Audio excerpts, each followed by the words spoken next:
Welcome to Fiction Audiobooks. If you enjoy the content, like and subscribing would be greatly appreciated. If you have any recommendations for novels, comment below. Please join my Patreon at https://www.patreon.com/fictionaudiobook. Chapter 98, The Team to Rescue the Kazekage. After quickly regrouping, Hyūga Gakuya's escort team set out once more. Temari, now properly dressed, followed closely behind him, her eyes still glistening with tears. Following a forced march, the group swiftly arrived in Sunagakure. Chiyo and other high-ranking officials of the village were already there waiting for them. When Chiyo saw Temari walking beside Hyūga Gakuya, her expression turned somber. She silently blamed herself for being so powerless that even her own village's shinobi had to pay with their bodies.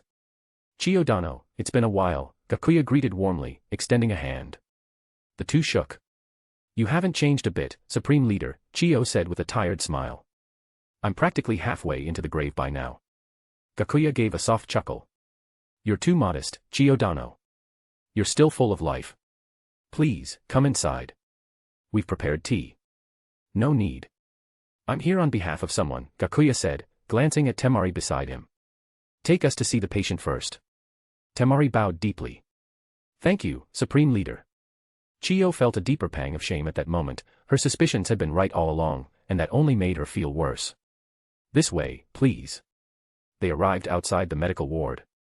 Through the doorway, Gakuya could see Kankuro lying unconscious on the bed, his life hanging by a thread. His breathing was rapid, as if even in a coma he was enduring intense pain. Gakuya stepped forward. A Sunagakure medical nin approached, holding a report. No need, Gakuya said, waving them off.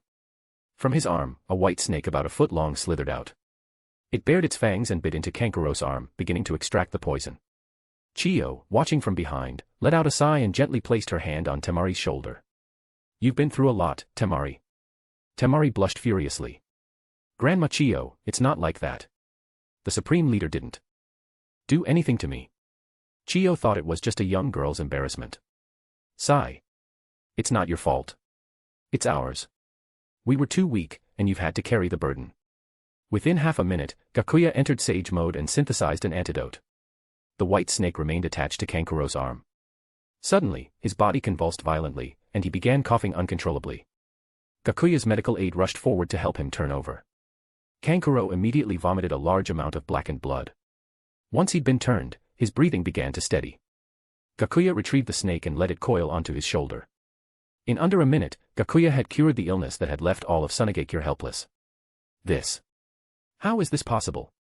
Chiyo stepped forward and placed her hand on Kankuro's chest, completely stunned. She could no longer sense a trace of the poison. Nothing's impossible, Gakuya's doctor said, eyes shining with admiration. The Supreme Leader can do anything. Gakuya smiled faintly. You flatter me. Yes, sir. The doctor bowed respectfully, though clearly still held the same belief. Temari stepped in front of Gakuya and bowed deeply. Thank you, Supreme Leader, for saving my brother. I keep my promises, Gakuya replied simply. Kankuro slowly opened his eyes and, once lucid, explained that one of his puppets still held a scrap of Sasori's clothing. It might be useful in tracking the enemy. Just then, a voice rang out in the distance. Mokashu. Everyone turned to see Kakashi, Naruto, Sakura, and Sai, the new Team 7, arriving. Naruto. Sakura. And Kakashi.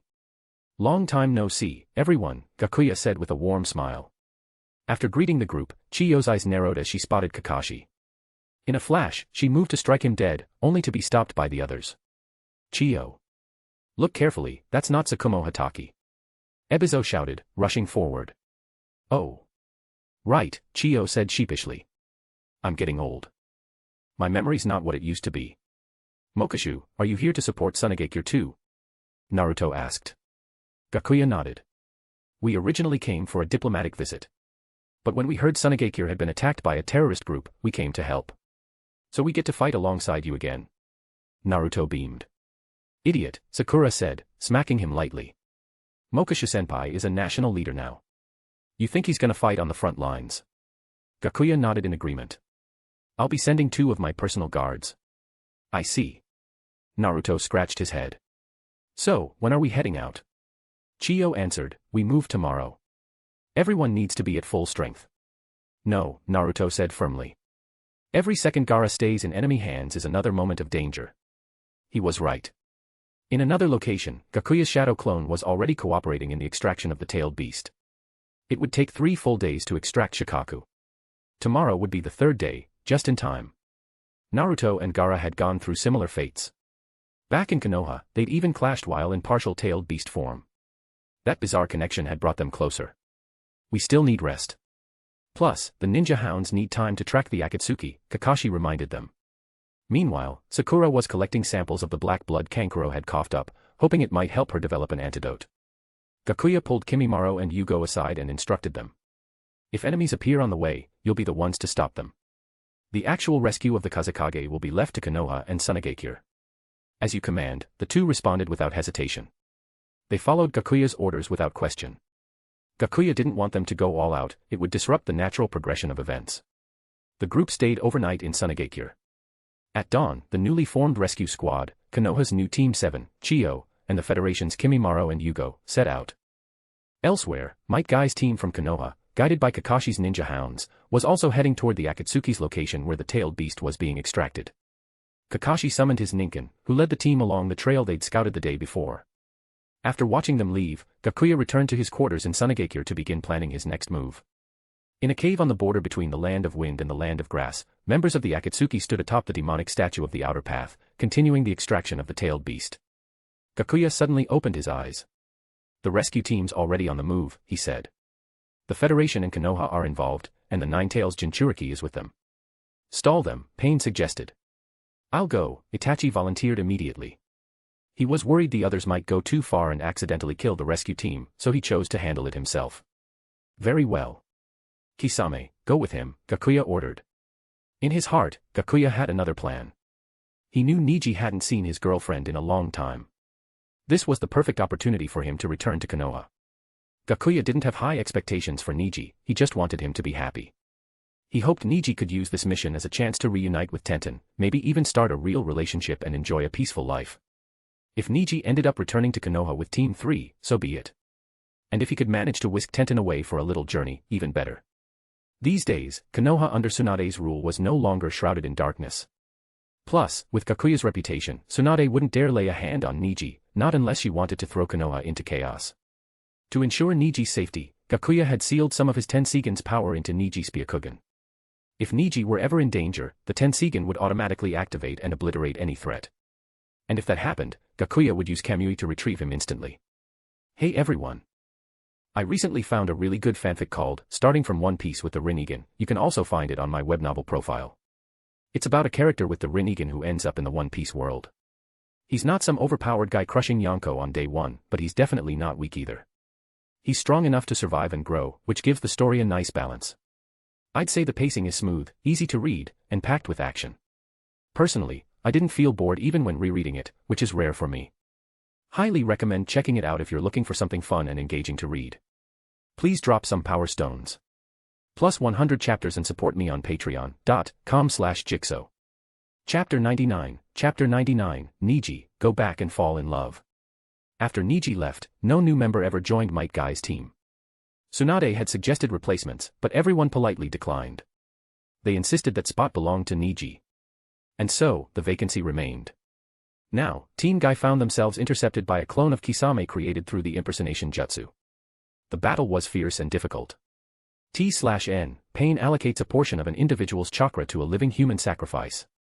This causes the sacrifice to become the individual's identical copy, complete with perfect imitations of the original's Kekkei-genkai, such as the Sharingan, and unique weapons, such as Samehada. Kisame's water style had altered the terrain, transforming it into a lake and giving him the upper hand. His jutsu were even more powerful in this environment, easily neutralizing all their attacks. Rock Lee was the first to charge in, launching a leaf whirlwind at Kisame. The latter dodged with ease and instantly created a wall of water to block Lee's follow-up. Seeing this, Tenten responded quickly, hurling a barrage of ninja tools like a storm of blades, all aimed at Kisame's clone. But Kisame dove into the water, and her attacks missed entirely. He formed hand seals, and 2 water clones emerged from the lake's surface. They used water prison technique to trap Lee and Tenten with ease. Might Guy tried to rush to their aid, but the real Kisame blocked his path. In an instant, both Tenten and Rock Lee were in serious danger. Just then, 2 blasts of compressed air struck the water clones, shattering them and dispelling the water prison technique. The 2 gasped for breath, barely escaping disaster. Tenten's eyes widened. That was Niji's 8 trigrams vacuum palm. She turned toward the direction of the attack. In the distance, a silhouette appeared, growing clearer as it approached. "Is that Niji?" she whispered, her heart pounding. It had been 3 years, could they finally be reunited? As the figure stepped into view, Tenten could finally see his face. Niji had grown, taller, more mature, even more handsome. Yet that familiar, gentle smile was just as she remembered. Niji. Tenten couldn't hold back anymore. Like a bird returning to its forest, she threw herself into his arms. Niji missed them too. He gently wrapped his arms around her. After a long while, Tenten finally pulled back, her cheeks flushed. "Niji, what are you doing here? Weren't you training with your brother? Are you coming back to Konoha with us?" This was the illusion Gakuya had planted in her mind. She only remembered Niji going off to train with his brother. Lee rushed over and gave Niji a warm hug as well. "Niji. It's been 3 years. I can't wait to see how strong you become. We have to spar later." Niji didn't answer right away. "It's good to see you both again, Tenten, Lee. But let's catch up later. First, I need to finish this fight. You two rest, I'll help Guy-sensei." In a flash, Niji appeared behind the Kisame clone locked in combat with Guy. The student-teacher duo attacked simultaneously, fist and palm landing as one. The clone was destroyed instantly, the impersonation jutsu unraveling with its death. The corpse hit the ground, revealing its original appearance, and the surrounding water vanished as the jutsu ended. Guy, overwhelmed at seeing his long-lost student, pulled him into a bone-crushing hug. "Ahahaha. Niji. Welcome back to the team." Guy-sensei, Niji greeted with a smile. Tenten and Rock Lee joined them. Guy, unable to contain his emotion, threw his arms around all 3 of them and let tears stream down his face. Konoha's Team 3 is together again. It took a while before Guy, fully caught in the moment, finally let go. Tenten turned to Niji again. "Wait, weren't you training with your brother?" She still had fond memories of Hyūga Gakuya. She remembered how he once had her and Niji living together in the same apartment for a long time. And he even called her little sister. What a mess of a love story. Niji nodded. "I trained with him for 3 years. He said I was strong enough now, and kicked me out." Tenten's eyes lit up. "Well, since you have nowhere to go, why don't you come back to Konoha with us?" "I do plan to return for a while," Niji said without hesitation. "Then I'll travel the shinobi world for some real-world experience." He wanted to visit Hinata and Hanabi, even though Gakuya forbade him from revealing the truth. Still, he hoped to persuade them to let go of their hatred. Tenten's eyes sparkled even more. "That's great. Your old house was reclaimed by Konoha. Want to stay at my place? Wouldn't that be inconvenient?" "Not at all. My house is big, and we've got empty rooms." "We should get back to the mission," Guy interrupted gently. Time was slipping away, and he couldn't let their reunion delay the task at hand. "All right then, you head back to Konoha first." "We'll be back as soon as we're done," Tenten said. Since Niji had been taken away by Gakuya 3 years ago, he was technically no longer a Konoha ninja. There was no need for him to carry out missions. "It's fine. I'll come with you," Niji replied with a calm smile. Elsewhere, Uchiha Itachi appeared before the rescue squad. Yugo and Kimimaro remembered Gakuya's orders and immediately stepped forward. "We'll hold him off. You guys continue the mission," Kimimaro said. "This guy's an S-rank rogue. We should take him down together before moving on," Kakashi said, drawing his short blade, ready for battle. But Yugo had already activated his Sage Cursed Seal mode. Thanks to his enhanced perception, he sensed that the person in front of them was just a clone. This is only a shadow clone. At most, it has 30% of the real Itachi's power. We can handle him. Once we're done, we'll catch up. With help from Federation technology, Yugo had long since mastered his power. Going berserk was no longer a problem. Understood. Kimimaro, Yugo. I'm counting on you. I'll bring Gaara back, Naruto said before moving on with the rest of the group, circling around Itachi. Thank you, Chiyo added, bowing in gratitude. As long as it's the Supreme Leader's orders, we will carry them out without question, Kimimaro said as he drew a bone blade from his palm. He closed his eyes and entered the second stage of the Sage Cursed Seal. Against a Sharingan user, sensing with Sage mode was far more effective. That was something he'd learned from his many fights with Sasuke. Itachi watched them go. With only 30% of his full power, he had no chance of stopping that many people, and these 2 opponents weren't easy to shake off, either. I'm going in. Hyūga roared, chakra blasting from his back like rocket thrusters as he charged toward Itachi. Itachi sidestepped with the help of his Sharingan's dynamic vision, narrowly avoiding the strike. Kimimaro didn't let the opening go to waste. In a flash, he was beside Itachi, bone blade slicing through the air. Itachi countered instantly. His arm ignited in flame as he unleashed a fire-style taijutsu technique, a move passed down to him during his time in the ANBU under Gakuya. Before Kimimaro's blade could land, Itachi's punch sent him flying back. Kimimaro dared not open his eyes. He relied solely on his Sage Mode senses, but even so, he was still a step too slow. Please drop some power stones. Plus 100 chapters and support me on patreon.com/jigsaw. Chapter 100, Recovering Sasori's Body. Kisame was the first to open his eyes, his deep voice cutting through the silence. Hyūga Gakuya, your little brother's getting bolder. He ambushed me and took out my clone. Pain narrowed his eyes, suspicion flashing across his face. Why was your brother even here in the first place? Gakuya knew his plan had reached its conclusion. He simply shrugged, feigning helplessness as he sighed. What can I say? Teenagers. He wanted to venture out on his own and wouldn't listen to me. Besides, he doesn't even know I'm part of the Akatsuki. Ha ha ha. Just like Itachi, you've got a mischievous little brother too, Deidara laughed. Want me to teach him a lesson for you? Back in Iwagakure, my kid brother used to follow my every word. Gakuya chuckled softly and waved him off. Save it. You should be worrying about yourself. They'll be here any minute. TCH. Just trash. I'll swat them down with one hand, Deidara scoffed dismissively. The events unfolded much like the original timeline. The new Team 7 and Team 3 successfully regrouped outside the cavern. Inside, the Akatsuki had already extracted Shikaku from Gaara. Only Sasori and Deidara remained to handle the cleanup. Sasori had his clay bird snatch up Gaara's lifeless body and fly off into the distance. Naruto, determined to rescue Gaara, immediately gave chase, with Kakashi and Sai following closely behind. Super Beast imitating drawing, bird between the clouds. With a flick of his scroll, Sai summoned a large ink bird out of thin air. He leapt onto its back and called out to the others. Kakashi-senpai. Naruto.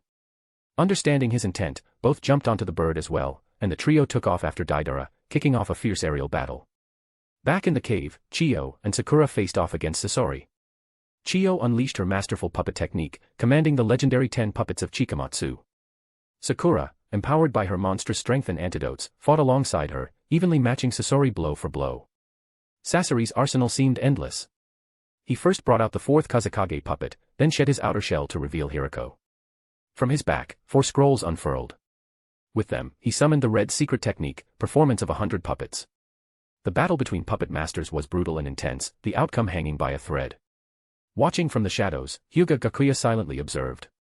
This, he knew, was the pinnacle of puppet-based combat, a duel never to be replicated. After this, no one would inherit this magnificent art. Kankuro, even years later in the Boruto era, would still be using the toys Sasori left behind in his youth. Ultimately, the fight ended as it always had. Sasori deliberately exposed a weakness and was defeated by the very puppets he crafted in the image of his parents. A long sword pierced his core, releasing a stream of violet blood from his regeneration nucleus. In the end, he couldn't resist the symbolic embrace of the 2 puppets that represented his father and mother. It awakened a deep yearning buried in his heart, the longing for his family. In his final moment of consciousness, Sasori felt as if he were once again a child, safely wrapped in his parents' arms. Chiyo and Sakura collapsed, completely spent. A sigh broke the silence. Footsteps echoed faintly from the distance. A figure slowly emerged, a man draped in the Akatsuki's red cloud cloak, strikingly handsome with deep, endless black eyes like an abyss. Another Akatsuki, is he Sasori's backup? Chiyo and Sakura forced themselves upright despite their exhaustion, preparing for battle. Chiyo scanned the ground, gathering the few puppets that were still usable and hastily reassembled them. That's Hyūga Gakuya. Sakura's eyes widened in recognition. Strangely, the years had left no trace on his face. He looked just like he did during the Chunin exams. The one who single-handedly stopped 10,000 from Kimogakure. Chiyo's brow broke out in cold sweat. She knew little about this man, but his power was indisputable. 2 years ago, during the founding war of the Shinobi Federation, Gakuya alone had repelled the entire Kimo force. One casual strike from him had altered the very terrain. To think someone like him was also in the Akatsuki, what exactly was their goal? Gakuya walked past the 2 women without even acknowledging their presence. Chiyo and Sakura's backs were soaked in sweat. He approached the remnants of Sasori's battle, the parent puppets, the core, and the shattered 3rd Kazekage puppet, and stored them all into a scroll. Most importantly, he collected Sasori's true puppet body, the one that bore the scrolls on its back. Sasori had only used 2 of the 4 scrolls. Gakuya was curious to see what the final trump cards had been. Sasori-senpai died for the sake of love, Gakuya said, his back to them. So I won't kill you. Consider it fulfilling his last wish. Leave. Chiyo and Sakura exchanged glances, baffled by his mercy. What, still not leaving? Gakuya turned, his gaze icy. Chiyo gritted her teeth and grabbed Sakura's hand, leading her away. They had to report this immediately. Gakuya watched them go, a hint of melancholy flashing in his eyes. Sasori, you're still too soft. But I'm not like you. Anyone who stands in the way of my plan must disappear. With that, he vanished into the shadows. Outside, Team 3 had also defeated their clones and were heading toward Naruto's position to regroup. Elsewhere, Deidara gritted his teeth, cornered and frustrated. How the hell did it come to this? These Konoha brats were relentless, always one step behind him. Don't tell me. I'll have to use his puppet. Gah, using someone else's art, it's unbearable. You want the Jinchuriki's corpse so badly.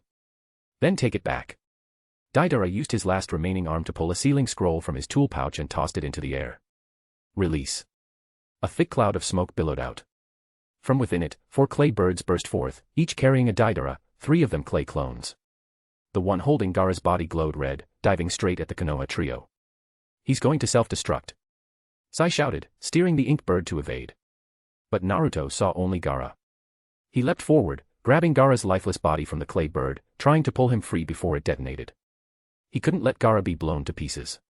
But it was too late. Naruto desperately clawed at the clay, but it was heating rapidly, seconds from exploding. Seeing this, Kakashi shot forward, his short sword crackling with lightning as he slashed at the clay bird's talons. In the final instant, he freed Naruto and Gaara, sending them hurtling downwards. The explosion was interrupted by the jolt of electricity, and the clay bird plummeted to the ground. Before they could crash, Sai swooped in with the ink bird and caught them mid-fall. Gaara. Gaara, wake up. Naruto shook him desperately, but there was no breath, no heartbeat. Nothing. In that moment, Naruto saw himself in Gaara, 2 Jinchuriki, fighting for their village's acceptance, both dreaming of becoming Kage. Now one lay dead before him. Damn it. Naruto's eyes began to shift, pupils narrowing into slits. I swear I'll make them pay. But vengeance wouldn't come so easily. The 4 clay birds had already split off in different directions. They could only pick one to chase, and each one met them with nothing but explosions and deception. Please drop some power stones. Plus 100 chapters and support me on patreon.com/jigsaw. Chapter 101, Rebirth Through Sacrifice. On a wide, empty stretch of land, the rescue team regrouped once again. Naruto knelt beside Gaara's lifeless body, tears streaming down his face. I'm sorry. I'm so sorry, Gaara. It's all my fault. I couldn't save you. Chiyo closed her eyes, unable to bear the sight. In a single day, she had lost 2 people dear to her. After spending so much time together, she had already come to see Gaara as her own grandson. Let me handle this, Chiyo said, sitting down beside Gaara. Her hands began to slowly form hand seals. This jutsu is something I created after the death of Sasori's parents, she explained. It's called reanimation jutsu. It uses all of the caster's chakra as a medium to transfer life to the dead. The user's chakra gradually guides the soul back into the body, until the user dies. But before I could finish developing it, Sasori betrayed Tsunagakure by assassinating the 3rd Kazekage and fleeing the village. I never thought I'd actually end up using it like this. Trading this old woman's life for Gaara's, that's a damn good deal, if you ask me. Ha ha ha. Chiyo chuckled to herself, but no one else could even crack a smile. Though they weren't from Tsunagakure, everyone present could feel the weight of her sorrow. She wasn't just doing this for the village, this was also a way to make peace with herself. Suddenly, someone came running from the distance. It was Temari, who should have been back in Tsunagakure. Following closely behind her was Hyūga Gakuya. Grandmother, stop. Temari cried. She rushed forward, trying to halt Chiyo's actions. She couldn't bear to witness another tragedy, not if it meant trading one life for another. After their parents died, it was this old woman who raised and guided Temari and her brothers. Thanks to her, they felt the warmth of family again after their mother's passing. Chiyo's hands didn't falter. She smiled gently. Meeting the 3 of you in my old age, it's been a blessing. We've saved each other, really. Looking at you, I'm reminded of Sasori when he was just a boy. She turned to Mokoshu and Naruto, her her gaze soft but resolute, as if she could glimpse the future of the shinobi world through them, one where people would truly understand each other. This world, built by the mistakes of us old folks, it needs people like you. I've made many mistakes in my life. But now, at the very end, I finally get to do something right. Sunagakure, the Federation, and Konoha, the future of the shinobi world will be nothing like our time. She looked to Naruto. Kakashi tells me you harbor incredible power and limitless potential. Maybe you really will surpass the Hokage of the past. Naruto stared at the old woman in silence, unsure what to say. Mokashu-sama, Chiyo said to Hyūga Gakuya, I know your dreams reach even farther. Please, take care of Temari. Arms crossed, Gakuya gave a small nod in reply. He had no need for dramatic farewells, but he honored Chiyo's words. She was, in the end, a worthy opponent. And for once, she hadn't misjudged him. Gakuya truly did have a grand vision for the world. But the next time they met would surely be on the battlefield. Hopefully she wouldn't regret putting her faith in him. Grandmother. Temari choked out, tears spilling down her cheeks. Don't cry, child. Life and death are part of the cycle, we can't escape it. And giving my life to bring Gaara back, that's something I can be proud of.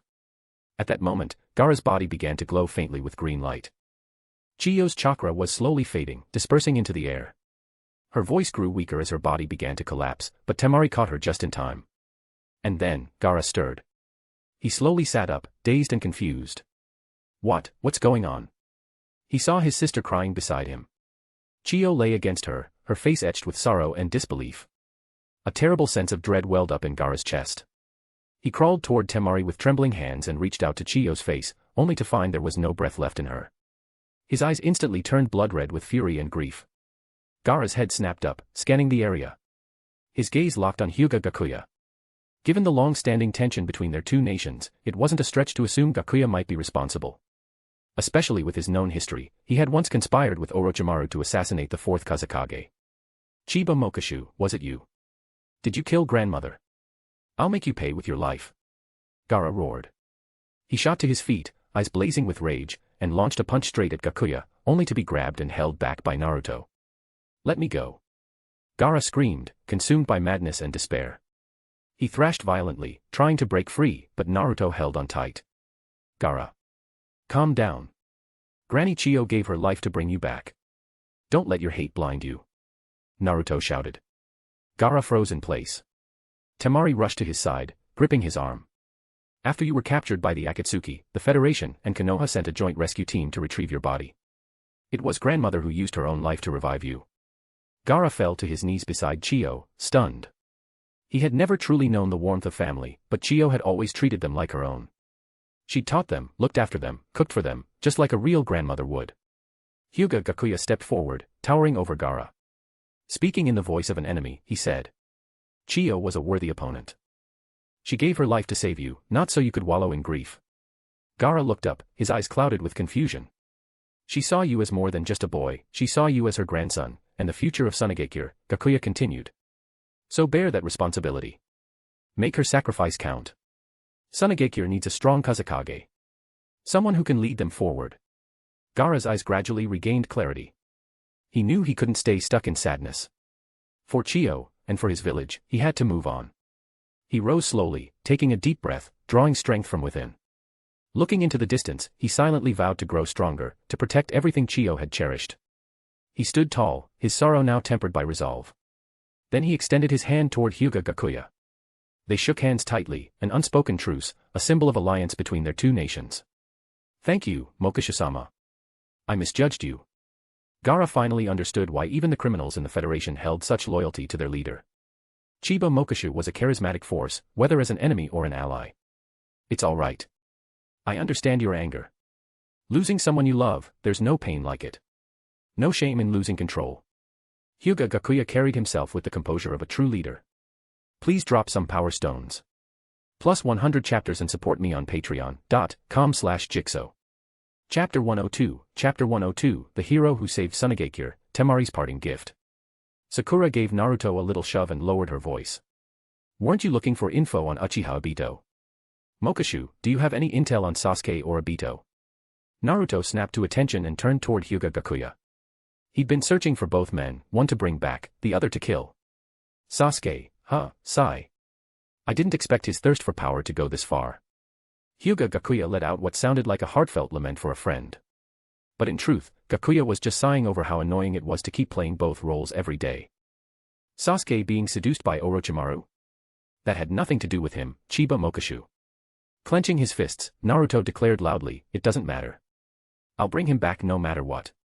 Gakuya smiled faintly. "If it's you, Naruto, maybe you really can." He paused for a moment in thought, then continued. "After you guys injured Obito, he vanished without a trace. No one knows where he's hiding now. Sasuke's probably tracking Akatsuki too. Uchiha Itachi's joined them, after all. If you follow their trail, you might find a lead." "Thank you." Naruto bowed deeply. Meanwhile, Neji was watching Hyūga Gakuya with a strange expression. Of course, he knew that Chiba Mokashu was just one of his brother's many masks. He also knew Sasuke had been taken by his brother, and that for years, his brother had been sparring and training under a false identity. So this is what his brother's been doing all this time, pouring his heart and soul into the shinobi world while wearing two faces. And all Neji could do was watch, unable to help. The battle for the Kazekage's seat had finally ended. Chiyo had sacrificed her life to bring Gaara back from the dead. With their mission complete, the Konoha forces prepared to return home. Before departing, Hyūga Gakuya made sure to bid farewell to every Konoha shinobi. He gave Neji a pat on the shoulder, a silent reminder to do a good job, and to steal his little sister-in-law, Tenten, while he was at it. Neji rolled his eyes. Of course he understood what his brother meant. And when he glanced at Temari standing beside Gakuya, he couldn't help but sigh inwardly. Great. Another sister-in-law. After seeing the Konoha shinobi off, Gakuya and the remaining group escorted Chiyo's body back to Sunagakure for burial. Their return was met with a hero's welcome. At this point, all of Sunagakure viewed Hyūga Gakuya as a noble savior.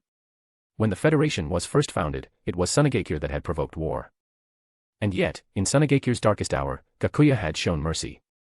Rather than retaliate, he forgave them, and even sent his people to help retrieve their fifth Kazekage. Such selfless spirit. This was exactly the kind of ideal the Federation hoped to spread throughout the new shinobi world.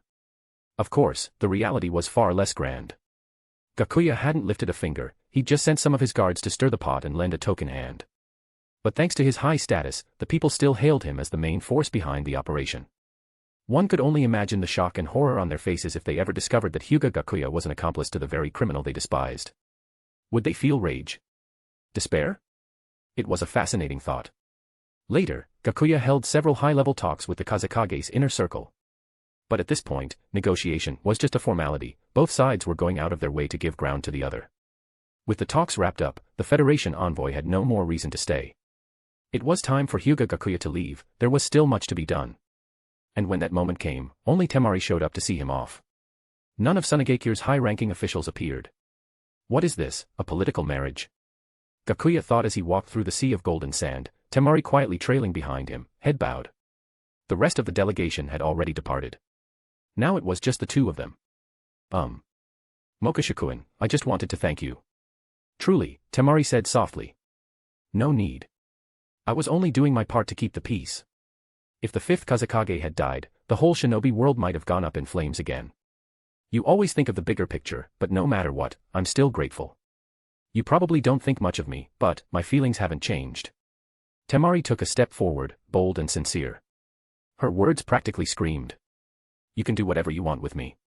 Gakuya almost rolled his eyes.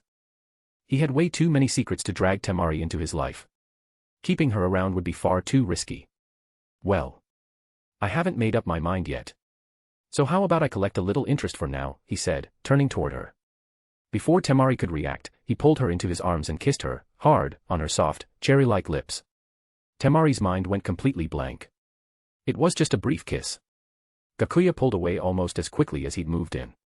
Seeing her stunned, blushing face, he smiled and said quietly, "That's the interest I wanted." With a wave, he turned and walked away.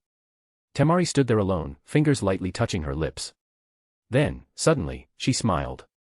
So I am still attractive, after all.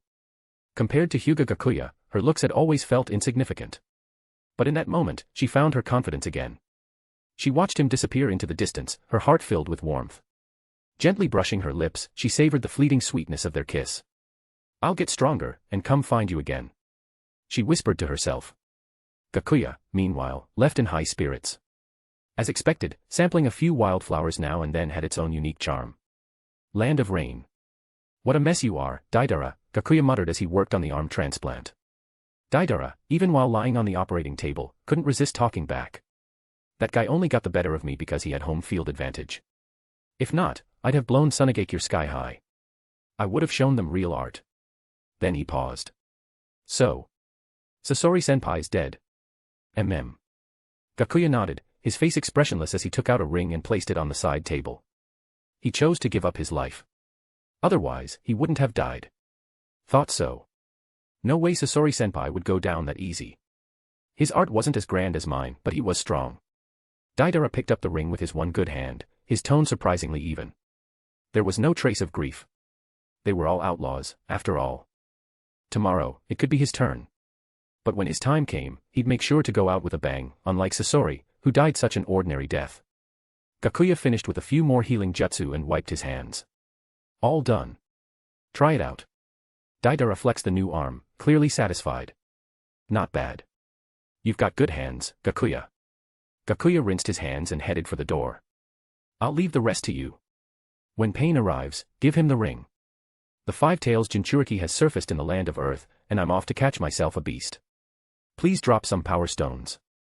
Plus 100 chapters and support me on patreon.com/jigsaw. Chapter 103, Undercurrent Stir. The moment Deidara heard that Hyūga Gakuya was heading out to capture a tailed beast, his eyes lit up. I'm coming too. This is the perfect chance to witness your art in action, that power that reshapes entire canyons. Gakuya glanced him over from head to toe. Are you sure you're up for this? Deidara nodded enthusiastically. Come on. Capturing tailed beasts is a responsibility I can't just sit out on. All right then, Gakuya replied with a small nod. Just try not to get yourself killed. He didn't stop Deidara from tagging along after that. As the two stepped out of the base, they ran right into Itachi and Kisame heading their way. Out on a mission? Gakuya asked, coming to a halt. Kisame grinned wide, revealing his shark-like teeth. The Three Tails has resurfaced. We're heading out to capture it. Weren't you two just on a mission? Where are you off to now? We're going after the Five-Tails Jinchuriki, Gakuya replied. Good luck with yours. With that, he and Deidara took their leave. According to the original timeline, the scramble for the Three Tails was going to be intense. Gakuya figured multiple factions would undoubtedly get involved. Still, he wasn't particularly worried. With Itachi and Kisame on the job, it should go smoothly enough. Just as the two of them boarded a puppet falcon, Gakuya received a message from Kabuto. The intel stated that three major forces were converging on the Three Tails, Kirigakure, Konoha Gakure, and Iwagakure. More importantly, Uchiha Sasuke was involved as well, along with the three subordinates Gakuya had personally handed over to him. Apparently, Sasuke had requested information about the Akatsuki from Kabuto, suspecting they'd make a move on the Three Tails.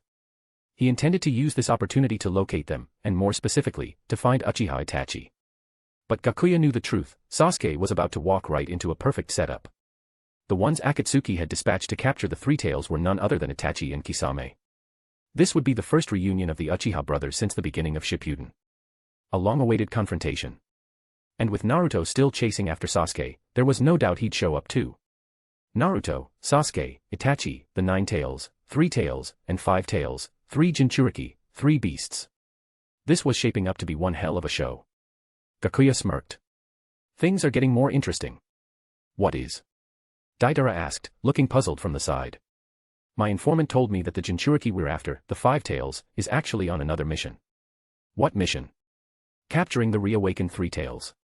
And apparently, the Konoha rogue ninja, Uchiha Sasuke, is heading there too.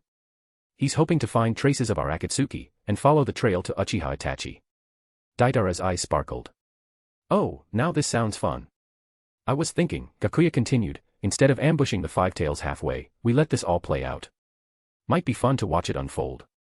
Exactly what I was thinking. Deidara clenched his fist and slammed it into his palm. A battle between the Uchiha brothers. Who wouldn't want front row seats? Let's join the party. Next stop, the land of tea. Gakuya gave a sly smile. The land of tea lay beneath the eastern peninsula of the continent, adjacent to the land of fire, surrounded by ocean on three sides. It was best known for its tea plantations. And it was also where the Three Tails had resurfaced, ground zero for the clash of powerful factions. Meanwhile, after leaving Sunagakure, Niji returned to Konoha Gakure with Team 3. But his first obstacle wasn't rest or welcome, it was Tsunade's scrutiny.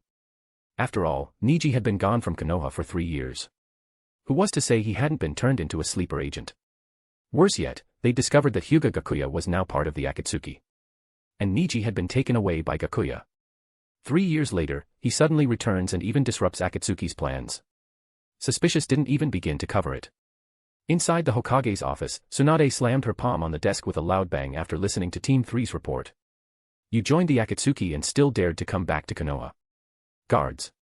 Immediately, several ANBU agents appeared and surrounded Niji. Take him to the interrogation division. Hand him over to Marino Ibiki. The ANBU moved in without hesitation, trying to restrain Niji. Tenten and Lee immediately jumped in front of him. No, Lady Hokage. Niji isn't one of them. Tenten cried. Niji defeated an Akatsuki member with his own hands. Might Guy added firmly. But Niji raised a calm hand. It's fine, everyone. Let me speak. He stepped to the front of the group, locking eyes with Tsunade. Even if I was a member of the Akatsuki, so what? My brother trusted me to return here. He gave me contingency plans for this exact moment. Do you really think you can keep me here? Or do you think you can withstand my brother's wrath? If he gets angry, I fear Konoha might not survive. These words didn't come from Niji's own gentle nature, they were taught to him by Gakuya. Because in this world, in these great nations, only strength commands respect. This was the rule of the shinobi world. And Gakuya had learned that the hard way. You dare threaten me? Tsunade's voice shook with fury. She had never liked Gakuya to begin with, he exploited her hemophobia the first time they met and drained 2 full pouches of her blood. But this only confirmed what Gakuya had taught him. Niji sighed inwardly. Before he'd returned, Gakuya had rehearsed this exact scenario with him. And reality was unfolding just as predicted. I wouldn't dream of threatening the Hokage, Niji said with a gentle smile, casting a reassuring glance at Tenten. I'm simply stating the facts. I've only come back to do a few things. Once I'm done, I'll be traveling across the shinobi world. If you don't trust me, you're free to send someone to monitor me. Lies don't hurt people. The truth does. With the level of power Gakuya had displayed, even if the entire village moved against him, they'd be no match. He once killed 2,000 elite shinobi from Kimogakure in a single strike.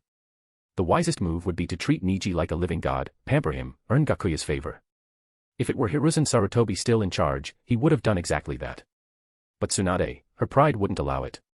She wanted to assert her authority, intimidate Niji into submission. But Niji wasn't just some teenage ninja anymore. Even if Gakuya hadn't trained him personally, Tsunade would still be hard-pressed to shake him. Now, she was stuck. Cornered by her own pride. A bit of strength, a bit of softness, and just like that, she was left without options. She coughed awkwardly, and her tone softened slightly. I'll have someone watch you. Don't try anything foolish. Then I'll take my leave, Niji said with his trademark calm smile. He ignored the ANBU still in the room and pushed open the office door without hesitation.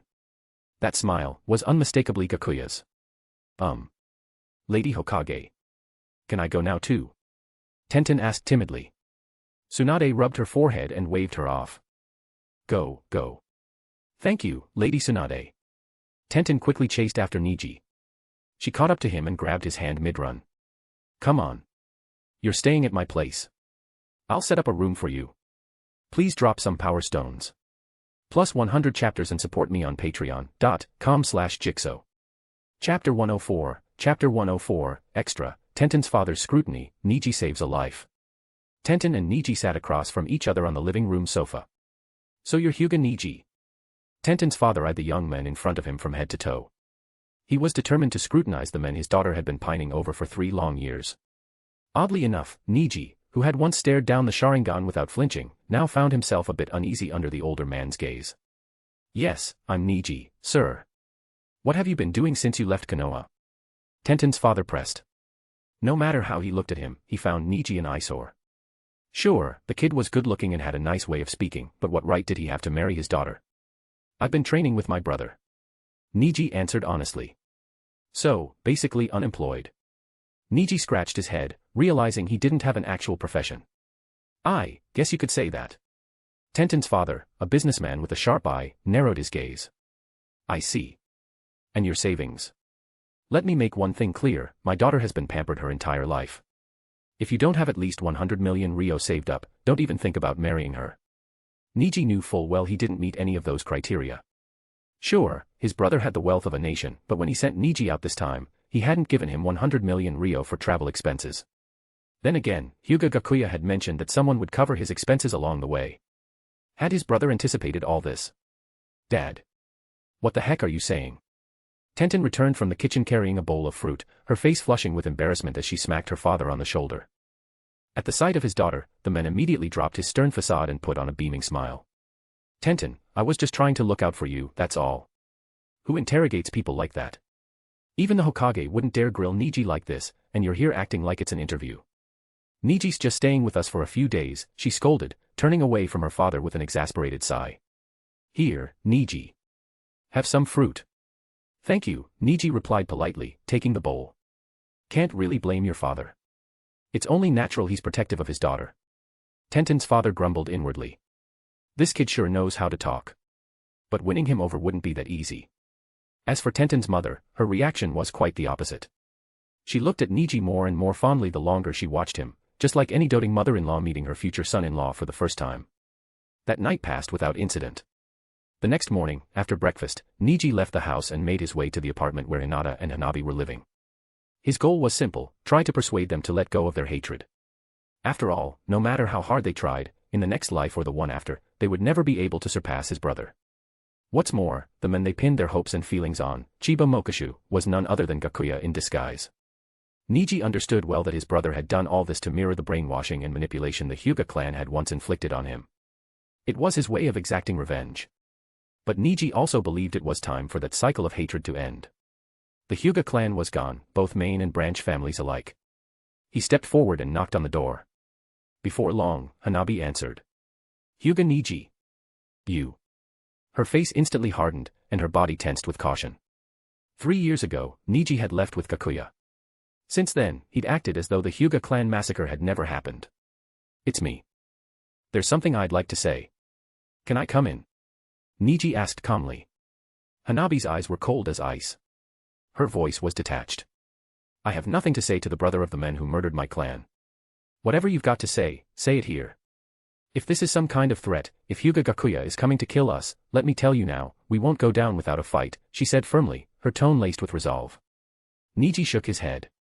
Her hatred had completely clouded her judgment. What about Hinata? I just have one thing to tell you both. I'll pass it on to her, Hanabi said, expression unchanged. With no other choice, Niji spoke anyway. This was as much as he could do to warn them. Don't let hatred consume you. What happened back then, it's more complicated than you think. You should try to learn the truth. All I need to know is that Hyūga Gakuya killed my parents and wiped out my clan. I'll never forgive him. I'll never stop until one of us is dead, Hanabi replied flatly, as if stating an undeniable fact. Sigh. Niji let out a quiet breath. He couldn't blame her for feeling this way. The Hyūga clan had murdered his and his brother's parents, then tried to brainwash him into servitude. In retaliation, Gakuya destroyed the entire clan, but he had deliberately spared Hinata and Hanabi. He even toyed with their emotions, just as the clan had once toyed with his. If they wanted revenge now, that was understandable. The only problem was, they weren't strong enough. Still, it didn't matter. His brother's plans ensured they wouldn't actually be in danger. Niji's attempt to warn them was already going against Gakuya's intentions. Just think about what I said. With those parting words, Niji turned and walked away without looking back.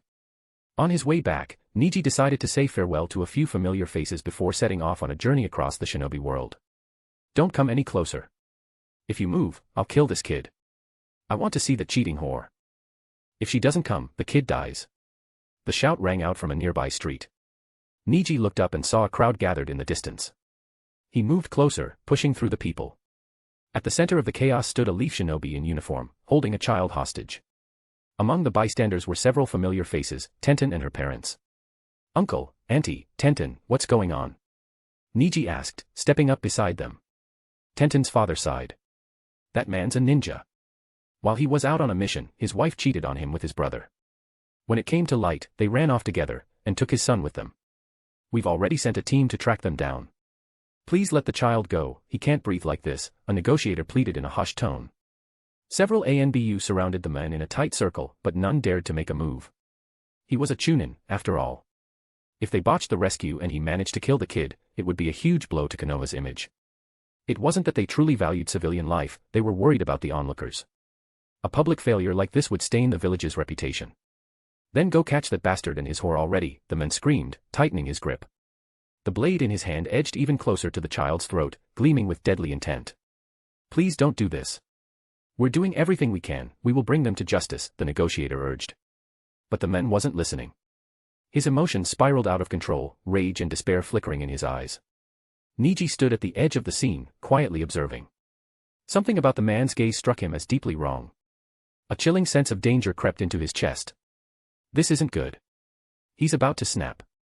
Just then, Niji's Byakugan activated, and within it, a faint blue glow shimmered. At that very moment, the man's blade moved, slicing toward the child's throat. But the blow never landed.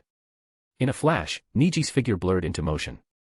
Like lightning, he struck, his hand locked onto the man's wrist, twisting it sharply and disarming him in one fluid motion. Without a pause, Niji pulled the child safely into his arms. His movements were fast, clean, and precise, flawless. In the same instant, he lashed out with a powerful kick to the man's chest. Bam! The man flew backward like a broken kite, crashing hard into the ground. It had all happened in just a few seconds. The crowd stood frozen in shock. The child, safe and sound, lay nestled in Niji's arms, completely unharmed. Please drop some power stones. Plus 100 chapters and support me on patreon.com/jigsaw. Chapter 105, Chapter 105, Intertwined Grudges and Hatred. The surrounding ANBU swiftly took action, restraining the attacker on the spot. Only then did Niji hand the terrified child over to the anxious couple who had rushed over. Overwhelmed with emotion, the parents thanked him again and again, nearly dropping to their knees before Hyūga Niji. Tenten came running over at that moment, grabbing Niji's arms and scanning him from head to toe. Are you hurt? What were you thinking, charging in like that? Niji gave her a gentle smile. I'm fine. He couldn't have laid a finger on me. Tenten let out a breath of relief and patted her chest. Watching Niji in action had made her heart nearly leap out of her chest. Good, you scared the hell out of me. What technique did you just use? You saved the hostage in 2 moves. Off to the side, Tenten's father silently clenched his teeth. His own daughter had never shown him that kind of concern, but here she was fawning over some outsider. How frustrating. Her mother, however, observed Niji from a distance and nodded with approval. This boy is quite something. Polite, powerful, he's at least a jonin, right? That still doesn't mean, her father reflexively tried to object.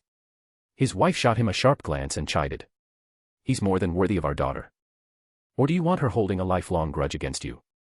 Our job as parents is to do the final vetting, not to play gatekeeper. Tenten's father could already imagine the future, Tenten glaring at him after Niji's wedding, cutting him off coldly and refusing to call him her father ever again. He could only sigh in resignation. Sigh. Girls really don't stay little for long. The next morning, south gate of Konoha Gakuya. Tenten and Niji stood at the gate, each carrying a large scroll packed with supplies her family had prepared for them. Niji was locked in a tense standoff with his prospective father-in-law. In a low, threatening voice that only the two of them could hear, the older man growled. Listen, punk. If my daughter so much as sheds a single tear, I'll make you regret it. And one more thing, we're both men, so you know what I mean. No funny business until the wedding night. Got it. Niji had been about to protest that they were nowhere near that stage yet, but one look at the murderous glint in the man's eyes made him nod quickly. Understood, sir. I promise. Tenten's father finally looked slightly satisfied. He clapped Niji on the shoulder and pulled out a smaller scroll. Take this. Money gives a man courage. You'll need it out there. That's not Nises. It's not for you. It's for my daughter. You can suffer all you want, but she shouldn't. Got it. Niji accepted the scroll without another word. Just then, Tenten finished saying goodbye to her mother and ran over, taking Niji's hand with a bright smile. All right, Dad. We're heading out. Tenten's father sighed deeply and gave Niji another shoulder pat, then hugged his daughter. Take care out there. No worries, Tenten said confidently. With Niji around, I'll be fine. With that, the group waved goodbye. Niji and Tenten set off, not to become the world's greatest Pokemon trainers, ahem, but to begin their journey across the Shinobi world. Unseen beneath the earth, a few white Zetsu had been observing from afar. Silently, they slipped away into the distance. Meanwhile, far away, in the land of tea, Hyūga Gakuya sat alone in a quiet room, sipping green tea with calm precision. Suddenly, the ground rippled, and a white Zetsu emerged from beneath. Bowing respectfully, it reported. Lord Gakuya, young Master Niji has left the village, accompanied by a woman named Tenten. All right. Your job now is to protect them. Don't interfere unless necessary, Gakuya said without even glancing at him. Yes, my lord. The Zetsu sank back into the ground. Gakuya let out a soft chuckle. As expected of my little brother. Even his girl-charming skills are inherited from me. The best-case scenario he had envisioned was now unfolding perfectly. With Niji on his path, Gakuya no longer needed to worry about that end. He could now fully focus on his next move. He reached for another report that had been delivered via Zetsu. Multiple squads had converged in the land of Tea. From Konoha, Kakashi was leading Team 7, coordinating with Kurenai's Team 8. Kirigakure had sent none other than Terumi Mei herself. This mission was crucial to her reputation, failure was not an option. Iwagakure dispatched Han, the Five-Tails Jinchuriki, alongside elite IWA ANBU. Sasuke's squad had already arrived and was waiting for the Akatsuki to appear. The Akatsuki duo of Itachi and Kisame had also surfaced, clearly there to capture a tailed beast. What Itachi didn't know was that his younger brother was already waiting for him. Lastly, Gakuya's own observer squad, led by Deidara, remained stationed in secret, ready to enjoy the show from a safe distance. How exciting, Gakuya muttered, snapping his fingers. From beneath his right hand, a white coffin rose from the floor. Obito emerged from it, his expression icy cold. Hyūga Gakuya, he said flatly. Why have you summoned me? Gakuya wasn't offended. He fully understood Obito's anger, no one liked being used. In a few days, the battle for the Three Tails begins. 5 separate forces will be gunning for it. I want you to jump into the fray, not to capture the beast, but to throw everything into chaos. He briefly outlined the current situation. Obito took a deep breath, tamping down his fury. Understood. You're free to act as you please over the next few days, Gakuya continued. Your objective isn't the tailed beast, it's to stir the pot. If you do well, I'll consider bringing you and Rin back.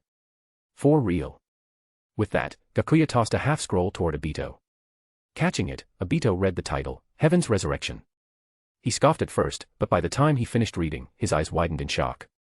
If this jutsu was truly as described, it could theoretically revive the dead, an unlimited number of times. Gakuya knew all too well the power of pairing threats with promises. In a cold voice, he added. But remember, your every move is under the watch of the Edo Tensei binding seal. If you so much as hint at exposing my plans, I'll bring Rin back in a very different way. The implication was crystal clear, Edo Tensei resurrection. I understand. Obito vanished using Kamui, leaving the room empty once more. Under Gakuya's orchestration, things were spiraling towards something far more interesting. Kakashi versus Obito. Sasuke and Naruto. Sasuke and Itachi. So many pairs of enemies, bound by love and hate. Obito, in particular, had plenty of old grudges. His history with Kirigakure ran deep, he had once controlled the Mizukage and turned the hidden mist into a bloody nightmare. And his hatred for Naruto was personal, Naruto's parents had died by Obito's hand. The tensions between the great hidden villages were tangled enough as it was. None of them trusted each other, and they all saw the Akatsuki as a threat. And now, the outcast Uchiha Obito had re-entered the game under Hyūga Gakuya's control, vying for the tailed beasts once more. The Akatsuki wouldn't stand for that. The more Gakuya thought about it, the more chaotic things seemed. This was shaping up to be an all-out war. Please drop some power stones. Plus 100 chapters and support me on patreon.com/jigsaw. Chapter 106, Chapter 106, The Battle for the Three Tails begins. Sasuke, Lord Gakuya asked me to pass you a message. Tomorrow, he'll be appearing under the identity of the Akatsuki. Make sure you keep your disguise in check. And that person you've been thinking about all this time, he'll be there too. White Zetsu emerged from the ground, speaking in a low, amused tone. Understood. Sasuke nodded, his eyes igniting once more with the flames of vengeance. After 3 years at Gakuya's side, Sasuke had come to trust him deeply. Gakuya didn't just train him, he supported his desire for revenge. And in the future, Gakuya had promised to resurrect his parents. That alone made it impossible for Sasuke to turn away. Now, Sasuke was one of Gakuya's most loyal followers. Good to hear. White Zetsu chuckled and vanished back into the earth. He had been sent by Gakuya to remind Sasuke, just in case his impulsive nature caused trouble during tomorrow's operation. 6 teams were combing the waterways of the land of Tea, each searching for any sign of the Three Tails. It was just a matter of who found it first. By midday the next day, Obito arrived at a large lake. From a distance, he watched as a few Konoha shinobi worked tirelessly, using sealing jutsu to detect the beast's presence beneath the water. Suddenly, the sealing formation began to pulse and flicker. A massive shadow stirred in the lake. With a deep rumble, the enormous form of the Three Tails emerged from the water, thrashing violently as it tried to break free of the seal above its head. Rah! Its tail lashed out repeatedly, hammering at the seal with brute force. Guess I'll lend you a hand. Obito activated Kamui and appeared beside one of the Konoha Anbu shinobi maintaining the seal. With a twisted motion, he snapped the shinobi's neck. The sealing jutsu instantly collapsed, and the three tails, now unbound, roared in fury and launched into a rampage. Nearby, the operations escort units, Team 7 and Team 3, immediately sprang into action. You again. Naruto summoned a shadow clone and began forming a Rasengan as he charged toward Obito. Naruto, don't rush in. Kakashi shouted, quickly coordinating a counterattack. The other Konoha shinobi joined the fray in unison. Parasitic insects. But Obito remained unfazed. His intangibility allowed him to phase through every attack. He wasn't here for a real fight, his goal was to expose the Three Tails location to the world. The real battle was only just beginning. With a single leap, Obito landed on the back of the rampaging beast. In the blink of an eye, his Mangekyo Sharingan activated, and the Three Tails' lone eye turned scarlet, mirroring his. Naruto, don't you remember? This is exactly how I used my Sharingan to control the Nine Tails when you were born. Obito spread his arms wide, taunting him. If he could push the Nine Tails into a rampage too, the chaos would only grow. Naruto's eyes narrowed into vertical slits, his voice seething with fury. Someday, I'm going to tear you apart, piece by piece. Obito, just come back with me. Rin wouldn't want to see you like this. Kakashi tried to appeal to what little humanity he hoped remained. You have the nerve to say Rin's name. His fury exploded. The Three Tails beneath him, once sealed within Rin, was now under his control again. And before him stood the men who'd let Rin die. Everything he'd suppressed since meeting Rin again in the Pure Land, everything he'd been denied, came roaring back.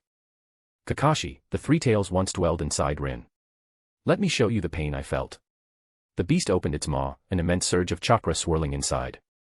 It was charging a tailed beast bomb. Scatter. The Konoha shinobi quickly dispersed. With a deafening roar, the tailed beast bomb blasted across the lake, tearing through the calm water like a missile. It slammed into a distant hill with apocalyptic force. Boom. The explosion rocked the entire region.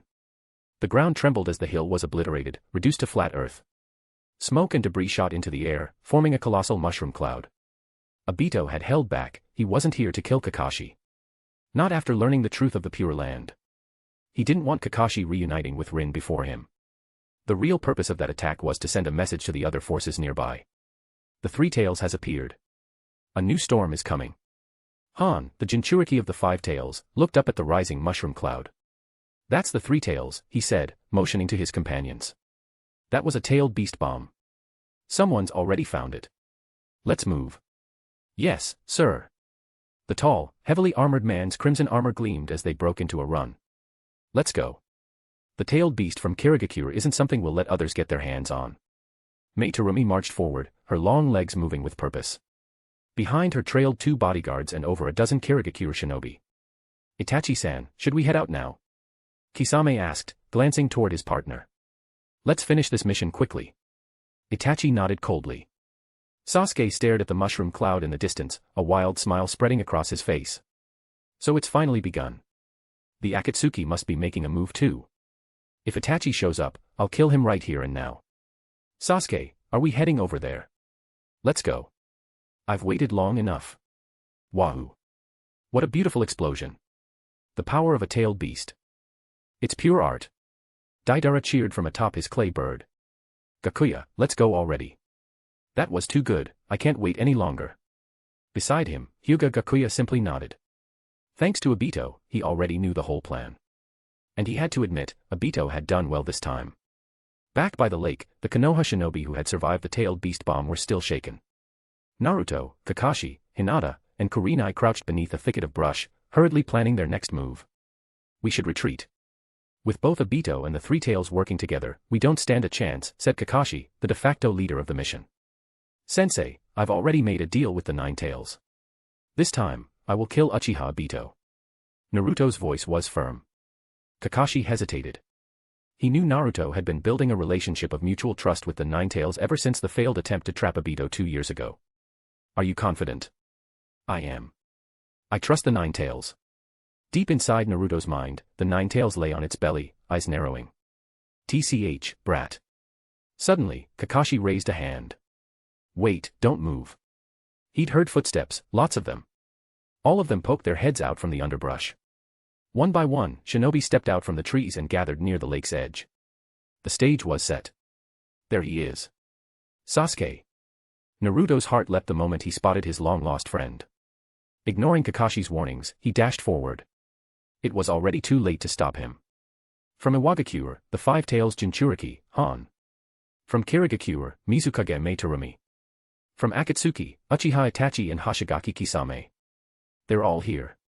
Kakashi listed the arriving threats grimly. You forgot 2 names. A voice rang out behind them. Everyone whipped around. 2 figures approached slowly from the distance. It was Hyūga Gakuya and Deidara. This time, Gakuya wasn't hiding behind illusions or disguises. He revealed himself completely.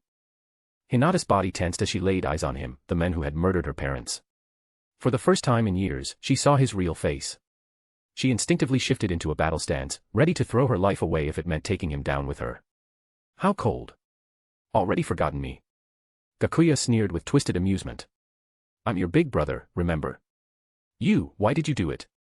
Hinata demanded, voice trembling.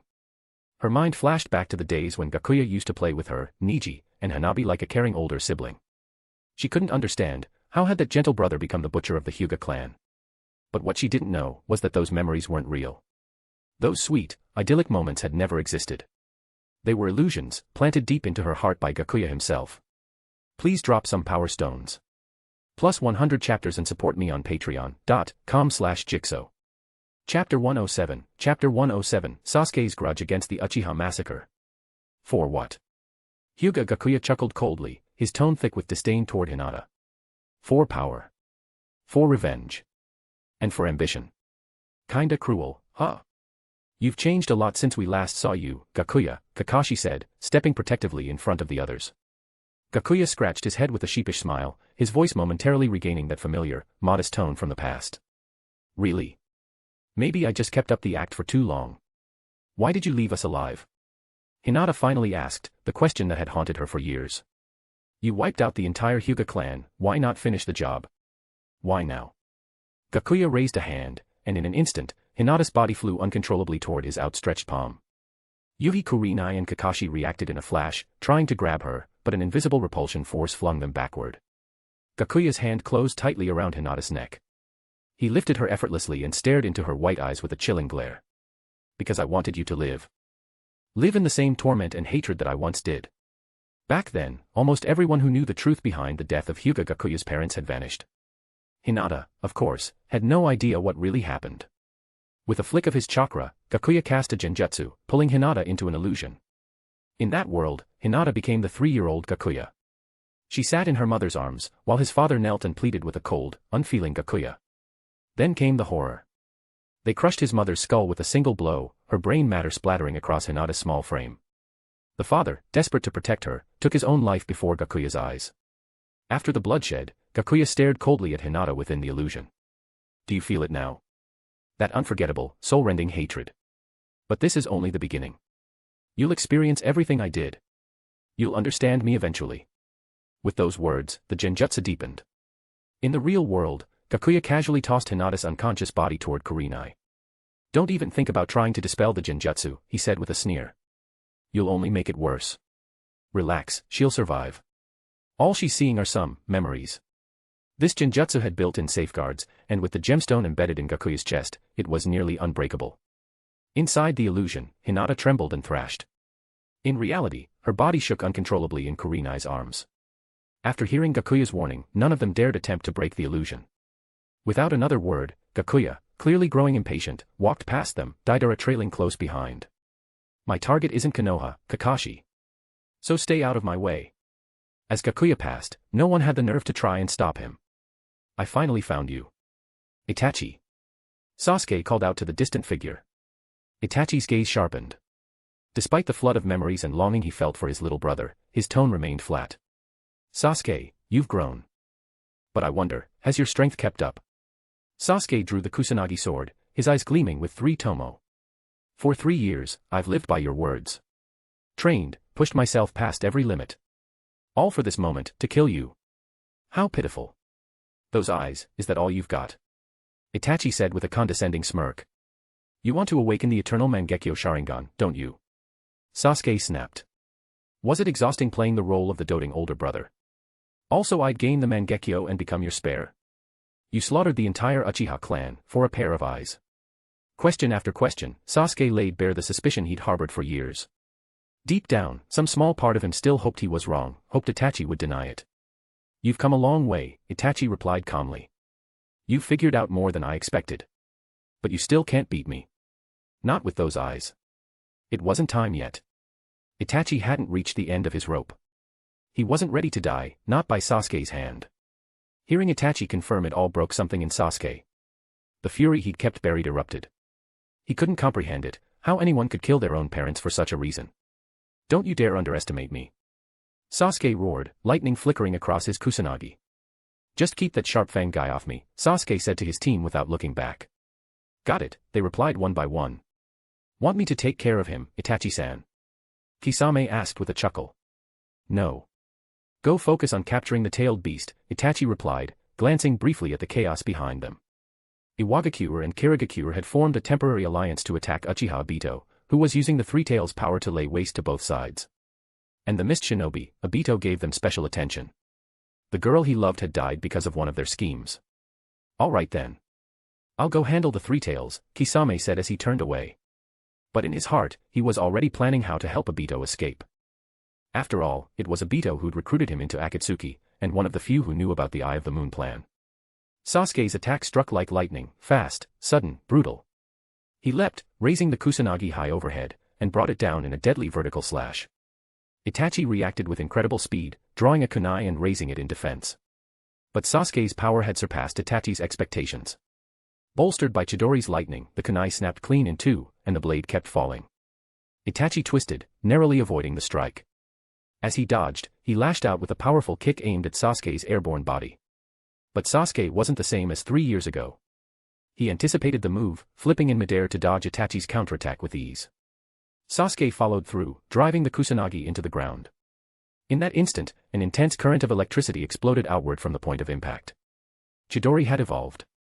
The raw, concentrated force of it transformed into a wave of lightning, Chidori stream, ripping across the battlefield. But Itachi wasn't fazed. His eyes shifted, 3 tomo rotating and fusing into a Mangekyo Sharingan. A crimson skeletal frame appeared around his body, assembling rapidly into a solid defense. The ribcage-like armor blocked the lightning with ease. Then came the retaliation. From the skeletal barrier, a massive arm materialized, an enormous bone hand, slamming down toward Sasuke. This time, Sasuke couldn't dodge. The blow landed hard, hurling him like a ragdoll through the air. At the last possible moment, a blur of orange and yellow streaked across the battlefield, Naruto. He jumped, caught Sasuke mid-flight, and landed smoothly. Sasuke. Are you all right? Naruto asked, grabbing his friend's arm. But Sasuke, burning with rage, shoved him off. Get lost. Naruto wasn't deterred. He grabbed Sasuke again, checking him over. Are you hurt? Can you move? I said get lost. Sasuke roared, throwing him off once more. Without another word, he charged back toward Itachi. The two clashed in a blur of hand-to-hand combat, until Itachi's Mangekyo gleamed. Tsukuyomi. In an instant, Sasuke was trapped. Naruto's eyes widened. He ran toward them, trying to save Sasuke, but Itachi beat him to it. He grabbed Sasuke by the collar and tossed him directly into Naruto's arms. Naruto caught him, eyes fierce. Why do you care so much about him? Itachi asked. Naruto pulled Sasuke close, letting his head rest against his shoulder. You'd never understand. This is what it means to have a bond with someone. A bond, huh? Itachi murmured. For a brief moment, something flickered in his eyes. Sasuke had found a true friend. Please drop some power stones. Plus 100 chapters and support me on patreon.com/jigsaw. Chapter 108, Chapter 108, Hyūga Gakuya strikes. Uchiha Itachi lightly flicked his cloak and instantly summoned a swarm of crows. In the blink of an eye, Naruto was pulled into a genjutsu. The crows circled around Naruto, their black feathers swirling in the wind. Among them, a single crow with a Sharingan eye hidden in the flock shot toward Naruto like an arrow. Without thinking, Naruto opened his mouth, and the crow flew straight down his throat. As the illusion faded, Uchiha Itachi had already turned and was walking away. Naruto didn't chase him. Instead, he turned to the unconscious Sasuke, wanting to break the genjutsu. Get away from Sasuke. Just then, the subordinates Hyūga Gakuya had assigned to protect Sasuke finally made their move. Working in perfect sync, they launched a coordinated attack on Naruto. In response, Naruto summoned a horde of shadow clones to intercept them. He kept Sasuke tightly guarded within the formation of clones. At that moment, Sasuke stirred faintly from the genjutsu, his expression twisted in pain as he forced himself to form a few hand seals. In an instant, a plume of smoke erupted from the ground. A massive serpent burst out from beneath the earth, effortlessly swallowing Sasuke whole. The shadow clones protecting him were wiped out in the impact. Forget him. Sasuke-sama has been extracted. We need to move. Understood. They threw smoke bombs and retreated quickly from the battlefield. Damn it. Naruto slammed his fist against a nearby tree, shouting, Sasuke. I swear I'll bring you back. Not far away, Sasuke's teammates wore strange expressions. Is this guy insane? Why's he obsessively chasing after another man? No wonder he's so focused on Sasuke-sama. Don't tell me, he's into that kind of thing. Those bastards. How about we team up and take that guy down first? Then we can fight over the three tails later, suggested Terumi. Killing Obito would do wonders for her reputation.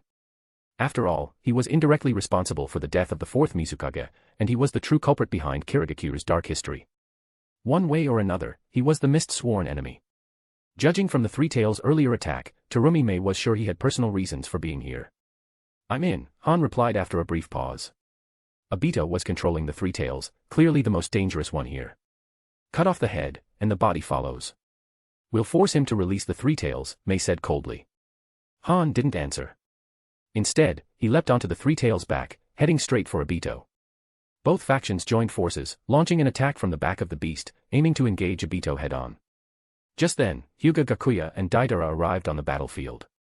The moment they appeared, all fighting came to a sudden halt. A new faction had joined the chaos.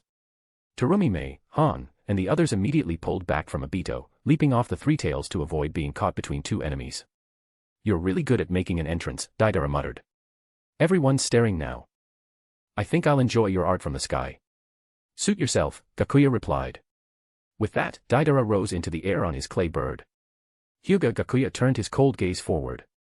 His voice was utterly devoid of emotion. That I doesn't belong to you. I suggest you resolve this yourself before I'm forced to take action. Though his tone was calm and measured, the weight of his words crushed down on the battlefield. Ao turned deathly pale. Cold sweat beaded on his forehead as he trembled, reaching toward his Byakugan with shaking hands, prepared to dig it out himself. Before someone this powerful and terrifying, provoking him would be sheer stupidity. There's no need for that, Terumi said suddenly, grabbing Ao's hand to stop him. Her eyes were sharp as blades as she locked gazes with Gakuya, her voice laced with fury. Isn't that a bit too arrogant of you? Barging in and demanding my subordinates just like that. Heh. Gakuya gave a faint sneer, but didn't bother replying. Instead, he raised his hand toward Ao in a strange, open palm gesture. The movement instantly put the mist side on high alert. Several ANBU operatives rushed forward to shield Ao. Boom. A soft sound escaped Gakuya's lips, then, in a flash, his relaxed palm clenched into a tight fist. What followed was utterly horrifying.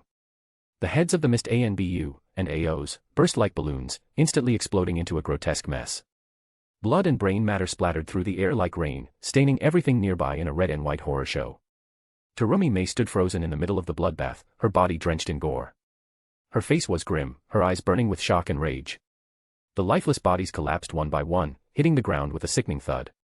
Blood poured endlessly from their necks, soaking the earth beneath them. I figured it'd be faster if I did it myself, Gakuya said casually, once again reaching his hand toward Mei. In that instant, she felt like an invisible hand had wrapped around her throat. Get her out of here, now. The remaining mist ninja rushed in front of her, shielding her as she was dragged away from the battlefield. Hidden in the grass nearby, several Konoha shinobi had witnessed the entire scene. Horror was etched into their faces. What kind of technique was that? Just a single motion, and everyone in front of him was dead. Suppressing his questions, Kakashi forced himself to stay calm. Let's move. We need to find Naruto and get out of here. This level of battle is way beyond us. Got it. Kiba and Sakura nodded at once. Sakura leapt out of the underbrush, finding Naruto still preparing to go after Obito. Naruto. Kakashi-sensei said we need to retreat, now. No. I'm going to kill Uchiha Obito, Naruto growled, eyes full of bloodlust. There's another one over there now, Hyūga Gakuya. He's with the Akatsuki too. You might end up being his next target, Sakura urged. This isn't the time for revenge. Let's get out of here first. We can still track Sasuke afterward. Naruto hesitated when he heard Sasuke's name. Taking advantage of the moment, Sakura pulled him back toward the group. The team quickly began to withdraw. There were wounded to care for, and the mission to recover Sasuke would have to wait. The 3 tails and 5 tails are both here. Might as well take care of them together. Gakuya, how about letting us handle this mission? Kisame stepped in, offering to take over. If Gakuya went all out, there was no telling if Obito would survive the encounter. And if Obito died, the Moon's Eye plan would be finished. What Kisame didn't know was that the real Obito had already died. The one standing here now was nothing more than a reanimation wearing a mask. Gakuya gave him a sideways glance and smiled faintly. Then I'll leave it to you. I'll go take care of the 5 tails. No problem, Kisame replied, but the pressure in Gakuya's gaze made his heart pound. It was as if the men had seen right through him. Please drop some power stones. Plus 100 chapters and support me on patreon.com/jigsaw. Chapter 109, Capturing the 5 Tails. Gakuya, go get M. Show them the true power of Akatsuki's art. Deidara shouted as Hyūga Gakuya strode toward Han, his voice brimming with excitement. Gakuya couldn't help the twitch at the corner of his mouth. That one sentence somehow managed to drag the dignity of all 3 Akatsuki members present straight into the mud. Who would have thought Deidara still remembered the nonsense Gakuya used to spout back in the day? So, you're Hyūga Gakuya, Han said in his deep, gravelly voice as he stared the men down. That's right. I'll be your opponent, Gakuya nodded calmly. That technique you just used to crush their skulls, was it only possible because they stood still? Han analyzed coolly. You compress the air around the target, building pressure until the head explodes, right? More or less, Gakuya replied indifferently. His ability to manipulate gravitational push and pull had long since become second nature. Even without activating the Tenseigan, he could still wield that power with ease. However, the further the target, the weaker the effect, and it took considerable force to crush someone's head, meaning he needed time to prepare. Impressive insight. I'd expect no less from the steam ninja, Han. But then, his tone shifted. His eyes suddenly gleamed with the deep blue light of the Tenseigan. A cloak of glowing teal chakra flared up around him, and 8 truth-seeking orbs appeared, floating behind him in perfect formation. That said, it won't help you.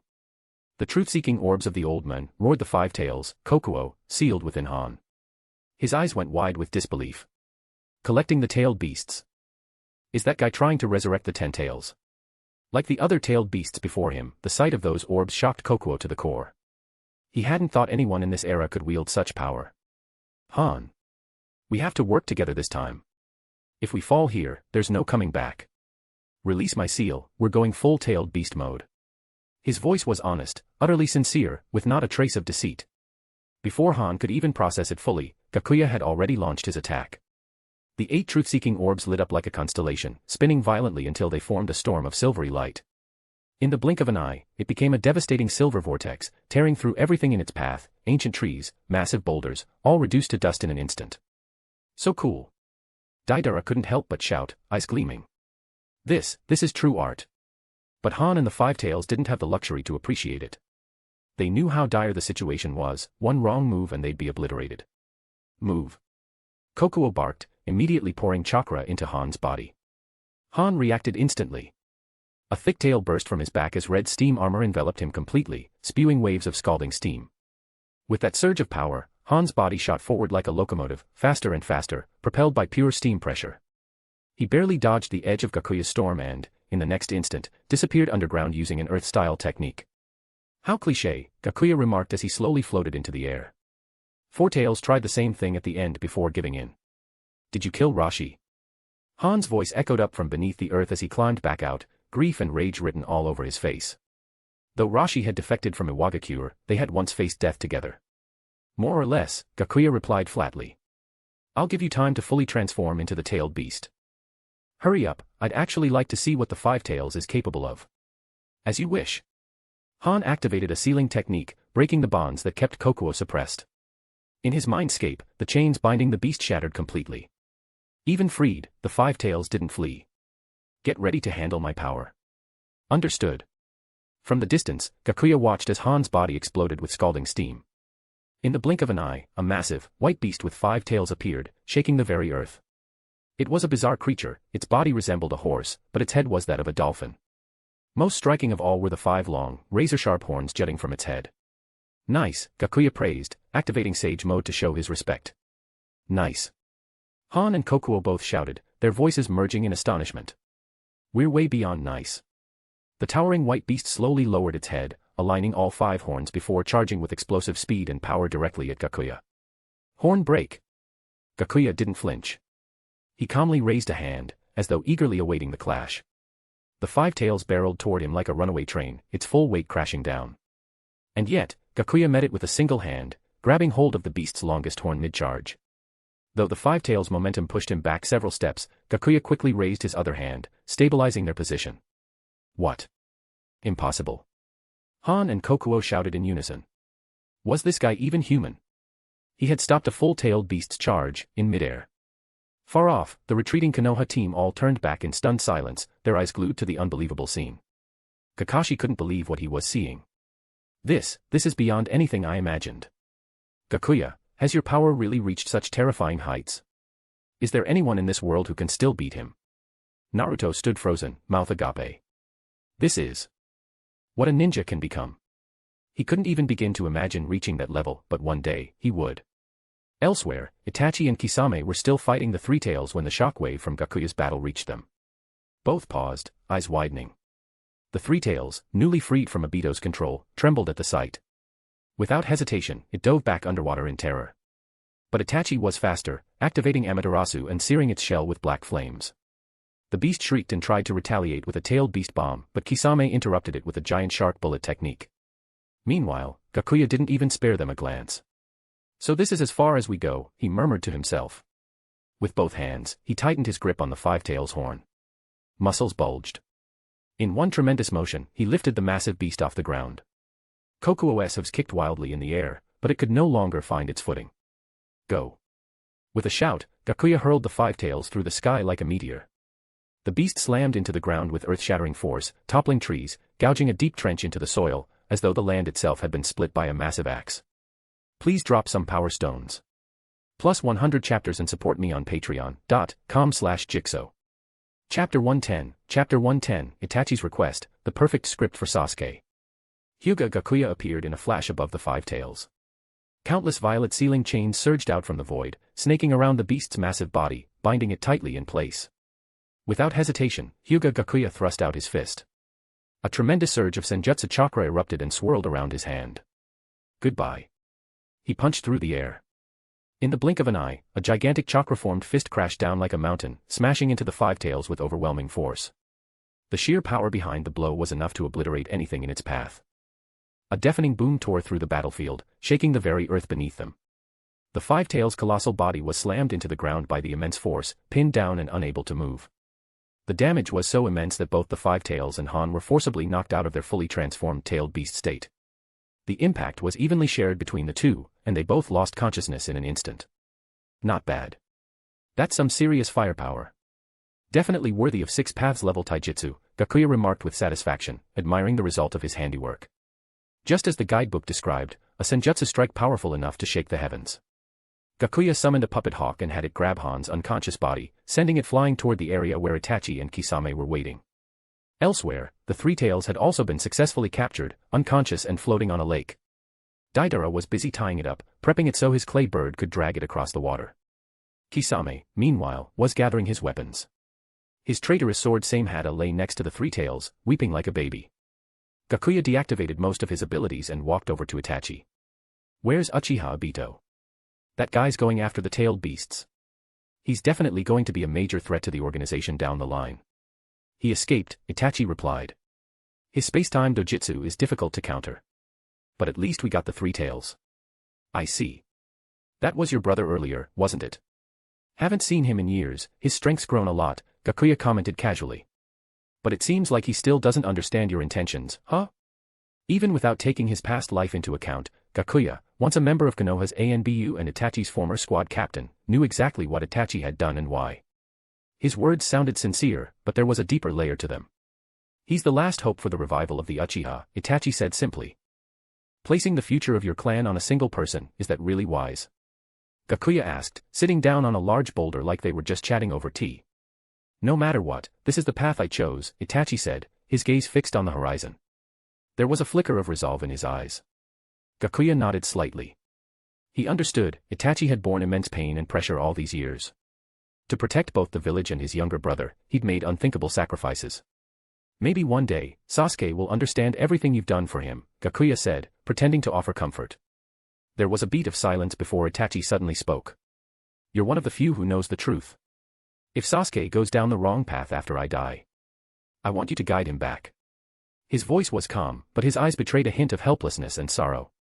Gakuya tilted his head with feigned confusion. And what exactly is the right path? Revenge against Konoha? Or becoming Hokage?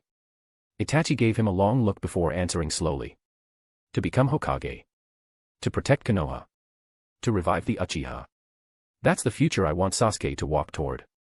You're an older brother too, he added. So I think you can understand how I feel right now. His voice carried the weight of a deep love for his brother and unwavering dedication to his clan. Gakuya gave a mock look of sudden realization, then grinned. Ah, I get it now.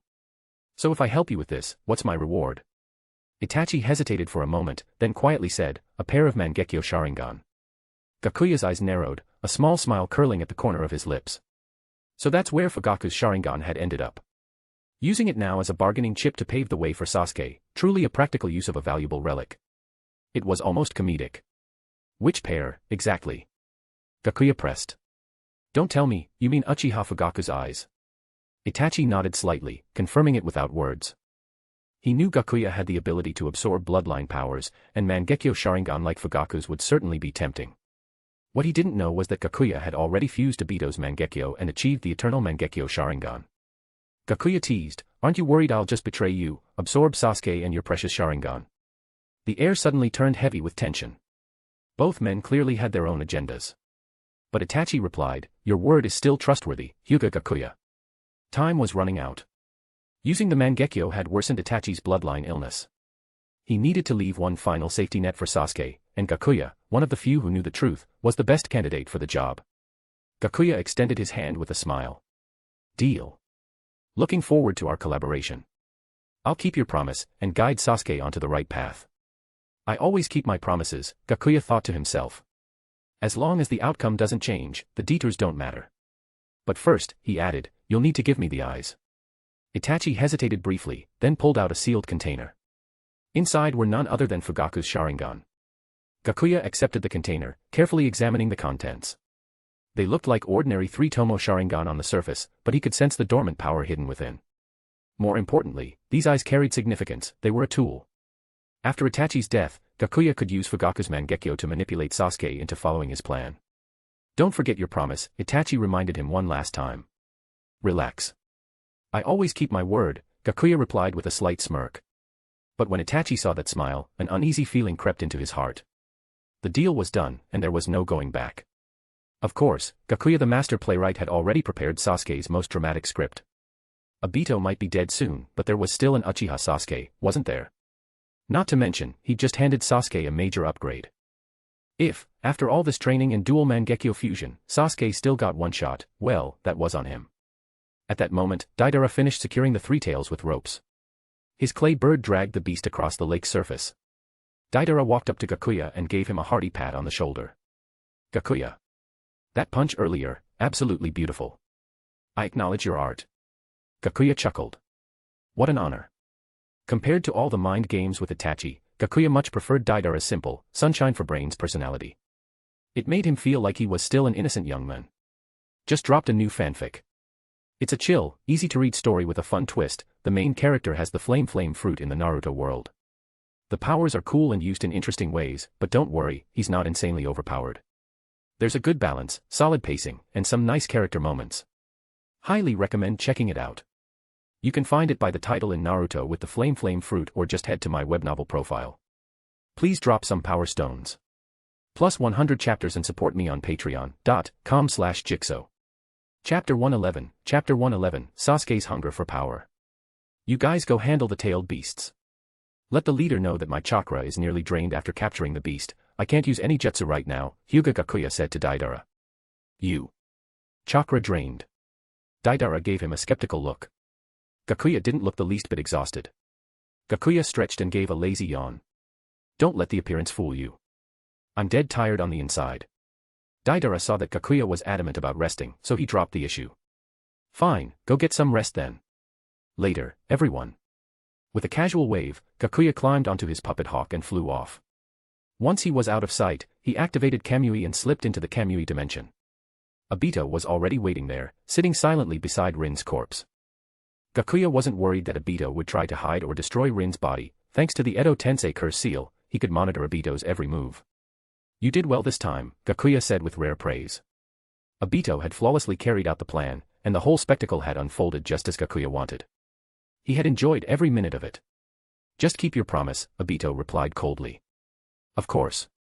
Gakuya gently returned Obito to the coffin and laid him to rest beside Rin's remains. It was the least he could do to fulfill Obito's final wish.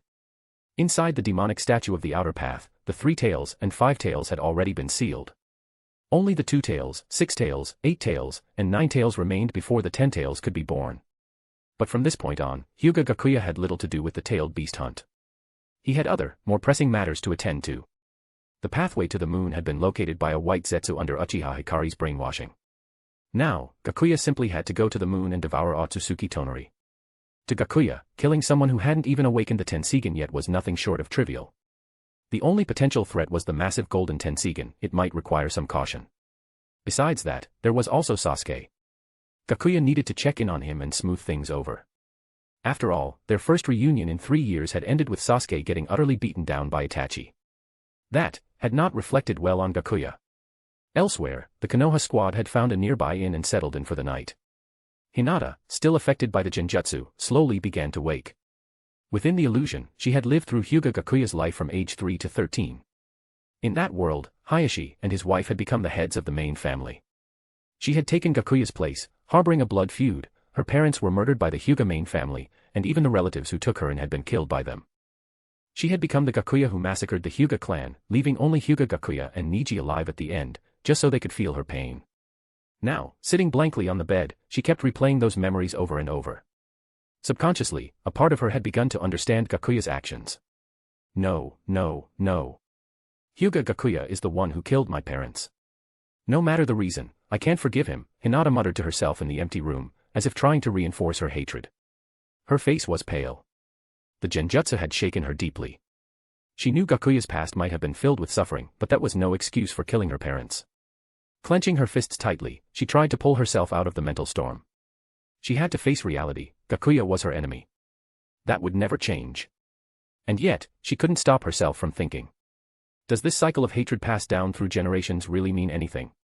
Disguised as Chiba Mokashu, Hyūga Gakuya appeared next to Sasuke, guided by White Zetsu and Kamui. Sasuke showed no reaction to Gakuya's sudden arrival. Mokashu-sama. Several of Sasuke's subordinates called out excitedly. Gakuya gave a small nod in reply. Sasuke's eyes were resolute. Without hesitation, he said, I want the sage body transplant. Gakuya wasn't surprised. It was exactly what he'd expected. Back when he first developed the organs capable of absorbing natural energy, the first person he had in mind was Sasuke. But at that time, Sasuke had refused outright. He had always disdained gaining strength through body modification. He believed true power could only be achieved through personal training and growth. However, the recent battle with Itachi had shattered that belief. Now, Sasuke needed a power that could rival the Sharingan, regardless of its source. All he cared about was revenge. Gakuya was pleased with Sasuke's change of heart. Once someone opens the door to body modification, it's like a dam bursting, there's no turning back. And Sasuke's enhanced strength would certainly benefit Gakuya's greater plan. All right, Gakuya agreed without hesitation. I'll take you back to Odogekure for the procedure. Kabuto will handle the operation. Sasuke nodded. Understood. Gakuya used Kamui to absorb Sasuke and his 3 subordinates into the Kamui dimension. In an instant, they returned to Odogekure. With Kamui, Gakuya's efficiency had improved drastically, traveling between locations only took a matter of seconds. You go get some rest. Get your body into top condition, Gakuya said, releasing Sasuke and his men. Sasuke nodded and left the lab. He had his own room in Odogekure. As Sasuke walked away, Gakuya gave a faint smirk. He turned to his subordinate and ordered. Go find Kabuto. Yes, sir. It didn't take long. Kabuto, in the middle of an experiment, dropped everything and rushed over. These days, with the Federation running smoothly, most affairs no longer required his direct involvement. which meant he could focus entirely on his research. Gakuya-sama, you called for me. Once the room was empty, Kabuto dropped the polite act. There was no need for pretense when it was just the two of them. How's everything going lately? Gakuya asked in a surprisingly good mood, checking in on his right-hand man. Everything's progressing well, Kabuto replied respectfully. Thank you for your concern. Gakuya nodded and got straight to the point. The sage body you've been cultivating for Sasuke, how's it coming along? It's ready, Kabuto said. Per your instructions, I included small amounts of Hashirama cells and Naruto's blood. Kabuto hesitated for a moment before asking. I understand why we'd use Hashirama cells, but why Naruto's blood?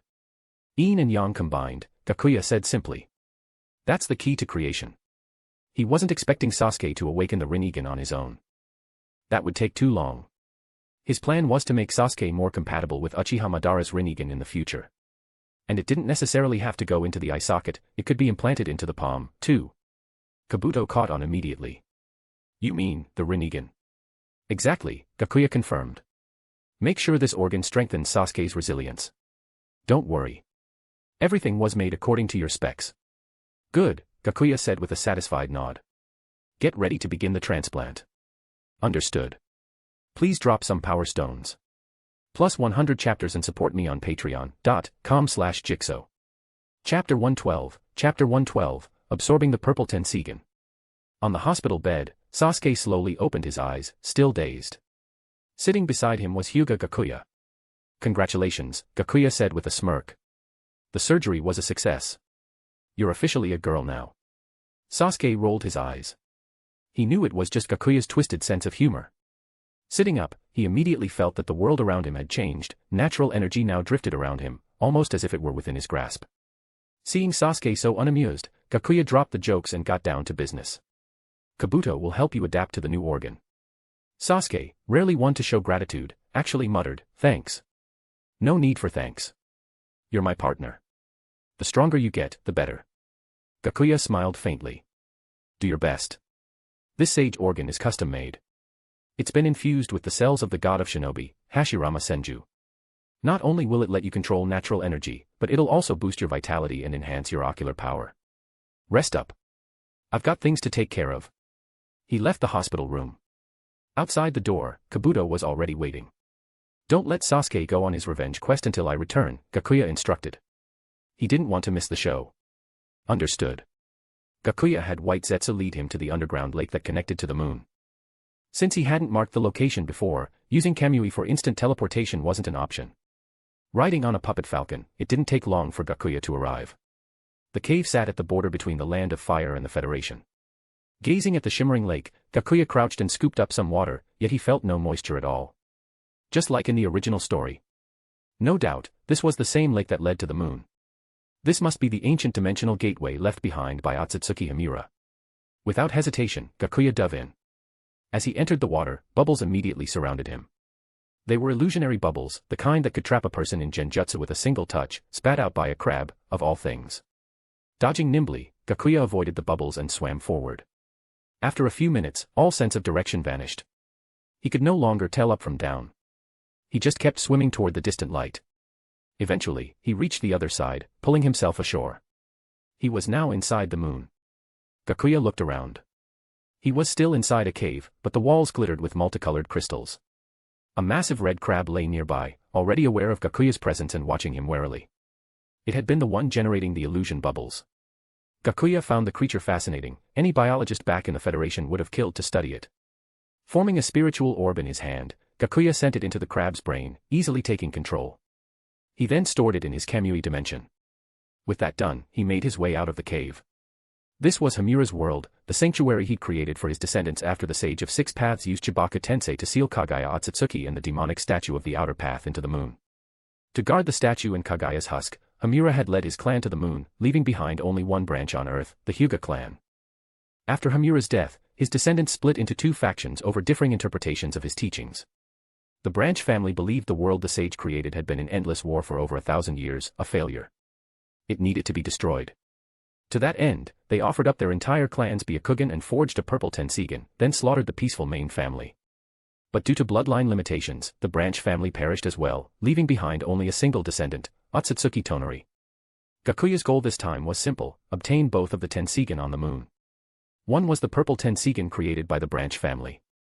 The other resided inside the artificial sun that powered the moon's movement, a golden Tenseigan. As he walked out of the cave, Gakuya reviewed his objectives. And then, he stopped. What lay before him was a breathtaking sight. Tens of thousands of puppets, arranged in perfect formation, stood in silence at the foot of the mountain. They looked like a disciplined army, one assembled specifically to face him.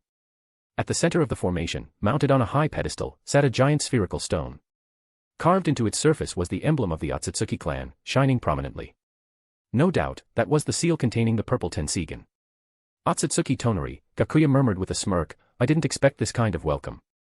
I'm flattered. There wasn't the slightest ripple in his heart, if anything, he wanted to laugh. He'd expected this. In the original story, these moon dwellers regularly observed Earth. If Tonari had learned about the men who had massacred the Hyūga Clan and fused with the Tenseigan, he would naturally anticipate Gakuya's ambition, his hunger for power. It was only a matter of time before Gakuya came knocking. Inside Hamura's temple, Otsutsuki Tonari stood before the golden Tenseigan, observing everything through its eye. He broke into a cold sweat the moment he heard Gakuya say his name. How? How does he know who I am? But what he saw next terrified him even more. Gakuya's gaze pierced the distance, staring directly at him, through the Tenseigan. Gakuya smiled, a grin that seemed to say, wait there, I'm coming for you. Turning his attention back to the puppet army below, Gakuya estimated their numbers, around 30,000. Tonari must have hastily constructed them upon suspecting Gakuya's arrival. After all, space was littered with meteors. Plenty of raw materials to work with. With that thought, Gakuya didn't hesitate. He activated his Tenseigan chakra mode. A teal aura enveloped him, and his figure turned into a streak of glowing blue light that shot down toward the seal stone. The puppet army instantly reacted. In the blink of an eye, countless puppet soldiers mounted puppet falcons and surged toward Gakuya in a wave, trying to block his advance. On the ground, more puppets raised their arms. Blasts of ocular-powered energy, beams condensed from pure dojutsu, fired at him like torrential rain. But none of it slowed him down. Spinning around him at incredible speed, 8 truth-seeking orbs formed a barrier. Any attack, or puppet, that got too close was shredded to dust by their sheer destructive force.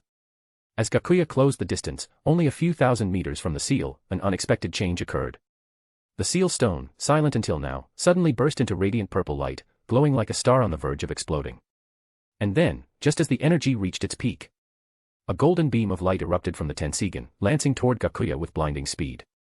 It struck him head-on. The beam didn't stop.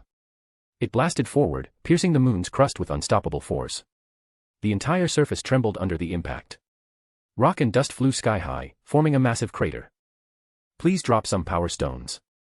Plus 100 chapters and support me on patreon.com/jigsaw. Chapter 113, Chapter 113, The Eye That Sees the Future. A golden beam of light surged like a raging flood, engulfing Hyūga Gakuya's entire body.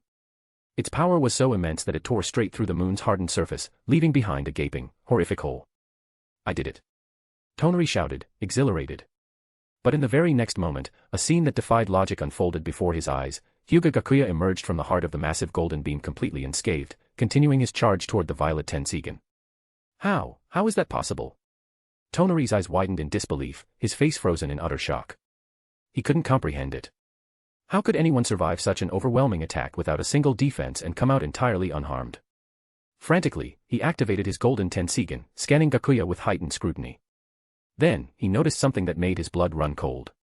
The original blue of Gakuya's Tenseigan had contracted, and beside them, a new pair of eyes had emerged. Intricate patterns spun within them, the Mangekyo Sharingan. A Mangekyo technique. As if you can keep blocking everything with just ocular powers. Clenching his teeth in frustration, Tonari once again remotely activated the violet Tenseigan, unleashing an even more brutal assault. At that moment, the technique Gakuya had activated was Kamui. Through intense training and the power of Sage Mode, he had reconstructed his body, enabling him to simultaneously wield both the Tenseigan and Mangekyo Sharingan. More than that, he had skillfully distributed his Sharingan's ocular power into his new eyes, achieving an unprecedented feat, simultaneous activation of both the Tenseigan and Mangekyo. The violet Tenseigan charged again, firing another beam of concentrated golden energy. It tore through Gakuya once more, piercing the moon's shell with frightening precision. Down below in the ninja world, countless people looked up toward the moon, where a blinding light burst forth in the sky. Someone's fighting on the moon. There are aliens out there. Are we about to get invaded by aliens or something? Panic spread rapidly across the world as people speculated, their voices filled with fear and confusion. But Gakuya gave Tonari no time to fire off another golden Tenseigan blast. He had already reached the sealing stone. Canceling his intangibility, he struck the stone with the truth-seeking orb. The impact shattered it, revealing a violet Tenseigan the size of a basketball hidden inside. Without hesitation, Gakuya activated the forbidden technique, bloodline seizure, as inky black flesh engulfed the violet Tenseigan, devouring it whole. In an instant, immense ocular power surged into his eyes. He could feel the Tenseigan's energy roaring within him. He took a deep breath, focusing all his attention on stabilizing the overwhelming force. With the shift of a single thought, the Tenseigan's power began to flow outward, warping the time and space around him. His deep ocean blue Tenseigan now radiated an eerie, unsettling brilliance. The color began to change, gradually deepening, like a mystical force corrupting its hue. Blue faded into a profound, cosmic purple, an otherworldly gaze that seemed capable of seeing through all things in existence. Then, without warning, images began flashing across Gakuya's vision. Scene after scene, countless futures played before him, like a reel of possibilities being projected straight into his soul. Ha ha ha. I can see the future now. Even the ever-composed Gakuya couldn't help but burst into laughter. In truth, his eyes had always occasionally given him fleeting glimpses of what was to come, but back then, he had no control over the strange ability. But now, everything had changed. Now, he could effortlessly see 10 seconds into the future, a passive skill he could wield at will. And if he chose to expend a bit more ocular energy, he could peer even further, into the far reaches of time. As his laughter faded, Gakuya looked toward the sky, toward the golden sun looming overhead, created by the golden Tenseigan. That's where Tonari and the golden eye now resided. The chakra burning around Gakuya's body shifted from bright blue to deep purple. Then, like a comet streaking through the void, he launched himself at the artificial sun. He pierced its blazing outer shell without resistance and burst into its interior. Landing firmly within, Gakuya's gaze immediately locked onto the massive floating castle and the Hamura shrine inside. Wasting no time, he flew straight toward the shrine where the golden Tenseigan was hidden, where Tonari was hiding. He could also vaguely sense a sealed presence within, none other than Otsutsuki Kaguya herself. Gakuya's heart sank. He noticed the golden Tenseigan inside the shrine shrinking rapidly, while Tonari waited beside it with a crazed expression. Picking up speed, Gakuya surged forward. But suddenly, wave after wave of puppets poured from the shrine, hurling themselves at him in suicidal attacks. But none of them could withstand even a moment against his truth-seeking orbs. They were obliterated instantly, torn apart like paper in a storm. Unfortunately, it was too late. The time Gakuya had spent merging with the violet Tenseigan had cost him dearly. A moment later, a silver storm erupted, an apocalyptic whirlwind of annihilation tearing through everything in its path, bearing down on Gakuya with devastating force. Not daring to be careless, Gakuya immediately summoned a protective shield of truth-seeking orbs, concentrating every ounce of chakra into his defense. The silver tornado slammed into his barrier, driving him backward relentlessly. He was forced through the moon's surface and into open space before the storm finally subsided. As the onslaught died down, Gakuya dismissed his shield, and saw Tonari slowly emerge from the Hamura shrine. In his right eye socket gleamed the golden Tenseigan. So you really did complete the fusion. Gakuya was surprised at first, but then noticed the constant drain of chakra and life force flowing from Tonari's body. A hint of disdain crept into Gakuya's voice. You're just forcing control with Otsutsuki bloodline and chakra, huh? Tonari's current state could be summed up in a single phrase, a cornered beast making its last stand. To kill you, and destroy the shinobi world, that's more than enough. His voice was maniacal, deranged. He knew he wouldn't live much longer, but he was determined to take Gakuya down with him and fulfill his mission. Please drop some power stones. Plus 100 chapters and support me on patreon.com/jigsaw. Chapter 114, The Clash of Tenseigan. In the vast, boundless expanse of space, two figures stood suspended in midair, Hyūga Gakuya and Tonari. Their overwhelming chakra surged and clashed in waves, rippling through the void around them. Down below, across the entire shinobi world, every eye was fixed on the sky, captivated by the awe-inspiring scene unfolding above. Against the backdrop of the moon, two tiny black silhouettes hovered in confrontation. All the major hidden villages scrambled to bring out their most advanced space telescopes, trying to get a clearer view of the battle. Yet, limited by their technology, they could only just make out two humanoid figures locked in a standoff. Any further detail was lost in blur and distortion. Let's see how you handle this, Gakuya murmured, lifting his hand slightly. With a subtle motion, his 8 truth-seeking orbs gathered together and began fusing, forming a dazzling sphere of radiant energy. Clenching the orb tightly, Gakuya released a torrent of raw power from his palm. A blinding golden beam burst forth, illuminating the surrounding space. The light blazed like a miniature sun, intense enough to scorch the eyes of anyone who dared to look directly at it. Not to be outdone, Tonari answered with his own show of power. Golden chakra flames surged around him, his body now wreathed in searing light. The 10 truth-seeking orbs behind him merged simultaneously, releasing a radiance even more intense than Gakuya's.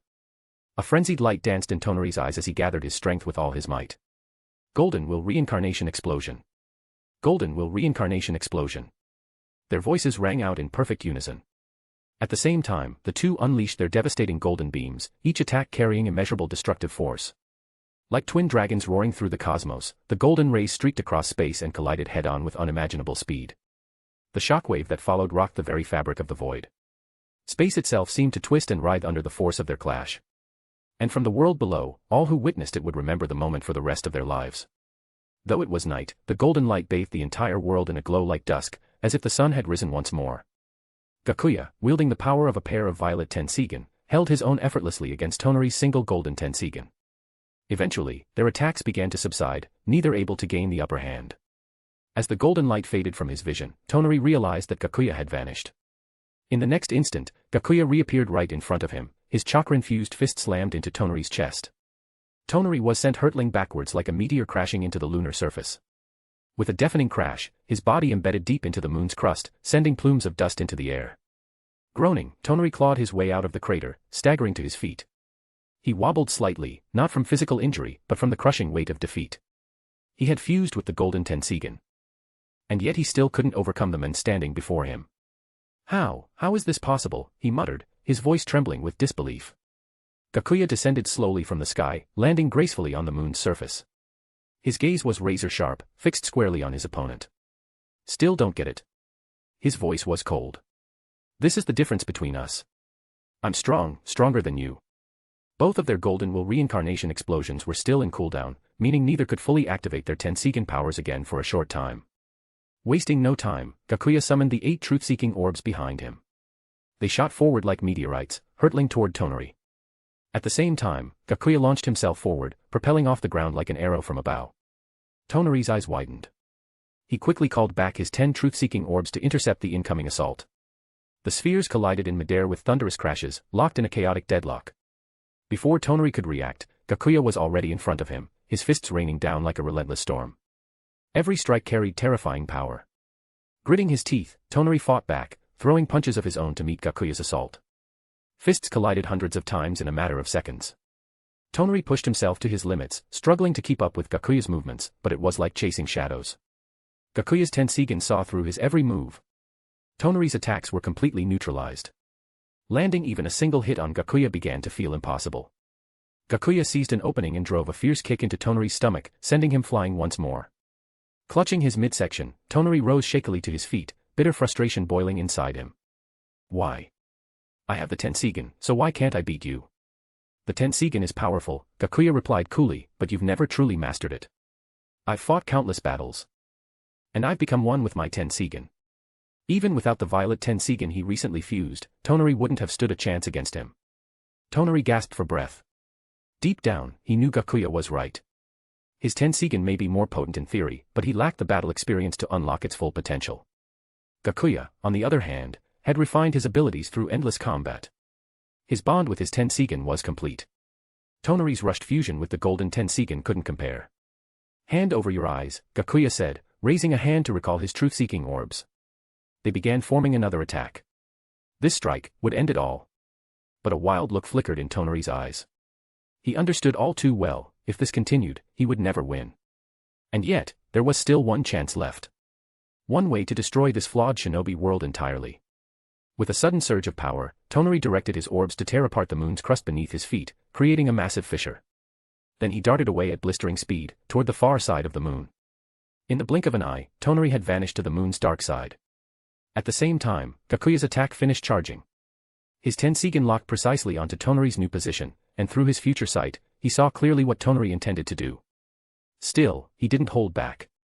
He diverted a bit of attention to use Kamui, sealing away the shrine that imprisoned Kagaya Otsutsuki. While the seal itself was of sage level and couldn't be destroyed by this attack, Gakuya didn't want to risk any accidents. The last thing he needed was Kagaya breaking free. A brilliant golden beam exploded from Gakuya's hand, tearing effortlessly through the moon's crust and rocketing toward Tonari like a divine judgment.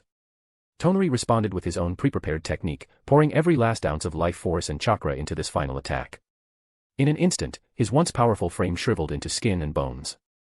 Two devastating golden will reincarnation explosions collided once more, but this time, they were deep inside the hollow moon, with no space for the energy to escape. It gathered, built up, pressed inward, until it reached a terrifying critical mass. And then, the moon exploded. It shattered like glass under a hammer, fragments of every size erupting in all directions, streaking through space like shooting stars in reverse. A cataclysmic sight, one that would never be forgotten. Please drop some power stones. Plus 100 chapters and support me on patreon.com/jigsaw. Chapter 115, Chapter 115, Gathering the Rinnegan and the Tenseigan. The moon exploded. Across the shinobi world, everyone stood frozen in shock, their eyes locked onto the sky. The moon had burst apart like a grand display of fireworks, fragments scattering into the void. Mouths hung open, faces full of disbelief. Worse still, some of the moon's debris had been caught by the planet's gravity, turning into flaming meteors hurtling toward the Earth. At the top of the Federal Tower, Kabuto adjusted his glasses, cold sweat beading on his forehead as he watched the sky. A truly terrifying display. Lord Gakuya never fails to astonish. If there was anyone in the shinobi world capable of destroying the moon, it could only be Hyūga Gakuya. What did you say? A federal shinobi beside him asked, confused. Nothing. Send word to all provincial governments, prepare defense protocols, evacuate civilians, and ready the chakra cannons. We're going to intercept those meteors. Yes, sir. A voice suddenly came from behind. Kabuto, let me handle it. It'll be a good test for my new power. Sasuke had appeared silently behind him. Kabuto thought for a moment, then nodded. Fine, but keep your identity hidden. Understood. Sasuke gave a confident smirk. His new power made him feel like he could shatter every meteor in the sky. Even so, Kabuto still had the chakra cannons prepared. As the capital of the Shinobi Federation, Otogekyure couldn't afford any margin for error. And there was another reason, Hyūga Gakuya had warned him before. Sasuke's confidence was often misplaced. He still didn't fully grasp the limits of his own strength. Elsewhere, the other villages had also taken action, urgently mobilizing evacuation efforts. In Konoha, Tsunade acted quickly. Get the civilians into the shelters. Have the shinobi ready to intercept the incoming debris. She herself stood atop the Hokage rock, bracing for direct confrontation with the meteors. In Iwagakure, Inoki flew high into the sky to meet the incoming threat, his jaw hanging slack. Could aliens really exist? In Kirigakure, Mei Terumi focused all her attention on the meteor shower, her chakra flaring to full. In Kumogakure, Ace stood tall on the fully tailed beast-transformed killer bee as the two prepared to meet the falling destruction together. In Sunagakure, Gaara summoned countless walls of sand across the village, creating a defensive network against the incoming barrage. But these efforts could only minimize the damage. In the face of a catastrophe like this, avoiding casualties entirely was impossible. Meanwhile, Black Zetsu stared at the shattered moon in horror, mouth agape. Could Mother have returned? Who else could have possessed the power to destroy the moon? Or maybe, her clan. A chill ran down his spine. An uneasy premonition crept into his heart. Wait. Gakuya was searching for the spatial passage to the moon that Hamura left behind. Could this be his doing? Of course, Hyūga Gakuya hadn't bothered to inform Black Zetsu before departing for the moon. And Zetsu couldn't be sure if this destruction was his doing at all. Hyūga Gakuya had no time to dwell on the shattered moon.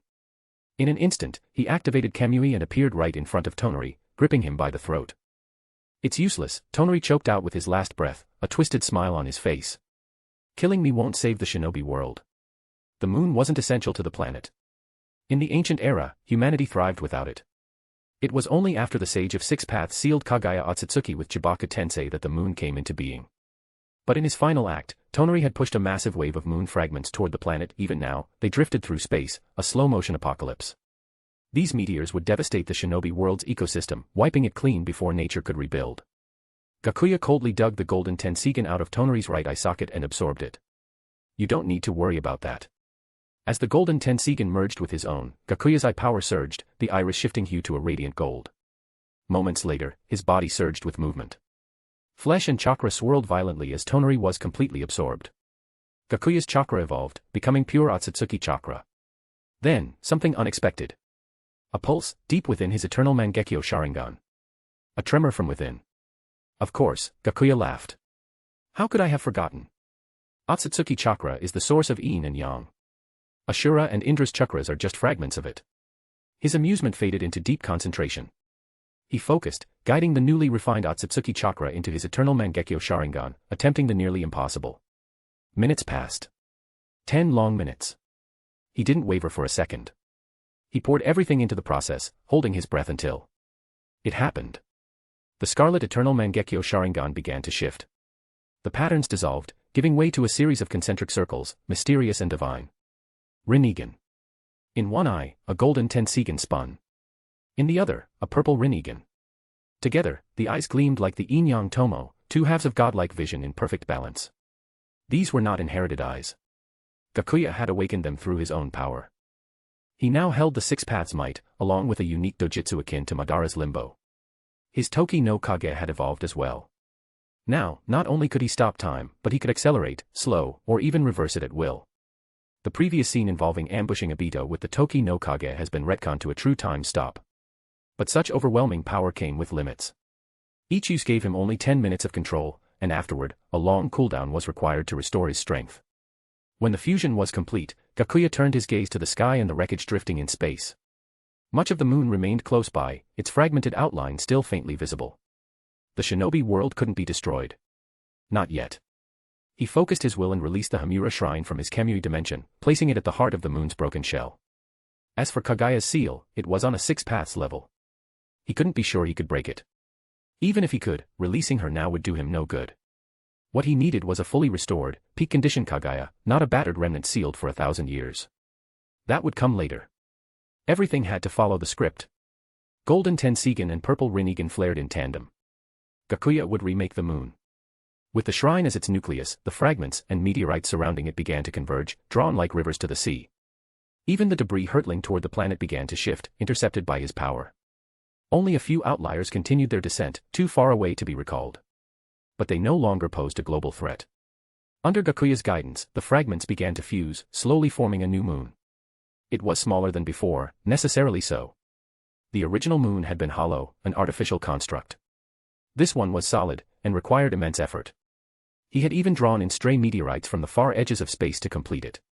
The strain on his chakra was enormous. To forge this new moon, Gakuya had nearly exhausted everything he had. Then a new problem presented itself: how to return to the Shinobi world. The spatial tunnel he'd used before had surely collapsed in the explosion. In the end, he burned through the last remnants of his chakra, activating Kamui multiple times until he finally returned to Earth. Please drop some power stones. Plus 100 chapters and support me on patreon.com/jigsaw. Chapter 116, Chapter 116, The Shinobi World Trembles. The meteor shower slowly came to an end. Survivors emerged from shelters one by one, lifting their heads toward the sky. The moon is back. No, someone recreated it. They say the Sage of Six Paths once created the moon. I used to think that was just a legend. But now, I believe it. It must have been the sage himself. He's protecting the Shinobi world. People across the ninja world stared upward in stunned silence, their eyes wide with awe as they took in the majestic sight. Gigantic meteors streaked across the sky like shooting stars. Then, impossibly, they began to draw together, crashing, fusing, forming into a single, brilliant sphere. A brand new moon took shape before their eyes. The 5 Kage were so shocked their jaws nearly hit the ground. What had happened tonight defied all logic. And the implications were terrifying. First off, someone had actually fought on the moon. Not only that, the battle was so intense that the moon itself was shattered. What kind of absurd power would it take to pull that off? But even more shocking was that someone had rebuilt the moon right after. Changing the heavens, recreating celestial bodies, such feats were the stuff of myth. Aside from the Sage of Six Paths, who else could possibly accomplish something like this? The most reasonable explanation seemed to be that the sage had clashed with some mysterious, otherworldly foe, a battle so fierce, so earth-shaking, that it obliterated the moon entirely. And yet the sage prevailed, and created a new moon. But that raised a far more troubling question: who was that mysterious enemy? Someone from beyond the stars? Could aliens truly exist in this world? And if so, would they come again? The sage might have saved them this time. But what if he didn't return the next time? That lingering dread settled like a storm cloud over the hearts of every nation's leaders, refusing to fade. Inside the Federation building, Kabuto Yakushi directed his men to carry away the unconscious Sasuke. Just as Hyūga Gakuya had warned, Sasuke overestimated his abilities. He'd shattered a meteor with lightning, yes, but collapsed immediately afterward from exhaustion. Gakuya-sama really doesn't do anything small, Kabuto murmured, gazing up at the newly reformed moon with quiet awe. In Konoha Gakuya, Tsunade moistened her parched lips. Shizun, alert the ANBU and make contact with the other nations. We're convening a six-nation summit. This could determine the fate of the entire shinobi world. Yes, Lady Tsunade. Naruto stood frozen, staring blankly at the scene. He thought the Gakuya he'd seen recently was already unbelievably strong, but shattering the moon. Even he couldn't believe that was within Gakuya's power. In Sunagakure, Gaara quietly exhaled with relief. If those moon fragments had all crashed to Earth, the world might have ended right then and there. In Iwagakure, Inoki rubbed his aching back and muttered, even Uchiha Madara couldn't destroy the moon. Only the legendary Sage of Six Paths could have pulled this off. In Kumogakure, I suddenly thought of someone else, Hyūga Gakuya. He didn't believe Gakuya was the one who destroyed the moon, but anyone carrying the sage's truth-seeking orbs surely knew far more than they were letting on. In Kirigakure, Mei Terumi licked her dry lips and whispered, the world is about to change. Now, with a power capable of ending the world suddenly revealed, it hung over them all like the sword of Damocles. A fearsome, ever-present threat. What if there wasn't a sage to save them next time? And no one was more panicked than Black Zetsu. The moon had been destroyed, then restored, but what about her? His mother was still inside that moon. Hyūga Gakuya, yes, he must have seen something with those Tenseigan of his. I need to find him. I need to know the truth. Consumed with anxiety over Kaguya Otsutsuki's fate, Black Zetsu quickly made his way to Odogakure in search of Hyūga Gakuya. Emerging from the earth, Black Zetsu found Gakuya sitting on a chair, his expression dark. His aura was faint, his skin pale, he was clearly badly injured. Before Black Zetsu could even begin wondering who could have wounded someone like Gakuya. You finally showed up, Gakuya said, his voice cold and sharp, laced with murderous intent. Good. I've got some questions for you. As soon as the words left his mouth, sealing arrays lit up around the room, snapping shut to lock Black Zetsu in place. But Black Zetsu didn't move. These kinds of seals couldn't restrain him, only yin-yang release could actually bind his form. Still, he had no intention of running. He needed answers too. He had to confirm what had happened to his mother, Kaguya Otsutsuki. Was she taken by the Otsutsuki clan, or was she still trapped on the moon? Of course, Gakuya knew these seals wouldn't hold Black Zetsu. This was theater, stagecraft for a deeper game. What are you doing? I'm your ally, remember? Or have you decided you don't want to become the Ten-Tails Jinchuriki anymore? Black Zetsu feigned panic, playing his role as though the seals had him trapped. Gakuya rolled his eyes internally. He's still pretending, huh? Still trying to keep me in the dark. Both of them were acting. Both of them calculating. Through clenched teeth, Gakuya growled. What are you hiding from me? You're not Uchiha Madara's will at all. What's really sealed on the moon? He wasn't pulling any punches. With a single sentence, he revealed several of the greatest secrets in the shinobi world. He had to take the offensive, before Black Zetsu could. Black Zetsu fell silent. His eyes flickered as he considered how to respond. He could already guess some of what had happened on the moon. Gakuya must have encountered either Hagoromo or Himura Otsutsuki, and had suffered a crushing defeat. No one else in the shinobi world could possibly match Gakuya in power, let alone beat him. That was the logical conclusion. But he needed confirmation. After a long pause, Black Zetsu sighed heavily. He knew he had to give something up. Otherwise, the alliance between them would collapse, and with it, his hopes of reviving his mother. So, it was Obito, wasn't it? He's the one who told you. Gakuya narrowed his eyes, gaze sharp as a blade. And if he did? You're right. I'm not Madara's will. The truth is, my mother is what's sealed on the moon. I am the embodiment of her will. You mean the rabbit goddess? Yes. I'm sure Obito told you the story already. My mother's name is Kaguya Otsutsuki. She was the mother of Hagoromo Otsutsuki, the one you know as the Sage of Six Paths. But in the end, she was betrayed by Hagoromo and his brother, Himura. The two of them joined forces, and sealed her away on the moon. Please drop some power stones. Plus 100 chapters and support me on patreon.com/jigsaw. Chapter 117, Deceiving the World. Hyūga Gakuya's expression softened slightly. Go on. I'm listening. Black Zetsu carefully studied Gakuya's face, noting the change in his expression. Seeing that he seemed more at ease, he continued. In order to resurrect my mother, I embedded myself at Uchiha Madara's side, guiding him to the stone tablet left behind by the Sage of Six Paths. In his later years, Madara used the flesh and blood of Senju Hashirama to awaken the Rinnegan. But he needed someone else to carry out his plan, someone who understood love more deeply. That person was Uchiha Obito. He manipulated Obito's love for Rin, orchestrating events so that the higher-ups in Kirigakure implanted the three tails into her. Rin willingly died at Kakashi's hands in order to protect her village. And Obito, as the witness to Rin's death, awakened the Mangekyo Sharingan in his grief. That despair drove him to embrace the plan to create a perfect illusionary world.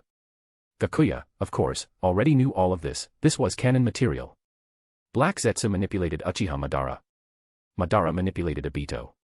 And Obito, in turn, manipulated Nagato. They all thought they were the ones moving pieces on the board. In reality, they were just pawns. Gakuya nodded and casually filled in the biggest hole in Black Zetsu's story. There was never any infinite Tsukuyomi. The real goal was to resurrect Kagaya Otsutsuki. Black Zetsu was secretly delighted. The glaring flaw in his narrative had just been patched up, by Gakuya himself, no less. He's easier to fool than I expected.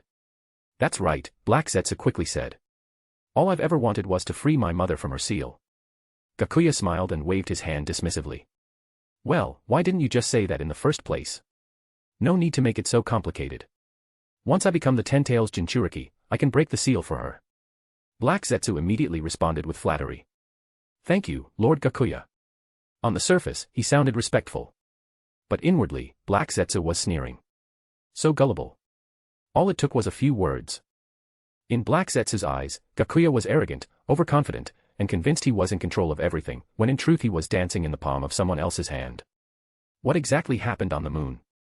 Black Zetsu asked, pressing the advantage now that Gakuya looked relaxed again. I'm a little worried about my mother's safety. Gakuya's expression grew serious. I encountered the men you mentioned, Otsutsuki Himura. We fought. At the last moment, I shattered the moon and sent its fragments hurtling toward the shinobi world. I used that as leverage to barely gain the upper hand. Your mother should still be sealed within the remains of the moon. When it broke apart, Himura protected one of the temples. He then claimed the glory of Tonari's actions as his own, making his story seem even more ruthless. Black Zetsu was secretly shocked. So ruthless, he was willing to take the entire shinobi world down with him. But at the same time, he was relieved, his mother, Kagaya Otsutsuki, hadn't been destroyed after all. In the end, Himura used all his remaining power to reform the moon. That's when I consumed it. To confirm his story, Gakuya displayed the golden Tenseigan he'd recently obtained. What? Himura's still alive? Black Zetsu was completely stunned. It's a bit like possession, Gakuya explained.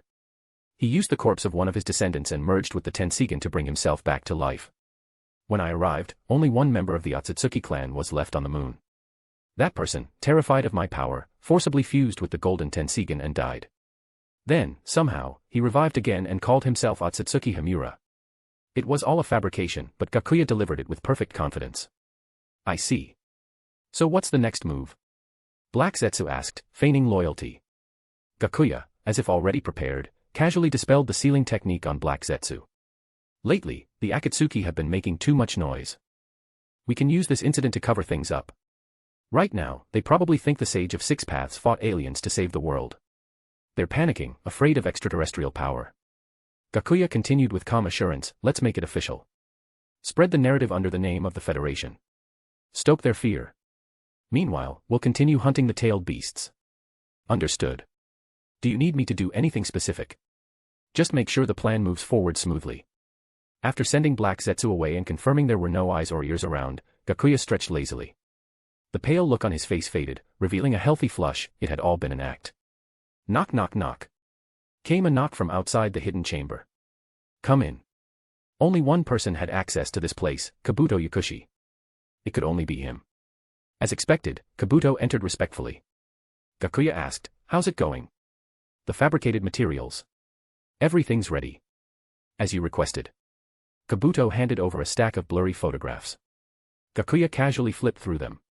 They'd been carefully faked per his instructions.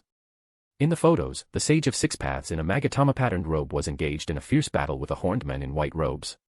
The five great nations won't be able to tell they're fake, right? Rest assured, my lord. With their level of technology, there's no way they can detect anything unusual, Kabuto replied confidently. In recent years, the Federation's technology had far outstripped the five great nations, but much of it remained classified and hidden from public view. Good. Next, we need to prepare for the Six-Nation Summit. I'll attend personally, under the name Chiba Mokashu, and present these materials. Kabuto nodded. Last time, during our video call to discuss the summit's location, we tentatively agreed on Gakuya, but nothing's been finalized yet. Let's go with Gakuya, Gakuya said without hesitation. Unlike Omega-kure, Gakuya wasn't under suspicion. All its secrets were buried deep underground and shielded with perception-blocking jutsu. No one would be able to see anything. And it gave him a chance to lay some traps, perfect for future plans. What about Sasuke? He's regained consciousness and already left to track down Uchiha Itachi. Just have a white Zetsu shadow him. Let me know before the brothers face off. Gakuya wouldn't miss that showdown for anything.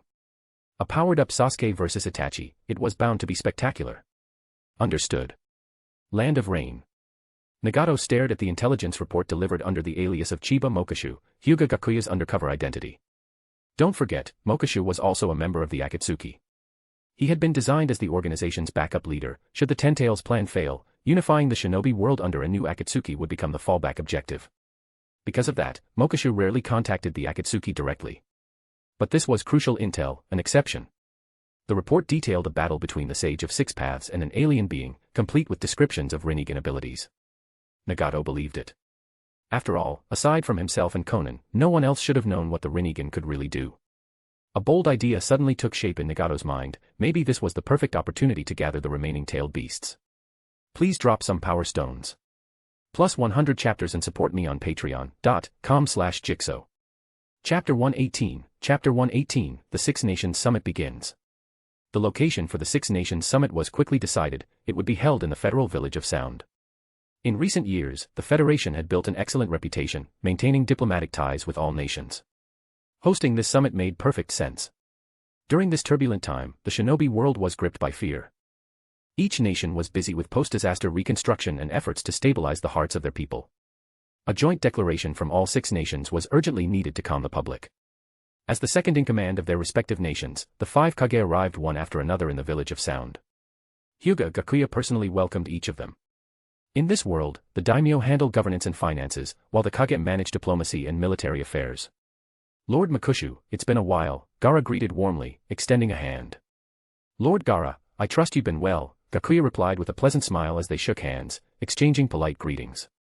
Makushu-sama, Temari greeted from Gaara's side. Gakuya didn't bother to hide his gaze as he gave Temari a once-over. When her cheeks flushed under his scrutiny, he chuckled and praised. Temari, you've grown even more beautiful. Among the five great nations, the Federation and the Land of Wind shared the closest ties. Gakuya invited Gaara into a guest room for a private discussion ahead of the summit, securing his support for the following day. The next day, the Six Nations Summit officially convened. Seated around the round table were Hyūga Gakuya representing the Federation, Tsunade of the Land of Fire, Gaara of the Land of Wind, A of the Land of Lightning, Anoki of the Land of Earth, and Meitarumi of the Land of Water.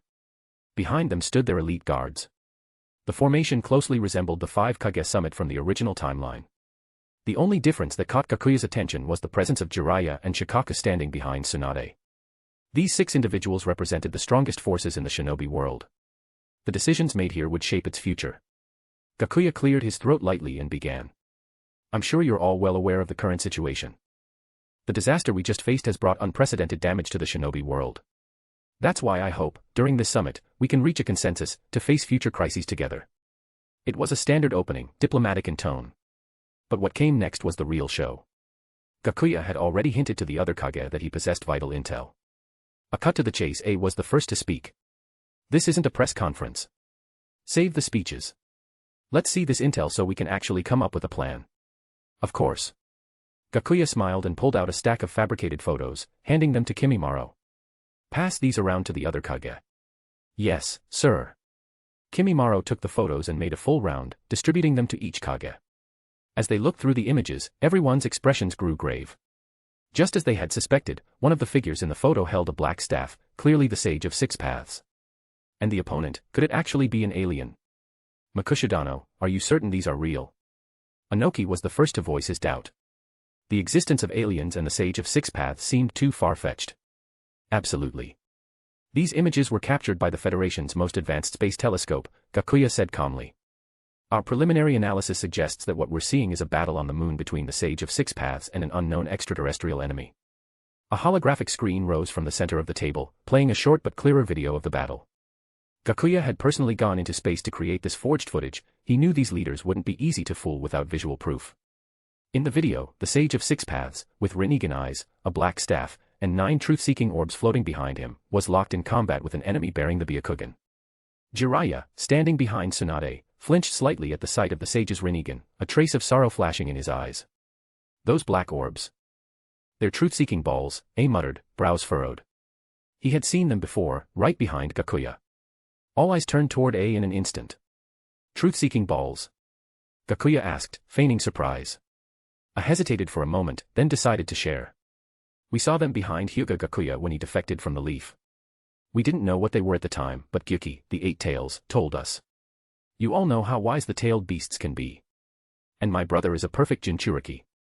He wouldn't lie to me. Tsunade's heart skipped a beat. She remembered when Gakuya had collected a sample of her blood. Suddenly, she slammed her hand on the table. It all makes sense now. Gakuya must have known something all along. He took my blood, and he's absorbed the Uchiha's Kekkei. He knew. He knew before any of us. Gaara, who had remained silent until now, finally spoke with calm clarity. So Gakuya's trying to become the second sage of 6 paths. Tsunade nodded grimly. That has to be it. Last time, he defeated Han, the Jinchuriki of the 5 tails from Iwagakure, with barely any effort. Gaara pressed on. Then why did he join the Akatsuki? I jumped in without hesitation. Good question. Makushidano, how exactly did you convince him to fight alongside my Land of Lightning during the last war?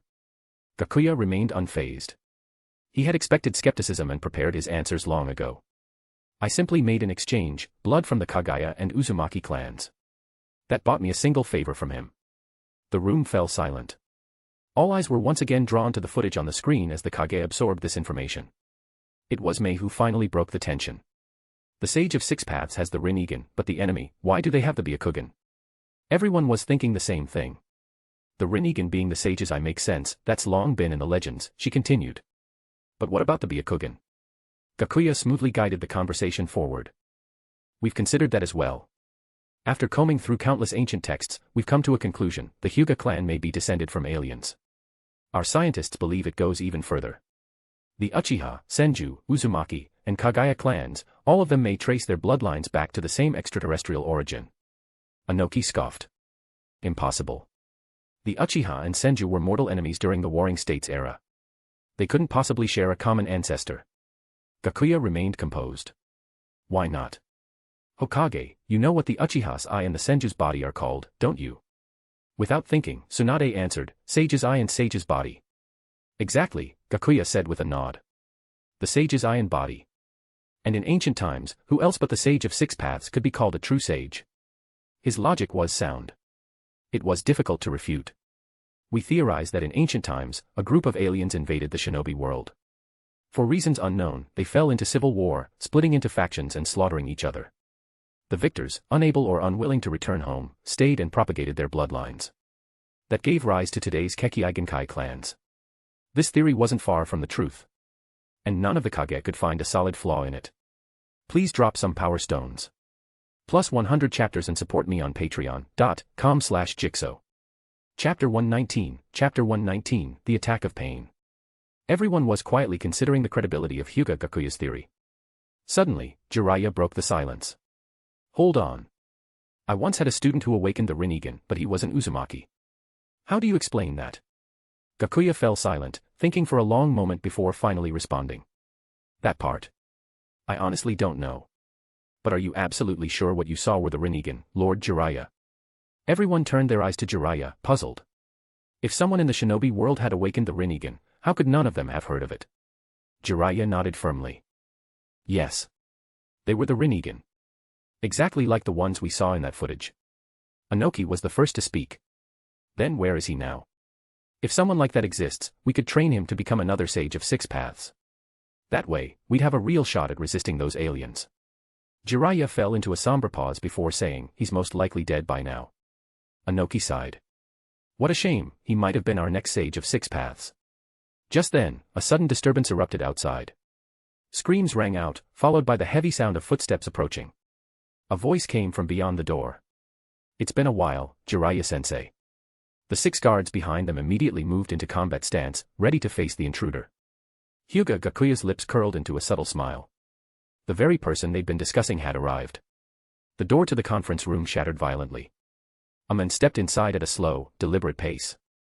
He wore the signature black cloak with red clouds, his face riddled with black receiver rods. Most striking of all were the Rinnegan glowing in his eyes. The Raikage, locked his gaze on those eyes. The Rinnegan. Jiraiya, didn't you say he was dead? And that cloak? He's with Akatsuki, Gaara added, sand already flowing from the gourd at his side, prepared to strike at any moment. Jiraiya didn't answer A's question. He stared at the figure before him. This wasn't Nagato, he recognized that immediately. This was Yahiko, the man who had once dreamed of becoming a god. You're Yahiko.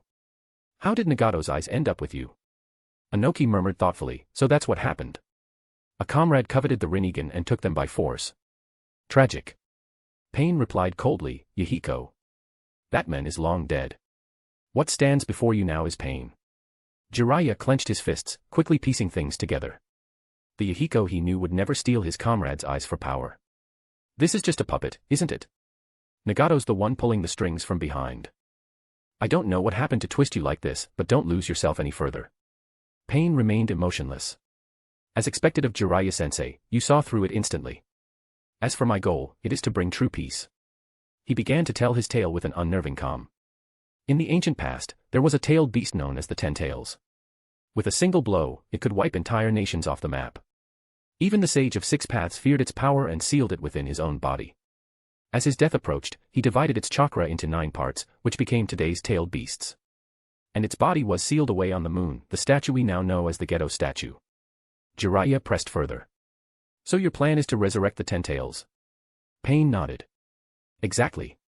Hand over the final 4 tailed beasts.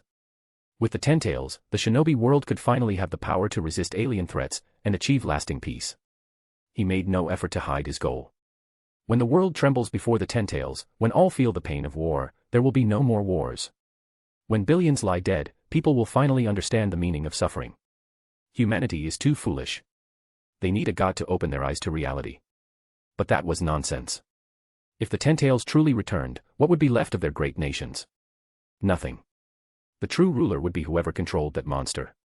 Jiraiya's expression darkened. He never imagined that the student he once cared for would become like this. This is just your twisted delusion. Chiba Mokishu slammed the table. Peace built on fear isn't peace at all. Stood up as well. You're dreaming if you think I'll hand over my brother. Without another word, he activated his lightning release armor and dashed forward, aiming to stop Pain before he could sway anyone further. If Pain managed to convince even one of them, Killer Bee would be doomed. In a flash, A appeared before Pain, hand extended in a deadly chop aimed straight for his neck. But just as he was about to land the blow, a powerful repulsion exploded from Pain's body, fracturing the floor around them. A was sent flying. Gaara reacted swiftly, summoning a cushion of sand to catch him. Everyone's eyes widened in disbelief. The Raikage's full force strike had been deflected effortlessly, and Pain hadn't even lifted a finger. It was no exaggeration. This truly was the legendary Rinnegan. No one dared make a move after that. Pain scanned the room with calm indifference. Looks like you've made your decision. In that case, we'll settle this on the battlefield. He turned his back and began to leave. But no one present was about to let such a dangerous enemy walk out unharmed. This was the perfect chance to strike him down. Tsunade shouted, "Don't hold back. Everyone, attack now. Don't let him get away." In an instant, a barrage of ninjutsu flew toward Pain. Still, he didn't move. He simply stood there as the attacks rained down on him. A massive cloud of smoke burst from the spot where Pain had stood. Did it work? Someone sensed that the chakra signature within the smoke had vanished. As the smoke cleared, all that remained was a twisted, unrecognizable corpse. The signature red cloud cloak was gone. The black rods had vanished. It was just a ruined husk. Hyūga Gakuya frowned. As expected. He knew we were here, there's no way he'd send his real body. Just a clone. What do we do now, Lord Mokishu? Mate Terumi asked. All eyes turned to Gakuya. As the host of the summit and the one responsible for security, the next step was his call. This was indeed a failure on our part, Gakuya admitted. We'll dispatch forces immediately to track Akatsuki. You'll have an answer. But we have urgent matters to discuss. Let's move to a more secure location. We also need to plan how to defend against Akatsuki going forward. Agreed, the 5 Kage nodded.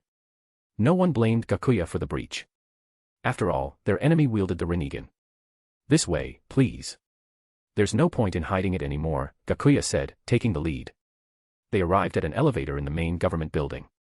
Gakuya pressed several buttons, and the elevator began its descent, deep underground. A minute later, the doors opened. What greeted them was not a cavern or tunnel, but a pristine white corridor filled with scientists in lab coats hurrying to and fro. It was a massive research facility. This is the hidden world beneath Otogekyure, Gakuya said. Everything here is a federal secret. Please don't wander off. I've heard the Federation's tech was impressive, but seeing it firsthand, it truly lives up to the rumors, Meitorumi said in awe. Gakuya smiled modestly. We simply prioritize it more than others. As he led the way, every staff member they passed greeted Gakuya with respectful bows, letting the group pass without question. Please drop some power stones. Plus 100 chapters and support me on patreon.com/jixo. Chapter 120, Mysterious Message, Beware of Chiba Mokashu. Jiraiya trailed behind the group, his expression somewhat distant, lost in thought. He couldn't understand how his once kind-hearted students had turned out that way. Yahiko. Nagato. Konan. He snapped back to reality with a quiet sigh. His mind drifted to the time he met Naruto, and how firm the boy's belief in becoming Hokage had been, how deeply he loved the village. Maybe, that's what Nagato and the others were missing. Jiraiya muttered under his breath. He had to get to the bottom of this. If his students had gone down the wrong path, then he bore the responsibility to set things right. With that, Jiraiya quickened his pace to catch up with the others. Just then, a researcher wrapped tightly in protective gear brushed past him. Jiraiya felt a strange, familiar aura coming off the person. His body froze slightly, just long enough that the two collided. Ah. I'm sorry, so sorry, the researcher quickly bowed and apologized. Jiraiya felt a slip of paper slide into his sleeve but said nothing, pretending nothing had happened. No problem, he replied casually. He caught back up with the group and walked over to Hyūga Gakuya. Lord Mokashu, I need to use the restroom. Tsunade, overhearing the request, rolled her eyes with a groan. You really are the type who always needs to go. Jiraiya just scratched his head and laughed awkwardly. Ahahaha, what can I say? Nature calls. Of course, Gakuya knew exactly why Jiraiya was making this request. The researcher who bumped into him had been arranged by Gakuya himself. He nodded and smiled. Understandable. Kimimaro, take Lord Jiraiya to the restroom. Once he's done, bring him straight to the conference room. Yes, sir. Kimimaro nodded and turned to Jiraiya. Right this way, Lord Jiraiya. Thanks, Jiraiya replied. The 5 Kage all exchanged subtle glances. The Federation was taking precautions this seriously. Escorting someone even to the bathroom. There was no doubt now, this place was hiding something big. The monstrous army from the Federation's war with the Land of Wind years ago, this had to be where it all started. Jiraiya followed Kimimaro to the restroom. Kimimaro didn't enter, simply waiting outside. Once inside a stall, Jiraiya pulled out the note and unfolded it. It read, in clear handwriting. Lord Orochimaru became Chiba Mokashu's puppet 8 years ago. Mokashu has much bigger plans. Be careful.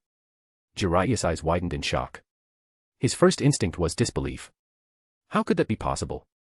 8 years ago, that would be before the Konoha crush. If Orochimaru had already become Chiba Mokashu's puppet back then who killed the 4th Kazekage? Who lured Sasuke Uchiha away?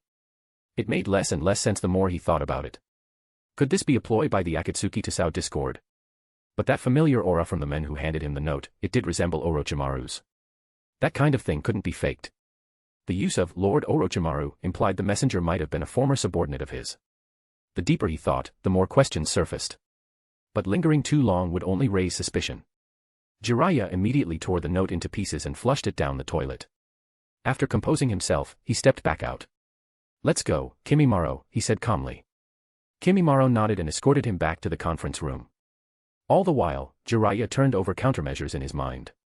Regardless of whether the intel was true or false, he had to be cautious. He couldn't let anyone notice anything unusual about him. Back in the conference room, the discussion was already heated. Hyūga Gakuya was summarizing the current crisis. Our enemies are the Akatsuki, and the potential threat of extraterrestrial invaders arriving at any time. But for now, the Akatsuki are our immediate problem. From what we've gathered, the alien presence in ninja history is separated by 2 events, each 1,000 years apart. We suspect even alien communication over such distances would be limited. If not, then reinforcements would have come during their internal conflicts a millennium ago, not now. That's why our top priority must be stopping the Akatsuki from collecting the tailed beasts. Right now, the only ones still in our possession are the 9 tails in Konoha, the 8 tails and 2 tails in Kimogakuya, and the 6 tails in Kirigakuya. Jiraiya entered just in time to see Gakuya delivering his speech with passion and righteousness, his words full of concern for the future of the shinobi world. For a moment, Jiraiya wavered. Maybe that warning really had been the Akatsuki trying to divide them. Mei Terumi's expression darkened. The 6 tails Jinchuriki has already defected. He's no longer in Kirigakuya. In fact, ever since she took power, the village hadn't had control of a single-tailed beast. The 3 tails disappeared with Yugura's death, and the 6 tails host had deserted. That was why she'd been so eager to capture the 3 tails during that recent skirmish. Tsunade's face twisted in anger. So we've basically handed the 6 tails to the Akatsuki. Gakuya nodded grimly. I propose that all 6 of our nations immediately begin searching for the 6 tails Jinchuriki. We can't afford to lose another tailed beast to the Akatsuki. And we must also protect the ones we still have. At this point, I believe we need to put past grievances aside and pool our strength. Anoki spoke up. We agree with the first part. But what exactly do you mean by pooling strength? Are you suggesting we allow each other shinobi into our villages to bolster defenses? A sharply defiant voice cut in, Reikage, no way. I'm not letting foreign forces set foot in the land of lightning. No one could blame him. No nation would willingly allow another's military to march in. That would be surrendering your homeland's fate to someone else, unthinkable. Anoki snorted. Still clinging to national interests. How are we supposed to unite like this and fight off a greater threat? What did you say? Should we just pack up and move the tailed beasts from Kimogakuya into Iwagakuya for safekeeping? A roared, his voice thundering with fury. Kimogakuya and Iwagakuya had always been at odds, cooperation between them was a pipe dream. Gakuya stepped in to ease the tension. Then let's take a different route. We can supply each village with our specialized tech ninja tools to enhance your shinobi. Of course, they won't be free. You'll need to purchase them at cost. I'm in favor, several of the Kage agreed quickly. They'd been eyeing the Federation's tech for a while now. If this was their chance to get the real deal, none of them would pass it up. Gakuya smirked inwardly. With their current industrial capabilities, reverse engineering these tools was out of the question. Just then, a knock echoed from the door. For someone to interrupt a meeting of this scale, it could only mean something urgent. Come in, Gakuya ordered. Kabuto entered, followed by a shinobi from Kimogakuya. The moment the Kimogakuya ninja saw the 4th Reikage, he dropped to one knee. Lord Reikage. Half a day ago, the Akatsuki attacked our border outpost. They've captured the 2 tails Jinchuriki. Please drop some power stones. Plus 100 chapters and support me on patreon.com/jixo. Chapter 121, Chapter 121, 2 tails. What? Everyone in the room wore a look of shock. The 2 tails had been captured by the Akatsuki. That meant the number of tailed beasts still in their hands was dwindling. The messenger quickly explained the situation. The Jinchuriki of the 2 tails had been ambushed and captured by 2 mysterious shinobi during a mission. Hyūga Gakuya immediately knew it had to be the work of the Undying Duo. After the report was delivered, the messenger was escorted away by Kabuto to rest. The air in the conference room grew heavier. The Akatsuki were closing in, and only 3 tailed beasts remained uncaptured. Hyūga Gakuya seized the opportunity to speak. Perhaps it's time we formed a mobile special task force, one composed of elite shinobi from each nation, operating under unified command. Their sole purpose would be to respond immediately to any Akatsuki activity. I support Mokishikun's proposal, Gaara said, speaking up for the first time. A team like that would help us respond more effectively to the Akatsuki threat. The other 4 Kage all nodded in agreement, each recognizing the need for coordinated action. By drawing personnel from all nations, and having them oversee each other, the task force would also help prevent internal betrayals that could jeopardize the fragile unity of the shinobi world. Then who will lead this unit? The Reikage asked. The room fell silent. The question touched on national interests and delicate power balances. I suggest all 6 of us act as joint commanders, Hyūga Gakuya offered. This way, decisions remain fair and balanced, and we make the most of each nation's unique strengths. I agree, Gaara said again without hesitation. One by one, the other Kage voiced their support. That brings us to the next challenge, selection and training, Tsunade said. We'll need only the best of the best if we're to stand a chance against the Akatsuki. Gakuya continued, I propose a squad of 15. It keeps the unit lean and mobile without sacrificing combat strength. To ensure coordination, they'll undergo joint training before deployment. That's a solid plan, Tsunade nodded. We can assign them joint missions during peacetime to build synergy, and when the Akatsuki appear, they'll move as one to eliminate the threat. But how do we divide the slots? Someone asked. 15 positions, 6 nations. Gakuya shook his head. The Federation was only recently established, we don't yet have enough elite shinobi to contribute evenly. Instead, we'll offer advanced ninja tools as support. Naturally, Gakuya had no intention of inserting his own people into the task force. As one of the commanding leaders, he already had access to all the necessary intel. And with White Zetsu at his disposal, he had no need for embedded spies. No one pressed him further. Truthfully, those advanced tools were too tempting to refuse. So what do we call this team? The Raikage asked. Gakuya smiled. If Akatsuki means dawn, then let's call our team Dusk. Anoki chuckled. Dusk it is. And just like that, the summit concluded, every step unfolding exactly as Gakuya had planned. Once the 5 Kage had departed, Gakuya immediately ordered the announcement to be published in the Ninja World Daily. The 6 great nations had finally reached a formal cooperative agreement. As a turning point in the battle against the Akatsuki, the moment was worthy of front-page coverage. News of the alliance spread like wildfire throughout the shinobi world, temporarily easing the fears of the public. The idea of a united front among the great nations provided a powerful sense of reassurance. Nagato glanced over the intelligence report with a sneer. So this is it. Faced with a crisis of this scale, this is all the 5 great nations can manage. The Akatsuki's plan was progressing smoothly. With the 2 tails now in custody, only the 6 tails, 8 tails, and 9 tails remained. And they had only lost a single member. The organization was still overwhelmingly powerful. They've put heavy protection around the 8 tails and 9 tails. That means we go after the 6 tails next, Nagato said, voice frail but filled with conviction. Conan, gather intel on the 6 tails' whereabouts. We need to move before the great nations do. Understood, Conan nodded. Once the 6 tails is ours, we move on Konoha and Kimobukure. It's time to take the last 2. Konoha, inside the Hokage Tower. Naruto stood in front of Tsunade, eyes filled with determination, pleading to be included in the Dusk team. He hoped that by joining the task force, he might finally find Sasuke again. Granny Tsunade, please let me join the Dusk team. I found Sasuke last time when we went after the 3 tails. I'm sure I'll find him again, and this time, I'll bring him back. He pressed his hands together, leaning forward in an earnest bow. No, Tsunade said firmly. It's too dangerous. You're a Jinchuriki, Naruto, one of the Akatsuki's prime targets. We can't risk putting you on that team. Naruto looked dejected but suddenly perked up, an idea coming to him. He walked to Tsunade's desk. Tsunade assumed he was going to plead again and purposely avoided eye contact, pretending to focus on paperwork. Transformation Jutsu. With a puff of smoke, Naruto disappeared, and in his place stood a blonde, twin-tailed kunoichi in a stylish outfit, the stunning Naruko. Naruto wrapped himself around Tsunade's arm and spoke in a sugary voice. Granny Tsunade, what if I just stay like this? I could sneak into the Dusk team in this form and no one from the Akatsuki would even know I'm a Jinchuriki. Shizen's eyes went wide in shock. Was this really the same Naruto from moments ago? With the whisker marks hidden and a new outfit, he looked like a completely different person, an actual blonde bombshell. Tsunade turned to look, clearly startled. But she didn't hesitate to shut him down. Naruto, your transformation jutsu may change your appearance, but it doesn't mask your chakra signature. The Akatsuki are all Kage-level shinobi, they'll notice something's off. I can't let you take that risk. Disappointment flickered in Naruto's eyes, but he wasn't ready to give up. He changed his approach. Granny Tsunade, I get why you're worried, but if I don't even try, I'll never get another chance to find Sasuke. If I don't do this, I'll regret it forever. I promise I'll be careful. I won't do anything reckless. And with this transformation as a cover, I'll be even harder to detect. Tsunade furrowed her brow. She knew how much Naruto cared about Sasuke, but she couldn't overlook the danger. Naruto. I understand how you feel. But I also have to think about the safety of the village.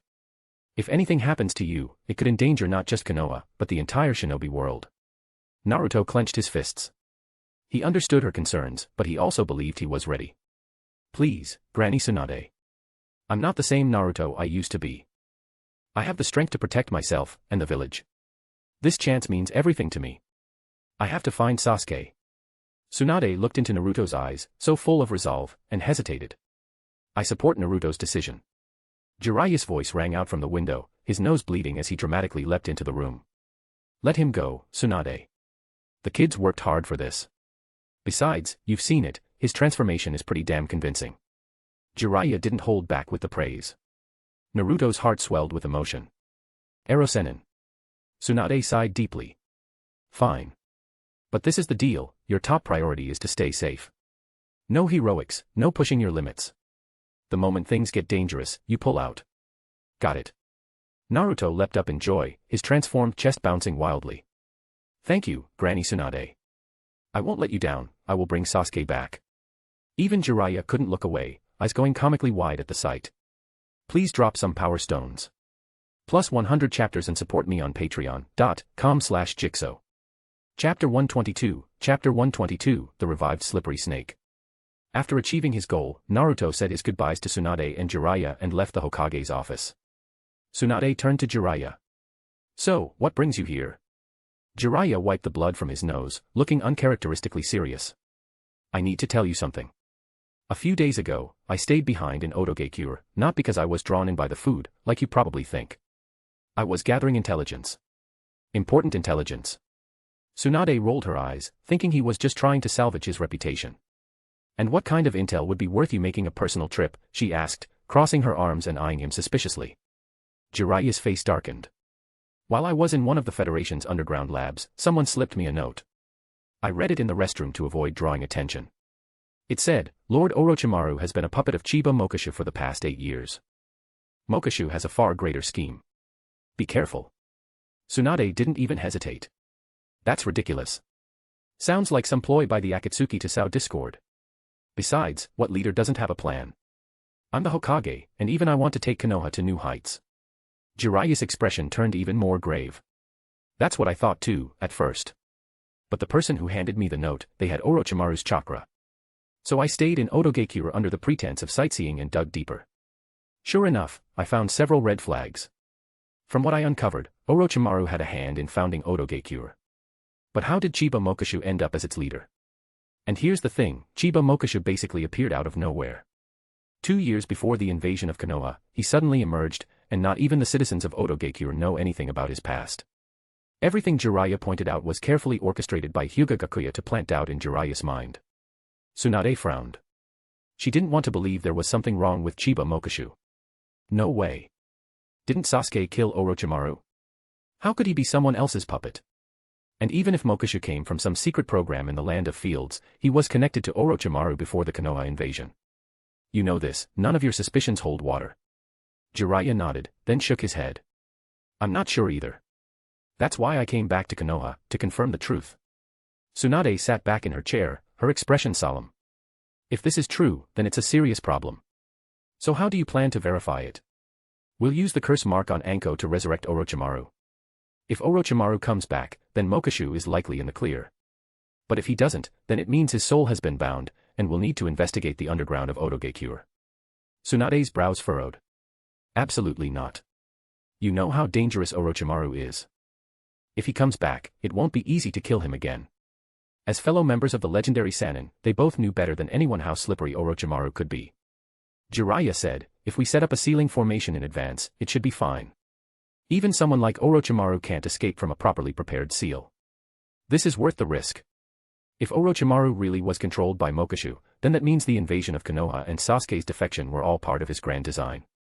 Tsunade hesitated, weighing the pros and cons, then gave a reluctant nod. Fine. It's worth trying. But we keep this quiet, the fewer who know, the better. Shizune, go fetch Shikaku, Kakashi, Asuma, and Anko. Shizune nodded. Understood. Let's go set up the seals in the basement. Soon, the group assembled, and Jiraiya once again laid out his theory. Everyone exchanged looks, but none voiced any objections. Anko, this may hurt a bit, Jiraiya said as he turned to her. You need to endure it. I understand, Lord Jiraiya. Anko nodded firmly. Jiraiya summoned the 2 great toad sages and temporarily entered sage mode.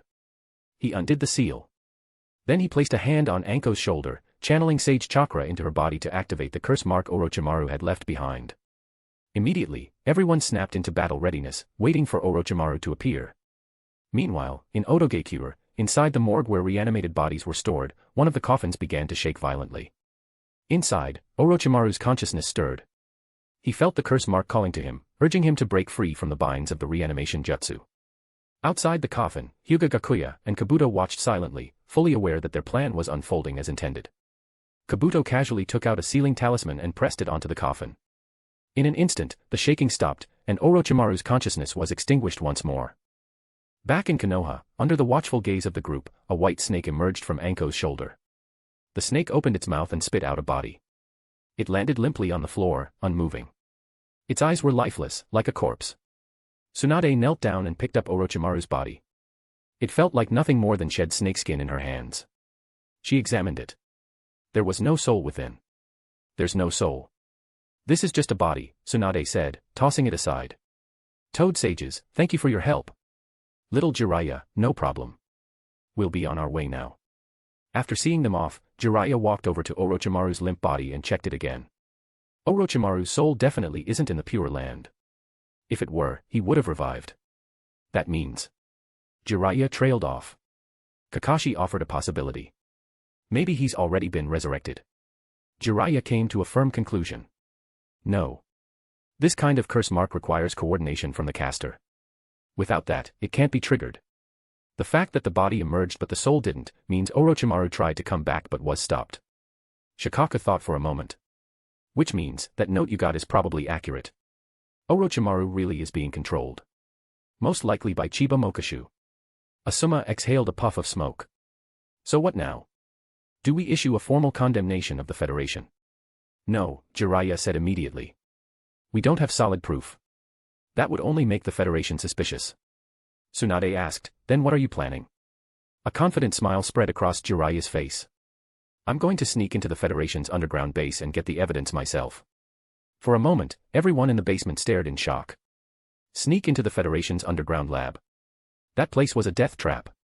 Tsunade and Shikamaru had seen the place with their own eyes. Even just walking to the meeting room, they'd witnessed layer upon layer of security, guards every 10 steps, sentries every 5, multiple ID checks. If it hadn't been for the emergency last time, with Chiba Mokashu personally leading the way, they never would have known that facility even existed. No way. You've seen their security. I won't let you go, Tsunade said firmly. I know. But it's the only way, Jiraiya replied seriously. Besides, I've already contacted someone on the inside, one of Orochimaru's former subordinates. He's a researcher there now.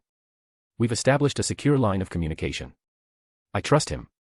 But, Tsunade started, only to be interrupted. Don't worry. I'll be careful. Jiraiya gave her shoulder a pat and flashed a thumbs up. Don't forget, I'm the Toad Sage, after all. Please drop some power stones. Plus 100 chapters and support me on patreon.com/jigsaw. Chapter 123, Chapter 123, The Brothers' Final Battle. Hyūga Gakuya's plans were unfolding smoothly. Jiraiya was preparing to head toward the Federation to investigate its secrets, but he was traveling in his usual meandering fashion, there was no telling when he'd actually arrive. Meanwhile, Sasuke remained relentless in his search for Itachi. Inside the Federation's main building, Hyūga Gakuya stared at the personnel file for the squad. His eyes landed on a blonde girl with twin ponytails. Was this a female version of Naruto? Had he not seen her in so long that she went and got gender reassignment surgery? Was this his new strategy for bringing Sasuke back, seduction? Just imagining the scene was beyond bizarre. And that name, Naruko Namikaze. Was she trying to inherit Minato's surname now? No one knew Naruto was the son of Namikaze Minato, so using this name ensured she'd stay hidden.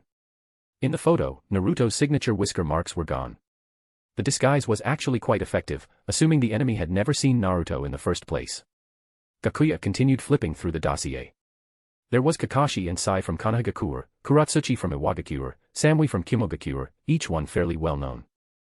He also had scientific ninja tools delivered to the team as a form of support in the fight against the Akatsuki. Life for Gakuya had returned to a calm, steady rhythm as he patiently awaited the next phase of his plan.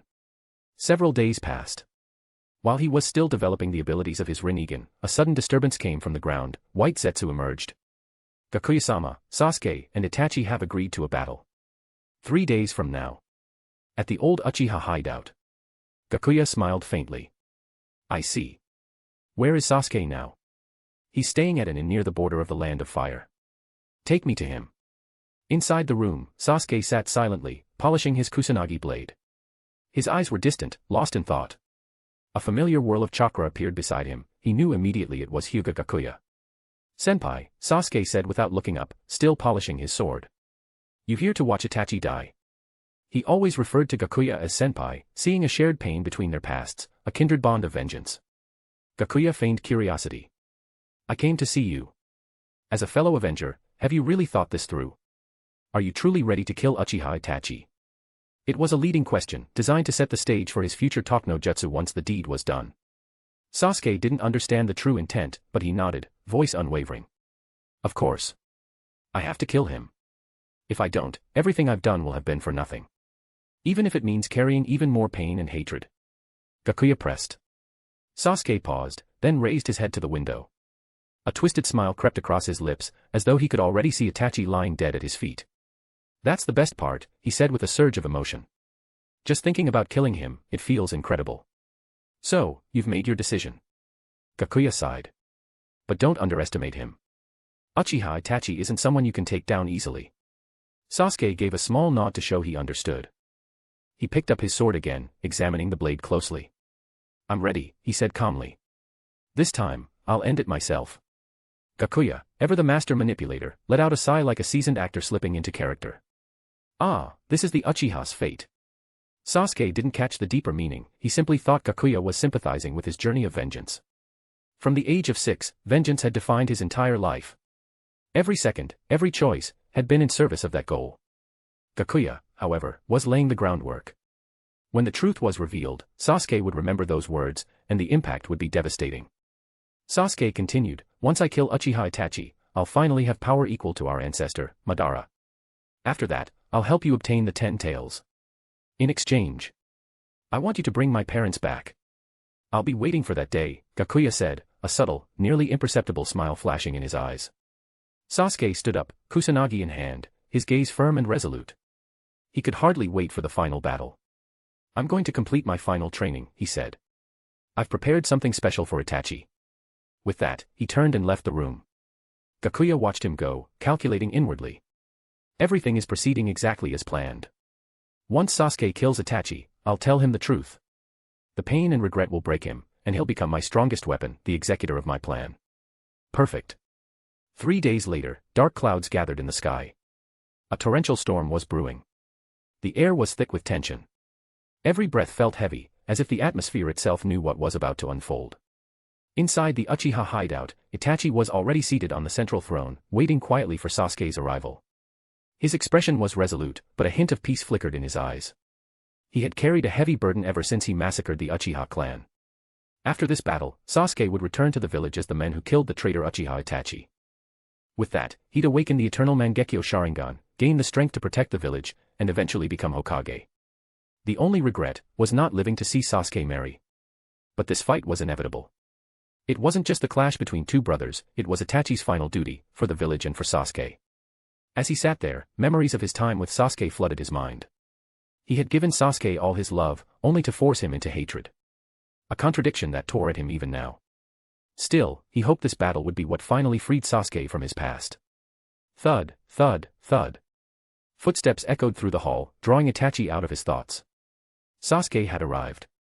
Each step he took carried a suffocating intensity. The killing intent radiating from him was razor-sharp. He stared straight ahead at the man seated on the throne, fists clenched so tightly his nails pierced skin, yet he felt no pain. All his focus was locked on Itachi. His eyes flickered with a storm of emotions, rage, hatred, and a faint trace of brotherly affection he couldn't entirely erase. Itachi, however, remained utterly calm. He lifted his gaze to meet Sasuke's, a faint smile tugging at his lips. Sasuke, he said, I thought you might be too afraid of death to face me. Sasuke's expression darkened further. His voice was cold as he bit out. How could I be? I've never once forgotten the lessons my brother taught me. Itachi replied evenly, let's see how far your eyes can see now. Sasuke's voice dropped to a growl. Far enough to see your death. Before the words had fully left his mouth, a sword flashed, piercing straight through Itachi from behind the throne. Blood burst forth, splattering across the floor. A second figure stepped from the shadows behind the chair, another Sasuke. It was a trap. Well played, Itachi said calmly, not even flinching. His expression barely changed, as if the wound wasn't real. And then, his body began to dissipate, scattering into a flurry of black crows that flew up toward the ceiling. Please drop some power stones. Plus 100 chapters and support me on patreon.com/jigsaw. Chapter 124, Chapter 124, The Battle of the Sharingan. From high in the sky, Hyūga Gakuya observed the fight below with his Tenseigan. This would be Uchiha Itachi's final battle. Uchiha Sasuke versus Uchiha Itachi. Gakuya wanted to see how much his enhancements to Sasuke would force Itachi to stop holding back. Crows clustered on the ceiling. Itachi's figure hung upside down above Sasuke, his eyes sharp and emotionless. In a flash, he drew a kunai and dropped like a specter, descending swiftly toward Sasuke. In that same moment, Itachi appeared behind him, but Sasuke didn't even turn. He drew the kusanagi blade from his waist and parried the strike with precise timing. Spinning around, Sasuke forcefully shoved Itachi back with one hand. He formed a one-handed seal, and lightning surged along his blade. With a flash of movement, he drove the electrified sword into the wall, pinning Itachi there. "You foolish little brother." Itachi's voice echoed beside his ear. The illusion shattered. Both men opened their eyes again, Itachi still seated in his chair, unmoved, and Sasuke standing in the exact same spot. The clash had only played out within a genjutsu. Even against a fully matured 3-tomo Sharingan, Sasuke hadn't fallen behind. But the real battle was just beginning. "Stop wasting time with these useless tricks." Sasuke's voice dripped with impatience. He was eager, desperate, to end this. Itachi, still leaning calmly against the stone throne, replied. "You still don't understand. You have the same eyes as I do." Sasuke scoffed, "Then go ahead. Use your Mangekyo Sharingan and kill me. Or is it that, you already know you can't measure up to me anymore?" "You're blindly confident," Itachi murmured, stepping down from the platform. From the moment one awakens the Mangekyo Sharingan, their path is sealed. Darkness. Blindness. It's inevitable. "So what, you want me to awaken mine just so you can take my eyes and create the so-called eternal Mangekyo Sharingan?"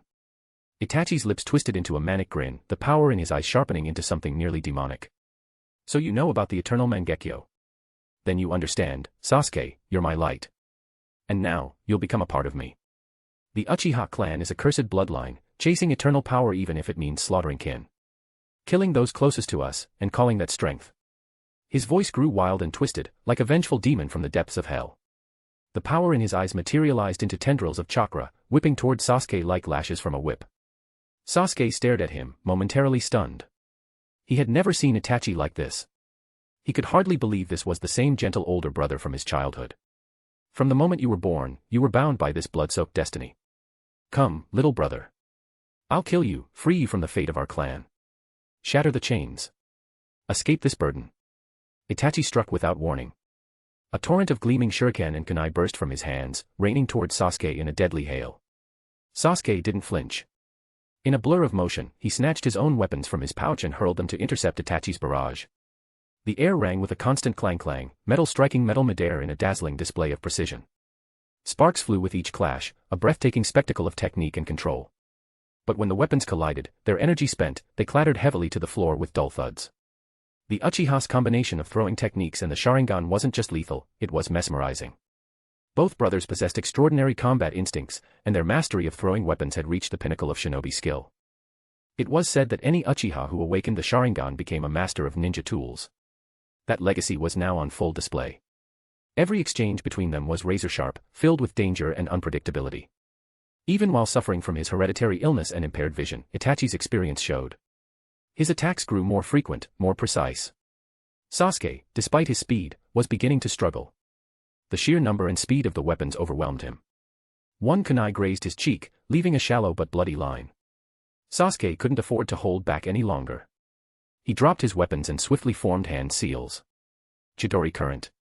Blue lightning exploded from his body in a blinding arc, smashing into the incoming weapons and deflecting them with sharp metallic crackles. Sparks lit the air, a storm of electricity clashing with metal in a fiery display. Through it all, Itachi remained still, calmly observing, watching every movement Sasuke made. He was waiting for the perfect moment to strike. Sasuke leapt into the air, dodging another wave of projectiles. A cloud of smoke erupted from his wrist, and from it dropped a scroll etched with glowing lines, gleaming with a cold, futuristic sheen. As it struck the ground, two shadow clones materialized in a flicker of chakra, flanking Sasuke on both sides. Each clone held a kusanagi blade, and with perfect synchronization, they lunged at Itachi. Twin arcs of steel swept toward him in a lethal cross. Itachi vanished with a leap, barely dodging the assault. But even as he soared upward, kunai shot from his sleeves like venomous fangs, striking both clones and dispersing them in a puff of smoke. Sasuke seized the brief opening. Forming rapid hand seals, he called out, "Fire style, Great Dragon Fire Jutsu." With a guttural shout, he unleashed a torrent of searing chakra from his mouth, shaping it into a massive fire dragon. Itachi didn't hesitate. Water style, Water formation wall. He spewed a thick stream of water that rose to form a protective wall, shielding him from the incoming flames. But Sasuke wasn't done. He inhaled sharply and launched more dragon-shaped fire attacks, each one larger and more violent than the last. The secret was in his body. His sage organ had already begun working, providing a constant flow of pure natural chakra that amplified his jutsu far beyond normal limits. Even Itachi was surprised. The power and chakra volume in Sasuke's fire-style jutsu now surpassed his own. Despite his shock, Itachi's movements never faltered. He dodged and countered, launching kunai with deadly accuracy as he weaved between attacks. Meanwhile, the colossal fire dragon tore through the ceiling and surged skyward, leaving behind a trail of scorched stone and debris. Sasuke had achieved his goal. The blazing inferno had drastically raised the surrounding temperature, and if things went as he planned, it would soon trigger rain. He was already preparing for his next move. Please drop some power stones. Plus 100 chapters and support me on patreon.com/jixo.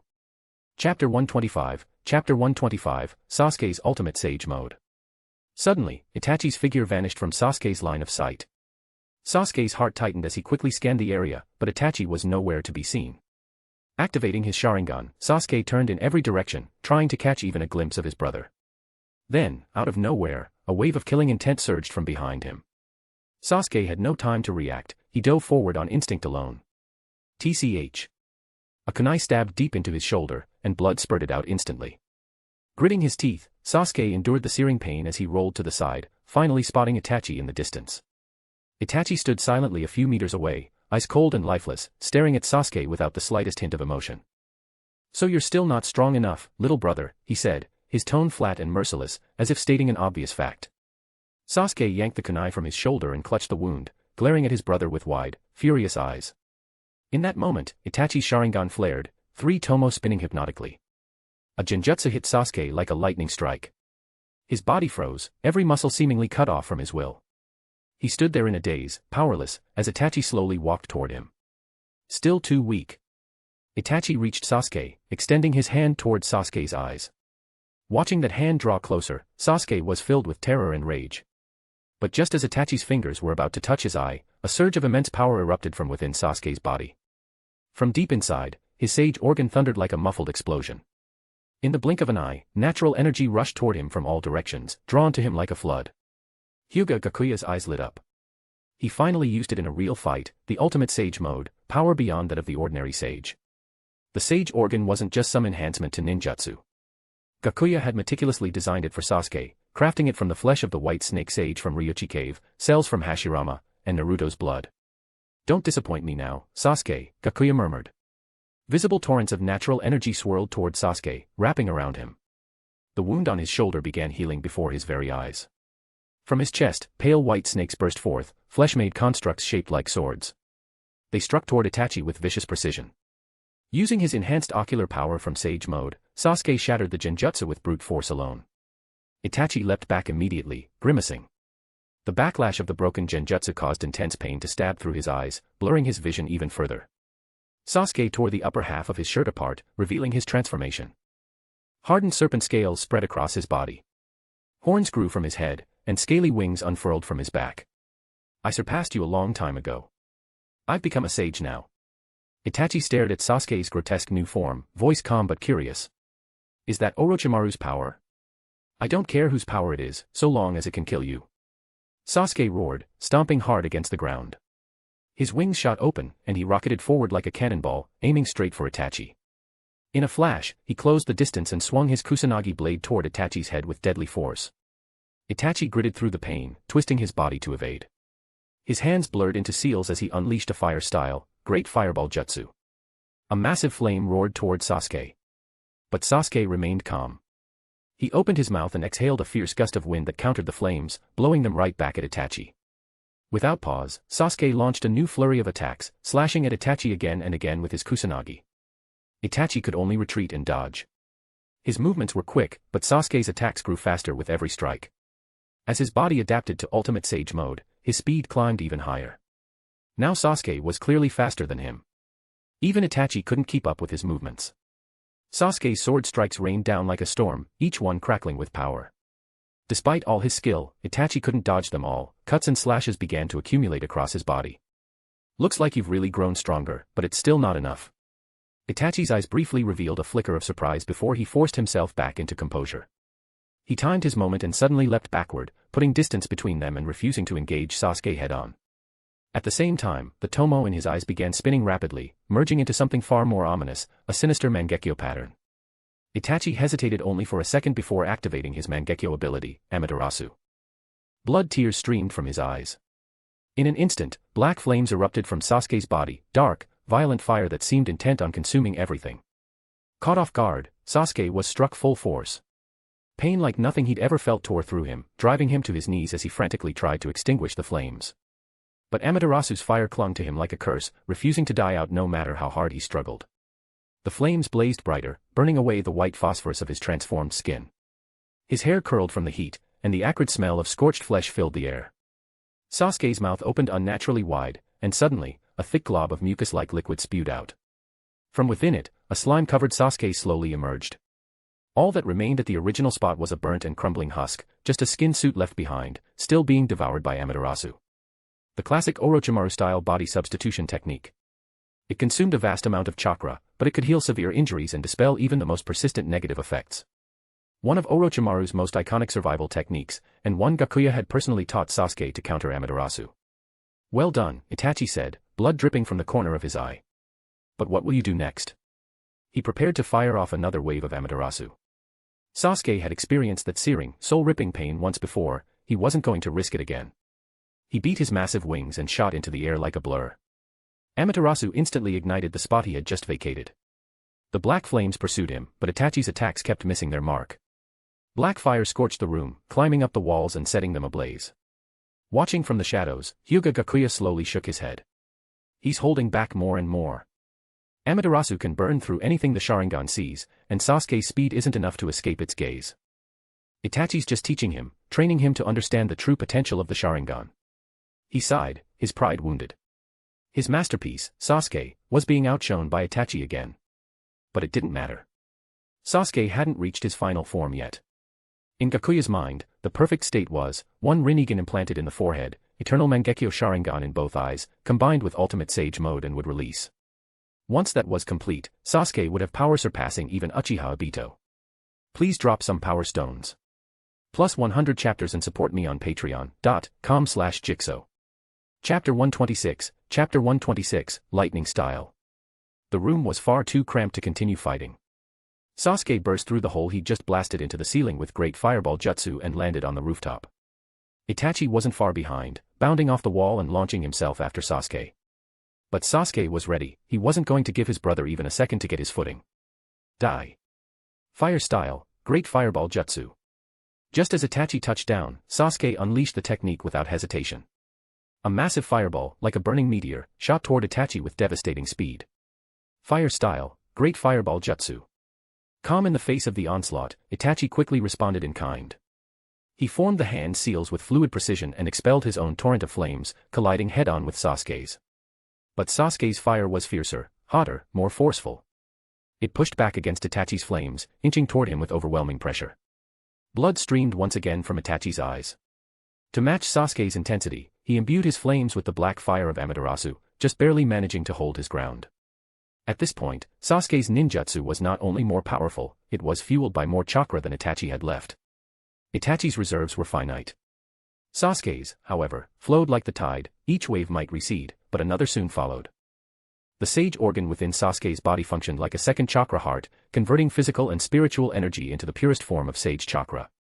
His flames roared with greater ferocity, threatening to engulf Itachi entirely.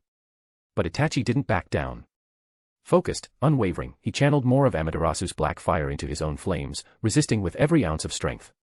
The air twisted and shimmered under the heat of their clash. Fire met fire, both brothers locked in a brutal battle of wills. Sasuke noticed something, Itachi's fire had changed. The black flame had altered its nature, becoming more dangerous, more unstable. Without missing a beat, Sasuke switched hand seals. Lightning style, Chidori. Crackling with power, the bolt of lightning tore through the air, piercing the wall of flame and streaking straight for Itachi. Itachi dodged swiftly, narrowly avoiding the electric spear. Sasuke wasn't done. Fire style, Phoenix Fire Jutsu. A stream of small, rapid-fire fireballs shot from his mouth, fanning out like a reborn phoenix charging toward Itachi. Itachi twisted midair to evade the barrage, but Sasuke's momentum was relentless. Blow after blow came with deadly precision, forcing Itachi onto the back foot. And then, Itachi revealed his final defense. Susanoo. Scarlet skeletal armor erupted around his body, instantly shielding him from Sasuke's assault. Ha ha ha. Finally. You used it, Susanoo. Is this all you have left, Itachi? Nothing else in your bag of tricks? Sasuke laughed triumphantly, as if he could already see victory within his grasp, Itachi's defeat all but certain. Rain began to fall, heavy and cold, as the heat from their fire-style clash distorted the atmosphere. A downpour thundered from the skies. Sasuke extended his hand and caught the raindrops, savoring the brief coolness against his burning skin. Above the clouds, Hyūga Gakuya stood, cloaked in mist and storm, untouched by the falling rain. Sasuke. Let me give you a little boost. Gakuya's chakra surged, stirring the surrounding clouds, feeding the downpour directly above the rooftop battlefield. The strongest strike Sasuke has ever unleashed, going up against the Yata Mirror's defense. I wonder if it can actually shatter it, Gakuya murmured with amused curiosity, eyes fixed on the chaos below. Thunder roared across the sky, drowning the world in its sound. The rain poured harder. Lightning coiled through the heavens like dragons, glowing with deadly brilliance. Sasuke's hand sparked with power, Chidori singing its sharp, electric song. Wings of chakra trembled on his back as he slowly ascended into the storm-filled sky. At that moment, he looked like a god descended from the heavens, imposing, divine, untouchable. The storm raged behind him, a throne of thunder and rain. This technique summons the wrath of the heavens. I compress lightning and guide it down upon you, judgment itself, delivered from above. Let the sky strike you down and cleanse your sins in divine fire. His voice echoed in the clouds. Sage chakra continued pouring into the storm from Sasuke's body, channeling through the clouds like a circuit. He raised his Chidori high, as if in communion with the storm. The lightning answered. A surge of blinding energy began to converge above Itachi's head, thick and furious as a divine executioner's blade. You've really grown up. Sasuke. Itachi watched, silent and still, a strange peace in his heart. And my sins, they really do deserve divine judgment. That strike, it's worthy of a genius. Worthy of all I've poured into him. Gakuya watched with the expression of a proud father, eyes locked on the massive storm gathering in the sky. This is a true fusion of sage art and lightning style, far more powerful than the Kirin from the original story. Sage art draws on nature itself. And when combined with lightning, this is what it means to tame thunder. The lightning is compressed high in the clouds like a chakra cannon, then released at the speed of light. This isn't just an S-rank jutsu, it's a whole level beyond. He watched with satisfaction as the colossal bolt of lightning grew ever more intense. Itachi stood calmly beneath the swirling storm, staring up at the enormous lightning bolt bearing down on him. His expression was still as water, as if he'd already accepted everything. Susanoo's skeletal frame fully formed, growing a head and limbs, then muscle and armor. At last, the dark Tengu armor cloaked it in orange-red brilliance. The half-bodied Susanoo wielded the Yata mirror in its left hand and the Totsuka blade in its right, an unbreakable defense and an unescapable offense. The Totsuka blade, a spiritual sword capable of sealing anyone it pierces into a drunken, illusory world for eternity, locked away inside the gourd-shaped hilt. The Yata mirror, a divine shield able to nullify all elemental attacks by changing its nature in response, and reflect all physical strikes. Together, they created a nearly invincible combination of attack and defense. But this attack was different. This wasn't a normal jutsu. It drew directly from nature, powered by sage chakra. It was beyond replication, beyond imitation, something that might actually break through even the Yata mirror. Gakuya was certain of it. Even if the Otsutsuki themselves stood in Itachi's place, without a proper defense, they'd be annihilated. This technique is called sage art, lightning style, judgment from the heavens. Accept the wrath of the skies, and disappear. With a final swing of his arm, Sasuke released the thunder. The condensed lightning bolt, seething with destructive power, exploded downward in a blinding beam, roaring toward Itachi with apocalyptic force. Please drop some power stones. Plus 100 chapters and support me on patreon.com/jigsaw. Chapter 127, Chapter 127, The Death of Uchiha Itachi. As Uchiha Itachi and Uchiha Sasuke faced off in a decisive battle, far away, the members of the Dusk Squad had already received word that Itachi had been spotted in the Land of Fire. They were racing toward the Uchiha hideout at top speed. Naruto was especially fired up. Whenever Itachi appeared, it usually meant Sasuke, the one he had been longing for, was nearby too. The 15 members of the Dusk Squad rushed through the forest. Rain poured down from the skies, and as they looked up, countless bolts of lightning gathered ominously in the clouds. Naruto's heart tightened with worry. He was deeply concerned about Sasuke's safety. He had pulled ahead of the group, pushing himself to run even faster. That guy. Seriously.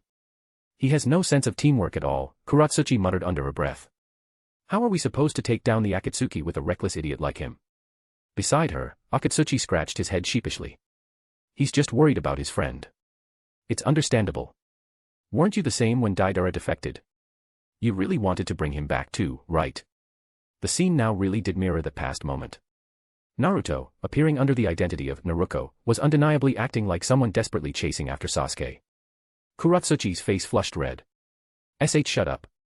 Slow down, Kakashi called out to Naruto, don't break away from the squad. But Naruto acted like he didn't hear a thing. Suddenly, a familiar voice rang out, stopping both Naruto and Kakashi in their tracks. You don't need to go any further. This road is closed. Hyūga Gakuya descended slowly from the sky, perching lazily on a tree branch. Everyone immediately halted, instantly recognizing the men before them, Hyūga Gakuya, the legend spoken of in hushed, awed tones. According to intelligence, this was the monster who could defeat a tailed beast with pure taijutsu alone, who had once slain 1,000 elite shinobi in a single clash. Against someone like him, they didn't stand a chance. Before the mission, they had been given explicit orders, if they encountered Gakuya, retreat immediately. The air around them seemed to freeze. Gakuya just standing there exuded a suffocating pressure. Kakashi sighed heavily and blocked Naruto, who looked ready to charge ahead. Naruko, let me handle this. Hopefully, I still have enough of a connection with him to reason. Kakashi stepped forward alone, facing Gakuya. Gakuya, Kakashi said, as a friend, would you let us through? Gakuya smiled. Kakashi, I'd love to do you that favor. But I've been entrusted by Itachi and Sasuke. Their battle is something that outsiders shouldn't interfere with. You all should just wait here quietly for the outcome. He chuckled and added, by the way, Kakashi. Since I've been away, have you picked up your swordsmanship again? He nodded toward the short sword slung behind Kakashi's back. It's decent enough, Kakashi replied with his usual dead fish-eyed look. The two casually chatted, leaving the entire Dusk Squad effectively blocked from advancing. Gakuya's gaze drifted to the anxious Naruto and he turned slightly. Relax. Itachi won't kill Sasuke. The end result will definitely be Sasuke's victory. Naruto retorted hotly, no way.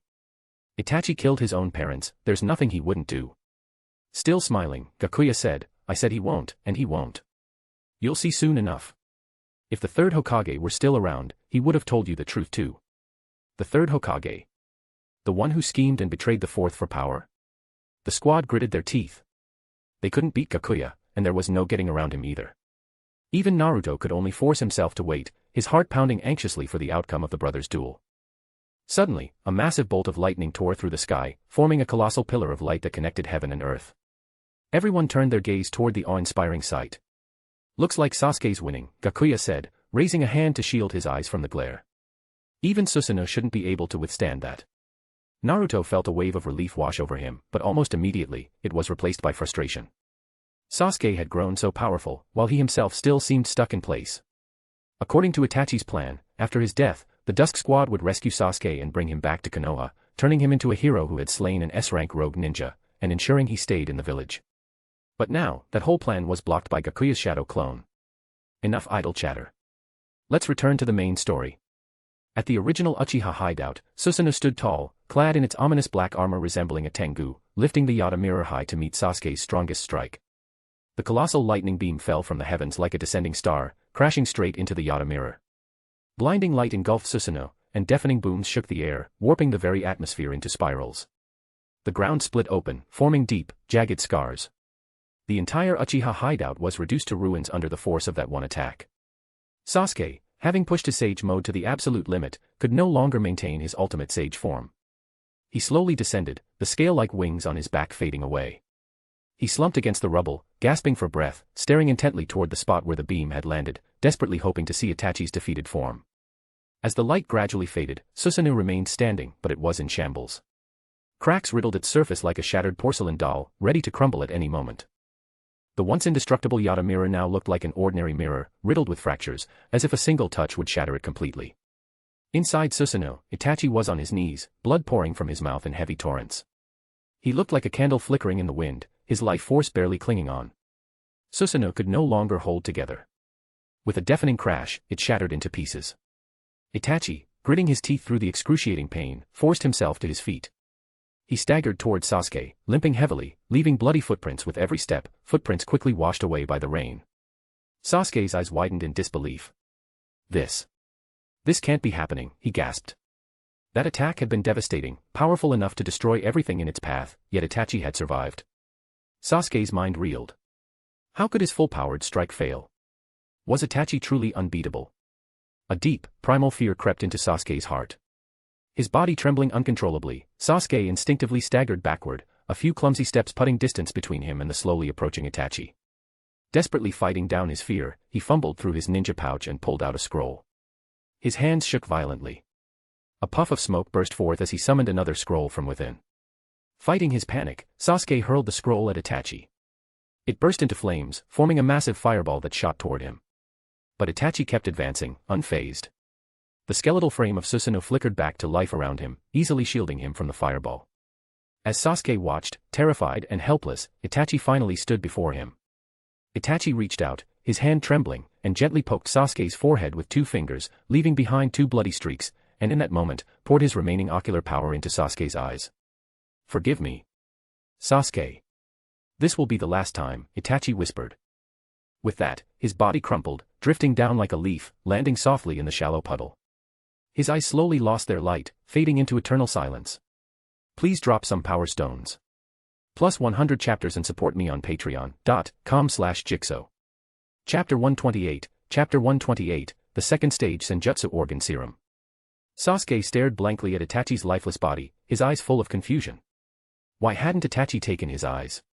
Why hadn't he delivered the final blow? A storm of questions flooded Sasuke's mind, but he had no strength left to think deeply. His body had long since reached its limit after such a fierce battle. The next moment, his legs gave out beneath him. His vision darkened, and he collapsed beside Itachi. Brilliant.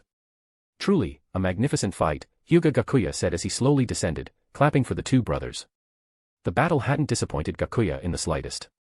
That final lightning release, judgment from the heavens had been spectacular, enough to show Gakuya just how much progress Sasuke had made compared to the original timeline. His efforts hadn't been in vain. He could already imagine Sasuke, clad in his full-body Susanoo, sweeping across the 5 great nations in a terrifying display of power. Gakuya had long developed a deep-seated fear of Sasuke's firepower being insufficient, and rightfully so. Sasuke carried the heavy burden of igniting the 5th Great Ninja War, but in the original story, his battle record had been less than stellar. Even after awakening the Mangekyo Sharingan, Sasuke was practically steamrolled by Kage-level opponents. Beaten senseless by Killer Bee, brutalized by the 5 Kage. Though to be fair, that so-called 5.5th Hokage, Danzo was more like a Kage-level stepping stone. Of course, Sasuke's arrogance was partly to blame. But under years of Gakuya's guidance, and having Neji as a peer and cautionary tale, Sasuke had clearly grown more humble. Gakuya opened his Mangekyo Sharingan. A swirl of space distorted around Sasuke and Itachi's body, pulling both into his Kamui dimension for safekeeping. Meanwhile, far away, the shadow clone technique was dispelled, a Hyūga Gakuya clone exploding into smoke a kilometer away, leaving the members of Team Dusk staring blankly into space. They had been stalled for that long, by just a shadow clone.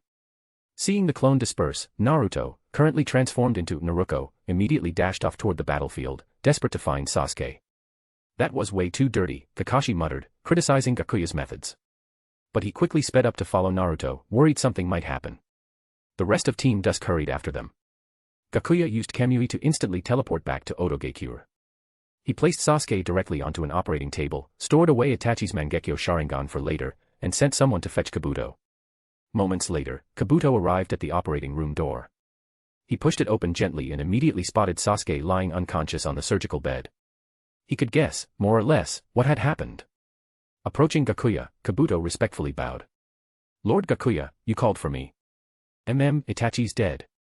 Inject Sasuke with the 2nd stage serum, Gakuya ordered, pointing at Sasuke. Sasuke had now fully adapted to the Senjutsu organ. It was the perfect time to administer the serum and catalyze its evolution to the 2nd stage, bringing Sasuke closer to mastering would release. According to Gakuya's plans, after awakening, Sasuke should reach Yamato's level. Admittedly, Yamato was more of a placeholder than a powerhouse, but it was still a notable enhancement. The 3rd stage, though, that was where things would get truly exciting. Sasuke would wield techniques like the Wood Dragon Jutsu, reaching a level comparable to Uchiha Madara from the original story. Understood, Kabuto replied. He took out a set of prepared serums and began the procedure. Gakuya simply sat nearby, waiting quietly for the operation to finish. The surgery went smoothly. The senjutsu organ successfully advanced to the second stage. Once Sasuke's Tenseigan opened, the changes were immediate. Not only had his life force surged dramatically, but his chakra reserves visibly doubled. By any standard, he now possessed chakra on par with the upper echelons of Kage-level shinobi. I'll leave the rest to you. Stay here and keep watch. Also, monitor Jiraiya's movements closely. The moment he steps into Otogakure, notify me immediately, Gakuya instructed. This was a critical phase of the plan. No mistakes could be tolerated. Understood. I'll take my leave, then, Kabuto said, fully aware of the gravity of the situation as the only other person privy to Gakuya's true intentions. Gakuya nodded, leaning back in his chair to wait for Sasuke to wake up. He didn't have to wait long. Sasuke, now equipped with his second stage senjutsu organ, slowly regained consciousness. He sat up, staring blankly at his hands, his eyes unfocused. He didn't even register the fact that someone else was sitting nearby. Gakuya understood Sasuke's state perfectly. If Sasuke had killed Itachi cleanly with judgment from the heavens, he wouldn't have been so confused. But no, Itachi had to give that final forehead poke, and say those words. That simple gesture had thrown Sasuke's entire world into doubt. Itachi's true intentions were shrouded in mist, leaving Sasuke questioning everything, including the righteousness of his own revenge. If Itachi really wanted my eyes, why didn't he kill me? Sasuke murmured to himself. No, maybe he was just too exhausted at the end to finish me off, but then why say that to me? That final poke had dragged him back into a memory of their childhood. Seeing Sasuke so lost, Gakuya knew it was time for his role as a mentor to begin. He spoke, interrupting Sasuke's downward spiral. Congratulations. You won. I've already arranged for your wounds to be treated, but you'd better avoid any strenuous activity for now. Sasuke didn't respond. He kept his head down, eyes full of doubt and confusion. Victory had brought no satisfaction, only more questions. In a low voice, Gakuya said, have you ever considered, maybe, my brother had his own reasons? Maybe everything he did was to protect me. Sasuke's head snapped up violently, his voice rising in anger. Protect me? Are you insane? He murdered the entire clan. He tried to take my eyes. But that's the truth, Gakuya said calmly, his tone matter of fact. I'll tell you the real story. But what you choose to do with that knowledge, that's up to you. He continued, with Uchiha Itachi's strength, if he had truly wanted you dead, do you really think you'd still be alive today? Sasuke froze, scenes from last night's battle flashing uncontrollably through his mind. Gakuya approached and tilted Sasuke's head slightly to the side.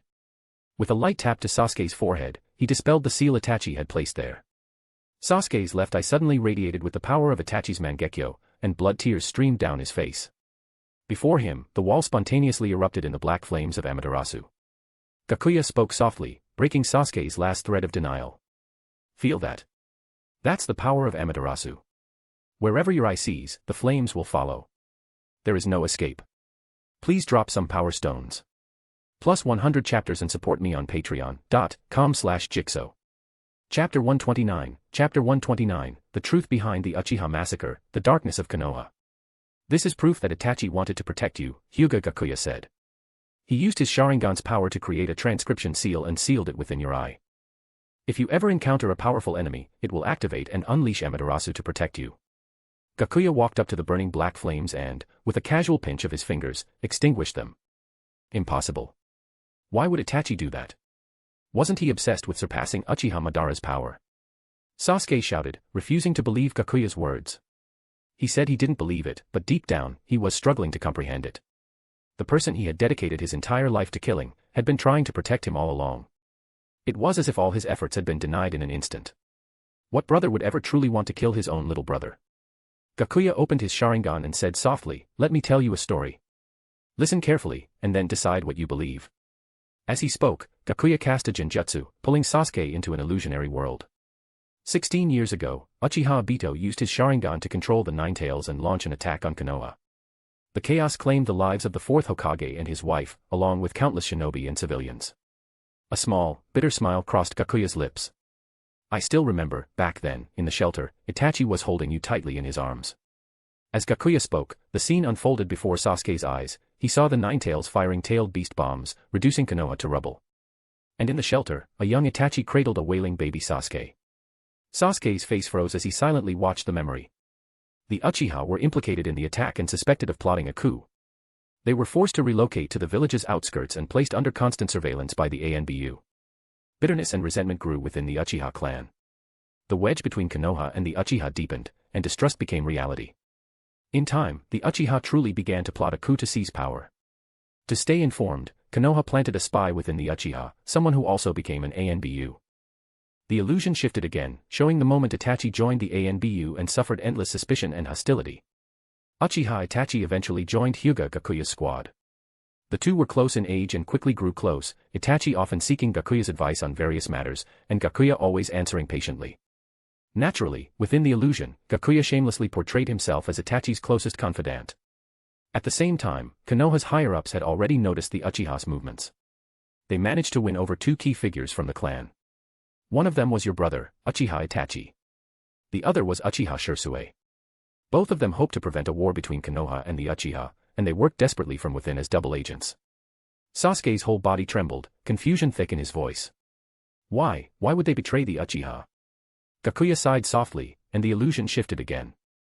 The surroundings turned into a blood-soaked battlefield where shinobi clashed violently. They grew up during the Third Great Ninja War, Gakuya explained, witnessing scenes so brutal they could only be described as hell. That made them people who yearned for peace above all else. If only the world could know peace. Sigh. Reminds me of a dark joke I saw online, the way some countries are playing around, certain people might just rise from hell into heaven. They valued the village's peace more than anything. They saw firsthand Konoha's strength and knew that an internal Uchiha rebellion would end in the clan's destruction, and worse, it would leave Konoha vulnerable to outside invasion. If that happened, even more people would die. Konoha's higher-ups exploited that fear, turning Itachi and Shursue into tools for the village. Well, that answers your question. Now, let's move on with the story. Before Sasuke's eyes, Shursue's figure appeared. You should recognize this man, Shursue of the body flicker. He was one of the Uchiha's greatest assets and a key figure in the planned coup. He also awakened the Mangekyo Sharingan, and his eyes housed the most powerful genjutsu, Koto Amatsukami. With it, he could subtly alter a person's will without them even realizing it. This was the last hope for a peaceful resolution.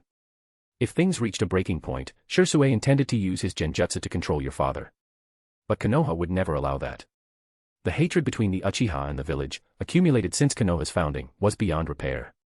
To them, wiping out the Uchiha clan was the only option. The illusion changed again. Sasuke saw Danzo inviting Shursue to a secret meeting by the Naka River, and then ambushing him, stealing one of his eyes. Shursue fought off his pursuers, then found Itachi. Entrusting his remaining eye and his final hopes to Itachi, Shursue chose to end his own life, leaping into the Naka River to buy a little more time for peace. The truth is, Konoha no longer trusted any Uchiha, Gakuya said coldly. It didn't matter how loyal they were, if they had power, they were a threat. Konoha was determined to annihilate the Uchiha clan. Sarutobi Hiruzen, the third Hokage, surely knew what was happening. But he allowed it. Gakuya laid bare the darkest side of Konoha without mercy. Sasuke clenched his fists so tightly they cracked audibly. His teeth ground together as his entire body shook with rage. He couldn't accept that his brother and Shursue had been forced down such a path. Damn it. Konoha. Sasuke growled lowly, flames of hatred burning in his eyes. Gakuya nodded inwardly. Sasuke still had strong feelings for Itachi and the Uchiha. Good, that emotion would be the key. No one can truly understand what Itachi went through, Gakuya continued. The death of his closest friend, the betrayal of his family and village. The agony awakened a legendary power, the Mangekyo Sharingan. Itachi deciphered the secrets hidden beneath the Naka shrine. He learned that by transplanting the eyes of a blood relative, the Mangekyo could be made eternal. Gakuya continued showing Sasuke memories of Itachi's journey, carefully stirring up his emotions, slowly pushing him toward awakening his own Mangekyo Sharingan. Though Shursue's death delayed the coup, it wasn't enough. Itachi's awakened Mangekyo Sharingan filled the gap. And then, Konoha's higher-ups gave Itachi a secret mission. A cold light flickered in Gakuya's eyes, and in that moment, he seemed to embody the very will of Konoha's dark leadership. The mission was to exterminate the entire Uchiha clan. Itachi was forced into an impossible choice. One option, let the Uchiha launch the coup, be crushed by Konoha, and perish, dragging the entire land of fire into war and destruction. Or shoulder the hatred alone, and personally annihilate the Uchiha clan. In the end, Gakuya said solemnly, Itachi made his choice. He ended the Uchiha's history with his own hands. And that is the truth behind that night. Please drop some power stones. Fanfic is finished on Patreon, 237 chapters in total. Patreon. com/jigsaw, for only $4.50, read this entire fanfic. Chapter 130, Talk no Jutsu Success. There was no real choice for Itachi. Konoha never gave him one. No one could truly understand the turmoil in his heart at the time. Hyūga Gakuya spoke calmly as he recounted the events. Itachi alone could never have wiped out the entire Uchiha clan. His strength, though formidable, was not enough. That's why he turned to Uchiha Obito, asking for his help in eliminating the Uchiha police force. The price he paid was allowing Obito to harvest the Sharingan of those he killed.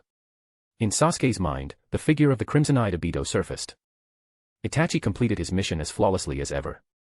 At that point, the only one within the Uchiha clan capable of standing against him was your father, Uchiha Fugaku, who also possessed the Mangekyo Sharingan. But he didn't resist. He accepted Itachi's decision and entrusted the Uchiha clan's honor, its hope for revival, all to you, Sasuke. Sasuke's eyes widened in shock. He had never known that his father had awakened the Mangekyo Sharingan, much less that he had willingly died for Sasuke's future. Itachi could bring himself to kill anyone, even their own parents, but when it came to you, his little brother, he couldn't do it. That was the deal he made with Konoha's leadership. So long as Uchiha Itachi annihilated his clan, they would spare Sasuke, the last Uchiha, to carry on the bloodline and embody the clan's future. Itachi destroyed his entire family with his own hands, and even after that, Konoha still wasn't done using him. Their final order was for him to infiltrate the Akatsuki, serving as Konoha's eyes and ears. Sasuke's gaze was filled with rage and confusion. Why?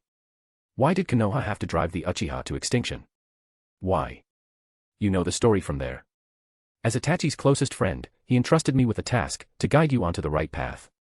In return, I was given your father's Mangekyo Sharingan. After the death of the third Hokage, the one who had promised to protect you, Konoha was no longer a safe place for you. That's why I took you away, protected you, and taught you ninjutsu. Hyūga Gakuya pulled out a small glass case and handed it to Sasuke. Sasuke accepted it carefully, feeling the overwhelming power sealed within. It seems I failed to fulfill my promise, so these rightfully belong to you. Of course, this was only half true. Sasuke had been led away under the name of Orochimaru. Itachi had always believed that it was Orochimaru who had taken Sasuke. As for the promise to guide Sasuke back to Konoha, that part had indeed existed. But now, with no witnesses left, Gakuya could fabricate the details however he liked. Sasuke placed the pair of eyes carefully on the table. Through gritted teeth, he asked. What is the right path? Gakuya replied, as you were fighting, Team Dusk from the 5 great nations was already en route here. Among them was your old friend, Naruto.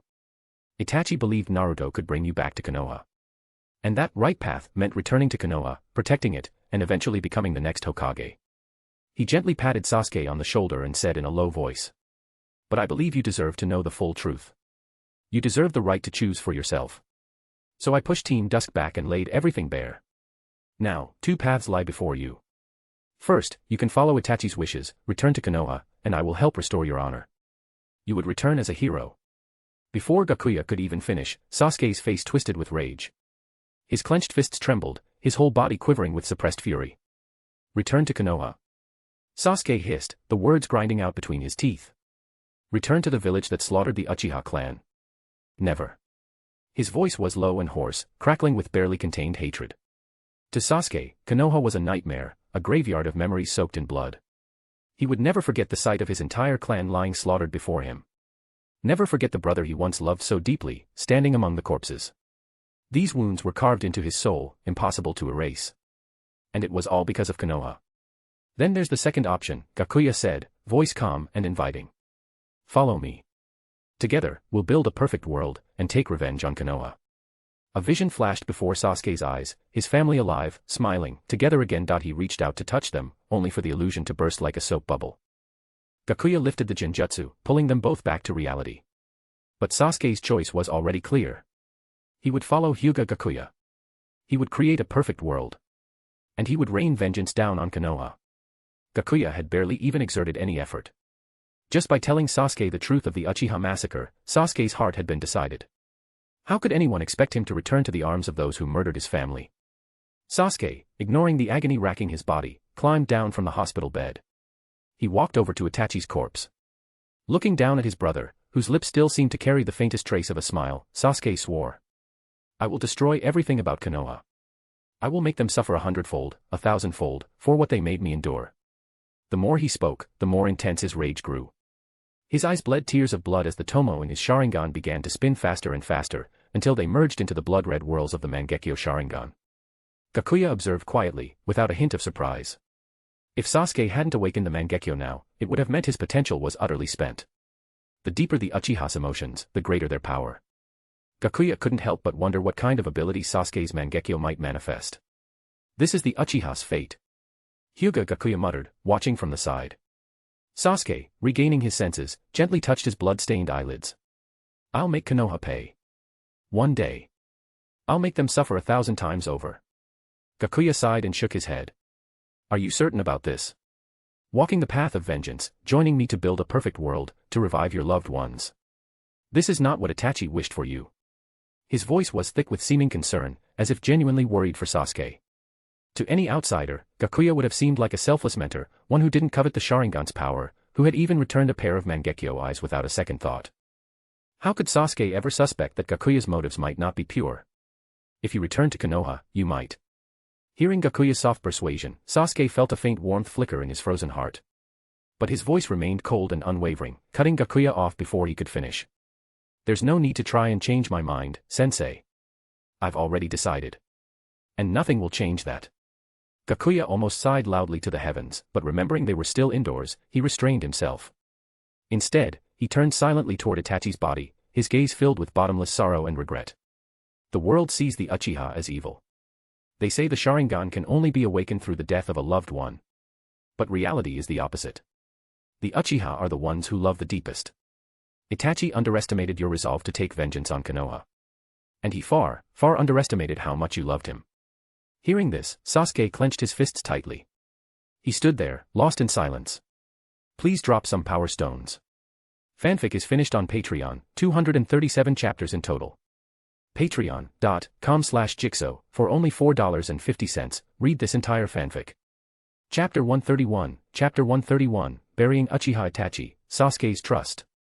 Since you've made your choice, you must be prepared to bear the consequences. With your current strength, you're still far from your goal. Hyūga Gakuya's voice echoed once more, calm yet carrying a note of seriousness and concern. I understand, Gakuya-senpai. Please train me. I have to become stronger. Sasuke nodded firmly, his expression unwavering. He knew very well that his current strength was still far from enough. In that battle, if not for his brother deliberately holding back out of affection, he would never have stood a chance at victory. You have the right resolve. But right now, the most important thing is to properly lay Itachi to rest. Gakuya stepped forward slowly, coming to stand beside Itachi's lifeless body. His movements were gentle and respectful, as if he feared disturbing Itachi's eternal slumber. Tenderly, he brushed his fingers over Itachi's closed eyes and carefully extracted the Mangekyo Sharingan from them. Once you fully mastered the power of the Mangekyo, I'll help you merge these two eyes. Let your father and brother witness Uchiha's path of vengeance through your gaze. Gakuya's voice was calm, yet it carried a commanding weight that made Sasuke's heart tremble. I will not fail the power my father and brother entrusted to me. Atop a mountain outside Otogakure, Sasuke dug into the soil with his bare hands, clawing at the ground until his nails broke and blood began to seep from his fingers. Gakuya hurried over and caught Sasuke's wrists. I know you're hurting, but your brother wouldn't want you to torture yourself. Let me do it. Only then did Sasuke reluctantly stop. Gakuya formed hand seals, and with a swift earth-style technique, carved out a grave from the mountainside.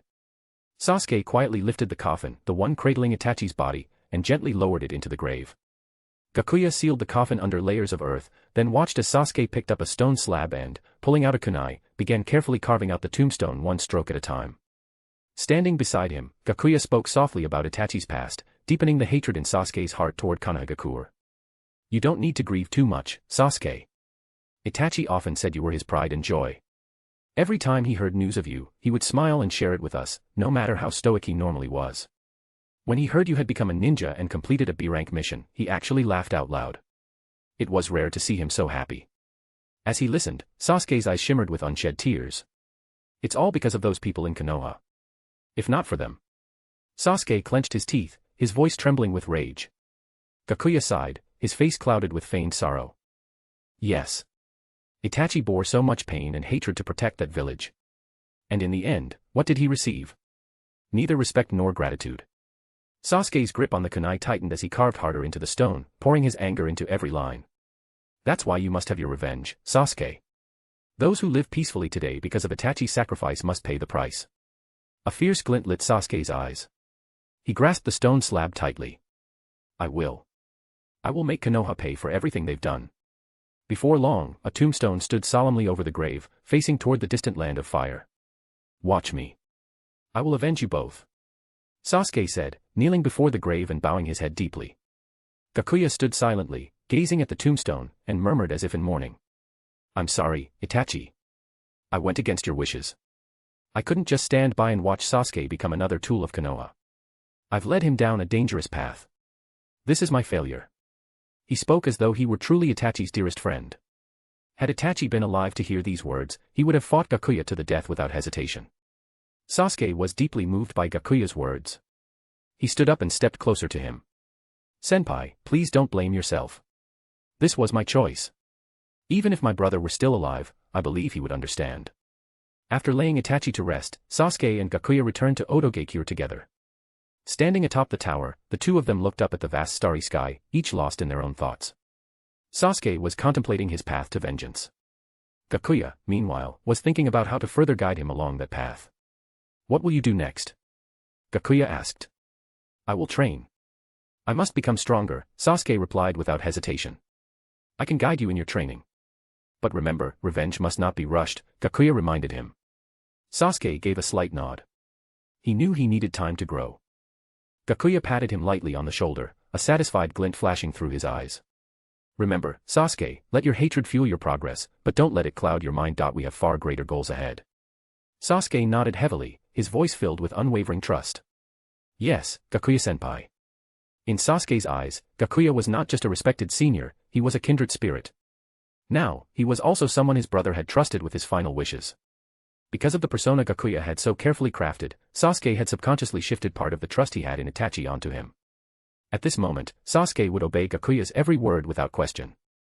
Gakuya forced a small, sorrowful smile onto his face. Get some rest, Sasuke. Even training requires a well-rested body. But Sasuke, keen as ever, caught the sadness flickering in Gakuya's gaze.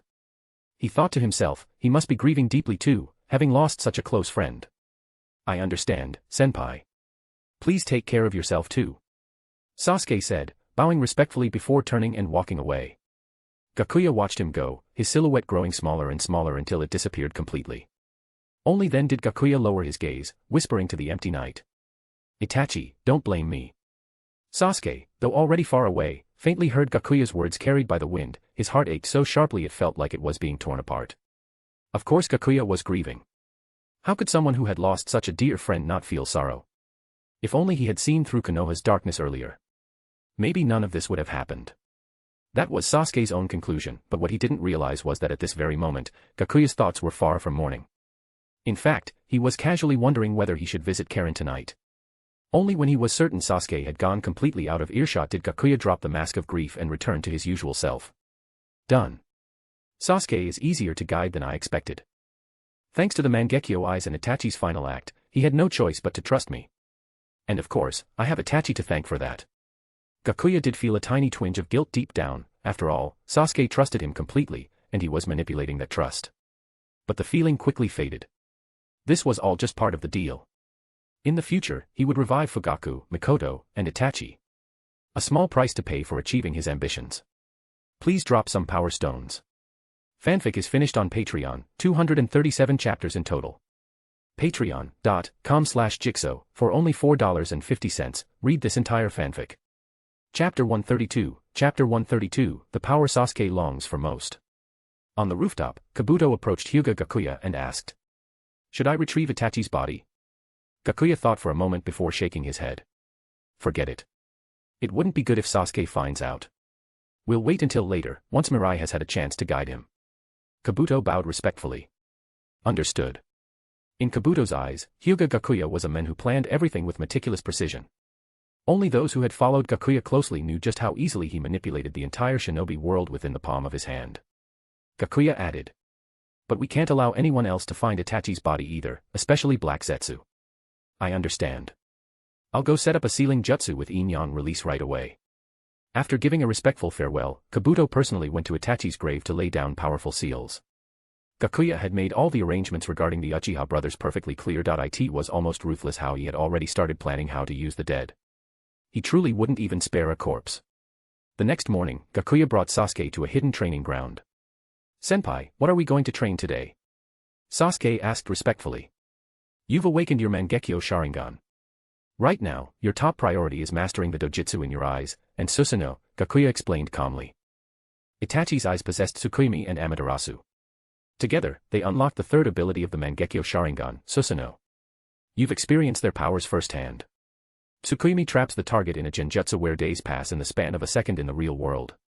Amaterasu, on the other hand, ignites everything you see with inextinguishable black flames. And then there's Susanoo, the ultimate defense. You've seen Itachi's version, from skeletal frames to full humanoid forms, even into a Tengu-like manifestation. But every time you use the Mangekyo's power, your vision will deteriorate, until you eventually go blind.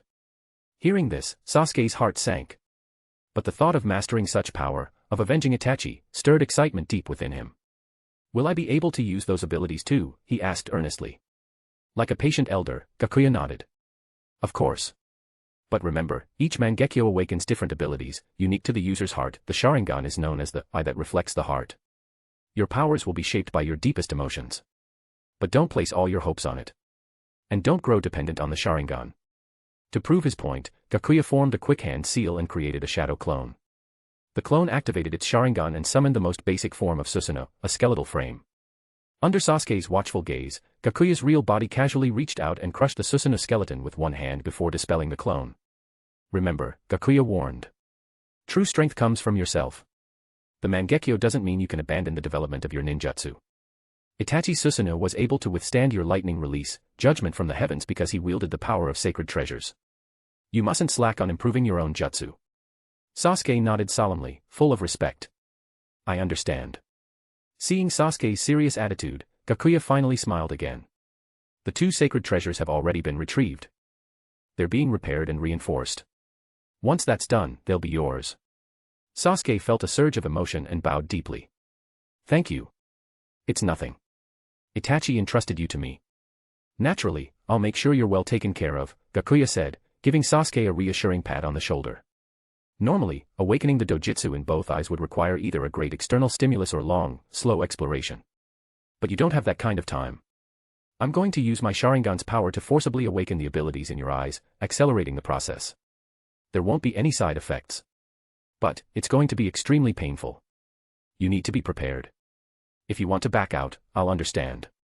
This method was similar to the process of awakening the eternal Mangekyo Sharingan, using external Sharingan power to catalyze evolution. Without the slightest hesitation, Sasuke declared, "I can endure it. Compared to the pain my brother once suffered, this is nothing." Gakuya studied him for a long moment before nodding. "Good. Sit down and get ready. I'll help you awaken the first ability in one of your eyes." Sasuke obediently sat cross-legged before him. Gakuya opened his eternal Mangekyo Sharingan, placing his hand atop Sasuke's head, slowly channeling his eye power into Sasuke's Sharingan. "Ah!" Instantly, Sasuke let out a blood-curdling scream, his voice echoing through the empty training ground. He clutched his right eye desperately as searing pain exploded across his entire body, so intense it nearly shattered his consciousness. It felt like thousands of ants gnawing at his eyeball, or like an inferno burning deep within it, ready to burst at any moment. Sasuke gritted his teeth, enduring the inhuman pain. Beads of sweat poured down his forehead, soaking through his clothes. He knew, if he couldn't endure this ordeal, he would forever lose the chance to grasp this power. Taking a deep breath, he tried to steady his mind, but the agony made his body tremble uncontrollably. Then, Gakuya's voice reached his ears. "Focus, Sasuke. Visualize the power you long for most. Let it flow through you." At the brink of collapse, with his mind blurred and spirit drifting, memories flooded Sasuke's heart. He thought of his brother, Uchiha Itachi. Of his father, Uchiha Fugaku. Of his mother, Uchiha Mikoto. He saw them, together, smiling warmly. In the deepest corner of his soul, a powerful desire began to bloom. He wanted to make those visions real. Sasuke clung to that wish with all his might, merging it into his very soul. Gradually, the agony in his right eye began to ease. The violent surge of power calmed into a steady flow. Slowly, he opened his eyes. In his right eye gleamed a strange, powerful light, something new, something overwhelming. "Congratulations," Gakuya said with a slight smile. "You've successfully awakened your first Mangekyo ability. It was neither Amaterasu nor Kagetsuchi.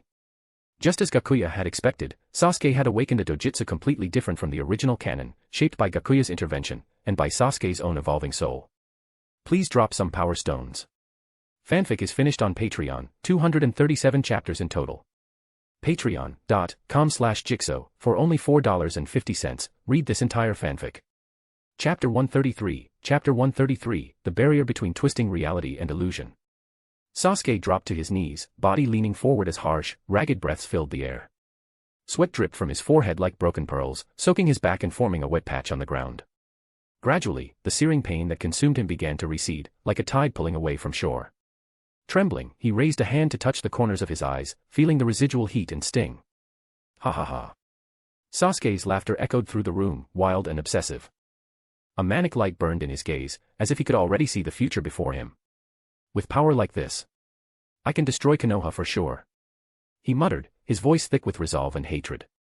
Standing nearby, Hyūga Gakuya silently watched Sasuke's excitement.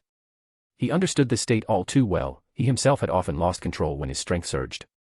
After a long moment, Sasuke finally calmed down. He stood, turned to Gakuya, and said, "Forgive me, senpai. I lost my composure."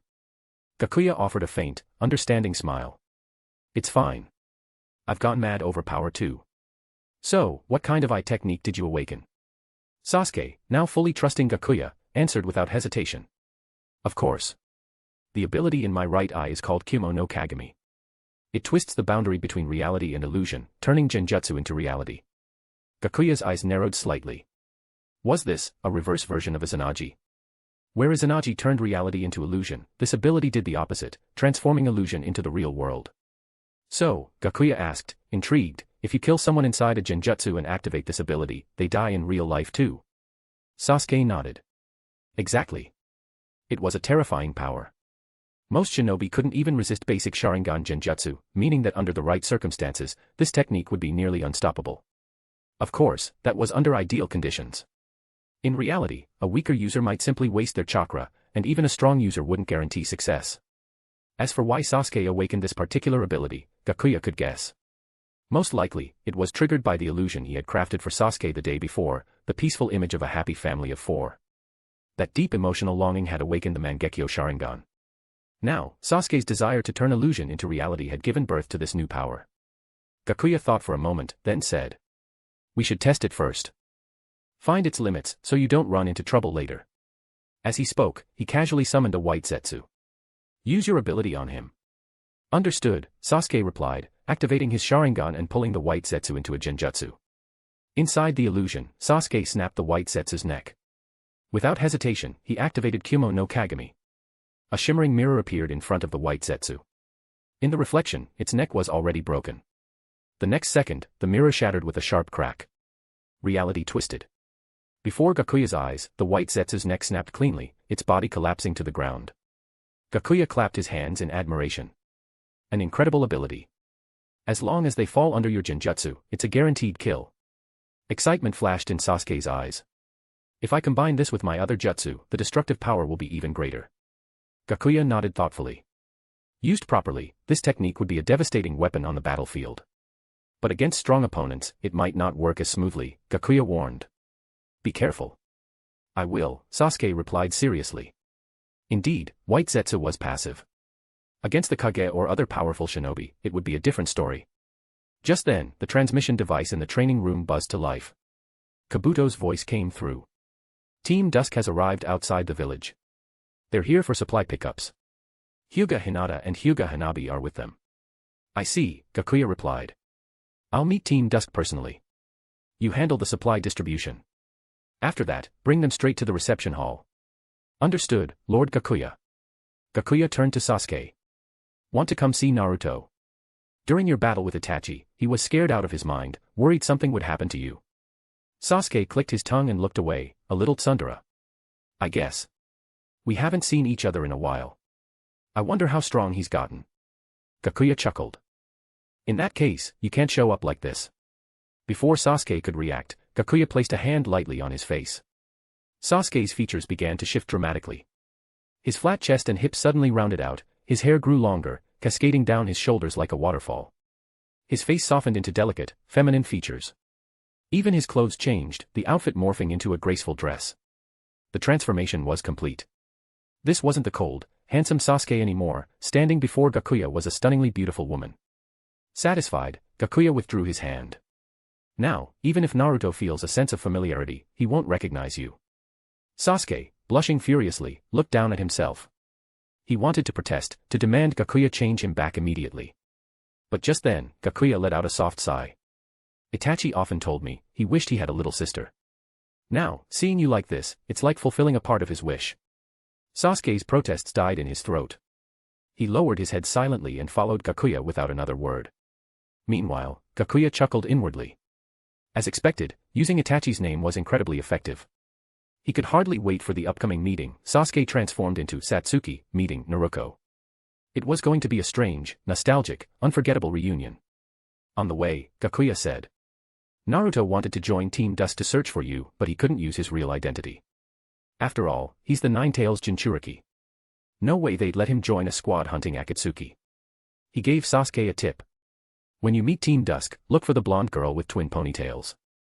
That's him. Sasuke's heart tightened for a brief moment. He understood, Naruto had done all this for him. But only for a moment. Naruto was still a ninja of Konoha. They weren't truly on the same side. If one day Naruto stood in his way, Sasuke would not hesitate to cut him down. Please drop some power stones. Fanfic is finished on Patreon, 237 chapters in total. Patreon.com/Jigsaw, for only $4.50, read this entire fanfic. Chapter 134, The New Way Naruto and Sasuke Meet. The two of them entered the reception hall, where the members of Team Dusk had been waiting for some time. Gakuya immediately spotted the Hyūga sisters, Hinata and Hanabi, amid the crowd. Seeing Chiba Mokishu again filled the sisters with excitement, but given the formal setting, they had to suppress their emotions. Though they frequently exchanged letters via puppet pigeons, chances to meet in person were rare. This time, they'd taken on a reconnaissance mission, which gave them this rare opportunity. Gakuya gave the two a gentle smile, reassuring them with his eyes that they would have some private time later. The last time he appeared as Hyūga Gakuya, he hadn't had the chance to get a good look at them. Now that he did, it was clear, they had both grown a lot. The author suddenly realized, how can the heroines not get a proper appearance description? Let's fix that. Hinata had entered her adolescence, her silky hair now reaching her shoulders, giving her a more mature aura. Her figure had filled out, and the white hoodie she wore barely held back the elegant curves of her body. Still, her gaze remained gentle as ever, though now there was a hint more determination in her eyes. Her round face and big, expressive eyes made her look as adorable and charming as ever. Hanabi, meanwhile, had grown into a graceful young woman. Her long black hair was tied in a ponytail, radiating youthful energy and a crisp, capable presence. Her features had become more refined, her skin gleamed like white jade, and the slight arch of her brows gave her an air of lively brightness. She wore a loose-fitting kimono, giving off a completely different vibe than her sister. If Hinata was a quietly blooming lily, then Hanabi was a sun-drenched sunflower in full flame. Together, the two sisters formed a beautiful sight that drew the eye effortlessly. At that moment, Naruto, disguised as a girl, was immediately drawn to the tall, stunning woman standing behind Gakuya. She couldn't help but exclaim. Wow, she's gorgeous. Sasuke scowled at Naruto's dumbfounded look and let out a couple of coughs. That finally snapped Naruto out of it. She noticed Sasuke glaring at her and scratched her cheek awkwardly. Truth be told, it wasn't lust, something about the woman felt familiar. Gakuya, seeing the situation, introduced them. This is a ninja from our federation, Satsuki. She just finished reporting her mission. When she heard Team Dusk had arrived, she wanted to see the shinobi from the 5 great nations for herself. Then he gestured toward Naruto. And this is a ninja from Konoha, Namikaze Naruko. Hearing the names, Naruko and Satsuki, a strange flicker crossed Sasuke's eyes, and he muttered inwardly, disgusting. Naruto, always eager, stepped forward and extended a hand with a bright smile. Hi. I'm Namikaze Naruko. Nice to meet you. Sasuke, playing along with his disguise despite his reluctance, also extended a hand and said flatly. Satsuki. Just then, Captain Kakashi stepped forward to speak with Gakuya. Lord Mokishu, thank you for the supply of ninja tools. They've saved our comrades' lives more than once. Though he remained on high alert around Chiba Mokishu, Kakashi meant every word. Gakuya waved it off casually and asked knowingly. Wiping out the Akatsuki is part of our duty to protect the shinobi world's peace. I've heard that you've been busy taking down several of their outposts and intel hubs lately. Any big catches? Of course, Gakuya already knew the details. Team Dusk hadn't caught any key members, just cleaned out some bases. Nothing significant. Just grunts, Kakashi replied. But we did obtain solid intel. Uchiha Sasuke killed Uchiha Itachi, a member of the Akatsuki. Kakashi was aware Gakuya likely had his own plans, so he stayed guarded. Still, this information was bound to spread soon. Unfortunately, the person at the center of the news was standing right there. Sasuke's expression turned cold. His jaw clenched as he fought to suppress the rage bubbling within. His chest rose and fell sharply. Why did I kill Itachi? Because of you, Konoha. If it weren't for the Leaf's pressure, my family would never have fallen this far. But he had to keep up the act. Sasuke reminded himself that he couldn't afford to drag the others down. He forced the fury back down. Naruto, noticing Satsuki's heaving chest, asked with concern. Are you okay? Are you sick or something? Her voice was soft and caring, and it soothed some of the anger in Sasuke's heart. He exhaled slowly, finally regaining control.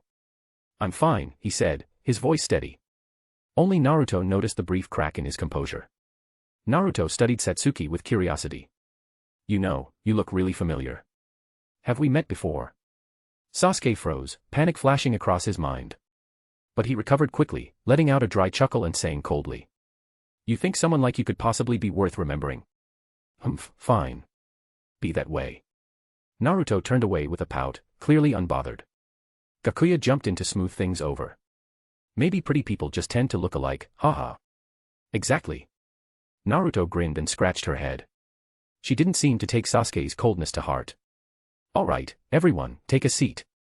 No need to stand around chatting, Gakuya said, ushering them to the table. Then he turned to Kakashi with a smile. Captain Kakashi, do you have any other information regarding Uchiha Itachi? Kakashi shook his head. That's all we know so far. The reason why Itachi joined the Akatsuki remains a mystery. The fire Sasuke had just suppressed began to rise again. Hidden beneath his sleeve, his hand clenched into a fist so tight that his nails dug into his palm. Why did Itachi join the Akatsuki? Because of your orders, Konoha. And now you act all innocent, what a joke. Gakuya glanced at Sasuke out of the corner of his eye. Though Sasuke remained outwardly composed, his grief had undeniably matured him. Maybe he had his reasons, Naruto offered gently. Like Sasori. They all had their own tragedies. Sasuke blinked, surprised. He hadn't expected Naruto to defend Itachi. TCH. Because of that, maybe I'll spare him when I finally destroy the leaf. Gakuya couldn't help but smirk inwardly. As expected of Naruto, even without knowing the truth, he still manages to win favor. In any case, it's a major loss for the Akatsuki, Gakuya said. We need to speed up our operations. We can't give them room to breathe. Agreed, Kakashi nodded. We'll keep tracking them. We won't stop until they're eradicated. I'm counting on you, Gakuya said. If you need anything, just say the word. Please drop some power stones. Fanfic is finished on Patreon, 237 chapters in total. Patreon.com/Jigsaw, for only $4.50, read this entire fanfic. Chapter 135, Hanabi and Hinata's Kiss. This meeting had been a last-minute decision by Hyūga Gakuya, and there really wasn't much that needed discussing. Within a few minutes, most of the details were finalized. Just as the conversation was hitting its stride, a liaison from the Federation opened the door to the lounge and quickly approached Hyūga Gakuya, handing him a folded slip of paper. Excuse me for a moment, Gakuya said to Kakashi, then took the paper and began reading it intently. It was a telegram from Konoha. Intel reported that members of the Akatsuki had been sighted within the Land of Fire. There were also signs of the Six Tails Jinchuriki nearby. Clearly, the Akatsuki were targeting the Six Tails this time. Konoha urgently requested Team Dusk to intercept the Akatsuki and protect the Jinchuriki. Konoha would also dispatch backup shinobi to assist. Gakuya silently handed the intel to Kakashi. Direct orders from the Hokage. Looks like you've got work to do. Kakashi took the report with a puzzled expression, but the moment he read it, he sprang to his feet. The Akatsuki had made their move, they couldn't waste another second. Every moment of delay gave the enemy a chance to capture the Six Tails. Seeing Kakashi rise, the rest of Team Dusk immediately stood up as well. Kakashi bowed slightly and said gravely, Lord Mokashu, we must depart immediately. We can't let the Akatsuki succeed. Gakuya gave a casual nod. Then may fortune favor you all in battle. Thank you, they replied in unison, bowing deeply. Though they hailed from another nation, the respect they held for this legendary figure was obvious. Rumors swirled across the continent that Chiba Mokusha might very well be the second revolutionary after Hashirama Senju and Madara Uchiha to reshape the shinobi world. After seeing off Team Dusk, Gakuya sent Sasuke to continue his wood-style training under Kabuto. Now, only 3 remained in the lounge: Hyūga Gakuya, Hinata, and Hanabi. Gakuya casually turned and locked the door behind them. No more interruptions. Now was the perfect time for the final step of his plan. Hanabi hadn't realized she'd walked right into the tiger's den. Seeing there was no one left to interrupt their reunion, she suddenly flung herself into Gakuya's arms. A soft floral scent hit him as her weight landed on his chest. Hanabi clung to him like a koala, legs wrapped tightly around his waist. "I missed you so much," Hanabi whispered, burying her face in his chest. Gakuya supported her with one arm to keep her from slipping and gently patted her back, smiling. "I missed you too, little Hanabi." Hearing that, Hanabi looked up, her face glowing with joy and affection. At that moment, Hinata stepped forward as well, but instead of jealousy, there was only a gentle look in her eyes as she watched Gakuya. After a while, Hanabi hopped down from his embrace. She gave Hinata a sly nudge and whispered, "I'm done. Your turn, sis." Hinata's face turned bright red. Her heart skipped a beat at her sister's words. She nervously twisted the hem of her sleeve and shuffled over to Gakuya, head bowed and too flustered to meet his gaze. Gakuya looked at the shy Hinata and didn't hesitate. He reached out and pulled her into a tight embrace. As he felt her warmth against him, he murmured softly, "Hinata. I missed you too." Hinata was overwhelmed with emotion. She wrapped her arms around his waist and leaned her head against his chest, soaking in the moment. They held each other in silence, and Hanabi watched with a satisfied smile. After a long pause, Gakuya gently pulled back. Placing his hands on Hinata's shoulders, he leaned in and kissed her. The sudden kiss caught Hinata completely off guard. Her eyes widened in surprise, her body trembling. But soon, she closed her eyes and melted into the kiss, savoring the tenderness. Gakuya's kiss was intense, as if he wanted to completely merge with her. Hinata's inexperience showed, but she responded in kind, gradually sinking into the warmth. Their breaths grew quicker. Gakuya's hands began to wander. Hinata's body trembled softly, her eyes clouded over with emotion, as though she were losing herself in the moment. Eventually, Gakuya pulled back. Hinata gasped for air, her cheeks flushed deep red, her gaze full of shyness and affection. Then Hanabi's dissatisfied voice broke the moment. "No fair. That was such a sneaky move, sis. I didn't even get a kiss." Gakuya chuckled, let go of Hinata, and turned to Hanabi. He pulled her back into his arms with a soft smile. "How could I forget about my adorable Hanabi?" He lowered his head and kissed her gently. Hanabi's eyes widened in shock, frozen for a heartbeat. But soon enough, she responded to the kiss, her body slowly relaxing in his arms. Time seemed to stand still in the room. After a long while, Gakuya finally let her go, watching her flushed cheeks and dazed expression. A deep sense of satisfaction welled up in his chest. Author's note. Adding kissing scenes and dimensional fantasy, I shouldn't get flagged for that, right? Every time I toe the line, I feel like I'm dancing on the edge of a blade. Originally I had a bit more involving tongues, but I didn't dare include it. Something about tongues prying teeth and interweaving. So, I'm sticking to the rule, nothing below the neck or above the knees. Please drop some power stones. Fanfic is finished on Patreon, 237 chapters in total. Patreon.com/Jigsaw, for only $4.50, read this entire fanfic. Chapter 136, Chapter 136, Hyūga Gakuya's script, The Tale of the Six Tails and Utakata. With the silent consent of the two girls, Hyūga Gakuya gently kissed Hinata on the cheek and whispered, "I'll be gentle." Hinata's voice was still shy and soft. Indulging in daylight passion. A few hours later, Gakuya escorted the girls back to their rooms to rest, while he stayed behind to clean up. He stored the blood-stained couch directly into his Kamui space, then used several water-style jutsu to thoroughly cleanse the area. Afterward, he summoned the housekeeping team to replace the furnishings. Everything had to be changed, there was no way around it. He'd lost patience earlier, but really, it would have been less trouble just to go back to his own room. In the days that followed, Gakuya devoted himself to Hinata and Hanabi, accompanying the sisters on daily outings around the Hidden Sound village. Now that his body's metabolic recovery was maxed out, he no longer had to worry about physical strain. He genuinely enjoyed this daily life with them. This peaceful routine continued until it came time for the girls to leave. After all, his plans were still unfolding, and they hadn't officially married yet. The two were still citizens of Konoha. He couldn't keep them by his side indefinitely. Outside the Hidden Sound village, Gakuya bid Hinata and Hanabi a heartfelt farewell. He gently stroked their hair and said, "Once I've taken care of everything, I'll come to Konoha and bring you both home, with honor." Hinata and Hanabi nodded, their eyes filled with reluctant sadness. Then you'd better hurry, Mokusha-kun, Hanabi said, her eyes brimming with tears. If you take too long, I won't speak to you anymore. I promise, Gakuya said with a soft chuckle. All right now, if you don't go soon, it'll get dark. The sisters finally turned to leave, looking back at him with every few steps. Gakuya watched their retreating figures, deep in thought. During their time together, he had subtly coaxed them into revealing that they'd already buried their hatred for the clan's destruction. After all, the gulf in strength between them and their enemy was just too vast to overcome. Especially after learning how powerful Gakuya truly was, they could only redirect their focus toward preserving the clan's bloodline. Of course, Gakuya had no intention of letting them go. His plan was to use the two of them to fake their deaths, allowing them to quietly withdraw from the public eye and await the right moment. He had cast himself in the role of a god, scripting fates for everyone in his story.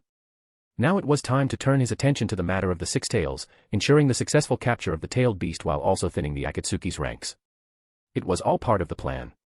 Eastern Land of Fire.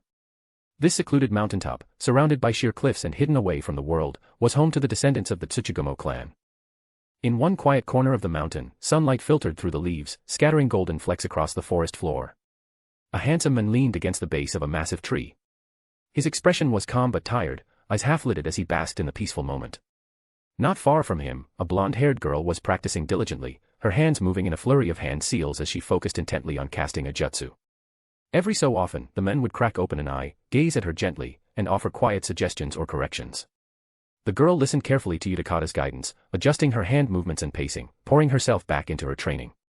Time passed slowly, the only sounds the rustling of leaves in the breeze and the whisper of chakra as seals formed.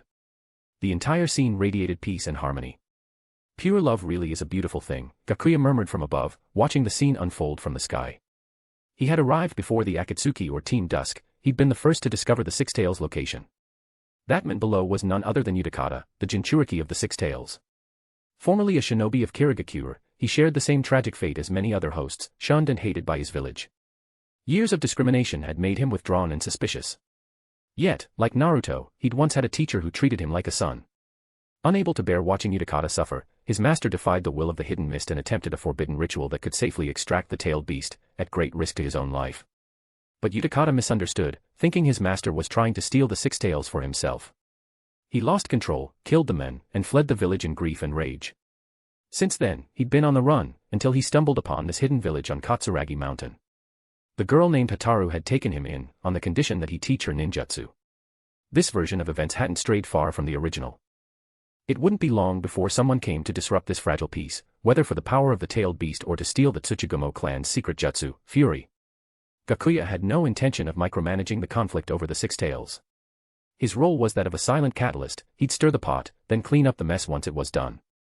That night, 4 rogue shinobi crept toward Katsuragi Mountain, moving under cover of darkness. Without a sound, Gakuya materialized beside them. The moment they sensed his presence, the 4 men spun around, only to see someone floating silently in the air. One of them immediately stumbled back and collapsed, trembling. Who are you?" the leader stammered. His voice cracked with fear. No ordinary man could appear like that, was he even human? Gakuya didn't answer. He simply said, "With power like yours, you're not even qualified to step onto the stage." He needed a grand spectacle, enough to draw in both the Akatsuki and Team Dusk. These 4 weren't enough. With a casual wave of his hand, 3 of the 4 collapsed unconscious, leaving only the leader upright. The remaining men stared in horror as Gakuya placed a hand on his head and began extracting his soul, reading through his memories. Rogue shinobi, hoping to seize power by weaponizing the Fury. A third-rate faction like yours shouldn't even be part of a production this grand. With the memories absorbed, Gakuya casually released the man's soul, letting it drift into the void. He no longer relied on soul devouring to enhance his power, that was beneath him now.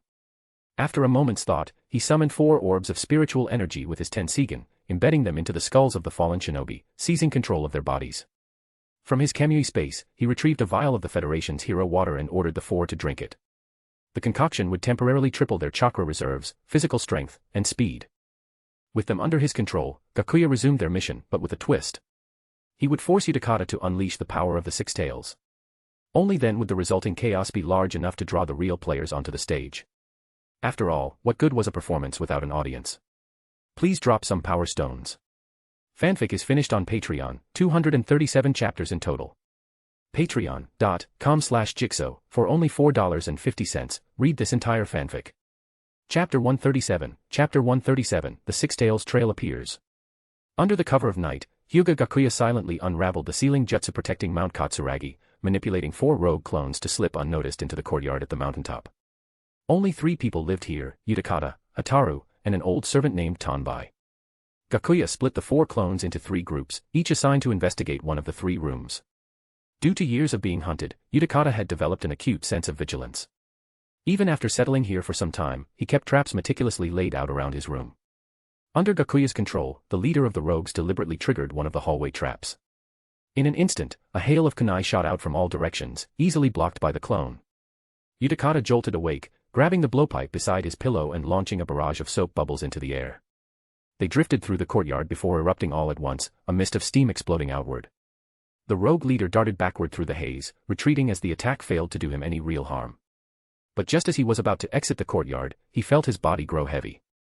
The bubbles had been laced with a special sticky substance, slowing him down. At the same time, Utakata vanished into the shadows using a concealment jutsu. Silently, he crept toward the rogue leader, preparing to strike a fatal blow. Sensing the threat, Gakuya focused his chakra, maneuvering the rogue leader left and right to dodge a sudden flurry of kunai before leaping onto the rooftop. The rogue narrowed his eyes. A shinobi. Didn't expect to find one here. Utakata didn't pursue. Instead, he stood below, glaring at the figure above. Who are you? Since when did Kirigakuya's ANBU start dressing like that? The rogue leader sneered. We're not here for you. Stay out of our way and you won't get hurt. Interfere, and we'll have to kill you too, all for Obito-sama's mission. Gakuya, as always, shifted the blame to Obito.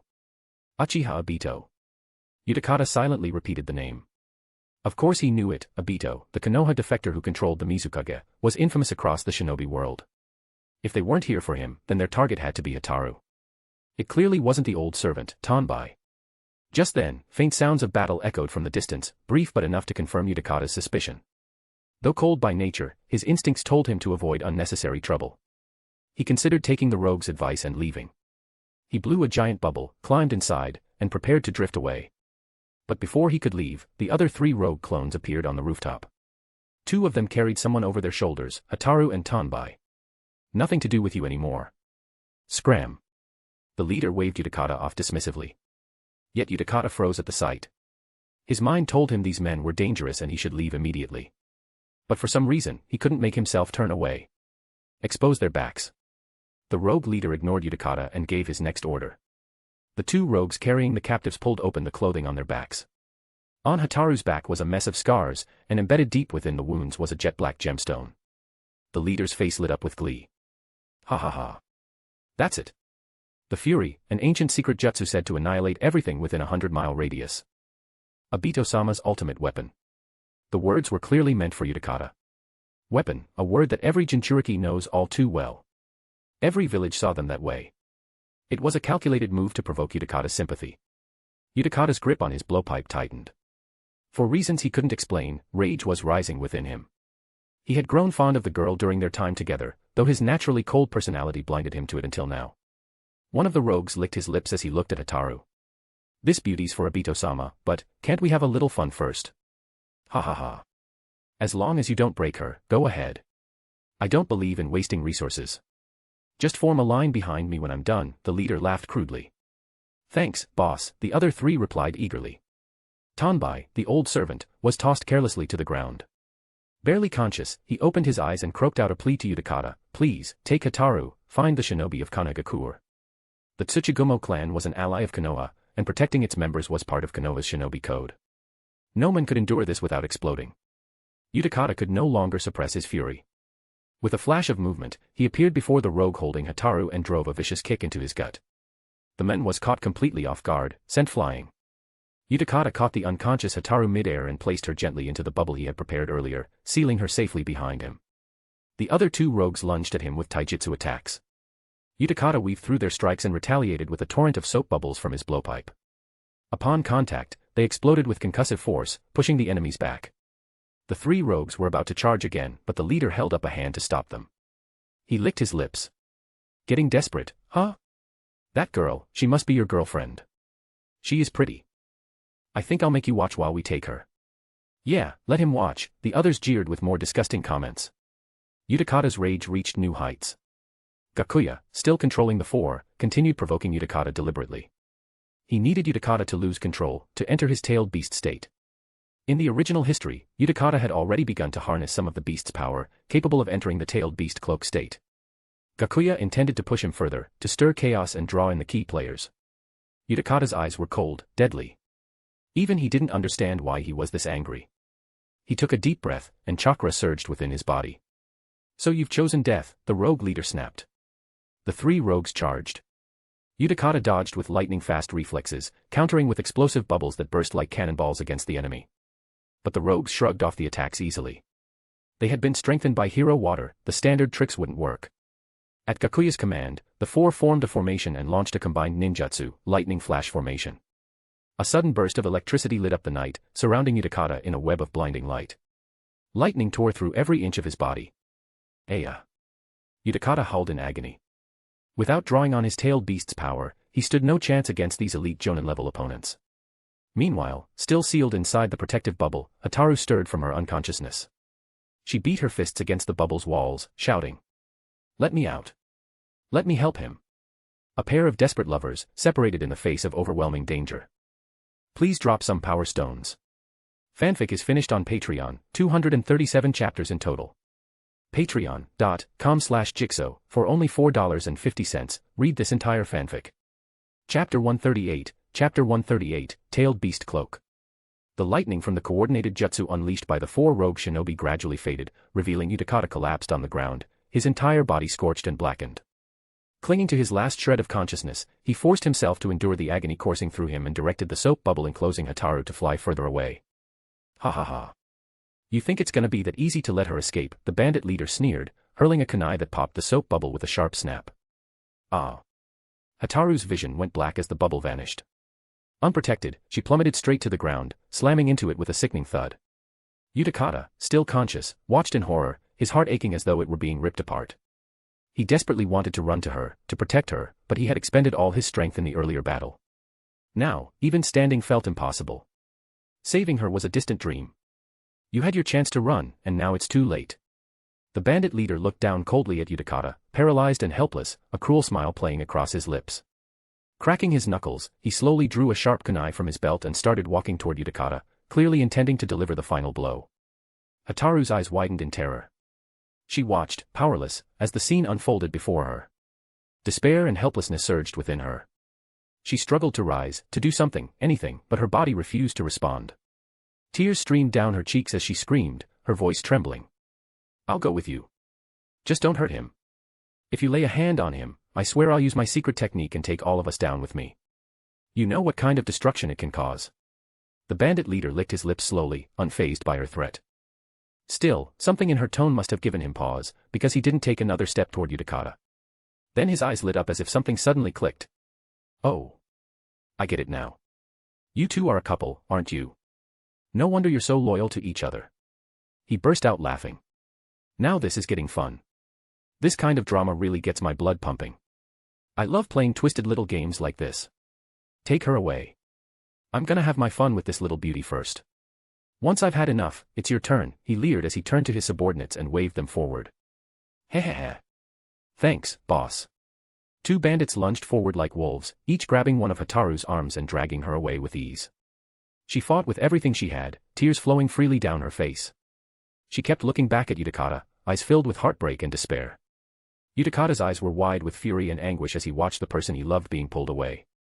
It felt like his soul was being shredded. Rage surged inside him, wild and uncontainable, but his broken body refused to obey. He clenched his teeth and tried to move, even just a little, but it was as if his limbs no longer belonged to him. "Let her go," he growled, each word laced with pain and fury. The only response was cruel laughter from the bandits. "I said, let her go," Utakata roared. He released part of the seal restraining him, and the tailed beast's power burst forth. In an instant, his body began to change. A fearsome aura exploded from within him. Tailed beast cloak. Hyūga Gakuya's eyes lit up in the sky above. The moment he'd been waiting for had arrived. Utakata's skin was soon wrapped in blood-red chakra. 4 tails of chakra sprouted from his back. The bandit leader was momentarily stunned, then his expression twisted into greedy delight. Well, this guy just got even more interesting. Capture him. We'll deliver him straight to Lord Obito. But they had vastly underestimated the power Uchiha now wielded. With a furious roar, he lashed out with his tails, sending the 4 bandits flying like ragdolls. His body moved with lightning speed. In a flash, he was at Hataru's side, shielding her with his own body. At the same moment, the 4 tails behind him morphed into piercing blades of chakra and shot toward the bandits like bolts of crimson lightning. In the blink of an eye, 3 of the rogues were impaled through the gut, blood spraying through the air. Only the leader barely dodged the deadly strike.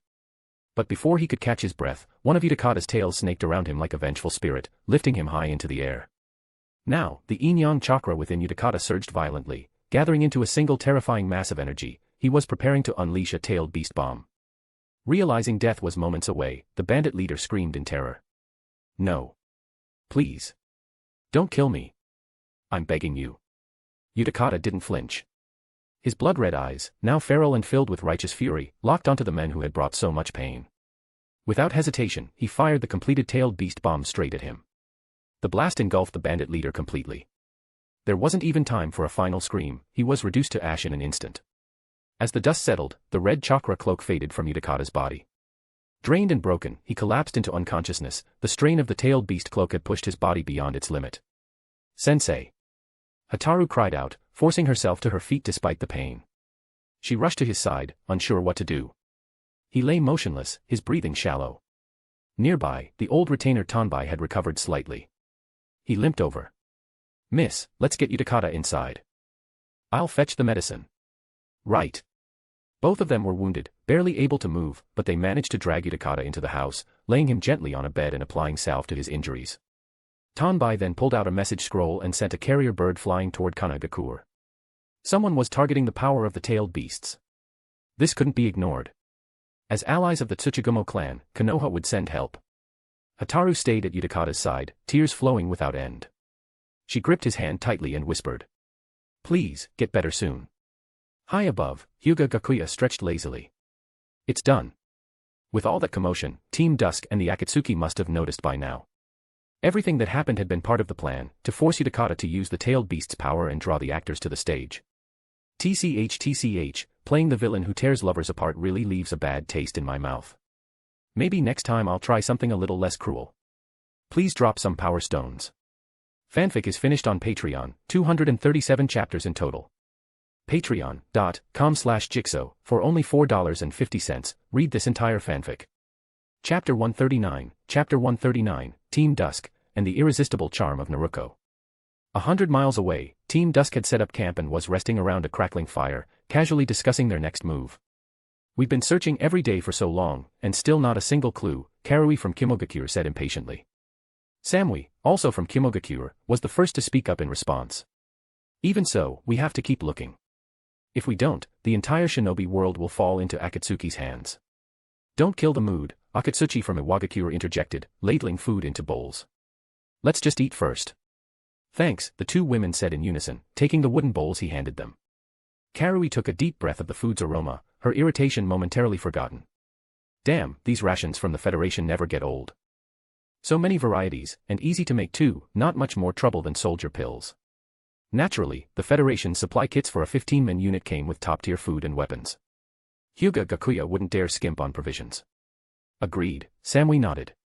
If this kind of food were more widely available, shinobi wouldn't have to worry about meals during missions anymore. Akatsuki smiled. We've got the Federation's tech to thank for that. They developed this stuff for convenience and portability. While enjoying their meal, there was an underlying sense of urgency none of them could quite shake. The Federation's technological advancements had left the 5 great nations in the dust. Even though the other nations had finally started investing in research and development, the Federation had a 10-year head start and had already recruited countless scholars. Catching up wasn't going to be easy. After working together for so long, the members of the 15-man unit had developed a strong bond. Their coordination in the field had improved dramatically, and they got along well enough to joke and share meals like old comrades. Elsewhere in the camp, Naruto, disguised as a woman, was shoveling food into his mouth with gusto. Beside him, Chojuro of Kirigakure blushed furiously as he leaned over and offered the contents of his own bowl. And Naruko. I'm not really hungry. You can have some more. Thanks, Naruto mumbled through a full mouth, assuming it was just a teammate being generous. He thought Kirigaki or Shinobi were surprisingly warm-hearted. No need to thank me. We're teammates, after all. Turning his face away, Chojuro's cheeks flared crimson, as red as a ripe apple. He whispered to himself, she actually thanked me. If I can just find more chances to talk to Miss Naruko, I'm sure we'll get closer, maybe I can learn more about her. The boy was over the moon. From the moment he joined Team Dusk, Chojuro had been utterly captivated by Naruko.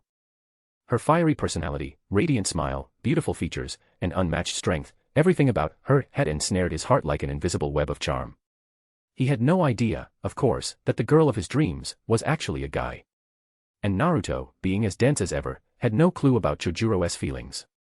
He assumed it was just normal camaraderie. If he ever found out what Chojuro really thought, he'd probably be horrified. Nearby, Sai sat quietly, observing the interaction between Chojuro and Naruto with a thoughtful look on his face. He glanced between the two of them, then looked down at the thick book in his hands, comparing their behavior to what he'd read. Is this love? Or just friendship? He murmured under his breath, the question gnawing at him. According to the book, when someone has strong feelings for another person, they often show certain signs. Based on that description, Chojuro's current behavior seemed to match the traits of someone harboring romantic feelings. But there was a catch. Naruto was, without a doubt, a guy. And the book clearly said love was between a man and a woman. This contradiction left Sai baffled. Could two men fall in love too? That just seems unbelievable, Sai muttered, shaking his head, trying to banish the idea. Still, he couldn't deny what he was seeing. Chojuro clearly had feelings for Naruto, feelings that went far beyond simple friendship. If it wasn't love, then what was it? While Sai continued to puzzle over the situation, Kakashi strolled over and casually pulled a book from his cloak, handing it to him. Try this one. I think it'll give you a different perspective. It's a lot better than the thing you're reading now. Then he added, love isn't limited by gender. What matters is the heart. Maybe Chojuro just hasn't realized his feelings yet. Neither of them even considered the fact that Chojuro might not know Naruko was actually Naruto in disguise. Sai nodded thoughtfully, feeling something click inside him. He glanced again at Chojuro and Naruto, his gaze softening with a new understanding. With a respectful bow, he accepted the book from Kakashi, his voice full of sincerity. Thank you, Kakashi-senpai. I think I understand now. Kakashi's lips curled into a subtle smile. He gave Sai an encouraging pat on the shoulder. Good. Keep learning. You're still young, there's a lot out there to experience and figure out. Oh, and once you finish this one, come see me. I've got plenty more you can borrow. Just be sure to take good care of them. Sai nodded with conviction. You have my word, Kakashi-senpai. I'll treat these books like treasures. Kakashi was pleased. That's the spirit. But for now, put the reading aside and come eat with us. You can dive back into the book after dinner. Just as the group began to enjoy their meal in earnest, a sudden burst of crimson light erupted on the horizon. A blinding pillar of red flame pierced the night sky like a spear of fire, instantly grabbing everyone's attention. The peaceful atmosphere shattered in an instant, and every pair of eyes turned to the blazing phenomenon. Please drop some power stones. Fanfic is finished on Patreon, 237 chapters in total.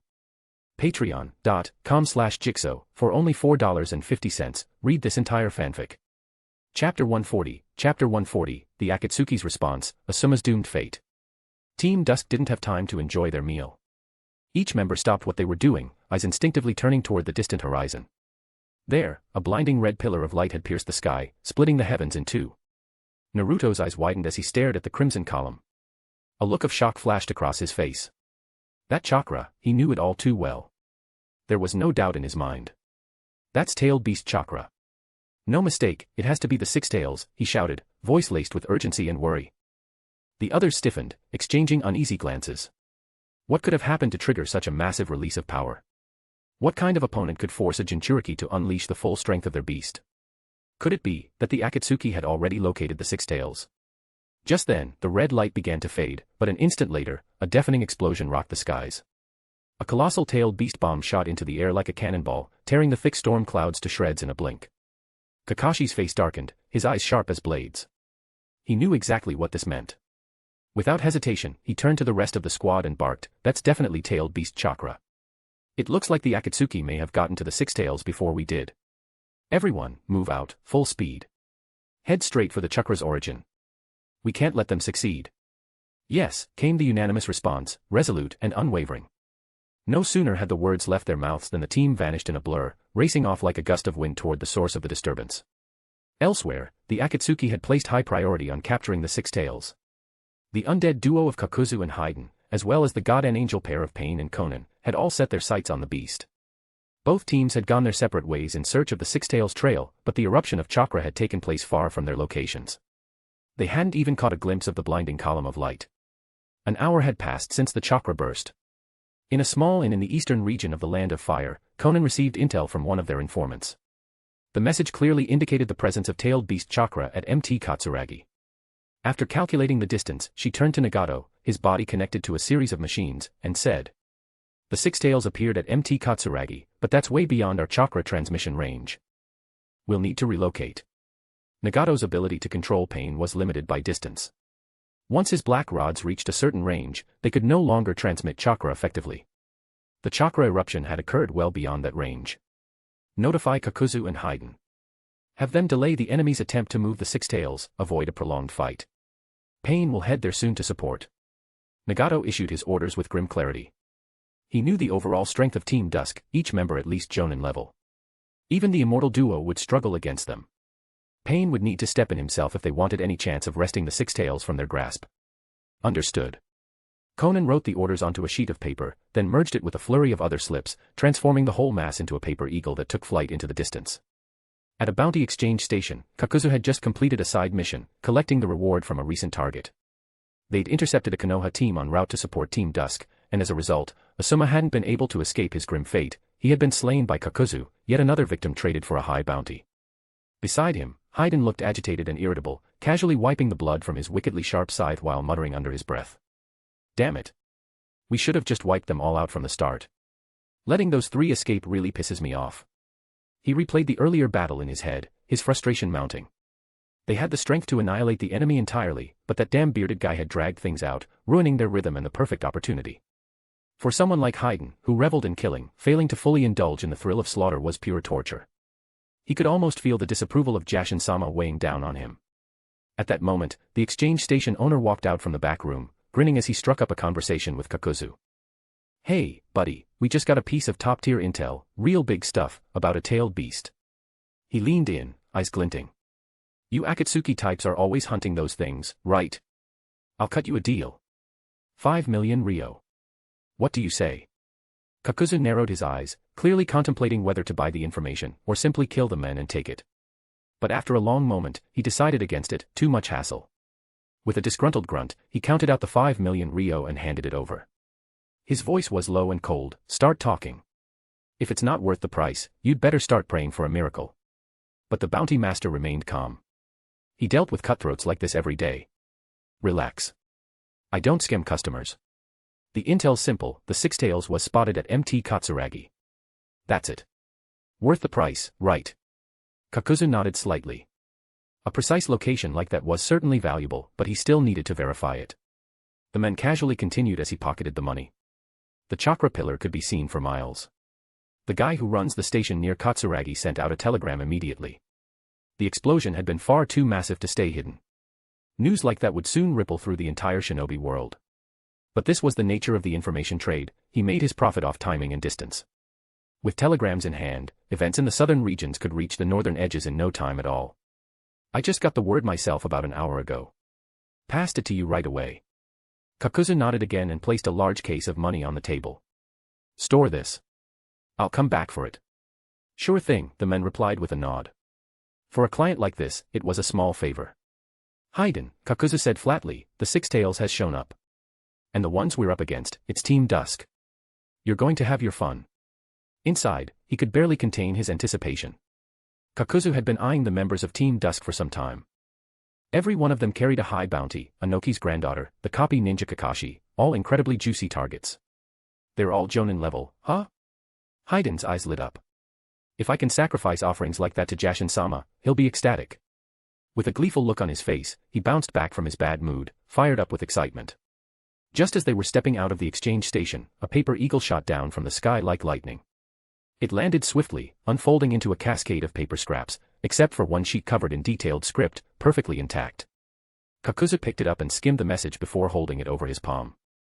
With a spark, flames erupted from his hand, reducing the note to ash in seconds. He let out a low snort of annoyance. You telling me we've gotta tread carefully, with those brats? He scoffed at the notion. With his vast experience and power accumulated over a long life, he felt more than confident in handling a few upstarts. Exactly. Haydn shouted. We don't need Pain himself for this. We'll crush them ourselves. With that, the two of them surged forward, heading straight toward MT Katsuragi. Please drop some power stones. Fanfic is finished on Patreon, 237 chapters in total. Patreon.com/Jigsaw, for only $4.50, read this entire fanfic. Chapter 141, Chapter 141, the Ino, Shika, Cho Trio's Revenge. Inside a cave far from the bounty station, the Ino, Shika, Cho Trio sat in silence, having narrowly escaped their pursuers. The air around them was thick with grief, the atmosphere heavy and suffocating. The three of them sat like statues, blankly staring into the flickering firelight. In their minds, images of the times they had spent with Asuma flashed again and again, moments of laughter, training, and warmth now painfully out of reach. Choji and Ino were already sobbing uncontrollably, their tears falling like a broken dam. Their bodies trembled with sorrow, unable to contain the overwhelming grief. Even Shikamaru, whose eyes usually held a sharp, calculating glint, now stared into the flames with a hollow, dazed look. Tears welled in his eyes, heat threatening to spill over. But he clenched his jaw tightly, forcing back the sobs that clawed at his throat. Because he knew, he had to stay calm. As the strategist of the team, he couldn't afford to lose control. Not now. Only moments ago, their beloved teacher, Asuma, had fallen in battle. To ensure his students' escape, Asuma had chosen to stay behind and hold off the enemy. He had paid for that decision with his life. His body hadn't even been left behind, it had been taken by those two assassins. Shikamaru wiped the corners of his eyes, voice trembling with suppressed rage. Our top priority now is to get Asuma-sensei's body back. We can't let them defile it. Choji and Ino exchanged glances. They could see the same fire burning in each other's eyes. We have to avenge him, Choji said through clenched fists. Even if it costs us our lives, Ino added firmly. Shikamaru took a deep breath, steadying his thoughts. We need a plan. Revenge can't be rushed, we'll only be walking into a trap if we act recklessly. First, we retrieve his body. That comes first. The enemy said they were taking Asuma-sensei's body to a bounty station. Once they're gone, we'll move in and take it back. And just as Shikamaru had predicted, the immortal duo had already claimed their bounty and left the station. The Ino, Shika, Cho trio wasted no time. The moment they were ready, they headed to the nearest bounty station, observing it from afar. Stealing a bounty target's body from one of these places wasn't going to be easy. Bounty stations had operated in the Shinobi world for decades, and for good reason. They were backed, protected, and quietly sanctioned by the upper echelons of various hidden villages. Sure, Konoha Gakuya could lean on one bounty station, maybe force it to cooperate. But wiping them all out? Impossible. And as Leaf Shinobi, they couldn't just walk in and demand Asuma's body back using the authority of their village, at least, not without direct orders from the Hokage. Which meant one thing. They'd have to fight for it. Shikamaru observed the station's defenses. There were 2 guards posted at the entrance. Their exact level was unknown, but based on appearance, they were likely Chunin. It was nighttime, the perfect window to strike, defenses would be at their weakest. The 2 guards, though stationed at their posts, were already nodding off, and the rest of the station was probably fast asleep.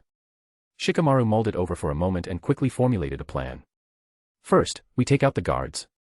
Then Ino and I use the transformation jutsu to sneak inside. Choji and Ino nodded immediately, no questions asked. Under the cloak of night, 3 shadows moved like phantoms, approaching the entrance soundlessly. There was no need for words, they were perfectly in sync. Shikamaru made the first move, casting his signature shadow possession jutsu. Like a black serpent, his shadow stretched through the darkness, quickly ensnaring both dozing guards. In the next instant, Ino performed her mind-body switch jutsu, taking control of one of the captured guards. The moment Ino's consciousness entered the body, Shikamaru released his hold on it. With practiced ease, Ino used the guard's body to approach the other and clamped a hand over his mouth. Snap, a quiet crack echoed in the still air. The guard's neck had been broken cleanly. Ino was meticulous, gently lowering the corpse to the ground without a sound. Then, without hesitation, she withdrew her consciousness from the body. She knew time was of the essence. Before the possessed guard could regain control of his body, Choji moved in. His massive hand, swollen from the partial expansion jutsu, gripped the man's head like a vice. One brutal squeeze, and it was over. The 2 guards were eliminated with cold precision, no noise, no mess.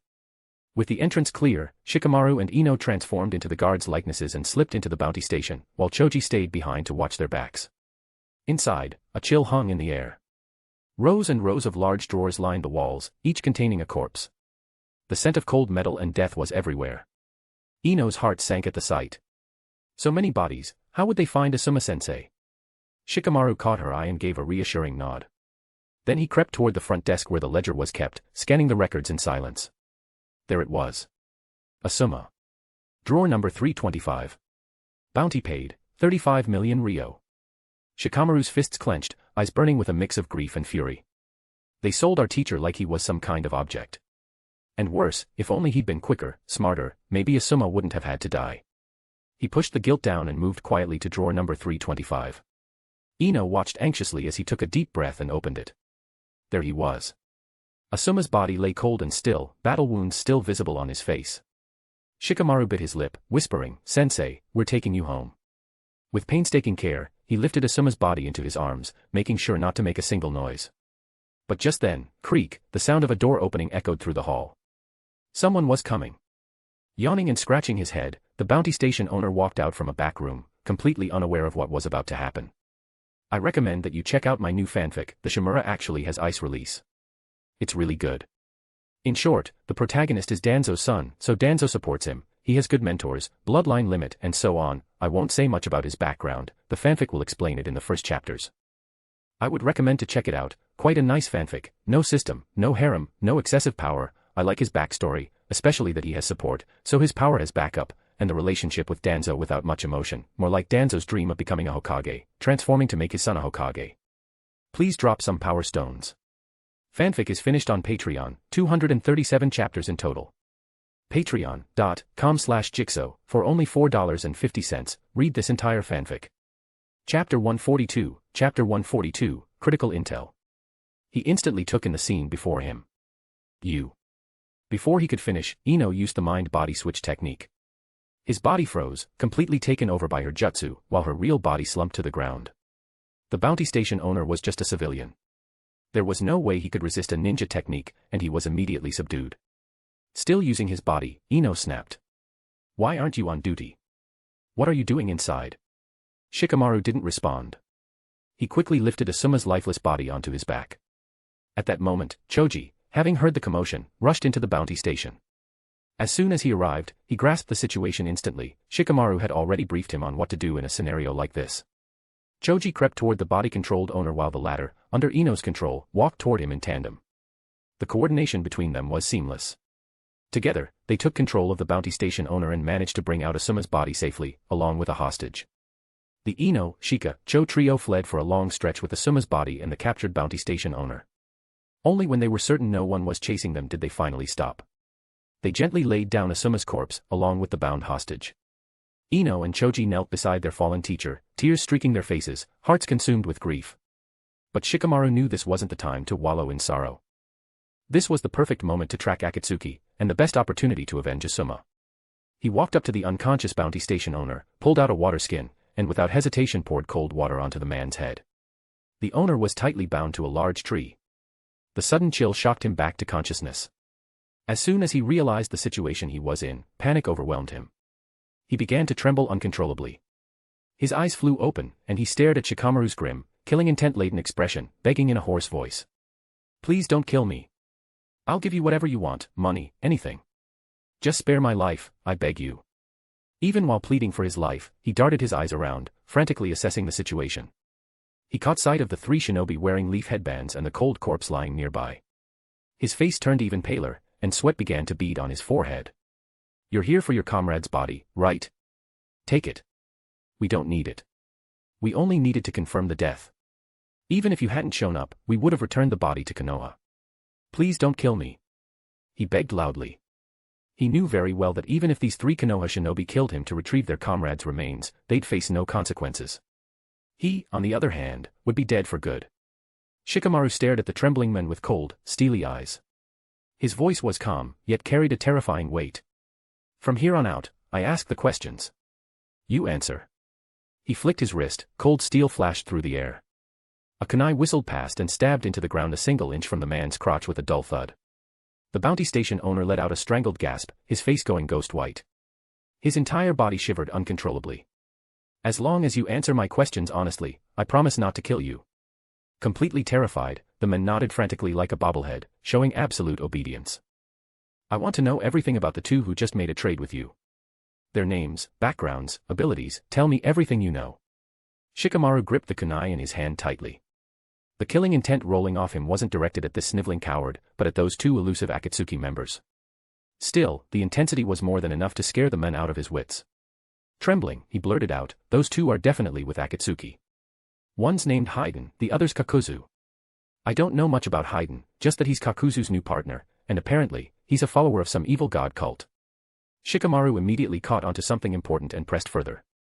You're saying Kakuzu goes through a lot of partners? Yes. Yes, the man nodded vigorously. He's known for killing his teammates and cashing in on their bounties. He's a regular customer here. According to our records, he's been taking bounty jobs since 50 years ago. Our headquarters estimates he's over 70. Shikamaru's gaze turned icy. He picked up another kunai and made a shallow cut across the man's arm. Blood oozed out, staining his sleeve. Ah! The man let out a blood-curdling scream, his face draining of all color. Shikamaru bore down on him, voice sharp and accusing. You dare lie to us? He doesn't look 70. I'm telling the truth, the man wailed. Maybe he uses some kind of jutsu to keep himself young. Shikamaru's expression remained unreadable, but his suspicions were only further confirmed. The move was just a test, and it seemed this guy really didn't know any more on that front. Keep talking. Kakuzu's obsessed with money. Every mission he takes is for a payout. The man rambled on, offering bits and pieces of unimportant details.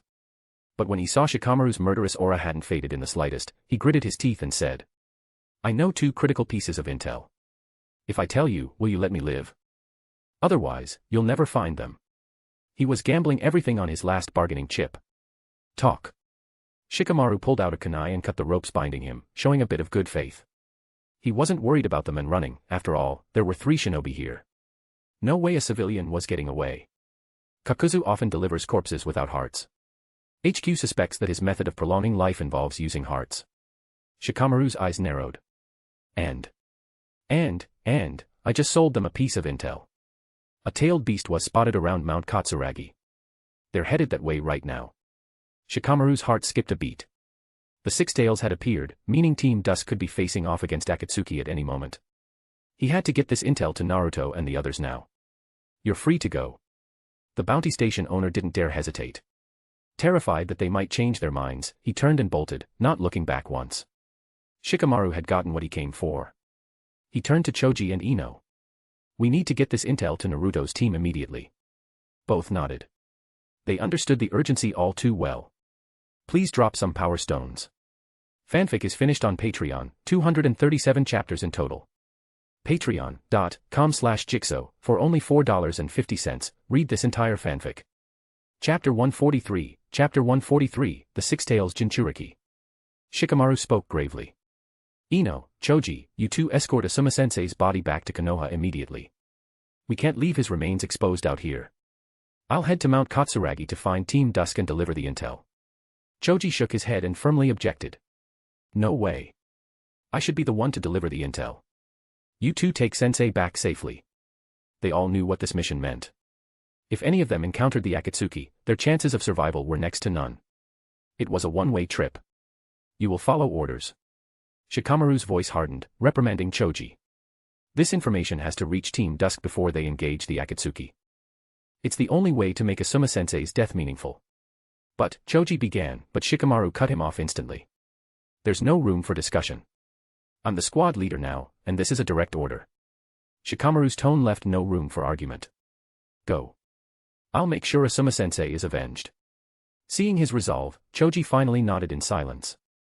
He and Ino took Asuma's body and rushed toward Konoha at top speed. Shikamaru watched them disappear into the distance, silently praying. Then, he turned and sprinted toward Mount Katsuragi. Just as he'd said, he had to reach Team Dusk before the immortal duo did. To do that, he chose a narrow path through the mountains, a shortcut to reach Team Dusk faster.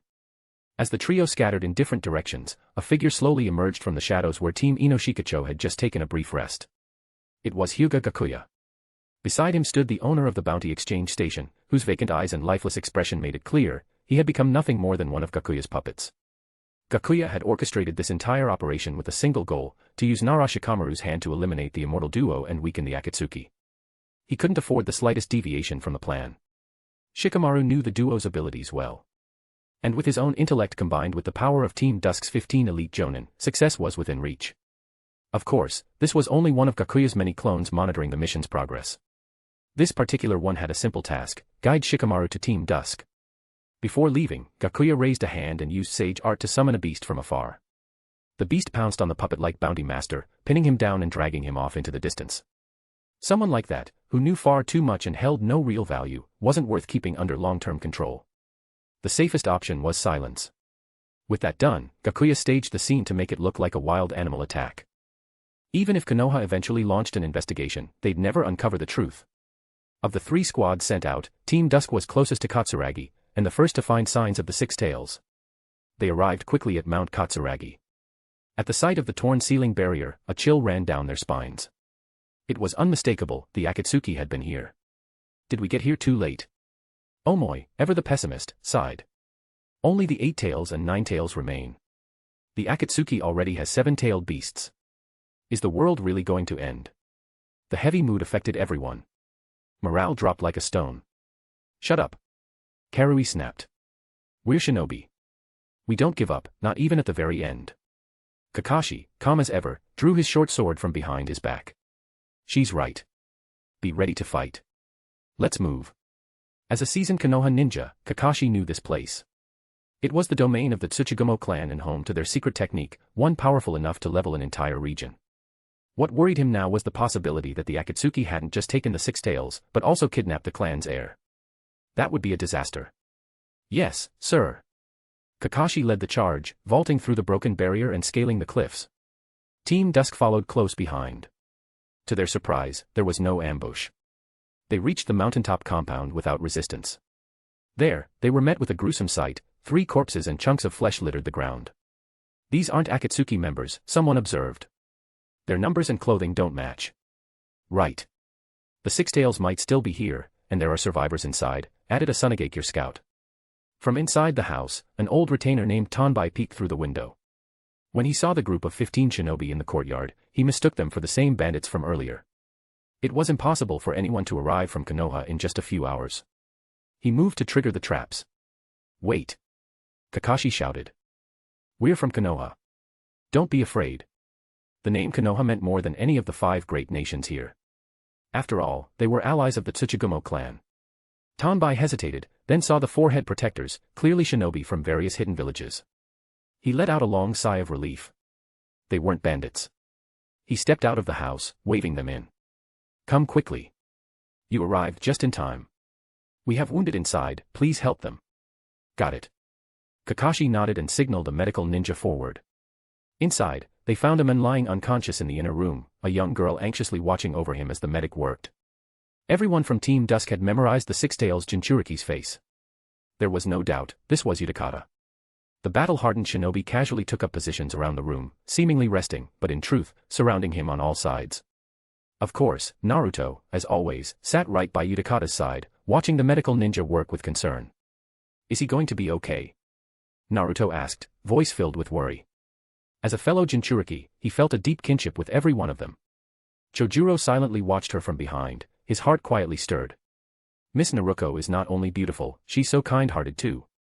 He suffered extensive electrocution and pushed his body beyond the limit using tailed beast chakra. He's unconscious now, but his life isn't in danger. With medical ninjutsu and some healing medicine, he'll recover soon. Gakuya had been careful with the intensity of the attack.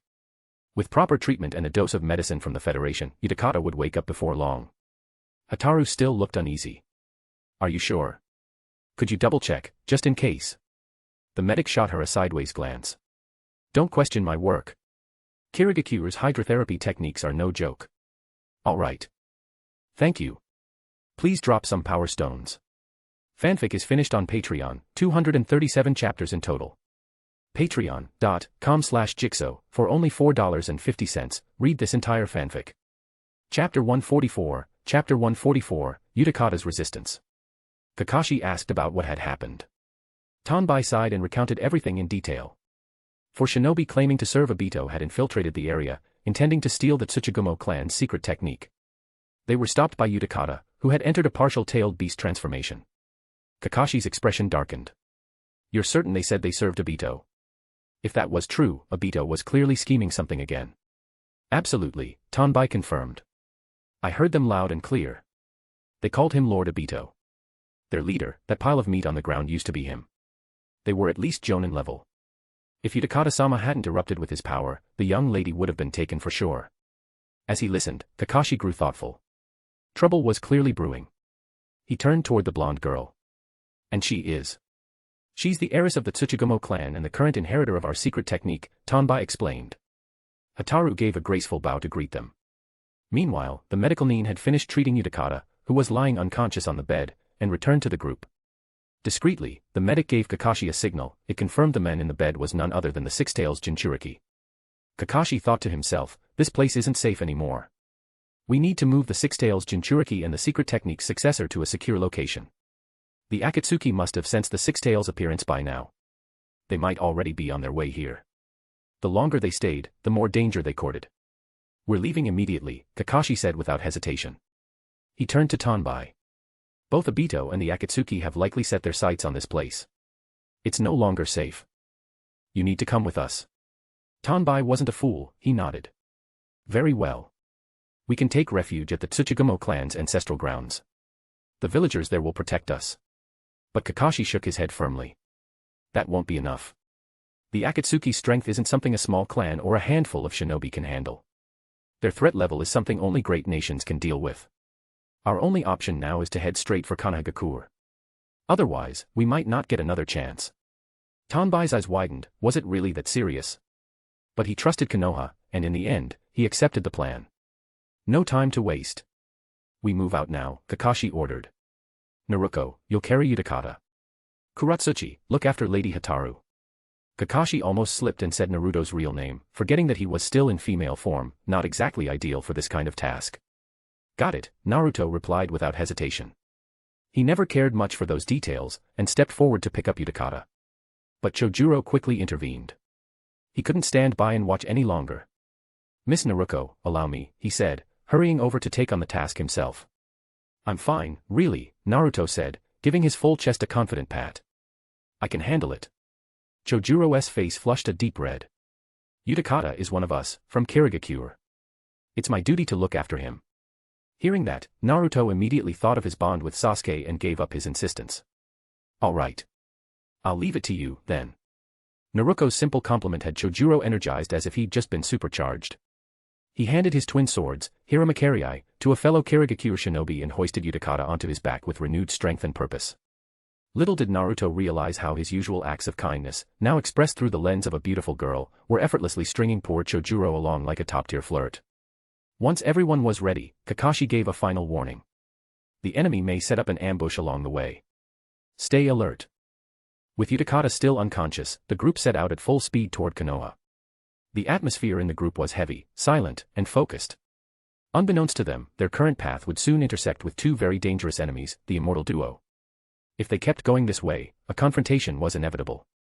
As they traveled, Uchiha, slung over Chojuro's back, slowly regained consciousness. The first thing he saw was the mist shinobi carrying him. As a former Hyūga rogue ninja, his first instinct was clear: he'd been captured by the mist's ANBU. Without hesitation, he tried to reach for a weapon and land a lethal blow. But Kakashi had anticipated this and ordered all of Uchiha's weapons removed in advance. Uchiha then tried to reach for Chojuro's gear pouch. However, this team was full of highly trained shinobi. His movement didn't go unnoticed. Shira, a taijutsu specialist from Sunagakure, had been bringing up the rear. The moment Uchiha twitched suspiciously, Shira was on him, grabbing his wrist with a vice-like grip. Shira, a taijutsu prodigy from Sunagakure, is much like Konoha's Rock Lee, unable to use ninjutsu or genjutsu. As a child, he was bullied for this weakness, so he trained tirelessly to master taijutsu. He eventually created his own ultimate technique, the 7 Heavenly Breaths, which enhances his power through specialized breathing, rivaling the 8 gates. What do you think you're doing? Shira shouted. The rest of the group halted and turned to look. There, to their surprise, was Uchiha, now awakened with his hand inside Chojuro's gear pouch. Especially Chojuro, his face went pale. If Shira hadn't reacted in time, he'd probably be a corpse by now. He quickly lowered Utakata and glared at him, still shaken. Utakata struggled fiercely but couldn't break free from Shira's hold. He glared back at Chojuro, his eyes full of hostility and rage. It's a misunderstanding. A big one. Tanbai rushed forward. These people are here to help us. They're part of the allied unit from the 6 great nations, Team Dusk. Hataru hurried to Utakata's side and gently supported him. Sensei, it's true. They're helping us escape from our enemies. Kakashi stepped forward, calm and steady. Utakata, you've just regained consciousness. Your mind might still be unstable. But we came here to help you escape your situation. There's no need to be so tense. Though still breathing heavily, Utakata began to calm down, little by little. He turned to stare at Kakashi, clearly recognizing him as the team's leader. His voice was firm. Don't waste your effort on me. Just return my weapons, and I'll find my own way out. He knew all too well that going with Shinobi from the 5 great nations would only lead to one thing, endless captivity. I'll go with you, Sensei, Hataru said without hesitation. No, my lady, you mustn't risk your life like that. Tanbai cried in panic. If anything happened to her, he'd never be able to face their late leader in the afterlife. Please drop some power stones. Fanfic is finished on Patreon, 237 chapters in total. Patreon.com/Jigsaw, for only $4.50, read this entire fanfic. Chapter 145, Chapter 145, The Truth Behind the Master's Death. Kakashi felt a headache coming on. The 2 people standing before him were far too important, their roles in the grand scheme of things couldn't be overstated. There was absolutely no way he could let them go freely. But given how urgent the situation was, he had no choice but to try everything he could to convince them to stay. I can return your weapons. I'll even let you walk away, Kakashi said, his sharp gaze locked onto Utakata. But, the situation you're in right now is incredibly dangerous. Coming with us is the safest and wisest choice you can make. Utakata, however, didn't hesitate. His refusal was swift and absolute. I won't take Hataru with me, but I don't need your pity, and I don't believe in your so-called goodwill. Why? Hataru was already too deep in the throes of love to pull herself out. She desperately wanted to follow Utakata, clinging to her devotion with every fiber of her being. Utakata-sama. She said tearfully, her pitiful expression evoking sympathy from everyone who saw her. She looked at him, pleading with eyes full of hope and longing. Utakata's heart stirred as he met her gaze. Of course he didn't want to leave her behind. But he had to think about what was best for her. Despite how much her affection moved him, Utakata gritted his teeth and forced himself to turn away. He couldn't allow her to get dragged into this endless conflict and danger. In his heart, he whispered, Hataru, forgive me. I can't let you be hurt. This is the only thing I can do for you. He did his best to bury any trace of emotion from his eyes, leaving only coldness and resolve. I taught you ninjutsu because I needed protection. That was all it was, a transaction. I was never truly your teacher, so you shouldn't expect anything more from me. The moment those words left his mouth, Hataru's face turned pale as a sheet. She couldn't accept it, this cruel truth tore at her. Tears streamed down her cheeks uncontrollably. Utakata-sama, how can you say that? Were all your moments of kindness just a lie? Her voice cracked with despair, thick with grief. Utakata clenched his jaw, pain and helplessness welling inside him. He couldn't let her fall any deeper. I was only using you. Now that I've gotten what I needed, you have no value to me anymore. He turned his head away, unable to bear the sight of her shattered expression. He was afraid his resolve might falter. Kakashi watched silently. He understood what was going on in Utakata's heart. So he changed his approach. Utakata, I get why you don't trust us, Kakashi said calmly. But things are critical right now. Escaping Akatsuki alone is nearly impossible. We can protect you and Hataru. We're also working on ways to counter Akatsuki. If you choose to join us, we can fight them together. Even if you decide to leave afterward, we won't stop you. As he spoke, Kakashi was making silent calculations. If it came to it, he might have no choice but to forcibly take Utakata. For the sake of the bigger picture, he was prepared for that. The only reason he hadn't taken his own life yet was because his mission to protect Konoha remained unfinished. Utakata fell silent. He couldn't deny that Kakashi was right, he couldn't stand against Akatsuki alone. And if there was still a chance to live, he didn't actually want to die. But he couldn't let go of the resentment festering in his heart. His hatred for the hidden villages ran deep. Captain Kakashi, allow me to try. As Utakata wrestled with his thoughts, a medic Nin from Kirigakure slowly stepped forward. His sudden presence put Utakata immediately on guard. You remember me, don't you, Utakata? The man asked softly, Yet the words struck Uchiha like a hammer to the chest. Uchiha's eyes widened. He studied the man's face intently. There was something familiar, something he couldn't quite place. His mind raced through memories, fragments of the past flashing by. Then, like a bolt of lightning, the realization hit him. He knew this man. It was his master's son. The son of the very man Uchiha had killed. His expression twisted with shock, anger, and a trace of guilt. Emotion surged in a storm behind his eyes. I know what you're afraid of, the man said quietly. You don't trust us. You don't trust the 5 great nations. You're afraid you'll be imprisoned again. Aren't you? His tone was gentle, almost kind, as if he saw straight through all of Uchiha's inner turmoil, and beyond the hatred between them. My father died by your hand. Right now, I want nothing more than to kill you. But both my duty as a shinobi and my father's final wish won't allow me to do that. The man's voice trembled slightly. He was barely holding back the grief and fury. My father cared so much about you. He loved you more than I could bear. I was his son, but I was jealous of the affection he gave you. Uchiha snapped. His voice roared out, filled with pain and denial. Loved me. He just wanted the power of the tailed beast inside me. His heart was torn in two. He didn't want to admit his fault, but he also couldn't ignore the questions he'd been turning over for years. Lies don't hurt. The truth does. Over the years, he'd sensed something wasn't right about what happened that day. But he never had the courage to face it head-on. The man sighed, seeing right through the cracks in Uchiha's heart. It was a secret technique. The only way to extract the tailed beast safely. My father didn't want you to suffer. He went against Kirigakuya's orders, risked everything, just to save you. Uchiha seized on the one hole in the man's story. Then why didn't he tell me? Why go about it like that? If that wasn't greed for the tailed beast's power, then what was it? He still couldn't let go of the suspicion and distrust burning inside him. The man's eyes were disturbingly calm, too calm.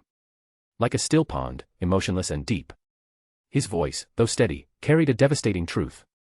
That secret technique required absolute speed. If the person receiving it so much as flinched or hesitated, the entire process would fail. And the backlash would kill the caster instantly. My father knew this. So before he began, he wrote a letter. A final message, in case he died during the process. In that letter, he begged me not to hold hatred toward you. The man paused, a bitter smile playing at his lips, mocking, ironic. But what he never expected was that it wouldn't be the secret technique that killed him. He died because of your suspicion. Not the jutsu. You.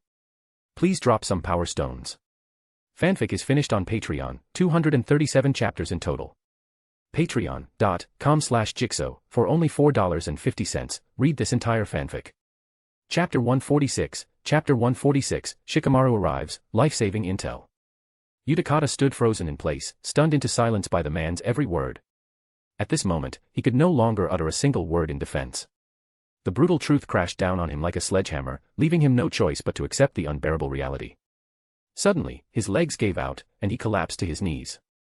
With trembling hands, he clutched his head tightly, tears pouring from his eyes like a dam had burst. It's my fault. I killed my master. It was my paranoia. He muttered hoarsely. His body trembled uncontrollably, racked with guilt and remorse. The men silently watched him, a flicker of barely concealed satisfaction gleaming in his eyes. This isn't the time for tears.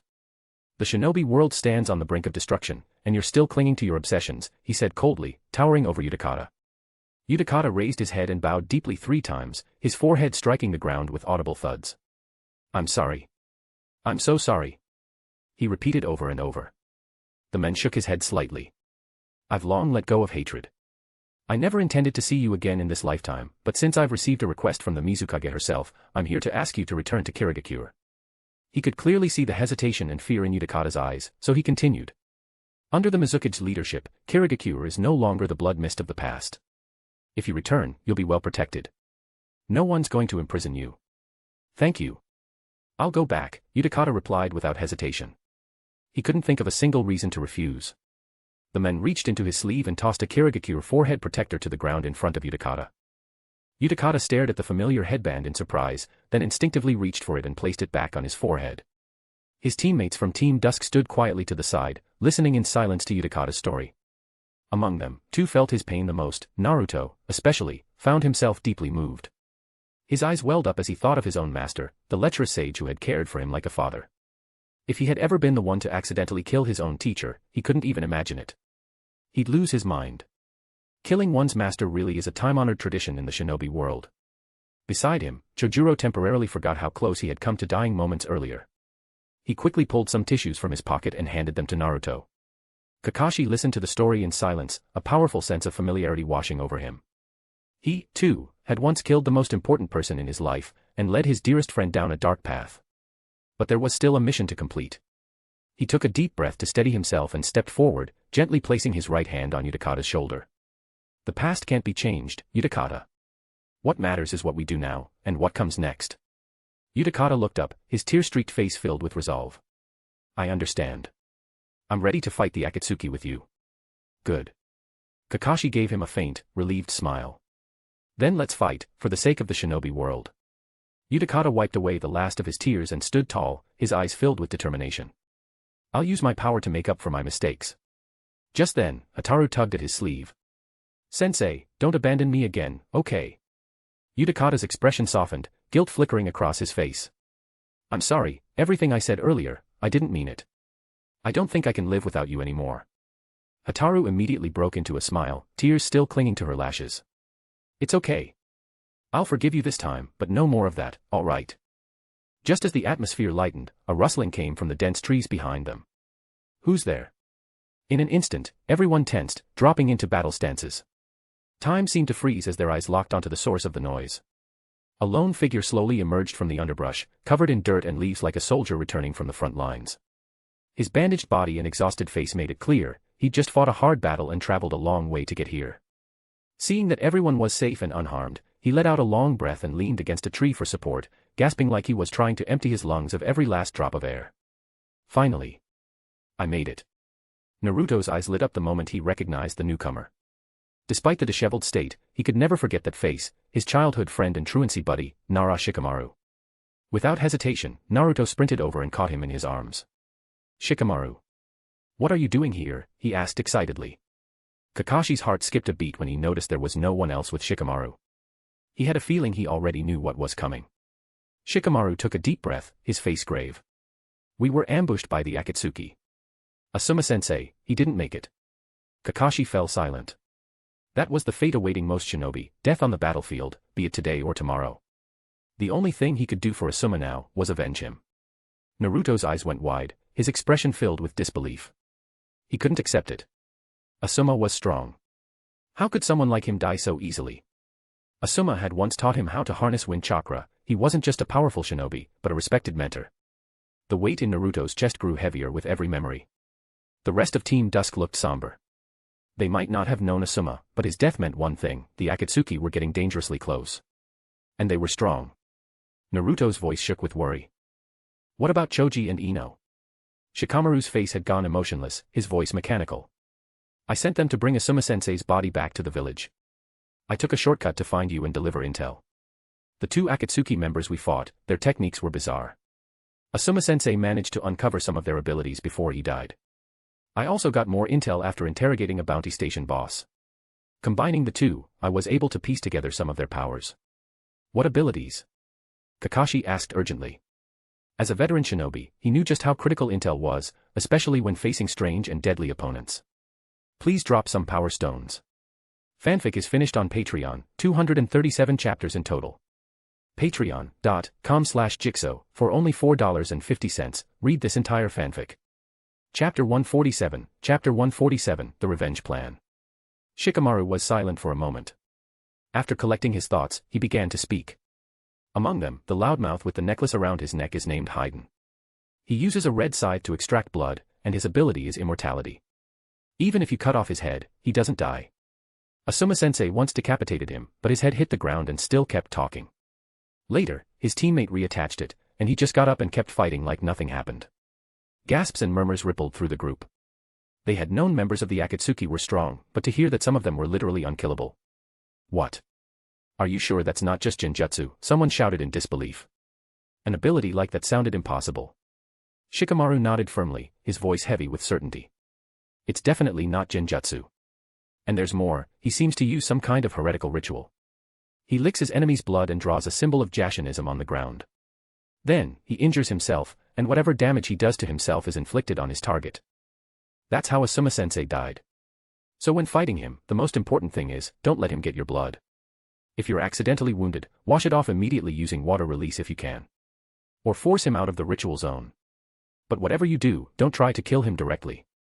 Not only had Shikamaru figured out their enemy's ability, he'd already come up with countermeasures.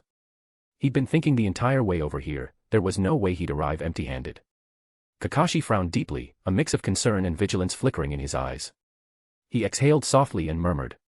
Looks like we're up against some real monsters this time. What about the other one? Shikamaru continued, the other one showed two abilities. One is hardening his body, likely using earth release. The second is some kind of thread he can manipulate from his arms to restrain targets. His tone turned even more serious. It was as if the air around them grew heavier with each word. But from interrogating the bounty station owner, I got a crucial piece of intel. Everyone leaned in, listening intently. Kakuzu is a long liver. He's lived since the end of the Warring States era, from the very founding of the hidden villages. He's probably over 70 years old, but he shows no signs of aging at all. Shock overtook the group. Was this really the kind of opponent they had to face? Immortals and ageless monsters with strange, otherworldly powers, it was hard to believe they were even human. Kakashi's eyes narrowed, full of disbelief and gravity. His brow furrowed tighter as he clenched his teeth. After a long silence, he finally said, it's almost too much to believe. A long liver. That means we're not just dealing with power. We're dealing with centuries of experience, secrets, and techniques lost to time. His fingers reached up and touched his forehead protector, as if trying to draw strength from it, perhaps searching his mind for a strategy to face this kind of enemy. Naruto, meanwhile, trembled with rage and frustration. His eyes burned red, his fists clenched so hard they creaked. Damn it. No wonder they're so hard to beat if one's immortal and the others lived for ages. But I don't care, I will avenge Asuma-sensei. His whole body shook, but his fighting spirit burned brighter than ever. He looked at Shikamaru, eyes full of determination, as if to say he was ready, no matter the cost. The others murmured to each other, concern etched across their faces. Ever the pessimist, Omoi sighed. What are we supposed to do? A long liver and an immortal. How do you even fight that? But someone else gritted their teeth and said, doesn't matter how hard it is. We have to fight. We can't let them get away with this. Utakata added with firm resolve, no matter how strong the enemy is, I'll give everything I've got. This wasn't just about redemption, it was about protecting what he still had. Even if it was for himself alone, he would fight with everything. Shikamaru took a deep breath and spoke again. Everyone, stay calm. Now that we know what we're up against, I've already come up with a counterplan. We need to stick together and play to our strengths. If we do that, we can beat them. He deliberately built up their fear to this moment, so they'd be willing to trust his leadership and fight for Asuma-sensei's sake. The group quieted down, gradually regaining composure and turning their full attention to Shikamaru's strategy. Kakashi's eyes grew thoughtful as he listened, running through every step in his head, nodding from time to time in approval. By the time Shikamaru finished outlining the plan, everyone looked impressed, it was airtight. Every possible scenario had been accounted for, and the roles were clearly assigned. The strategy leveraged the specialties of each village's ninja to maximum effect. The despair that had hung over the team began to lift. Spirits rose. Resolve returned. All right. Let's do it just like you said, someone shouted. The rest quickly followed with shouts of agreement. Kakashi watched as the group regained their fighting spirit and gave a silent nod. As expected of Shikaku's son. But he still gave one final reminder. Everyone, be extremely cautious. These enemies are unlike anything we've faced before. A single mistake could be fatal. Naruto nodded fiercely. Don't worry, Kakashi-sensei. I'll be careful. I will make them pay for what they did to Asuma-sensei. Chojuro glanced at Naruto, his Miss Naruko, and thought to himself how loyal and passionate she was. A truly rare and admirable girl. He stepped forward as well. I'll do my best to carry out the mission. Shikamaru looked over the group and said. All right, it's time to move out. Everyone, take your positions as planned. Get ready for a hard fight. If our predictions are right, the enemy's already on their way here. We've stalled them long enough. With that, he led the way to his designated post. The others scattered quickly, falling into position. A tense atmosphere filled the air. Everyone was ready to face the Akatsuki's terrifying duo. High above in the sky, Hyūga Gakuya was also listening in on Nara Shikamaru's plan through his surveillance. He nodded occasionally. Not bad. Not bad at all. You've lived up to the intel I provided, Nara Shikamaru. The so-called immortal duo were never truly unbeatable. It was always a matter of having the right information. And now that gap had been closed, by Shikamaru, no less. The team had been equipped with a first-class strategist. This time, the immortal pair would not be returning. Please drop some power stones. Fanfic is finished on Patreon, 237 chapters in total. Patreon.com/Jigsaw, for only $4.50, read this entire fanfic. Chapter 148, Chapter 148, The Descent of Gods and Angels. At dusk, the squad made camp by the roadside. According to Shikamaru's plan, they left only 10 people visible, with Uchiha acting as bait, while the rest, led by Kakashi, lay hidden nearby in ambush. It didn't take long before two figures appeared on the distant horizon, Kakuzu and Hyūga, swaggering openly down the main road without a care in the world. "They're just up ahead," Kakuzu muttered. He could sense them clearly, a group of shinobi from the 5 great nations, and judging by their positions, they'd laid out a trap just for him. Still, Kakuzu didn't so much as blink. He kept walking toward the camp with steady, deliberate steps, the picture of unshakable calm, as if even a mountain collapsing in front of him wouldn't faze him. "Kill them all." Hyūga screamed maniacally, charging ahead with his bloodthirsty scythe. He could barely contain his eagerness for slaughter. Kakuzu made no move to stop him. After all, Hyūga was immortal. Even if he got his head chopped off, Kakuzu could stitch him back together again. If anything, this was a good chance to gather intel. Hyūga tore into the camp like a lunatic, swinging his scythe wildly and shouting at the top of his lungs. Shikamaru, seeing this, sprang into action and began executing the plan. He taunted Hyūga loudly, drawing his attention. "Ha! Your so-called evil god. Pathetic. That thing's not even worthy of being called a deity, it's nothing but a spoiled brat. And you? Just a gullible, brainwashed follower." As he spoke, Shikamaru tossed a freshly carved idol of the evil god into the fire. The flames leapt higher as the wooden statue caught fire and began to burn. The sight sent Hyūga into a frenzy. His eyes turned blood red, and he lunged straight at Shikamaru in a blind rage.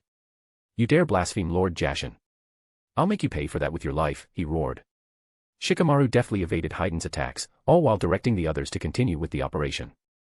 As Hyūga was drawn further away from Kakuzu, Kakashi and his team emerged from the shadows and quickly encircled Kakuzu. Kakashi, Naruto, Chojuro, Akatsuchi, and Omoi surrounded him in a tight formation.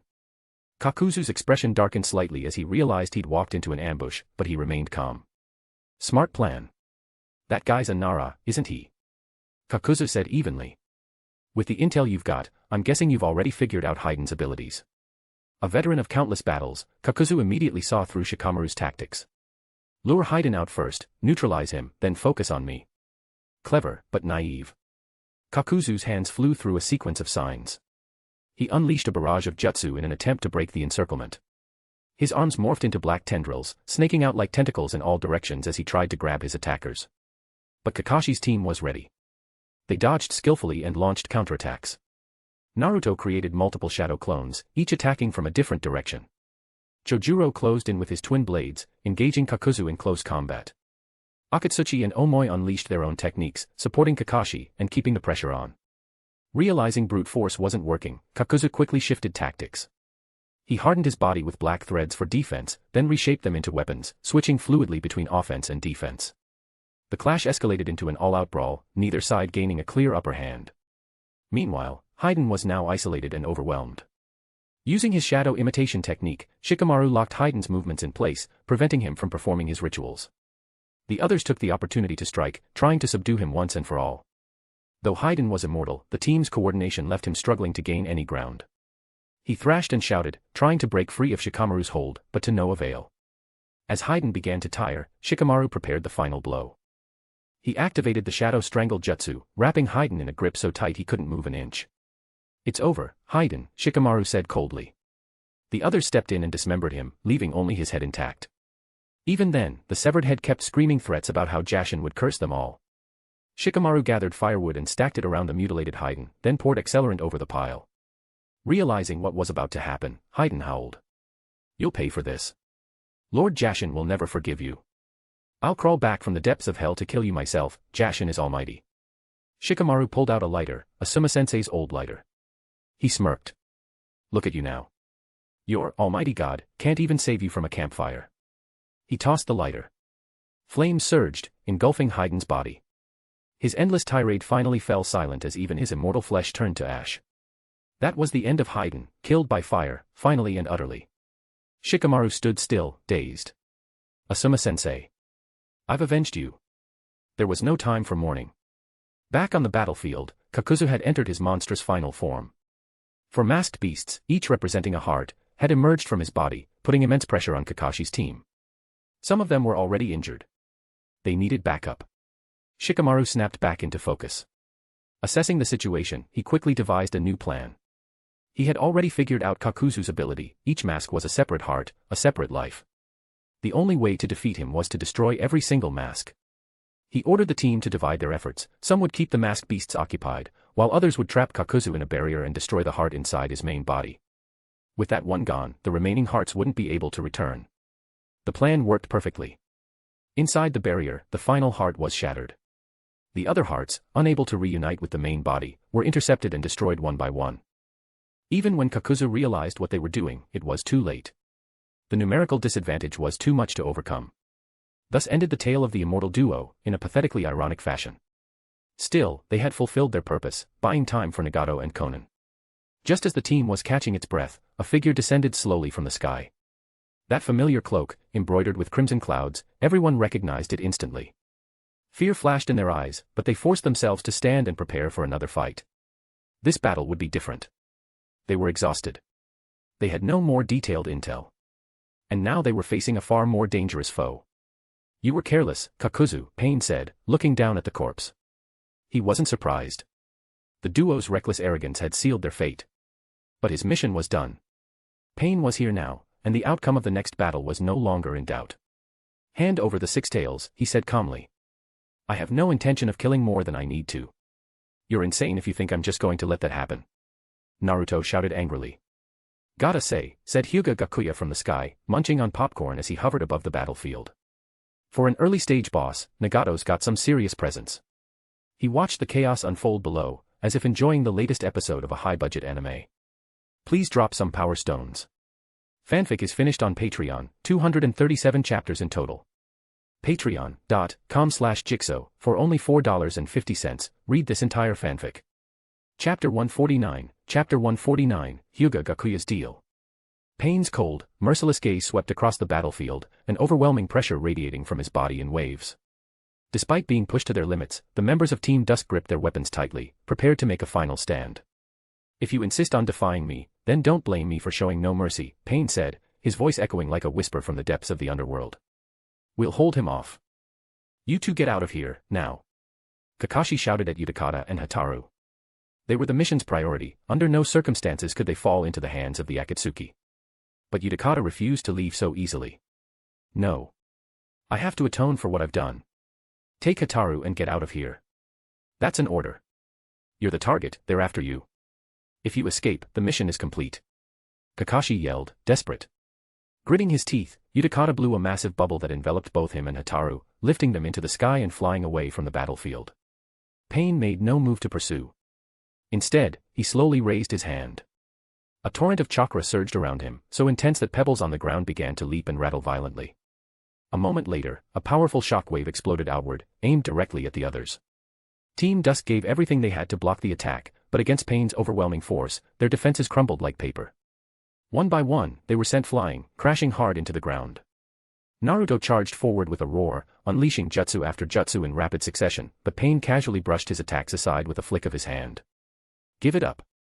None of you are a match for me, Pain said coldly. Bruised and battered, Team Dusk slowly rose to their feet, stubbornly standing in Pain's way once more. They threw themselves into the fight with everything they had. Seeing their resolve, Pain summoned the other 5 paths of Pain to join the battle. These things aren't real, they're puppets controlled from the shadows. Watch their attacks. Kakashi warned, sharing the only intel he had.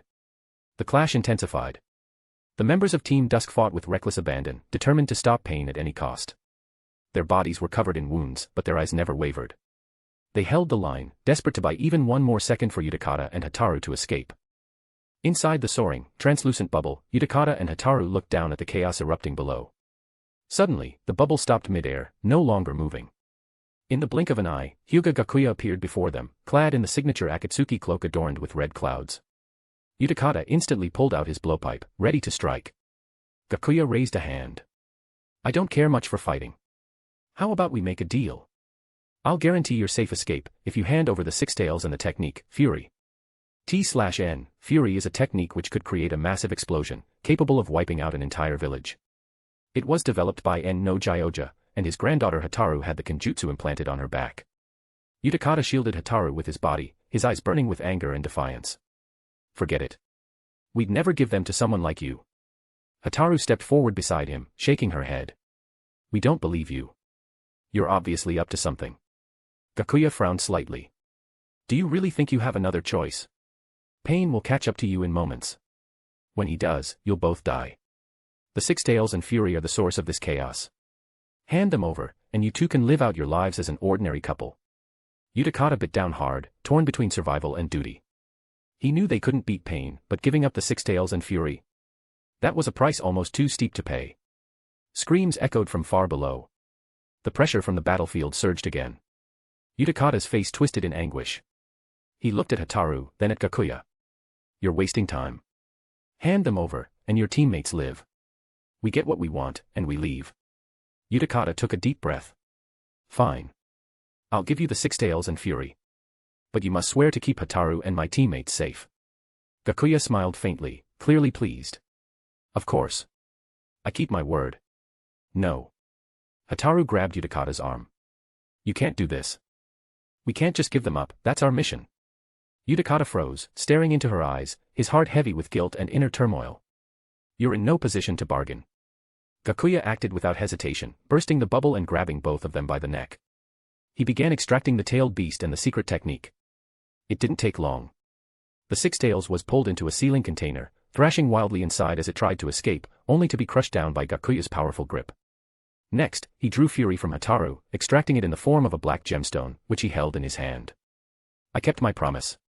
You're still alive, Gakuya muttered to the unconscious pair before using gravitational force to gently drop them onto the ground below. Back on the battlefield, Gakuya returned to where Pain was still locked in combat with Team Dusk. In just a few short minutes, several members of the team had been critically wounded. Only Human Path and Naraka Path had been taken down. The rest of the 6 paths were still active. Gakuya walked over to Deva Path Pain, holding up the sealed Six Tails. It's done. Let's go. Pain didn't question Gakuya's sudden appearance. He simply gave a slight nod. Together, they unleashed a massive repulsive force, blasting the exhausted Team Dusk members away once more. With their mission complete, the two began walking into the distance. The other 5 paths followed in silence, and the group slowly disappeared beyond the horizon. Team Dusk lay sprawled on the ground, gasping for air, their bodies broken and battered. They could only watch helplessly as Pain vanished into the distance, their hearts heavy with frustration and helplessness. Kakashi forced himself to his feet despite his injuries and made his way to Utakata and Hataru, reviving them. When Utakata came to, he looked around at the devastation, eyes full of regret and self-blame. It's all my fault. I put everyone in danger. Kakashi placed a hand on his shoulder. No, this wasn't your fault. Everyone understood Utakata's choice. If he hadn't surrendered the Six Tails, they would all have died. And besides, Gakuya hadn't given him any real chance to refuse. After resting and recovering what strength they could, they began planning their next steps. We can't let this go. We have to stop the Akatsuki somehow, one of the team members said firmly. But they're too powerful. We don't stand a chance like this, another said, worry in their voice. Kakashi knew this failed mission had shaken their morale to the core. We return to Konoha first and report everything. We'll relay all the intel we've gathered via encrypted transmission. The Akatsuki's next targets are likely to be Konoha and Shimogakure. We need to be ready. Understood. One by one, the members of Team Dusk nodded in agreement. Please drop some power stones. Fanfic is finished on Patreon, 237 chapters in total. Patreon.com/Jigsaw, for only $4.50, read this entire fanfic. Chapter 150, Jiraiya's Visit. I'll be stepping away for now. There are some urgent matters I need to take care of, Hyūga Gakuya said, handing the sealed box containing the Six Tails over to Deva Path Pain. I won't be involved in the tailed beast sealing process. Pain accepted the box and nodded slightly. Would you like the Akatsuki to assist you in any way? That won't be necessary. I can handle it on my own, Gakuya replied, though inwardly he was cursing. The message he just received from Kabuto contained only 5 words, Jiraiya has arrived. And now Nagato was asking whether he needed help. Was this some twisted attempt to recreate the tragic master-student confrontation from the original timeline? Gakuya didn't wait around to find out. He turned and disappeared swiftly, vanishing from Pain's line of sight. Pain stared in the direction Gakuya had gone, frowning slightly, lost in thought. A moment later, he shifted his focus back to the matter at hand, sealing the tailed beast. Once he was far enough away from Pain, Hyūga Gakuya activated Kamui and disappeared in an instant, reappearing at his hidden base. Inside the surveillance room of Otogekure, Kabuto was already waiting for him. "Gakuya-sama, you've arrived," Kabuto greeted respectfully. Gakuya nodded casually. "Where is Jiraiya? When's the meeting with the contact supposed to happen?" Jiraiya just entered Otogekure using a fake identity. "I followed your orders and let him pass through security without any trouble," Kabuto said as he tapped a few keys, pulling up the surveillance feed, zoomed in right on Jiraiya's face. In the footage, Jiraiya had transformed into a white-haired young drifter, cloaked and wandering the streets of the village. To the average eye, nothing seemed out of place. But with Otogekire's omnipresent surveillance network, nothing escaped unnoticed. He was heading toward the rendezvous point, where Gakuya had arranged for a puppet contact to meet him. This contact was supposed to be a loyal follower of Orochimaru, claiming to seek Jiraiya's help to rescue him. Of course, that entire faction had long since fallen under Gakuya's control. Gakuya stretched his back with a yawn. Time to go meet him. It was time for a little performance with Jiraiya, one that would convince the Sannin to descend deeper into the heart of the Federation, in pursuit of secrets few ever lived to tell. Jiraiya strolled silently through the familiar streets of Otogekure. This visit was different from all the ones before. Previously, he'd always come under diplomatic pretense. This time, he'd entered with a fake identity bought from the black market. Naturally, the black market broker was one of Gakuya's plants as well. Jiraiya remained hyper-alert, casting his sensory ninjutsu across the broadest radius possible.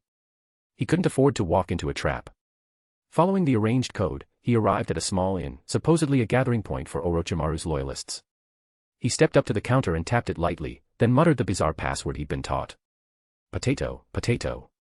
I'm sweet potato," Jiraiya said, cringing as the words left his mouth. The receptionist nodded discreetly and replied, "Potato acknowledged." She handed him a room key, room 1027, located in the farthest corner of the inn's second floor. Jiraiya eyed the number thoughtfully. October 27th, that was Orochimaru's birthday. It strengthened his belief that these people really were his old friend's subordinates.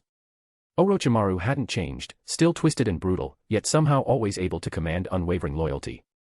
Jiraiya entered room 1027. Not long after, the researcher who had delivered the meeting instructions, under Gakuya's control, knocked at the door. Knock knock knock. Jiraiya quickly approached the door and peeked through the peephole. Standing outside was a mature, attractive woman. "Who are you?" he asked warily through the crack in the door. The woman replied in a soft voice, "Open sesame." "I'm Watermelon." "Open sesame." "I'm Wintermelon," Jiraiya muttered back, shame burning in his chest. Seriously, who the hell comes up with this crap?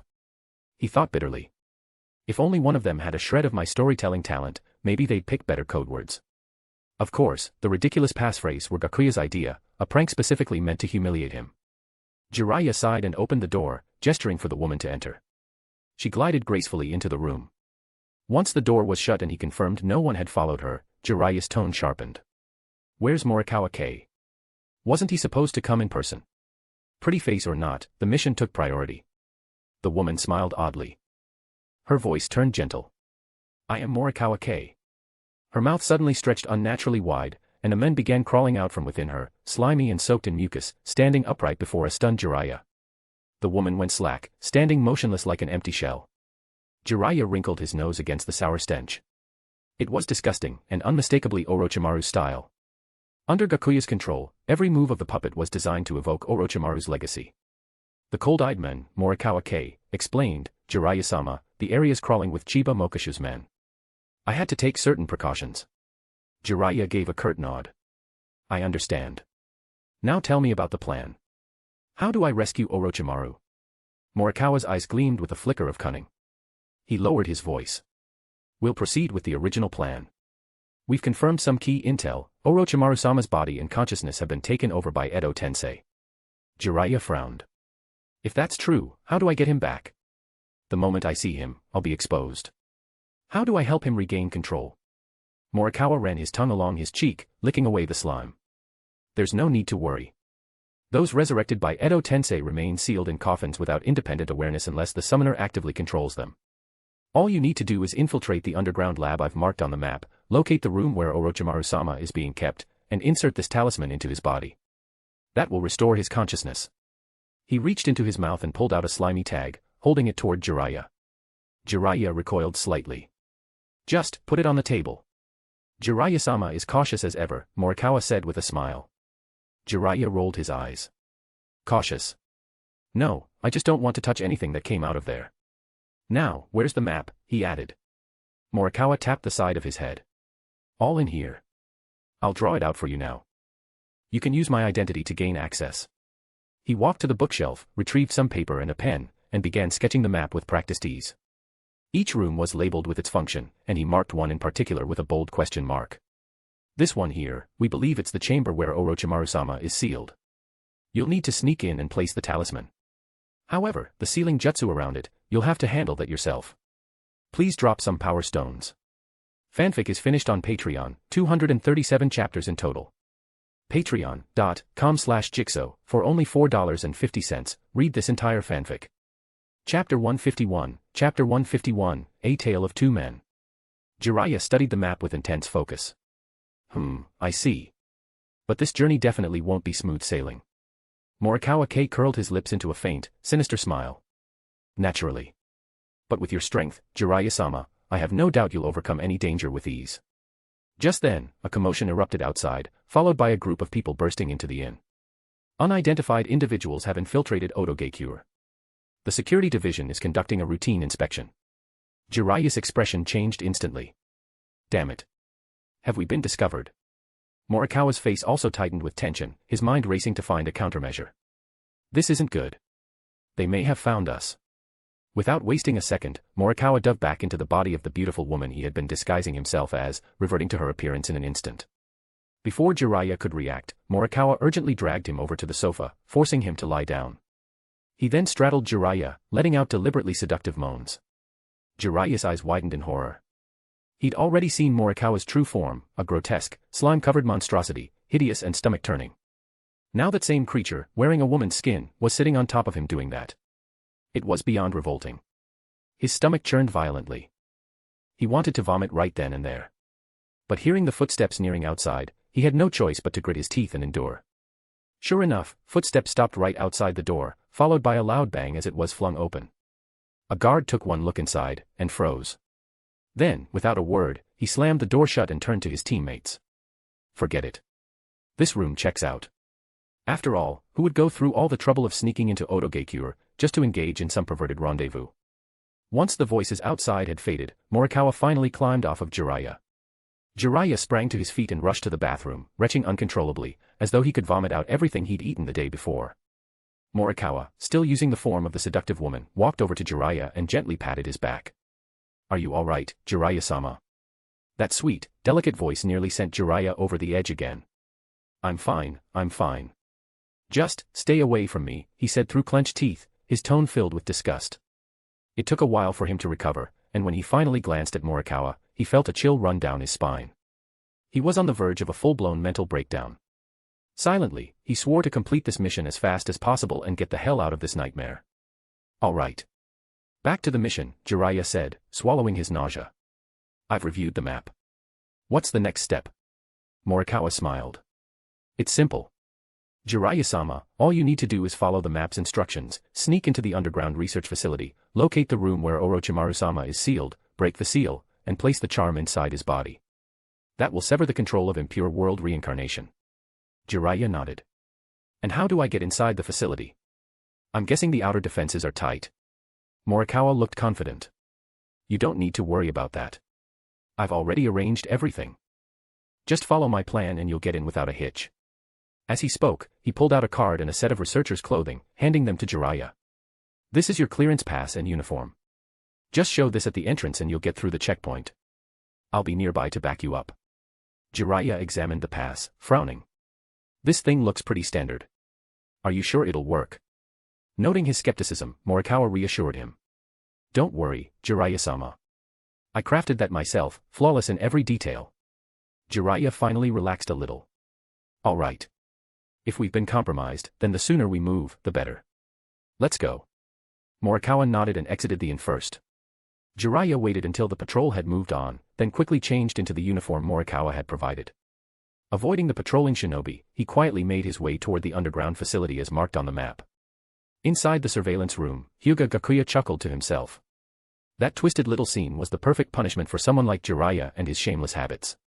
Every move Morikawa had made had been under Gakuya's control. Beside him, Kabuto shuddered. A chill ran straight up his spine.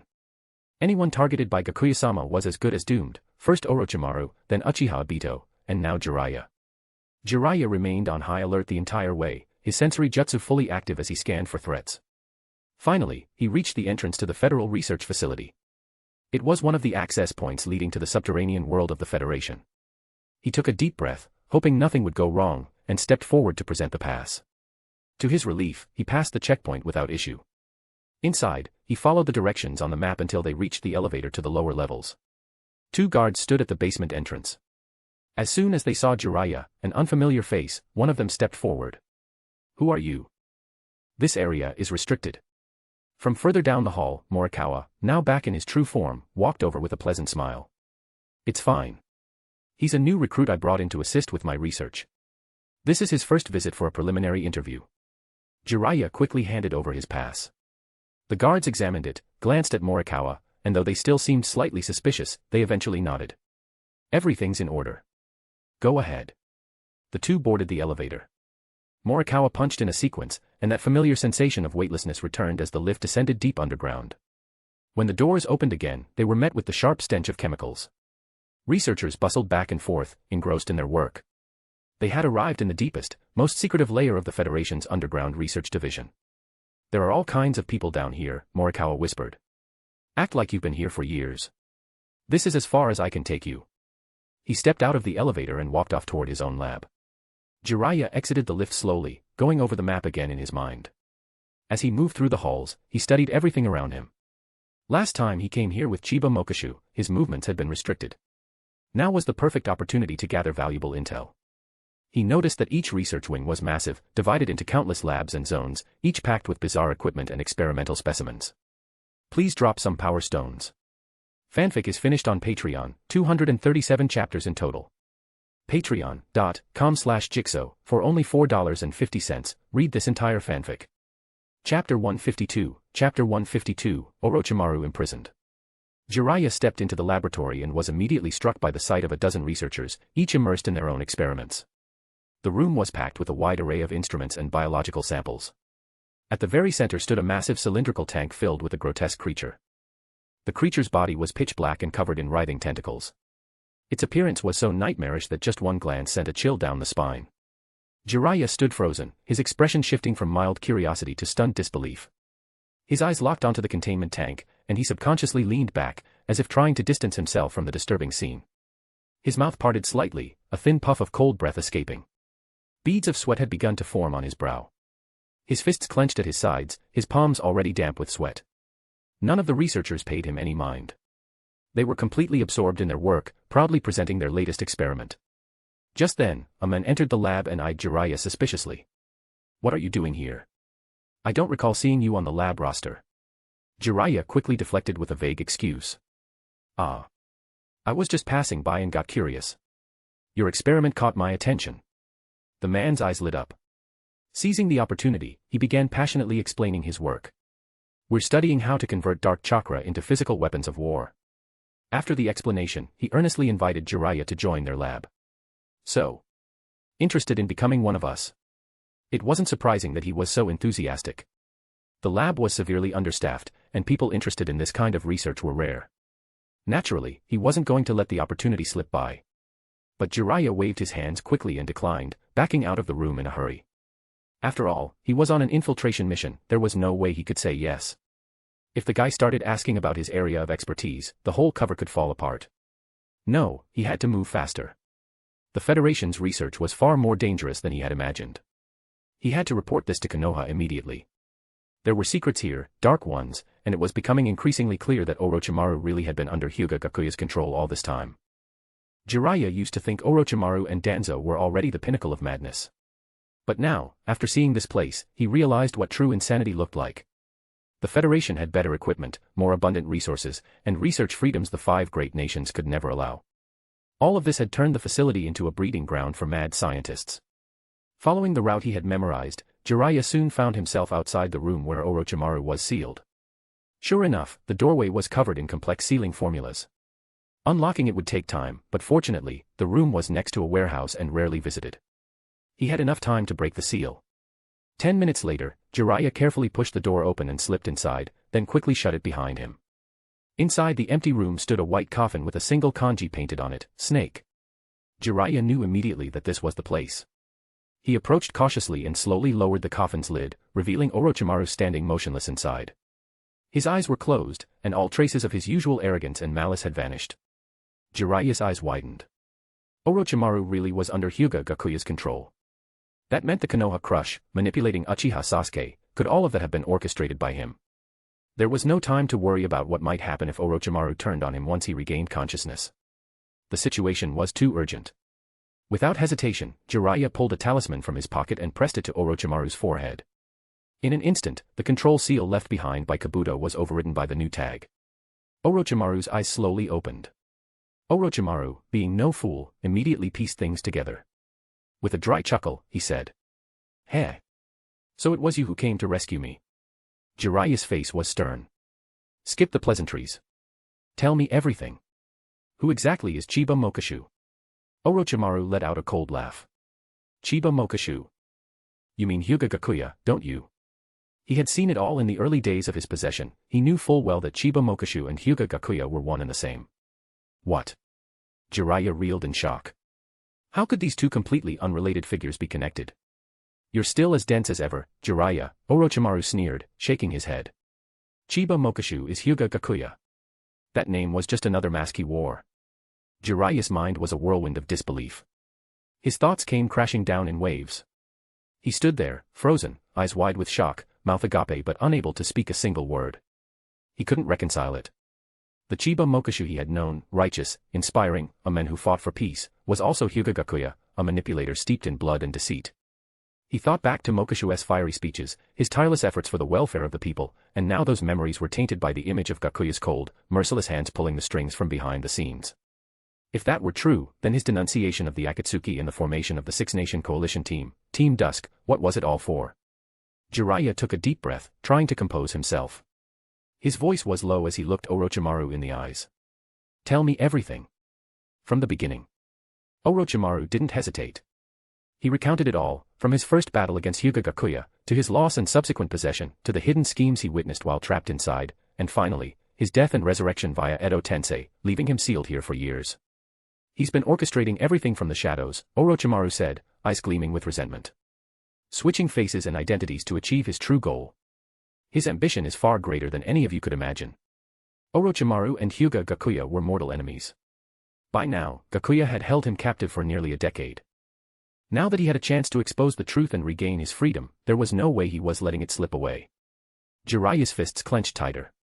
His heart burned with anger and dread. If what Orochimaru said was true, not just Konoha, but the entire shinobi world could be in danger. Hyūga Gakuya had deceived the Akatsuki, the 5 great nations, even orchestrated the formation of Team Dusk. There was no telling what his real endgame was. "We have to get this information back to Konoha, now," Jiraiya said firmly. But Orochimaru's expression darkened, and he shook his head. "It won't be that easy. If he dared to go this far, you can be sure he's already covered every possible contingency. And don't forget, we're still deep behind enemy lines." "Well said," came a voice from the doorway, followed by the sound of rapid footsteps approaching. "Please drop some power stones." Fanfic is finished on Patreon, 237 chapters in total. Patreon.com/Jigsaw, for only $4.50, read this entire fanfic. Chapter 153, Chapter 153, Split Personality. Hyūga Gakuya or Chiba Mokashu. Just then, a calm voice drifted in from outside the door. "Jiraiya-senpai, barging in uninvited isn't exactly the most courteous habit."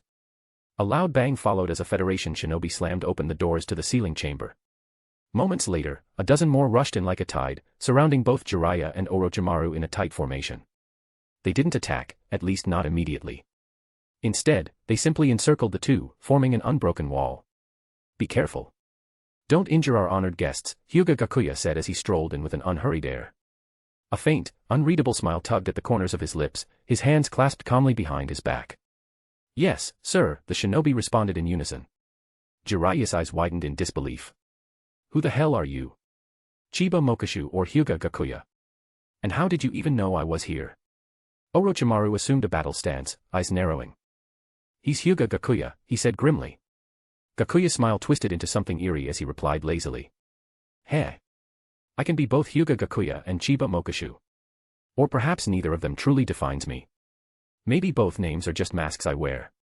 As he spoke, his features flickered, shifting unnaturally between his true face and that of Chiba Mokishu. As for how I found you, there's not a single movement in the Federation that escapes my eyes. The moment you stepped into Otogekyure, I knew. Another Federation shinobi walked in, carrying something grotesque, 3 bloodied, mangled heads. With utmost respect, he placed them before Gakuya. Supreme Leader, the traitors have been executed. Gakuya gave a slight nod, his lips curling into a cryptic smile. Jiraiya's gaze locked onto the severed heads, and his heart sank.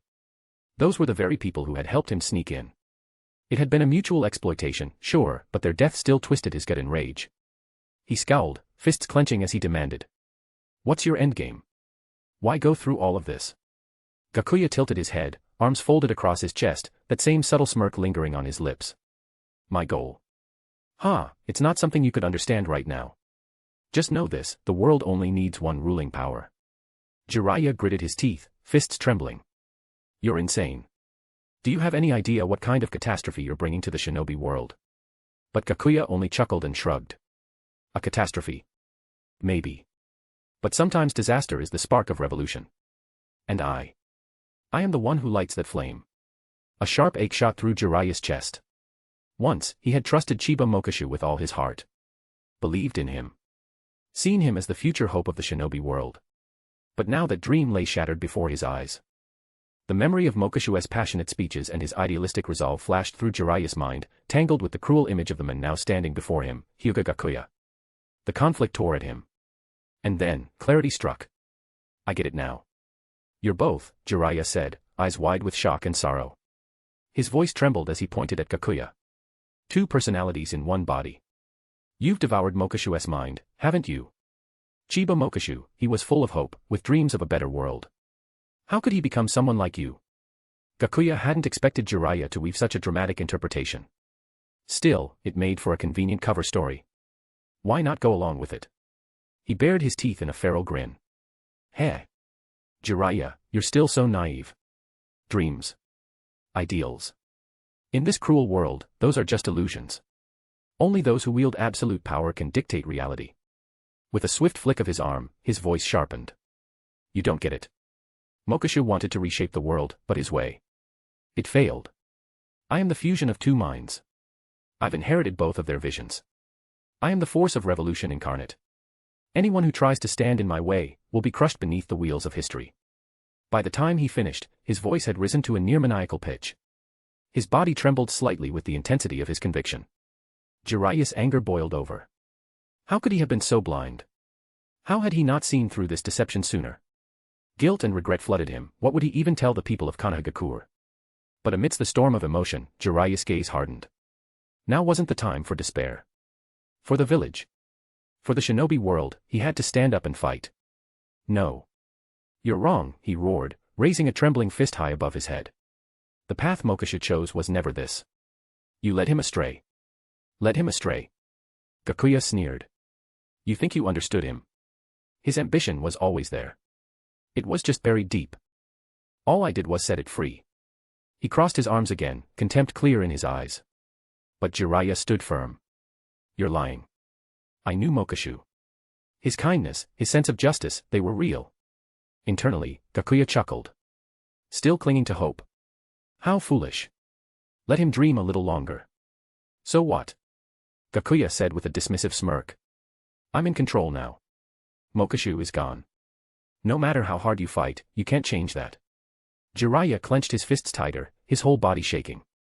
I won't let you win, Gakuya. Even if it costs me my life, I'll stop you. Gakuya threw his head back and laughed. Ha ha ha ha. You.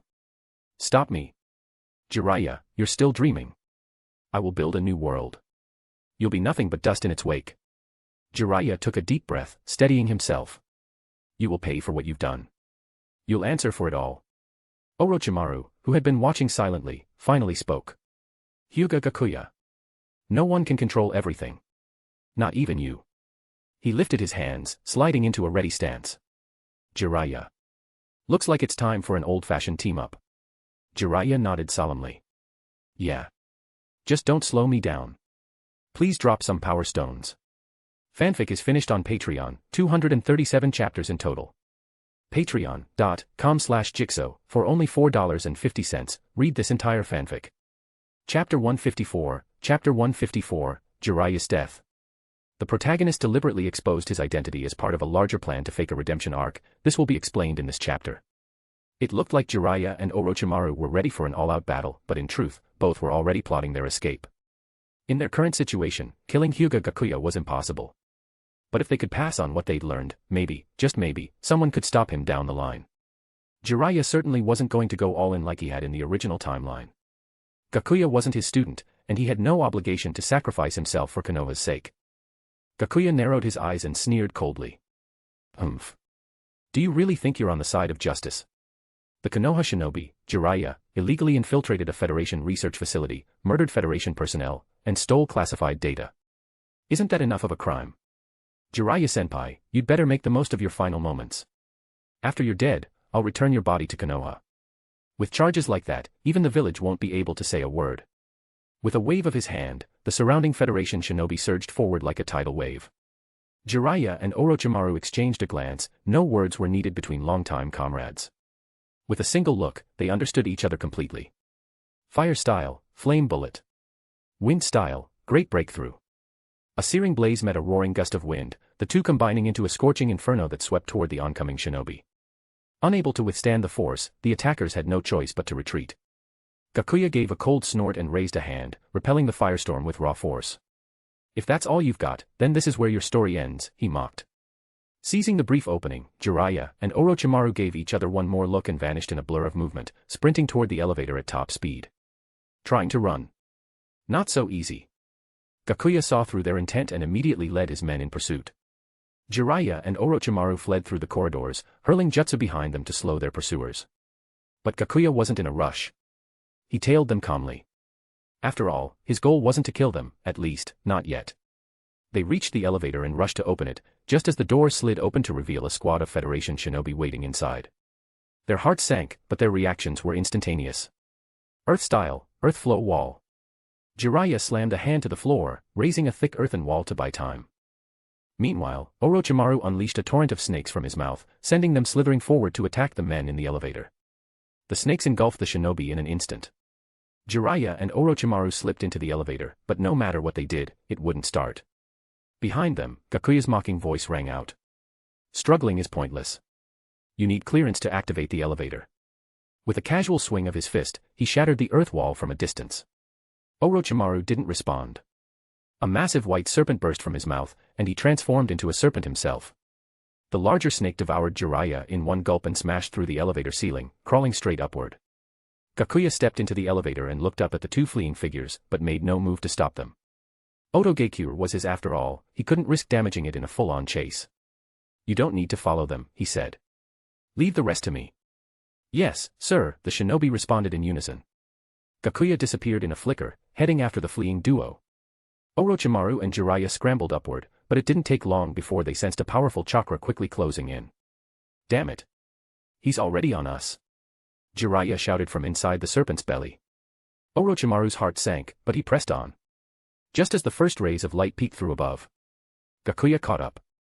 He raised a hand and unleashed a wave of repelling force, smashing the white serpent through the roof of the research facility and sending it crashing into the street outside. The impact was too much, Orochimaru could no longer maintain the form, and Jiraiya was expelled from the serpent's body.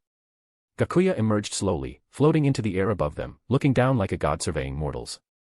Jiraiya pressed a hand to the ground, and in a puff of smoke, massive clouds billowed outward, blocking everyone's vision.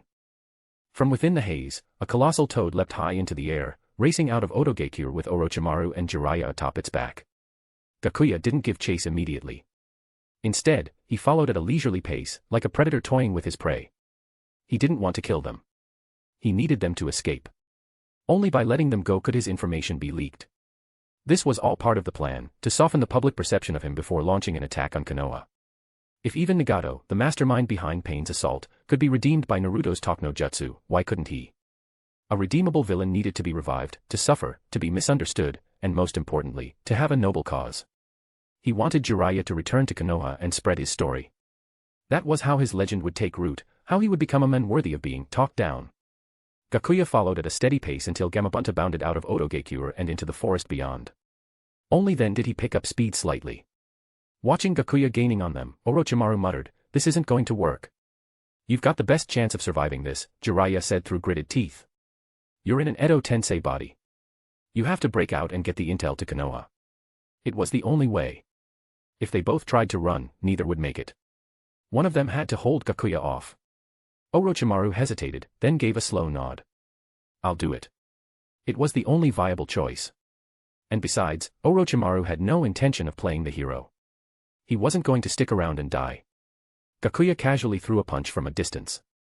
It landed cleanly on Gamabunta, who groaned under the pressure and vanished in a puff of smoke, sent back to Mount Maiboku. Jiraiya and Orochimaru plummeted to the ground but landed smoothly. "Give me an explosive tag," Orochimaru said, holding out a hand. Jiraiya, not sure what he was planning, still handed over several tags from his pouch. Tiny snakes slithered out of Orochimaru's sleeves and wrapped around the tags. He formed a series of hand seals, then flung the snakes into the air toward Gakuya. Gakuya instantly recognized the technique, second Hokage Tobirama's forbidden jutsu, mutually multiplying explosive tags. So Orochimaru knew that too. Not a surprise. He quickly summoned several truth-seeking orbs, forming a protective shield just as the tags struck. A chain of violent explosions followed, the blast echoing across the forest. The explosion sustained itself for nearly a full minute before the smoke began to clear. When it did, Gakuya hovered in the air, completely unharmed. His gaze turned icy. On the ground, all that remained of Orochimaru was a pile of ash. What Gakuya hadn't expected was that Orochimaru had actually succeeded in breaking the Edo Tensei contract. He wouldn't throw away his chance to escape Gakuya's control. Returning to the Pure Land meant being at Gakuya's mercy again, and next time, Jiraiya wouldn't be there to help. So what now? Was he revived again? Whose body was he using? Gakuya narrowed his eyes and activated the Tenseigan, scanning the area to uncover exactly what had just happened. Please drop some power stones. Fanfic is finished on Patreon, 237 chapters in total. Patreon.com/Jigsaw, for only $4.50, read this entire fanfic. Chapter 155, Chapter 155, The Sudden Appearance of Uchiha Obito. Using his Tenseigan to peer back through time, Hyūga Gakuya watched the events unfold. Jiraiya had just retrieved one of Orochimaru's corpses, using it to assist in a rapid reincarnation process. Now, Orochimaru had transformed into a white serpent and vanished beneath the earth. Jiraiya sensed Orochimaru's chakra growing fainter as it disappeared underground. Though there was a trace of helplessness in his heart, he also understood this might have been the best outcome they could hope for right now. Hyūga Gakuya slowly descended in front of him, a hint of mockery in his eyes. "Heh. Looks like it's just you now. You really think you're going to get out of this alive?" Jiraiya straightened his back and took a deep breath. Jiraiya, don't give up that easily. If you want to fight, then let's go."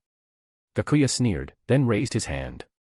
A blast of repulsive force shot toward Jiraiya. The old Sannin quickly dodged to the side and began forming hand signs. Fire style, fire dragon flame bullet. A massive dragon-shaped blaze roared toward Gakuya. But he remained calm, guiding a truth-seeking orb forward with ease, dispersing the fire dragon in an instant. Jiraiya tried again and again, unleashing a barrage of ninjutsu, but each one was systematically neutralized by Gakuya. As the fight dragged on, Jiraiya's stamina waned. His movements slowed, his breath grew heavier. Gakuya seized the opening and launched a powerful punch. The sheer force sent Jiraiya flying. He crashed to the ground, blood spurting from his mouth. He tried to stand, but his body wouldn't respond. He was seriously injured, completely exhausted. Gakuya's punch had landed with terrifying strength. Jiraiya lay sprawled across the earth, his internal organs feeling as if they'd been jumbled out of place. A sickly sweetness welled up in his throat before he coughed out a mouthful of blood. He tried to push himself up again, but it was no use. It felt like every bone in his body had shattered.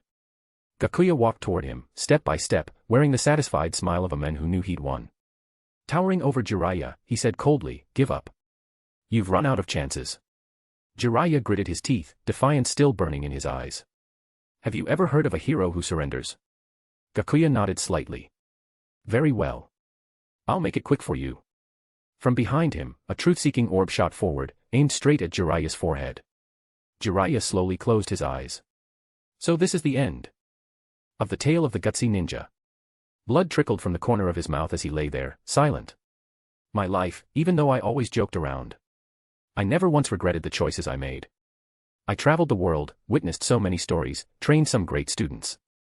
Naruto, you have to carry my hopes and keep moving forward. And Tsunade, that stubborn old woman. I wonder if she'll cry for me, ha. His voice was fading, like it might be carried away on the wind at any moment. I know more trials lie ahead, but the will of fire won't die. It will keep burning in every shinobi's heart, passed down forever. He thought to himself, so death really isn't painful. I can barely feel anything. Just then, a familiar voice whispered by his ear, "You're not going to open your eyes." Jiraiya's eyes shot open. He wasn't dead. Beside him stood a man wearing a familiar mask. Obito. You're the one who saved me. Jiraiya said in disbelief. He had once led a squad tasked with hunting down Uchiha Obito. Now the men had come to rescue him. What was going on? What did he want? What, is that not allowed? Obito cast him a sideways glance. Gakuya's eyes turned dark. You again, Obito. Come to ruin my plans once more.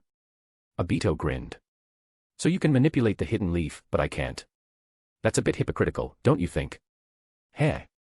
Not killing you back then is my greatest regret, Gakuya said, his voice thick with killing intent. Obito looked pleased. Then I guess you'll be regretting it for a while longer, traitor. Jiraiya quietly listened to their exchange, taking in every word, every implication. Manipulating the leaf. He began piecing things together. The so-called intelligence the Federation gave Konoha must have been a setup. They had used it to force the village into sending a squad to eliminate Obito, leading to his near death. And these two? They were once allies. Gakuya had tried to kill Obito and failed. That explained the enmity between them. No wonder Obito called him a traitor. It also explained something else, why Obito saved him. He wasn't trying to be a hero. He wanted to use Konoha to get revenge on Gakuya. Goodbye, Hyūga Gakuya, Obito said. Then he pulled Jiraiya into the Kamui dimension. Gakuya reacted instantly, firing a truth-seeking orb. But it passed harmlessly through Obito's intangible form. A moment later, Obito's figure vanished as well. Not bad. That performance was flawless.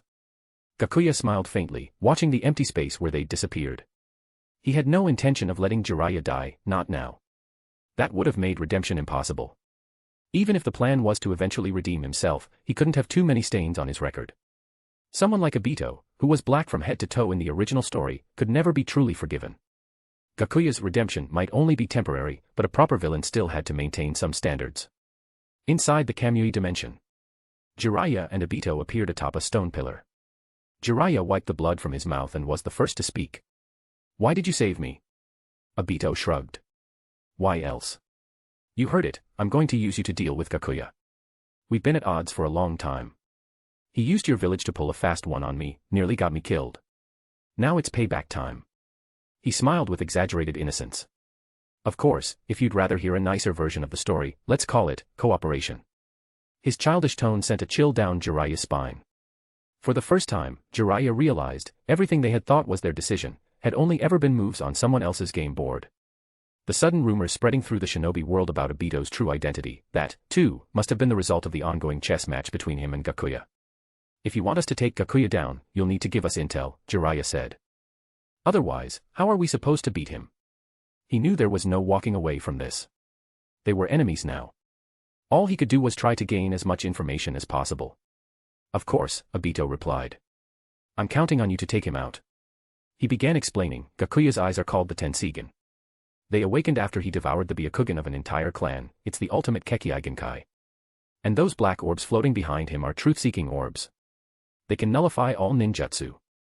Nothing works against them. Jiraiya's eyes widened. Then, doesn't that make him invincible? How are we supposed to fight someone like that?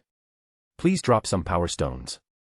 Fanfic is finished on Patreon, 237 chapters in total. Patreon.com/Jigsaw, for only $4.50, read this entire fanfic. Chapter 156, Chapter 156, The Shocking Truth of the Shinobi World. Obito chuckled lightly. Jiraiya, and you call yourself a sage? So what if ninjutsu's useless, you still have senjutsu and taijutsu, don't you?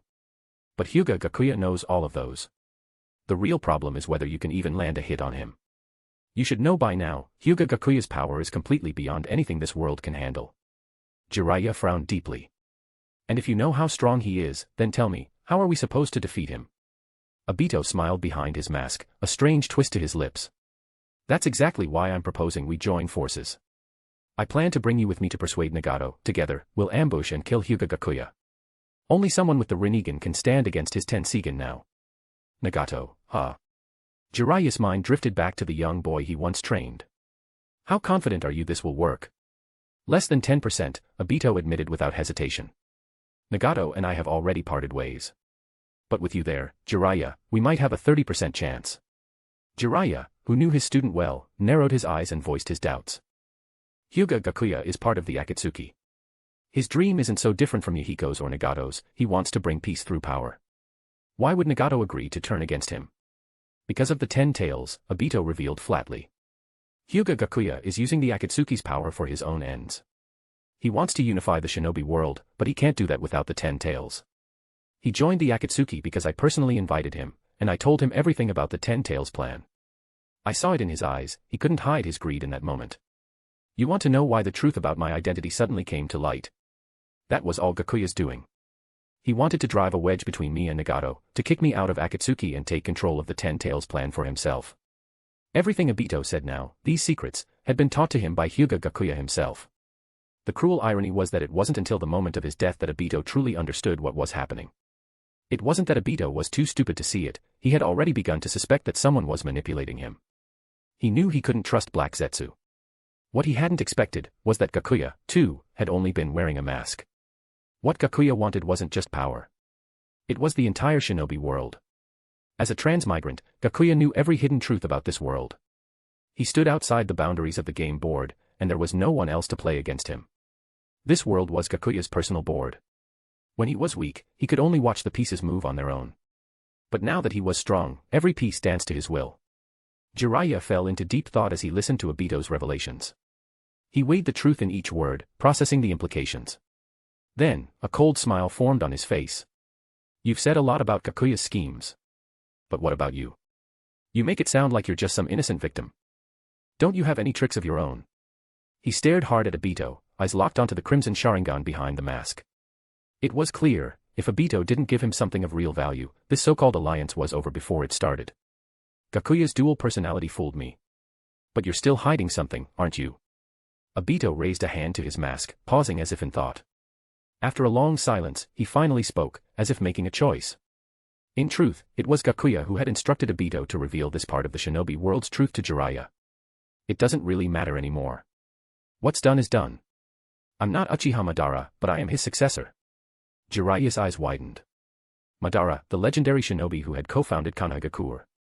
After all these years, someone had taken up his mantle.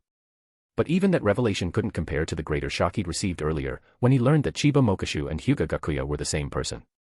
So much had happened in one day. He'd seen too much. Heard too much.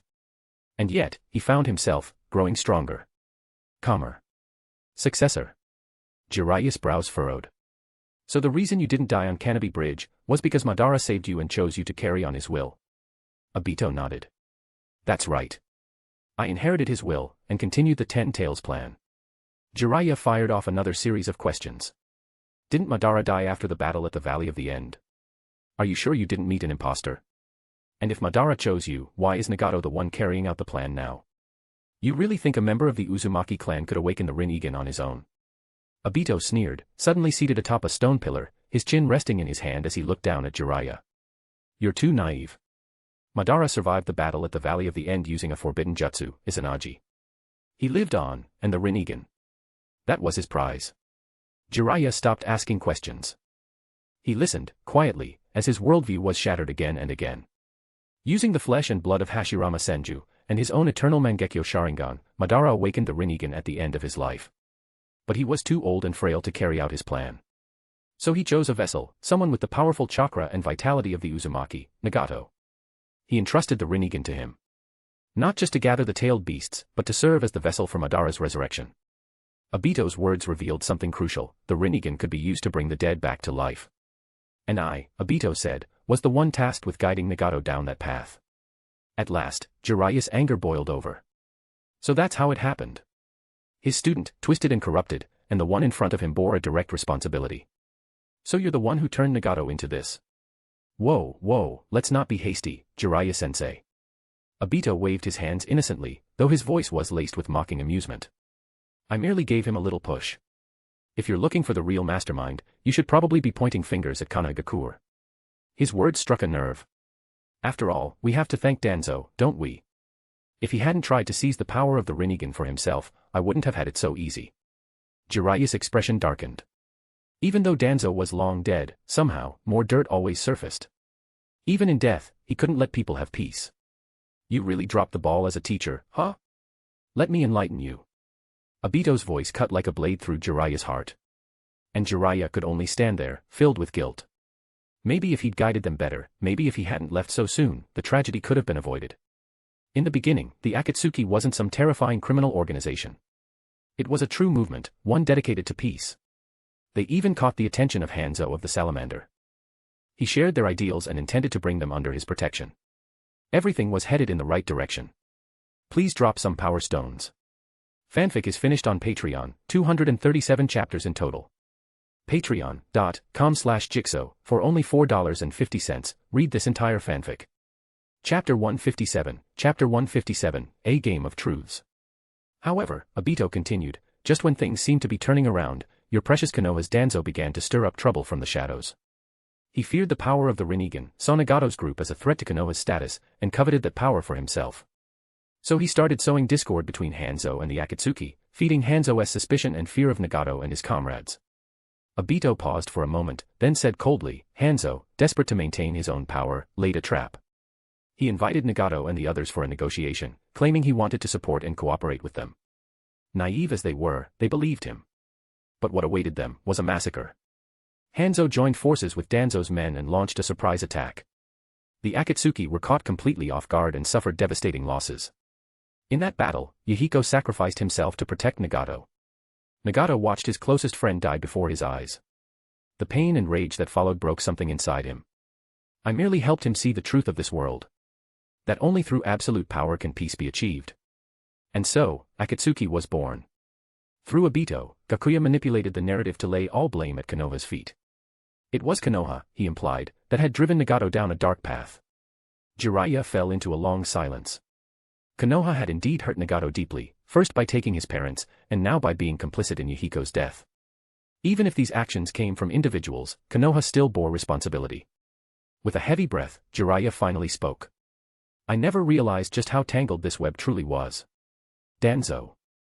That man never hesitated to trample others for his own ambition. Obito let out a derisive snort. That's the way of Konoha, righteous on the surface, rotten underneath. Full of dirty secrets they dare not admit. Jiraiya frowned. You can't condemn all of Konoha for the actions of a few. There are still many who fight with honor, for justice and peace. Obito gave a mocking smile. Heh. I'm not interested in debating ideals. I've shown you enough sincerity. Now it's your turn, do I kill you here and now, or do you work with me? There was venom in Obito's tone, and Jiraiya could sense it clearly. Still, he remained calm. You've told me a lot about other people's stories, Jiraiya said, steady and measured. But what about your own? What turned the Uchiha Obito I once heard about into the man standing before me? That's none of your business, Obito replied, voice low and grim. The question stirred something buried deep, memories of her. I once believed in the light too. But this shinobi world, it shoved me into the darkness. He stepped forward. So I'll ask one last time, Jiraiya. Have you made up your mind? Jiraiya looked at him, then let out a small, resigned laugh. So many of these so-called enemies, they were just trying to change this broken world in their own way. Nagato. Hyūga Gakuya. And now, Uchiha Obito. Very well. I'll cooperate. Your terms are tempting. Let's go see Nagato. I want to talk to him, see if I can still bring him back from the edge. Jiraiya stood up and dusted off his robes. Besides, the crisis facing the shinobi world isn't something any single village can face alone. We all have to stand together. The enemy he referred to wasn't Gakuya. Nor Uchiha Madara. It was something greater, something from beyond this world. A wise choice. With that, Obito activated Kamui. The world around them twisted, and the next moment, they stood on a rainy street in the land of rain. Why are we in the land of rain? Jiraiya asked. How are we supposed to meet Nagato? Obito led him into a small shop to get out of the rain. This is Akatsuki's base of operations. Nagato will come to us. Jiraiya let out a sigh. He had suspected as much. So it really was like this, huh? Elsewhere in the Kamui dimension, Gakuya watched the two leave, a faint smile on his lips. Everything was unfolding according to plan. His identity might have been exposed, but he had layered on so much justification and deception that he was already halfway to redemption. The villain redemption formula, tragic backstory plus personal charisma plus noble goal plus getting talked down by the protagonist equals redemption arc. He had every element. Who wouldn't get redeemed at this rate? And now Jiraiya had even given him the perfect excuse for his past deeds, dissociative identity disorder. Hyūga Gakuya's childhood trauma within the Hyūga Clan had fractured his psyche, creating the alternate persona of Chiba Mokashu. That explained the wildly different behavior patterns. As long as Jiraiya returned safely to Konoha, that version of the story would spread. And that gave Gakuya a new path, redemption without even needing to fake his death. If he played the role well enough, he could remain hidden within the orderly side until the final war came. The moment they appeared in a Megakure, Nagato sensed them. Jiraiya-sensei, and Uchiha Obito. How the hell did those two end up working together, he muttered, frowning in confusion from deep within a hidden chamber beneath the village. He was immobilized, bound to the black chakra rods that transmitted signals to the 6 paths of pain. They shouldn't have had any connection, so why were they now appearing together in his territory? What was their angle? Had Obito betrayed the Akatsuki and leaked information to Jiraiya? Was he hoping to use Jiraiya to have him eliminated? Of course it's to convince you to go against me, came a calm voice from the entrance. Hyūga Gakuya stepped into the chamber, this time using his true appearance. Gakuya, Nagato said, not surprised to see him. With those eyes, there was little in the world he couldn't uncover. What are you doing here? Seeking an alliance, Gakuya replied plainly. Nagato kept the 6 paths of pain stationed outside the chamber, just in case. We're already allies. What's there to discuss? Gakuya wasn't here to beat around the bush. Jiraiya and Obito are here because of me. They're trying to convince you to join forces with them and eliminate me. Nagato didn't even hesitate. If that's all this is, then you can relax. There's no chance I would ever work with either of them. Jiraiya might have been his former teacher, but their paths had long since diverged. And Obito. That bridge had burned long ago. No, Gakuya said. This is about something else, our upcoming plan to attack Kimogakure and Konoha for the final 2-tailed beasts. And, about my other identity. He ran a hand across his face, and his appearance shifted into that of Chiba Mokashu. Even Nagato was stunned. He hadn't expected this. This wasn't a simple transformation jutsu, the aura was unmistakable. This was Chiba Mokashu. I am both Hyūga Gakuya and Chiba Mokashu, he said, holding out 2 Akatsuki rings in the palm of his hand as proof. Nagato's brow furrowed. So you deceived us. Your other identity was just a game to you. He thought back to the day Chiba Mokashu joined Akatsuki, on the condition that Gakuya helped repel the Kimogakure army. Now, it seemed the whole thing had been a one-man performance. Gakuya had been playing everyone all along. Please drop some power stones. Fanfic is finished on Patreon, 237 chapters in total. Patreon.com/Jigsaw, for only $4.50, read this entire fanfic. Chapter 158, Chapter 158, Jiraiya and Nagato's Reunion. Hyūga Gakuya shook his head, his face filled with sincerity and earnestness. Not at all. I truly had no choice at the time. Nagato's eyes flared with anger. Are you mocking me? Are you saying you couldn't even control your own body? It sounded like a furious accusation, but to Nagato's surprise, Gakuya slowly nodded, replying with solemn gravity. You're absolutely right. At that time, I had lost control of my own body. At first, Nagato felt he was being played for a fool. But then Gakuya continued speaking, and the explanation that followed finally began to make sense. Gakuya calmly recounted his past, beginning with the tragic experiences of his childhood. It was during those dark years that a second personality was born within him, Chiba Mokashu. This alternate persona dreamed of becoming a sovereign ruler, someone who could lead the world forward. In those early days, the persona was still immature. Its primary role was to help Gakuya endure the bullying, ostracism, and pain. Nagato listened in silence, the fury in his expression slowly shifting into contemplation. Gakuya went on, later, I completed my revenge and left Konohagakure. As time passed, Chiba Mokashu's persona grew stronger. At times, it even started to dominate my actions. He continued weaving this freshly concocted tale, its structure borrowed from Jiraiya's stories, but now twisted and repurposed as Gakuya's own. Eventually, the two personalities would sometimes cooperate and sometimes clash violently. That's why, Gakuya explained, some of his past behavior had seemed so contradictory. But recently, Gakuya had finally managed to absorb and merge that second persona, regaining full control of his body. My purpose hasn't changed, he declared, his voice full of passion. Once the plan is complete, I'll use the power of the 10 tails to unify the shinobi world and realize my vision. With a fervor that echoed his earlier conversation with Jiraiya, he proclaimed. As long as you and I work together, with the Rinnegan and the Tenseigan, no enemy will ever be able to stand against us. We'll ignite an unprecedented revolution. Just like a federation, even if we return power to the people, we can still maintain steady progress. With the 10 tails' strength, we can enforce this new system across the entire shinobi world. And once we do, a perfect world will finally come into being. In that world, there will be no more oppression. Everyone will live lives of abundance and dignity. Every word of Gakuya's rousing speech landed firmly in Nagato's ears. Nagato fell into a long silence, carefully weighing the feasibility of Gakuya's vision. No matter how he looked at it, it seemed far more complete than his own plan to make the world understand pain through the 10 tails' might. After a long pause, Nagato took a deep breath and said slowly. Very well, Hyūga Gakuya. I'll trust you, for now. I accept your proposal. So, what's our next move? As if expecting the question, Gakuya smiled confidently. All that's left is to obtain the 8 tails and the 9 tails. Then the 10 tails will be complete. Among the Akatsuki, we still have Kisame, Deidara, Konan, you, and me. All of us are capable fighters. I also have a piece on the board, someone who can take Uchiha Itachi's place. He's awakened the Mangekyo Sharingan and possesses strength that rivals even Itachi's. Nagato narrowed his eyes. He already had a good idea who it was. It had to be the brother Itachi had always been asking about. You mean Uchiha Sasuke? Exactly, Gakuya nodded. With this lineup, we could launch a direct assault on both Kimogakuya and Konoha. Send Uchiha Sasuke, Kisame, and Deidara to attack Kimogakuya and capture the 8 tails. With Sasuke's Sharingan Genjutsu, he can control tailed beasts. Combined with the other 2, they should be more than enough. Gakuya exaggerated Sasuke's abilities without hesitation, and Nagato didn't sense anything unusual. After all, with the deep impression of Itachi's overwhelming brilliance still in his mind, any shinobi who could kill Itachi couldn't possibly be weak, right?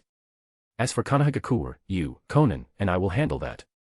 We'll retrieve the 9 tails ourselves. There are 2 reasons for this. Obito and Jiraiya have formed some kind of alliance. We need to stay alert. They're the biggest wild cards in this entire plan. Nagato nodded slowly in agreement. Then he made the decision without hesitation. Fine. We'll follow your plan. Let's take some time to prepare, and then we begin. Perfect. Then I'll leave those 2 outside to you. If they keep poking around for intel, things could get tricky.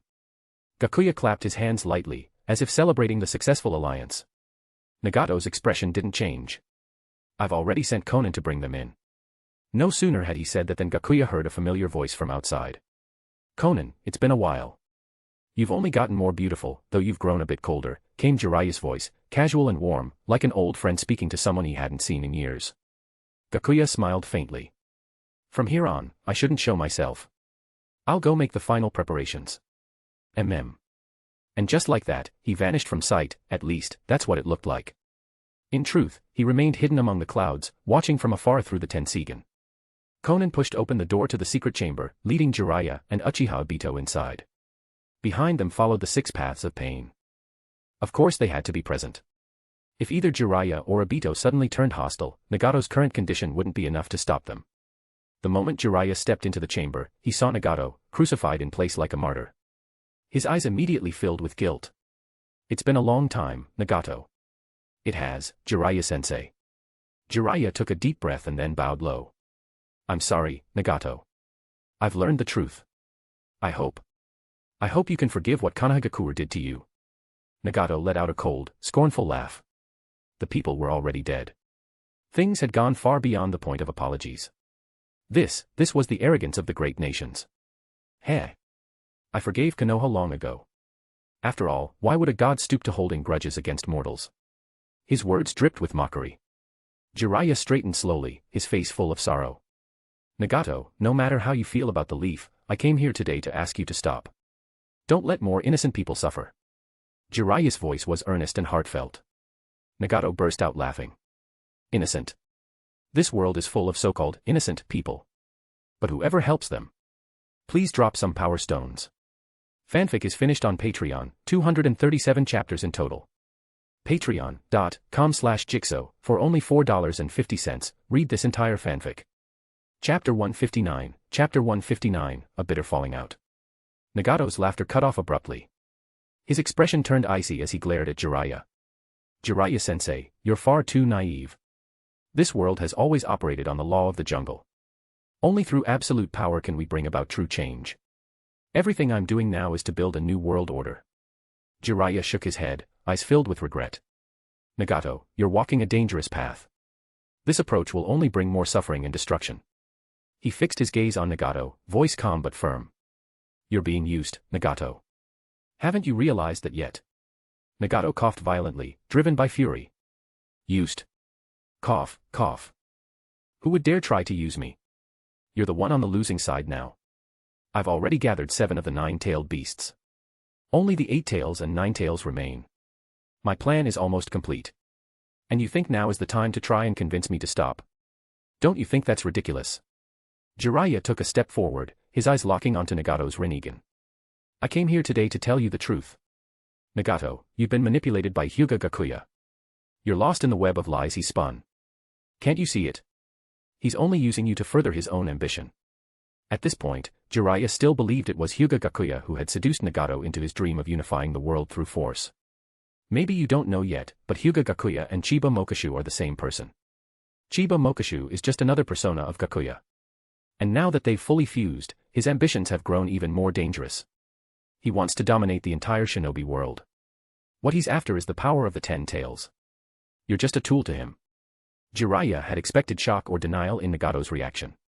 But instead, Nagato remained eerily calm. I already know, Jiraiya-sensei, Nagato replied coolly.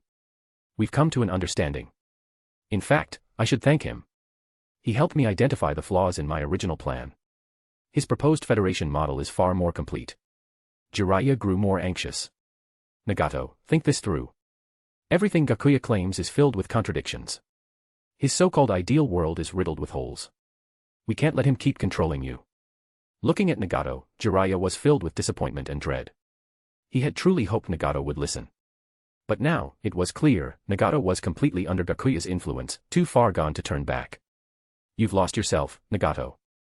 You've been consumed by Gakuya's ambition. Have you forgotten the ideals you once shared with Yahiko? Jiraiya's voice took on a pleading tone. Nagato looked up at him, a flicker of emotion passing through his eyes, regret, perhaps, but it quickly hardened into resolve. Even his former teacher couldn't change his mind now. I haven't forgotten our ideals, sensei. But I believe Gakuya's plan has the best chance of realizing them. You're wrong, Nagato. Jiraiya raised his voice. Gakuya's vision will only lead to more war and despair. His ambition will destroy everything people hold dear. Nagato was silent for a moment before replying slowly. All of it is a necessary sacrifice for a better world. Our power will fix this broken world. You once said these eyes of mine, the Rinnegan, are the same as the Sage of Six Paths. Then I'll use them to change the world. Jiraiya saw the determination on Nagato's face and knew, no matter what he said, he couldn't sway him anymore. You really think those eyes belong to you? A voice interjected. It was Obito, stepping forward. They were just something Uchiha Madara left with you. Nagato scoffed. You think I haven't thought about that? So what if they were Madara's? If you're here just to sow discord, then you can leave now, he added coldly. Out of respect for our past, Jiraiya-sensei, I won't lay a hand on you this time. But if you try to stand in my way again, we'll meet as enemies. Very well, Nagato, Jiraiya said after a long pause. If this is your choice, I have nothing more to say. But if you ever realize you were wrong, don't wait until it's too late. He turned and began to walk away. Wait, Jiraiya-sensei. Nagato called out to him. I want you to leave this place, and never interfere with us again. Jiraiya stopped. He turned back to look at Nagato, then let out a deep sigh. You have something you wish to protect. And so do I. Since neither of us is willing to yield, we'll have to settle this on the battlefield. His voice grew heavy with sorrow. Nagato. War can never bring true peace. Only love and understanding can heal this world. Nagato let out a cold chuckle. Love and understanding. Sensei, you're still dreaming. In this world, only the strong survive. Power is the only path to order.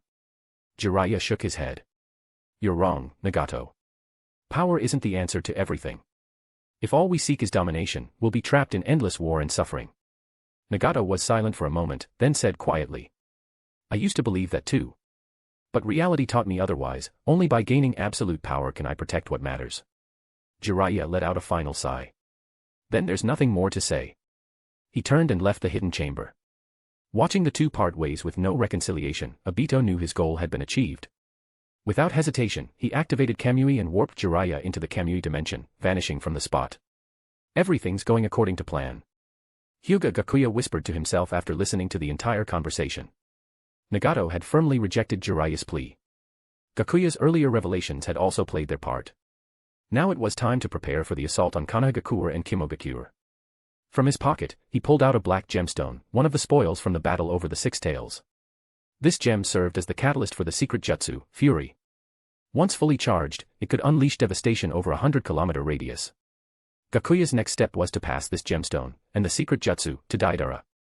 He would be a key force in the attack on Kimogakure. Deidara's explosive clay was naturally countered by lightning release, but this gem would help patch that weakness. After undergoing special modifications, the gemstone now had properties similar to Sage-enhanced organs. It would not only allow Deidara to generate Senjutsu chakra, but also gather natural energy, fueling the most powerful self-detonation he'd ever unleash. Please drop some power stones. Fanfic is finished on Patreon, 237 chapters in total. Patreon.com/Jigsaw, for only $4.50, read this entire fanfic. Chapter 160, an excited Deidara. With the power of the Tenseigan, Hyūga Gakuya easily tracked down the artist Deidara, who was out in the wild testing his latest creation. When Gakuya found him, Deidara was fully absorbed in shaping his clay. As soon as he noticed Gakuya approaching, his eyes lit up with excitement. Hyūga Gakuya. What brings you here? You're here to check out my new jutsu, right? Deidara grinned broadly. Nothing much. I just finished capturing the Six Tails and thought I'd swing by to see how you were doing, Gakuya said casually, setting down a tray of freshly bought takoyaki beside him. He smiled. Come on, have some. They're best while they're still hot. Deidara's stomach growled right on cue. He plopped down next to Gakuya and eagerly dug into the food. That Six Tails Jinchuriki was no pushover. She had a student tagging along, someone from the Uchiha Clan. Apparently, she's the heir to their secret jutsu. With her sticking so close, I didn't dare go all out. I was worried she'd pull some kind of self-destruction move and take me down with her. In the end, I had to threaten her teacher's life just to secure both the beast and the technique. Gakuya spoke casually between bites, as if he were sharing a funny story with an old friend. Of course, the truth had been conveniently edited. That so-called secret technique hadn't posed any real threat to him. As far as Gakuya was concerned, Fury was just a glorified mob-clearing move. He did plan to hand the jutsu over to Deidara, but offering it directly would only raise suspicion. Better to use a bit of bait and let Deidara come begging for it instead, much more effective. As expected, the moment Gakuya hinted that this technique could harm him, Deidara's eyes lit up with intense curiosity. After all, Deidara had seen the breathtaking artistry Gakuya could unleash. Any technique that could actually hurt someone like Gakuya must be a masterpiece in its own right. What kind of jutsu is it? Deidara asked eagerly. If it can make you cautious, it must be something else. Gakuya shook his head lightly. I'm not invincible. There are still things in this world that can wound me. He was, of course, referring to the Otsutsuki from beyond the stars. Only a select few among them could truly pose a threat to him. The Uchiha Clan passed down a powerful forbidden technique called Fury. It's incredibly destructive. The user acts as a vessel to absorb the surrounding natural energy, then releases it in a massive outward burst. The blast radius alone spans hundreds of kilometers. During the Third Great Ninja War, the Uchiha Clan's leader used this jutsu to obliterate an entire village in a single strike. Deidara's jaw dropped. No way. You're messing with me, right? This level of destruction went far beyond what he considered the pinnacle of art. Gakuya snorted. Why would I lie? The jutsu was so dangerous that Hiruzen Sarutobi himself demanded that Uchiha seal it away and classify it as a forbidden technique. In return, he promised that Konoha Gakure would protect their clan from danger, should the need arise. As a former Leaf Shinobi, that intel was included in the classified ninja codex. I didn't really believe it back then, but now I do. Gakuya pulled out a black gemstone and held it in front of Deidara, a knowing smile on his face. This is the catalyst for that jutsu. I've analyzed it thoroughly. It helps the user gather natural energy, but the method was crude and inefficient. After some modifications on my part, it now not only retains its original function but also assists in molding Senjutsu chakra and boosts the power of any jutsu it's paired with. Deidara's heart was pounding. His whole life had been devoted to the pursuit of true art, and this fury sounded like perfection incarnate. A single blast that could erase everything for hundreds of kilometers. That wasn't just destruction, it was divine. And if it enhanced jutsu power, then it might even take his explosion release to an entirely new level. Gakuya, could you teach me that jutsu? Deidara asked, grinning sheepishly. I've got a feeling it was made for someone like me. Gakuya frowned slightly, as if conflicted. Well, I'm still studying it, so it's a bit early to hand it over. Deidara instantly switched to pleading mode. Please, Gakuya. I swear I'll put it to good use and create something truly magnificent. Seeing Deidara grovel like that made Gakuya chuckle inwardly, but he kept up the reluctant act. It's just, the technique is really unstable. I'm afraid you might not be able to handle it. I'll be fine. Honest. Deidara pressed his hands together. My pursuit of art knows no limits. I'll master it, I have to. Gakuya looked into his determined eyes and knew he had him completely. After pretending to hesitate a bit longer, he sighed dramatically. Fine. How could I say no? Deidara leapt to his feet in delight. Yes. Thank you, Gakuya. I swear, I'll make this jutsu shine brighter than ever before. All right. Turn around and take off your shirt. I'll implant the catalyst. Deidara quickly sat down, back facing Gakuya, and stripped off his upper clothes without hesitation. Gakuya pressed the gemstone against his back and began channeling Senjutsu chakra. A complex sealing jutsu activated as the gem slowly sank into Deidara's flesh. His muscles twitched as the stone fused seamlessly with his body, connecting to his chakra network like it had always been there. With precise control, Gakuya completed the fusion in one smooth motion. Deidara could feel the power coursing through him. Gakuya. I feel amazing. It's like my whole body is overflowing with energy. Gakuya gave a small nod. The catalyst for fury has been fully implanted. But you'll need serious training before you can control that kind of power. He went on to explain how to sense natural energy and how the technique functioned. Deidara listened with rapt attention, absorbing every word. He really was a once-in-a-generation genius. A prodigy who had joined Akatsuki at the age of 12. I think I can develop even more forms of art now. Deidara said, his eyes sparkling. The new power had opened up an entirely new dimension for him. Gakuya patted his shoulder. Then don't waste it. Make it count. I'll leave you to your work, I'm heading back to rest. Don't worry. I'll create the most beautiful explosion the world's ever seen. Deidara declared, thumping his chest with pride. I believe you, Gakuya said with a smile, turning to walk away. He knew the operation had been a complete success. Deidara was now firmly wrapped up in his grand plan. Even though he'd exploited Deidara's naive obsession with art, Gakuya couldn't bring himself to feel guilty about it. After all, did you see how happy Deidara was? That's what we call a win-win. Please drop some power stones. Fanfic is finished on Patreon, 237 chapters in total. Patreon.com/Jigsaw, for only $4.50, read this entire fanfic.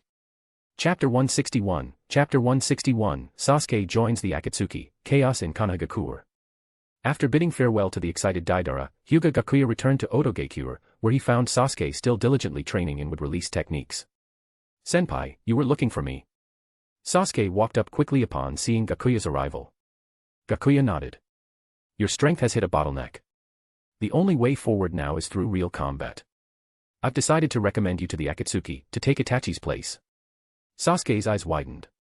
His heart surged with emotion. Was this acknowledgement? Did it mean Gakuya truly recognized him now? That's amazing.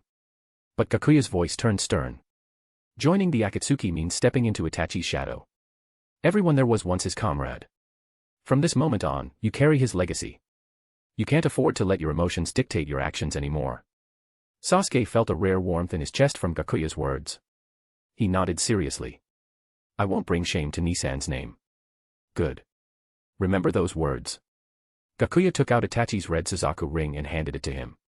This is, essentially a keepsake from him. I'm entrusting it to you now. Don't tarnish his reputation. Sasuke accepted the Suzaku ring with both hands and slid it onto his finger. His gaze was resolute, burning with quiet determination. Gakuya looked at him and gave a slight nod. The Akatsuki members are no pushovers. Be prepared for anything. Sasuke clenched his jaw. I know. I'll prove myself to them. Gakuya brought Sasuke to one of the Akatsuki's secret hideouts. As the members noticed the new arrival, their expressions varied. This is Uchiha Sasuke, Itachi's younger brother. He'll be taking Itachi's place and joining you on missions. Kisame was the first to approach. He looked Sasuke over and gave a mocking laugh. So you're Itachi's little brother? Humph, not much to look at. Kisame clearly bore no goodwill toward Sasuke, the one who had killed his old partner. Sasuke's fists clenched tightly, but he remembered Gakuya's warning. He bit down his anger and held his tongue.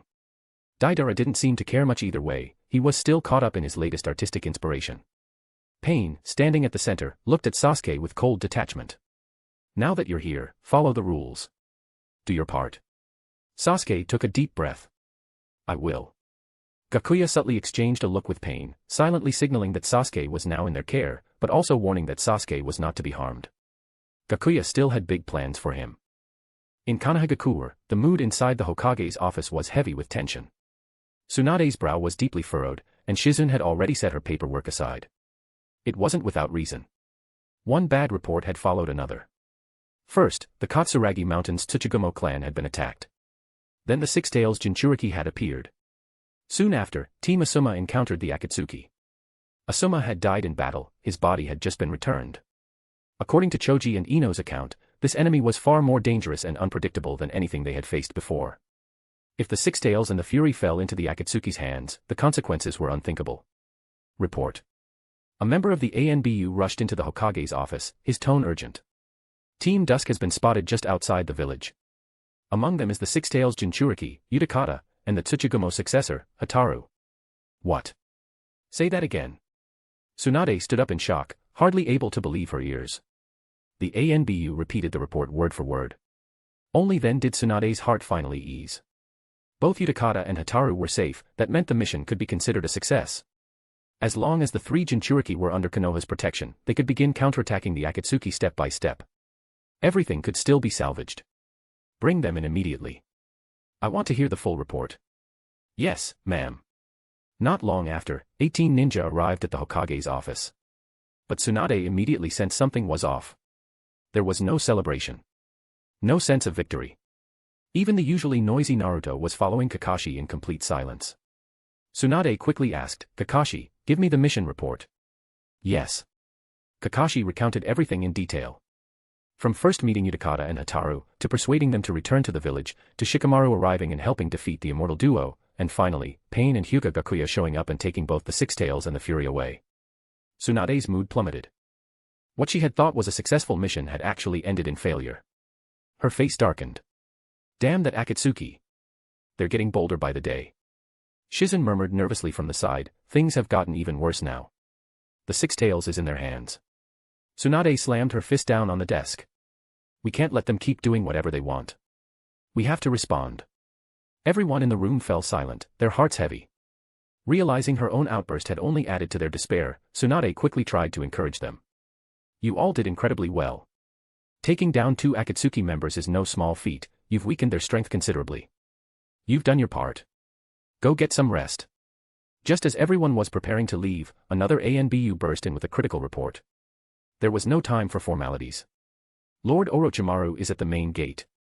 He requests an urgent meeting with the Hokage. He says he has vital intel. Everyone froze. Orochimaru? Wasn't he killed by the last Uchiha Sasuke? Tsunade and Kakashi reacted immediately. They were there the day Orochimaru's death was confirmed. They also knew about Jiraiya's plan. If Orochimaru had returned, and Jiraiya hadn't, that said a lot. Tsunade's eyes widened, shaken by the implications of her own thoughts. Kakashi's expression was equally grim. Naruto, on the other hand, was visibly agitated. Sasuke had gone missing after being lured away by Orochimaru. If Orochimaru was here, then maybe he had answers.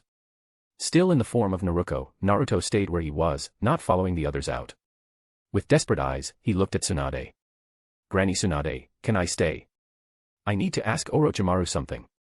Tsunade forced a tired smile. Naruto, you should rest for now. If we learn anything about Sasuke, I'll tell you right away. But Naruto pleaded again. Granny Tsunade, please. Let me stay. Kakashi sighed. Lady Tsunade, let him stay. He deserves to hear what comes next. Tsunade hesitated for a moment, then gave a small nod. All right. But you stand behind me and don't speak unless I say so. Yes, ma'am. Naruto still hadn't realized the gravity of the situation, he was simply excited at the thought of hearing news about Sasuke. The rest of Team Dusk left the room to rest. Please drop some power stones. Fanfic is finished on Patreon, 237 chapters in total. Patreon.com/Jigsaw, for only $4.50, read this entire fanfic. Chapter 162, Orochimaru's Deal, Naruto's Rage. Not long after, several ANBU escorted Orochimaru into the Hokage's office. His entire body was bound with sealing jutsu. The moment he laid eyes on Orochimaru, Naruto stepped forward urgently and demanded, "Where's Sasuke?" Orochimaru ignored the boy in front of him, licking his lips and skipping past him entirely. Tsunade. It's been a while. His escape to Konoha hadn't been easy. Though Hyūga Gakuya had been held off by Jiraiya, several Federation shinobi had chased him all the way to the borders of the Land of Fire. Tsunade had no patience for small talk. She slammed her hand on the desk and barked. "Where's Jiraiya? He went to rescue you, why didn't he come back with you? What the hell happened in the Federation?" Orochimaru let out a cold chuckle. "That fool tried to buy me time to deliver this intel. He fought Hyūga Gakuya with everything he had. He's probably dead." Tsunade's face went pale. Her body swayed, and Shizen rushed forward to steady her. "Federation? Hyūga Gakuya? What's going on? This can't be real. There's no way Jiraiya-sensei would just..." Naruto's eyes widened in disbelief, voice cracking with emotion. Kakashi placed a hand on Naruto's shoulder, his expression grim. "Orochimaru, you'd better explain everything. From the beginning." But Orochimaru merely smiled, unfazed by their anger. "I promised Jiraiya I'd bring you this intel. That's why I'm here." Tsunade's gaze was sharp as a blade. "Then talk." Orochimaru, sensing the upper hand, remained composed. "I have one condition. Consider it a part of the exchange." Tsunade, seething with pain and fury, gritted her teeth. "You think someone like you has any right to negotiate?" He just laughed. "Don't be so heartless, Tsunade. The information I have concerns the fate of the entire shinobi world, and the very survival of Konoha." Kakashi stepped forward, eyes fixed on Orochimaru with caution. "State your condition." Orochimaru's gaze swept across the room. "You'll stop hunting me, and provide me a safe haven. In return, I'll tell you everything I know about the Federation's secrets. More than that, I'll help you fight the enemies behind all of this.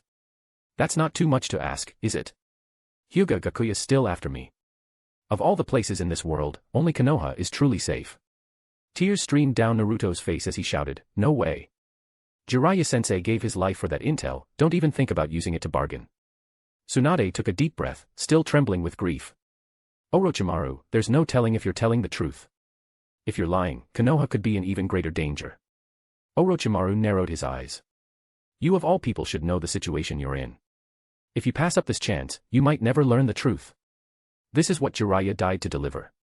At that moment, Shizen finally spoke up, her voice cautious. "Lady Hokage, maybe we should at least hear what he has to say. But we can't let our guard down."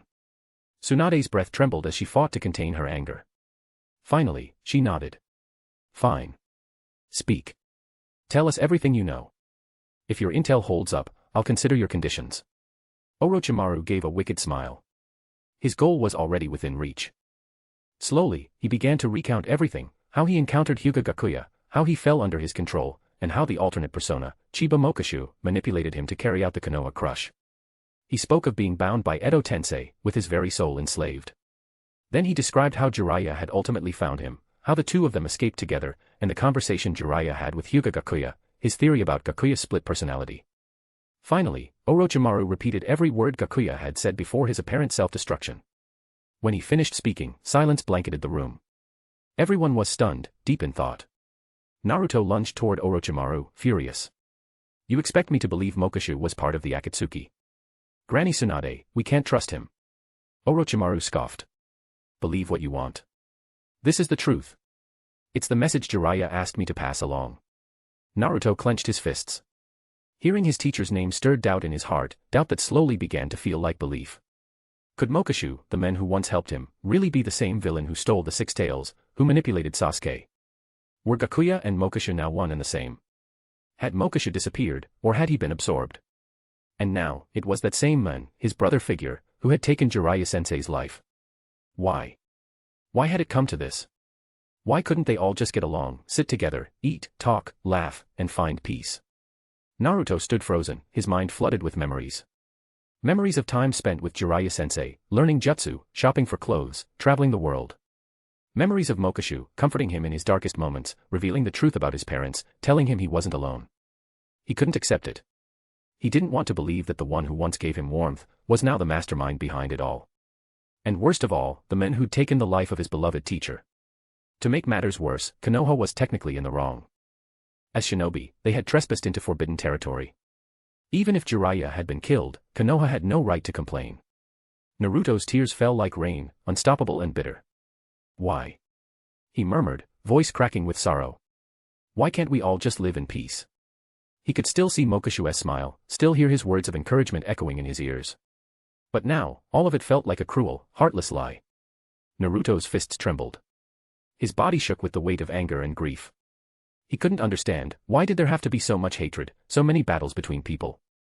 He had always believed that if he just kept trying, if everyone held on to hope, peace could be real. But now, Jiraiya was gone. Sasuke was lost.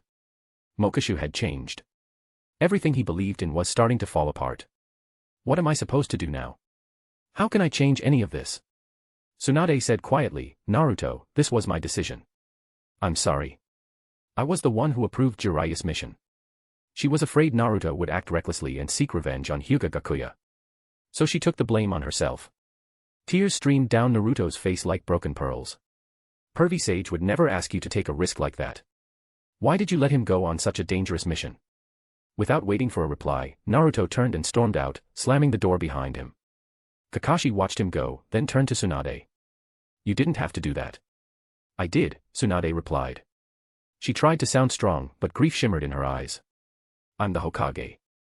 I have to carry the weight. Let's get to the point, she continued. Kakashi, you've known Hyūga Gakuya better than most. What do you make of Orochimaru's story? Do you believe him? Kakashi took a deep breath, then answered seriously, split personalities often stem from childhood trauma, psychological stress, or harsh environments. Gakuya grew up with deep-seated resentment and was constantly oppressed by the Hyūga Clan. It's entirely possible that this could have led to a fractured identity. Plus, the way Gakuya and Chiba Mokishu act and think are completely different. The odds that someone could fake such a perfectly distinct second persona are pretty low. Tsunade nodded slightly. She agreed, no one could fake that kind of split. Please drop some power stones. Fanfic is finished on Patreon, 237 chapters in total. Patreon.com/Jigsaw, for only $4.50, read this entire fanfic. Chapter 163, Chapter 163, Jiraiya returns, Master and Student reunited. Naruto burst out the door, tearing through the village like a wild, out-of-control beast. His tears scattered in the wind, but the pain in his heart weighed down on him like a boulder, suffocating and relentless. He skidded to a halt in front of Ichiraku Ramen.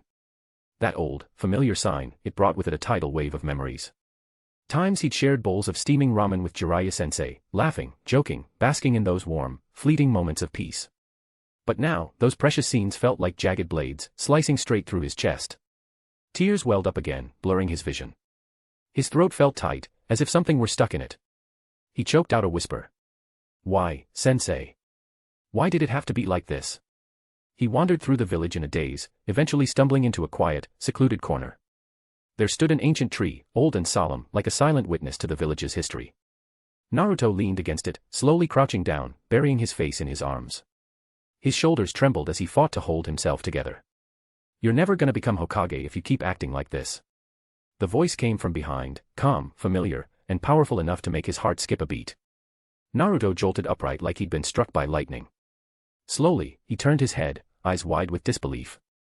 There he was. Jiraiya. Wearing that same warm smile, those kind eyes. Like nothing had changed. Like time had stopped. Jiraiya-sensei. Pervy Sage. Why you're alive. Naruto's voice quivered uncontrollably, and the tears came flooding out again like a broken dam. Jiraiya walked over, steady and strong. He crouched down beside Naruto and gave his shoulder a firm, comforting pat. His voice was gentle, but resolute. You think I'd die that easy, kid? There's still too much of the world left to see, and I've still gotta watch you become Hokage. Naruto flung himself into Jiraiya's arms, sobbing without restraint, all his fear and grief pouring out at once. Pervy Sage, I thought I'd never see you again. I was so scared, really scared. With Naruto still transformed into his female disguise, the scene from Jiraiya's point of view was overwhelming. He tilted his head back and tried not to nosebleed too obviously. Okay, enough with the crying. I'm back, aren't I? Naruto quickly let go, scrubbing at his eyes with his sleeves and trying to get a hold of himself. What happened? Orochimaru said you. Jiraiya stood up, his expression darkening as he looked into the distance. I was saved by Obito. He wants to join forces with us to take down Hyūga Gakuya and the Akatsuki. Naruto clenched his fists. Obito's always scheming. Last time he tried to steal the Uchiha Clan's secret technique. Jiraiya shook his head. Don't let hate cloud your judgment, Naruto. Right now, we need to think clearly, how to handle what's coming. He added, and dropped that transformation already. We're in Konoha. You don't need it here. Jiraiya wasn't exactly complaining about the view, but if he kept staring, he was going to pass out from blood loss. Naruto took a deep breath, calming himself, then released the transformation jutsu. Got it, pervy sage. Jiraiya gave him a proud look. That's more like it. Now, let's head back to the Hokage's office and explain everything to Tsunade and the others. Just as they turned to leave, Tsunade and a group of shinobi arrived in a hurry. When she saw Jiraiya alive and well, the weight on her chest visibly lifted. You old fool, she exhaled in relief. You scared everyone half to death. Jiraiya, ever the showman, struck an exaggerated pose. Heh, I'm the Toad Sage. It takes more than that to bring me down. But the motion pulled at his wounds, and blood seeped through his sleeve again. Idiot, Tsunade muttered, shooting him a glare. Her hand glowed green as she placed it gently on his arm to heal the injury. Shizen, take him to the hospital.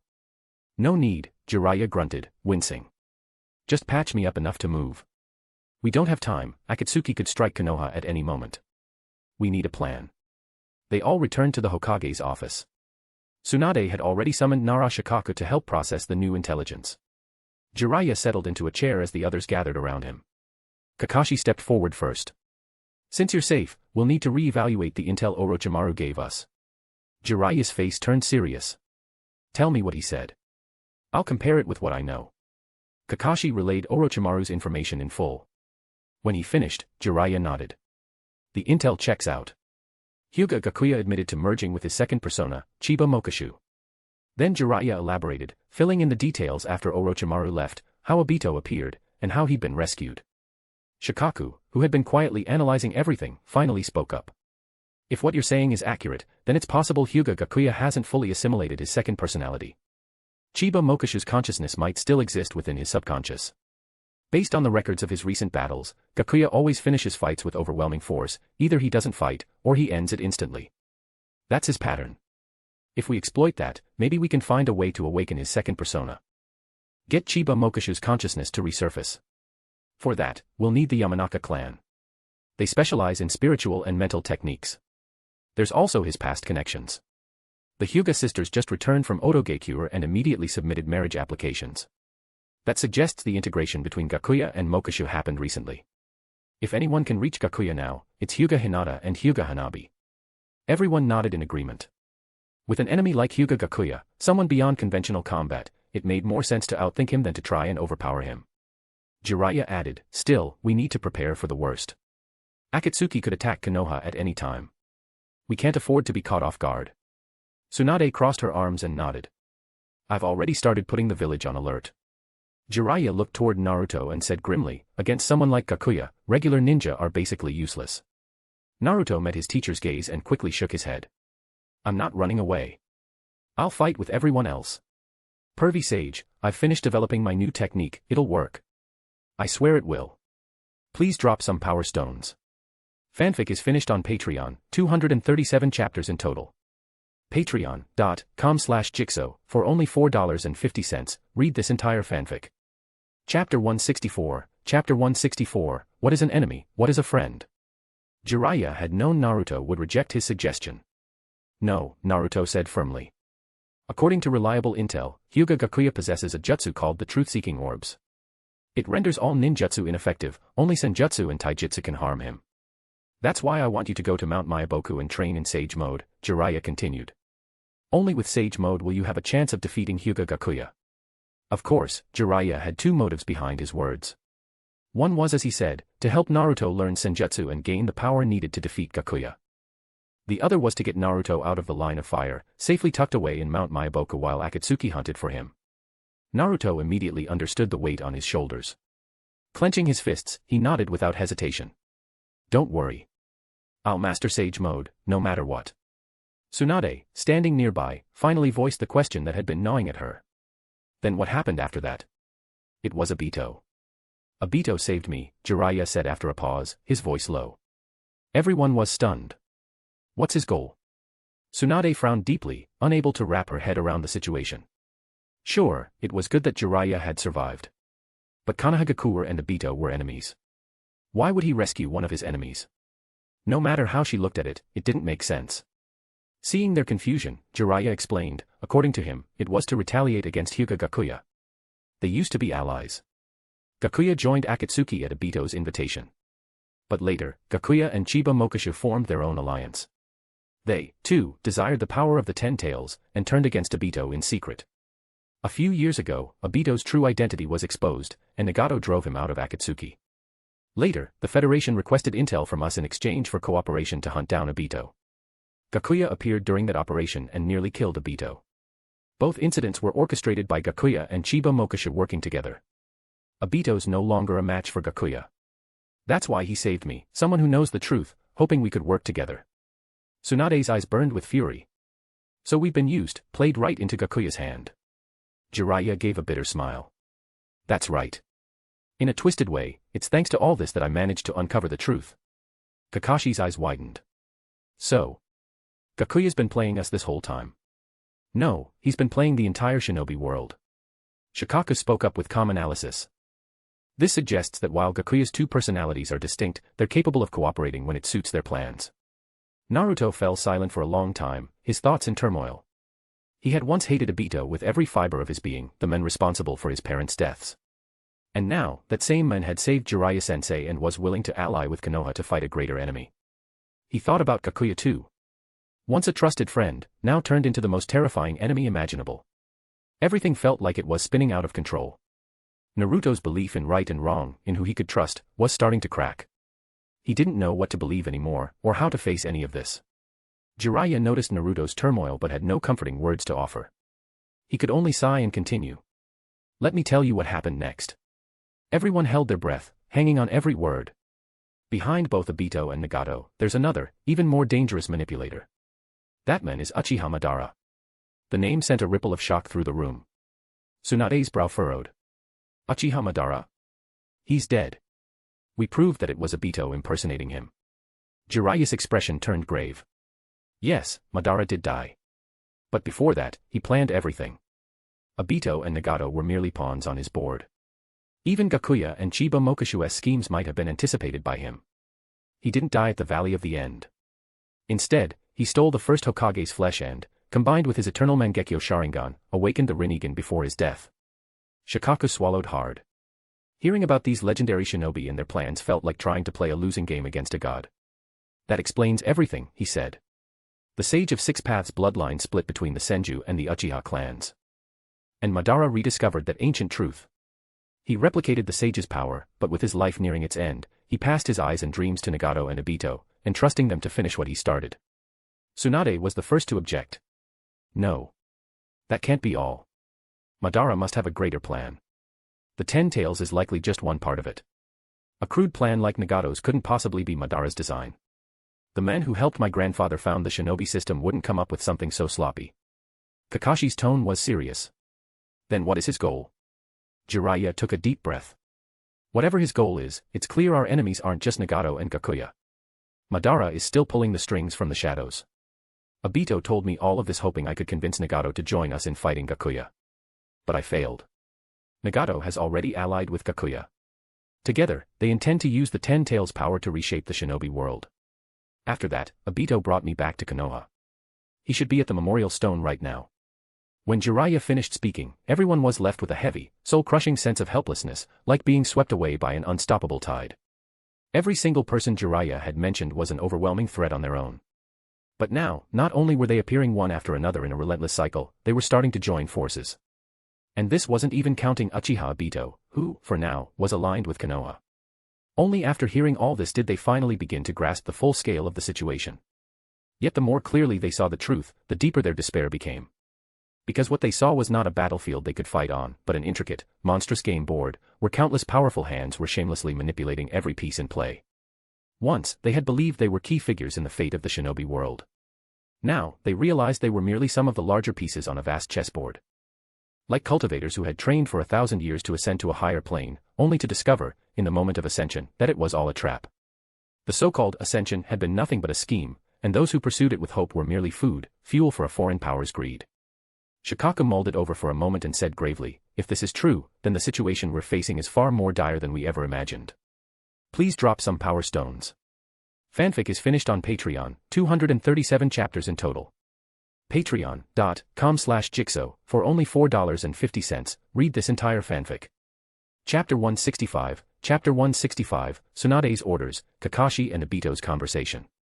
For a moment, the atmosphere in the office was thick with despair. Faced with a crisis like this, how could anyone not feel hopeless? But just then, Naruto seemed to come to a realization. The gloom that had clouded him lifted, replaced by unwavering determination. He raised his head. "No matter what happens, no matter who the enemy is, I won't let them get their way." His words carried a strange power, pulling everyone out of their emotional slump as if by magic. Tsunade was the first to snap back to focus. She quickly issued her commands. "That's right. No matter what, we're shinobi, we fight to the very end. We can't let the fate of the shinobi world fall into their hands. I'm giving orders now. Jiraiya, get to the hospital immediately and start treatment. You need to be back in fighting shape within 3 days." "Yes, ma'am." Jiraiya could hear the concern behind her command and smiled as he accepted it. "Kakashi, go to the memorial stone and find Uchiha Obito. Try to get more information out of him." "Understood," Kakashi replied. He'd been wanting to talk to Obito anyway. "Naruto, head to Mount Myaboku and begin training in Sage Mode. We need you ready to face Hyūga Gakuya." Naruto nodded vigorously. "I'll master Sage Mode for sure." "Good. And don't lose communication with the Nine Tails. Tell him this, the 10 Tails plan hinges on capturing him. If he doesn't want to become part of the 10 Tails, he needs to work with us." That was one of Konoha's key predictions. When the Akatsuki tried to capture the 3 Tails, the Jinchuriki of the 5 Tails, Han, had struck a deal with his beast at the last moment and achieved perfect Jinchuriki status. Konoha's think tank had analyzed the situation. The tailed beasts didn't want to be absorbed into the 10 Tails either. They were more likely to cooperate with their hosts to unleash their full power. Naruto thumped his chest and promised, "Don't worry, Kurama's already agreed. If the Akatsuki come for us, we'll fight them together. I believe in him." Inside Naruto, the Nine Tails growled in frustration at both the threat and the nickname. Those damned Senju. Hashirama was bad enough, but his granddaughter's just as annoying. "And you, stop calling me Kurama." "Got it, Kurama." Naruto gave his stomach a pat, then activated reverse summoning and vanished on the spot. Once Naruto was gone, Tsunade nodded in satisfaction. "Shizune, send out the recall order to all shinobi currently on missions. And inform Kimogakuya, the 6 Tails has been captured by the Akatsuki. They need to brace for a potential attack. Only the 8 Tails and 9 Tails remain now. Also, send a request for aid to Tsunagakure. Notify Kirigakure too. As a gesture of goodwill, share the intelligence we've gathered so far." "Understood." Shizune nodded firmly. Of all the shinobi villages, Konoha's strongest ally was Tsunagakure, so Tsunade naturally thought of Gaara first when calling for support. "I'll go talk terms with that old fox Inoki myself," Tsunade muttered. The last thing she wanted was to deal with the grumpy Tsuchikage, but she knew exactly what would happen. He'd make outrageous demands without caring about the fate of the world.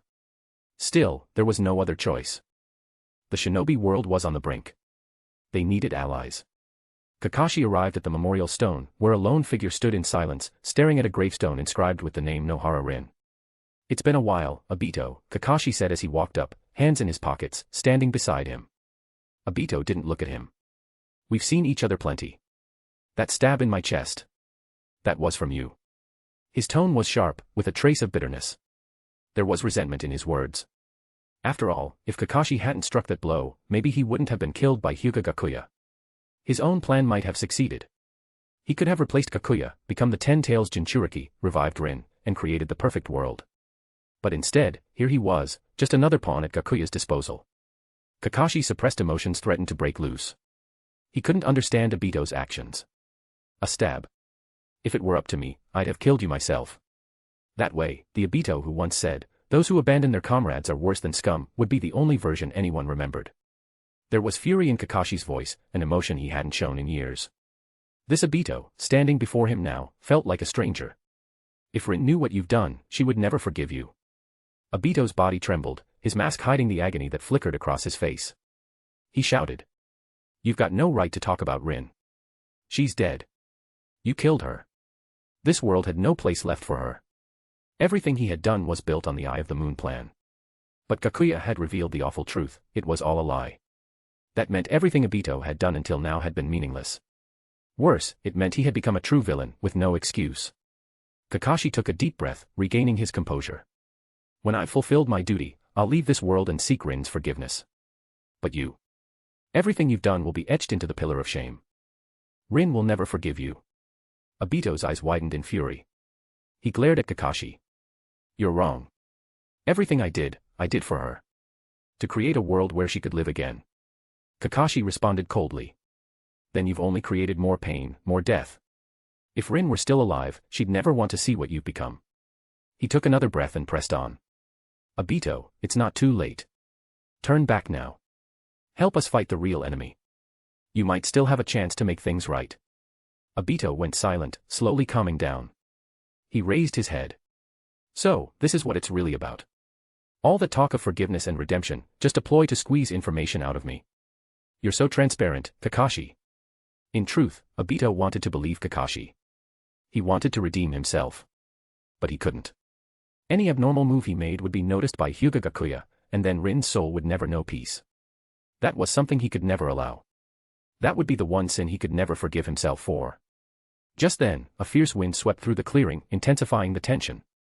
Kakashi didn't say another word. He simply watched Obito, waiting for his final answer. Obito placed a handful of bellflowers at the base of the gravestone. Then, without another word, he stood up and walked past Kakashi, their shoulders barely brushing. Please drop some power stones.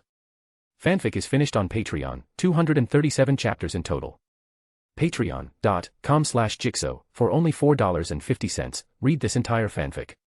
Chapter 166, Chapter 166, The Alliance of the Hidden Villages. Back to back, Obito spoke in a low, steady voice. I'll pass along intel on pain to Konoha. Not because of you, Kakashi, don't flatter yourself. I'm only doing this because you're dealing with those traitors for me. This, of course, was Gakuya's intent. In the original timeline, it had been Jiraiya who gave his life to uncover that information. To prevent Konoha from repeating past mistakes, Gakuya could only pass it on this way now. Kakashi's eyes flickered with a mix of emotions. He turned his head slightly, his voice calm but resolute. Obito, I hope you keep your word. Konoha needs that intel to face this crisis, not just for the village, but for the entire shinobi world. You were once part of Konoha too. Deep down, I still believe there's a part of you that cares about it. Obito's steps paused for a moment, but he didn't look back. His voice was cold. Don't paint me as something I'm not, Kakashi. I'm doing this to achieve my own goals. Whether Konoha survives or falls, whether the shinobi world collapses or not, it doesn't concern me. But since I gave my word, I'll deliver the intel. Just don't expect me to stand by your side. Kakashi took a deep breath. Whatever your motives, if this intel can help Konoha, then it's worth it. But I still hope that one day you'll see clearly, and stop heading down this path. Obito snorted dismissively and said nothing more. His figure faded into the distance, leaving Kakashi alone in front of the memorial stone, lost in thought. Watching Obito disappear, Kakashi's heart was a whirlwind of emotion. He knew that deep within, Obito was still torn and conflicted. But at the very least, there was now a sliver of hope, a chance to gain crucial intel. Back in Konoha, Kakashi reported the entire encounter to Tsunade. Her brow furrowed deeply as she mulled over their next steps. Meanwhile, Naruto had begun his grueling sage mode training at Mount Myoboku. Under the guidance of Fukasaku, he repeatedly attempted to draw in natural energy. Failure after failure didn't discourage him, if anything, it only made his resolve stronger. Jiraiya, still recovering at the hospital, was slowly improving. Though his injuries were severe, his iron will and top-tier medical treatment ensured steady progress. Elsewhere, Shizune had successfully recalled the shinobi on assignment and sent urgent requests for aid to Kirigakure, Tsunagakure, and Iwagakure. When Kumogakure learned that the Six Tails had been captured by Akatsuki, they immediately raised their defenses. Tsunagakure's Gaara, upon receiving the request, agreed without hesitation to fully support Konoha. Not long after, Kirigakure's Mei Terumi also pledged her village's assistance. Only Iwagakure's Inoki took some convincing. Konoha had to pay a small price before he finally agreed to help. Before long, representatives from all the villages gathered in the Hokage's office in Konoha. Inoki was the first to speak. Let's hear it. What intel does Konoha have? We need to know what we're up against. Tsunade laid out 2 documents. One was the information on the 6 paths of pain provided by Obito, the other detailed Gakuya's recorded actions in the field. These are the enemies we're about to face. The others passed the documents around. Their expressions darkened as they read. When Mei Terumi saw the name Hyūga Gakuya, she involuntarily shivered. Just seeing that name was enough to trigger deep psychological dread. She remembered vividly the terrifying power he unleashed during the battle for the 3 tails, those strange, unfathomable techniques, that overwhelming strength. She had never felt pressure like that before. This time, the enemy was 2 of the most powerful dojutsu users in history, Hyūga Gakuya and Nagato, Tenseigan and Rinnegan. Inoki frowned deeply. Truly formidable foes. The Rinnegan and the Tenseigan both wield powers that surpass anything we've ever seen. Gaara's face was grave. But we can't back down. We have to find a way to fight. If we retreat now, the entire shinobi world could fall. Mei nodded in agreement. She's right. If the 5 great villages join forces, we might still stand a chance. Tsunade clenched her fists and placed them firmly on the table. First, let's calmly analyze their abilities and weaknesses. Then we'll build our battle plan from there. Everyone began voicing their opinions. From what we can tell, their dojutsu techniques are immensely powerful, but they must have limits. We'll need to allocate our forces wisely. If they pick us off one by one, we'll be done. The room buzzed with tense discussion. Gaara raised his hand. One thing, I haven't seen anyone from the Federation. Where is Chiba Mokashu? He's a powerful shinobi. His presence would make a big difference. Gaara had great faith in Chiba Mokashu, rooted in their shared experience during the Kazekage rescue mission. Mei nodded. He's right. If the Federation joins us, our odds improve dramatically. Tsunade's expression turned grim. In a way. Chiba Mokashu is the enemy we're facing. He is the Federation.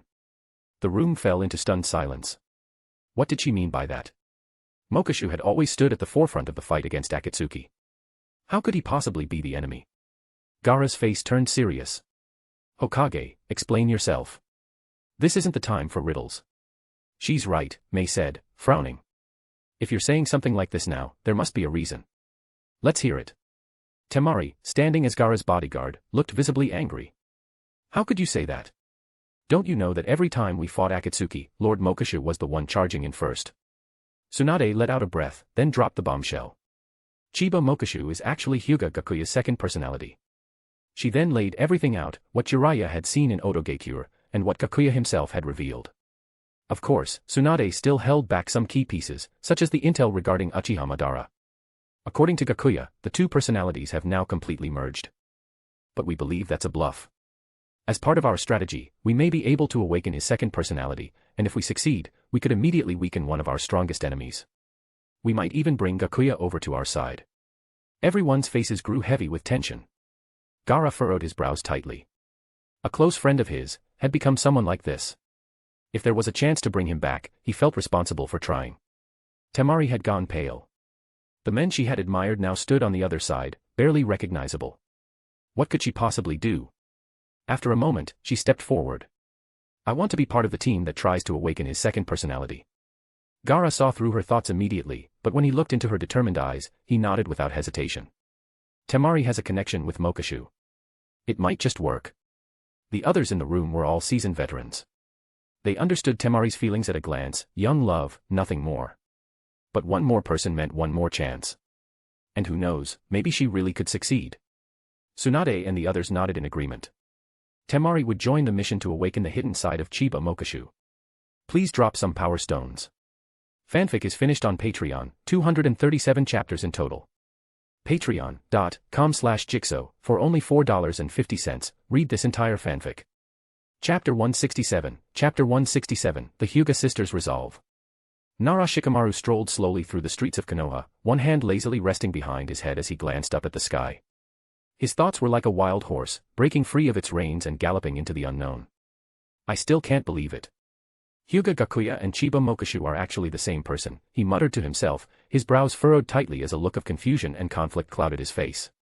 And seriously, Dad, how could you dump something this complicated on me? Saying something like, it's easier to talk to someone your own age. You've really set me up this time. That morning, Shikaku had handed him a heavy responsibility, breaking the news to the Hyūga sisters.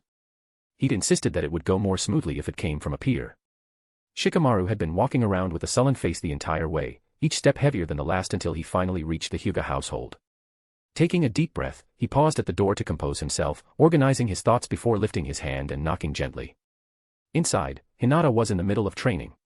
She paused when she heard the knock, quickly walked to the door, and opened it with a soft smile. "Please, come in. I'll grab some fruit for you," she said kindly, already turning to head toward the kitchen. At that moment, the energetic Hanabi noticed a guest and skipped over. "No need, really," Shikamaru said quickly, waving a hand. "I'm actually here to talk to you both about something important." He scratched the back of his head, visibly uncomfortable. This wasn't the kind of conversation he was used to having. "It's just, well..." Shikamaru hesitated, his face an unreadable mix of reluctance and tension. Hanabi, impatient with how long he was taking, blurted out, "Ugh, just spit it out already. Stop beating around the bush." All right. Shikamaru drew in another breath, then, as if tearing off a bandage, dropped the news all at once. Chiba Mokishu is actually Hyūga Gakuya's second personality. The two personas have merged. Gakuya could try to infiltrate Konoha at any time. We believe that despite the fusion, his feelings for the two of you may still remain intact. That's why, we're hoping you can reach out to him if he shows up. He stopped and closely watched the sisters' reactions. The moment the words hit them, both Hinata and Hanabi froze as though struck by lightning. Hinata's gentle eyes widened in shock, filled with disbelief. Her face turned ghostly pale, her lips trembling like autumn leaves caught in a gust of wind. She stood there as if her soul had been drained, whispering in a daze. "No, that can't be true. It can't be real." Her voice was barely audible, fragile and quivering. Her hands clenched the hem of her clothes so tightly her knuckles turned white. Hanabi, meanwhile, stared with eyes ablaze, trembling with rage. "You're lying," she screamed. "There's no way that's true. Shikamaru, you're messing with us, right?" Her voice was sharp and furious, her chest heaving with every breath as her face flushed red with emotion. "I don't believe it. I won't believe it." The truth was too cruel to accept, that the person they loved, the one they called Mokishu, was also the one they'd sworn to kill. Even if it was two different personalities, the emotional blow was too much to bear. Shikamaru gave a resigned sigh, his expression pained. "It's true. I didn't want to believe it either, but, for the safety of the village, we need your help. This isn't completely hopeless. There's a chance you can bring him back, help awaken his original self through your love." He continued, offering more details, everything the village had uncovered and theorized about Hyūga Gakuya's dual personality. The sisters listened in silence for a long while. Their hearts churned like stormy waters as memories of Gakuya flooded their minds. Hinata recalled the time she was trapped in one of his genjutsu. Within that illusion, she'd lived through his painful past, experiencing every moment of his suffering. Each scene had carved itself deep into her soul. She could hardly imagine a childhood that should have been filled with warmth and hope, instead twisted by darkness and torment. Gakuya had been persecuted by the Hyūga Clan, shunned, abused, used as a pawn in the clan's internal power struggles. Growing up in such oppressive, hopeless conditions, his heart had long since become warped. The rage inside him had reached its boiling point, culminating in that bloody massacre. The Gakuya who stood before them now, this monster, was the very result of what their own clan had created. And the ones who had done it, were their own parents. Their own kin. If the Hyūga Clan had started this nightmare, then it was only right that they be the ones to end it, no matter the cost. Hinata's gaze, once shaken, gradually became firm. Her voice was soft but resolute. "If this is true, then we'll do what we can." Hanabi clenched her fists, her expression filled with determination. "That's right. I'm going to bring back the Chiba Mokishu I knew." Shikamaru let out a sigh of relief. He'd feared the sisters might do something reckless in response, but thankfully, they'd taken it well enough. At least his task was complete. He offered some strategic advice.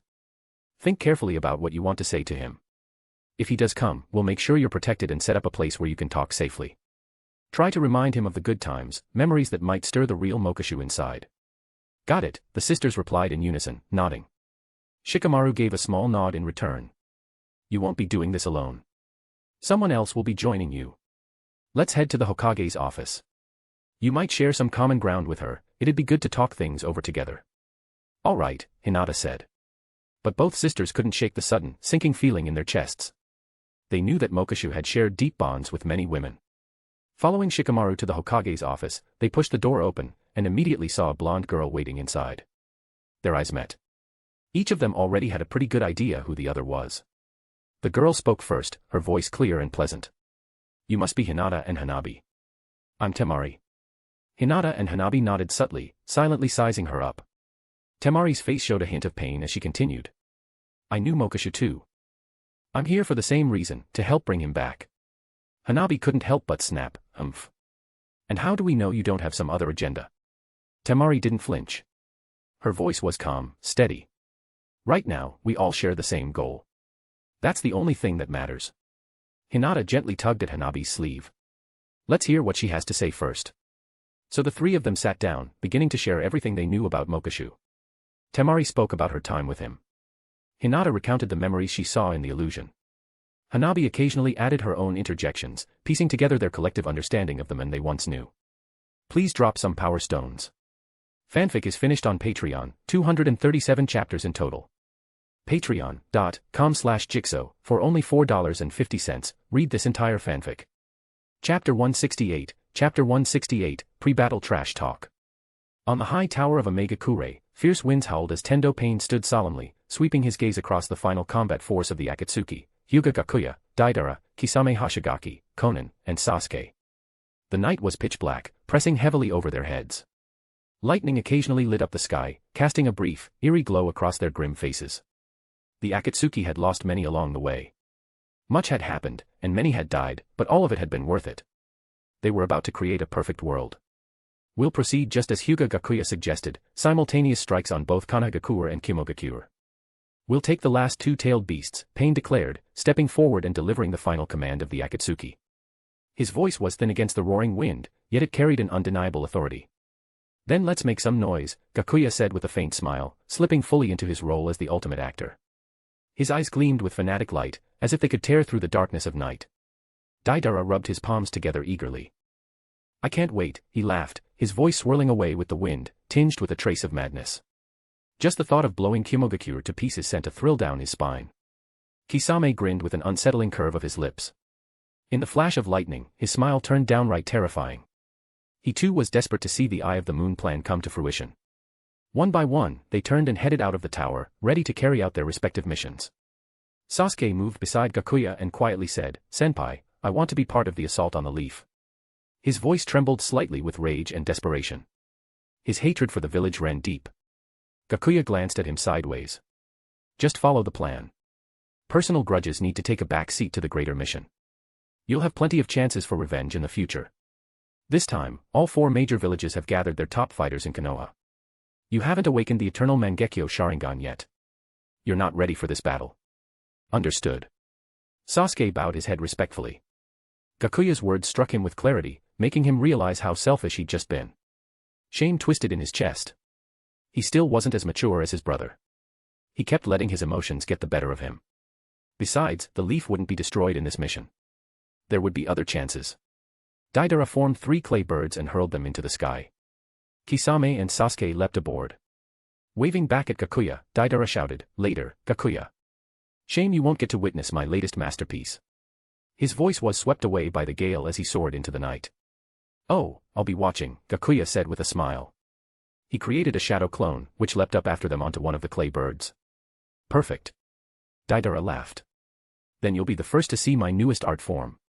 He had made a promise to Gakuya when he took his gem, he would create a stronger secret technique. And Deidara never broke his promises. Gakuya smiled. Then I'll be watching to see just how far you've come. You too, Sasuke. Sasuke nodded seriously. I won't disappoint you. His eyes gleamed like icy stars in the dark. Once the others departed, Gakuya and Konan brought Nagato along and set off toward Konoha. With his mastery over gravitational forces, Gakuya transported Nagato close to the outskirts of the village. Meanwhile, Konan used her paper techniques to craft a paper tree and concealed Nagato's true body within it. Nagato then wove a series of hand signs and summoned the 6 paths of pain. Konan, protect my body. It's time to begin. Nagato coughed lightly, a faint blush of excitement coloring his gaunt face. His voice carried clearly through the silent countryside.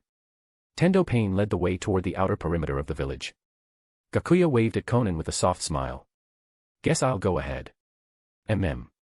Konan's expression remained cool, but her eyes held a flicker of hidden concern. Gakuya and the 6 paths of pain walked openly toward Konoha. Any leaf ninja who dared to intercept them were quickly and effortlessly dealt with. Nagato had no real offensive plan. In his mind, with both him and Gakuya moving together, defeat wasn't even a possibility. And in a way, this was also an act of mercy, to give Konoha enough time to evacuate civilians. Back in the Hokage's office, Tsunade received the message, Pain's Six Paths and Hyūga Gakuya were approaching. She took a deep breath and immediately issued orders. As planned, standard shinobi will escort civilians to the shelters. The elite squads we've selected will accompany us to engage in the final battle. Instantly, a dozen ANBU operatives vanished to relay her command. Konoha, like a well-oiled machine, moved into action with flawless precision. Outside the gates, Konoha's full high-end combat force was already assembled. At minimum, each fighter was a chunin.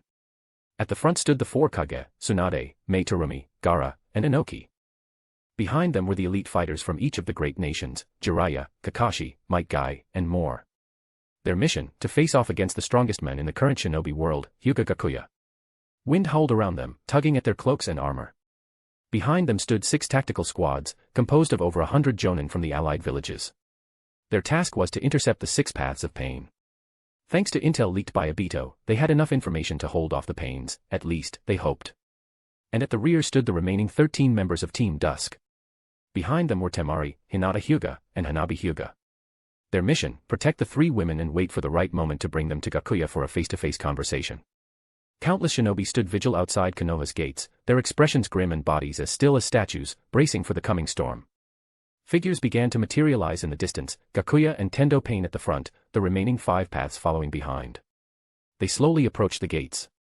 When their forms became clear, the tension in the air thickened like a fog.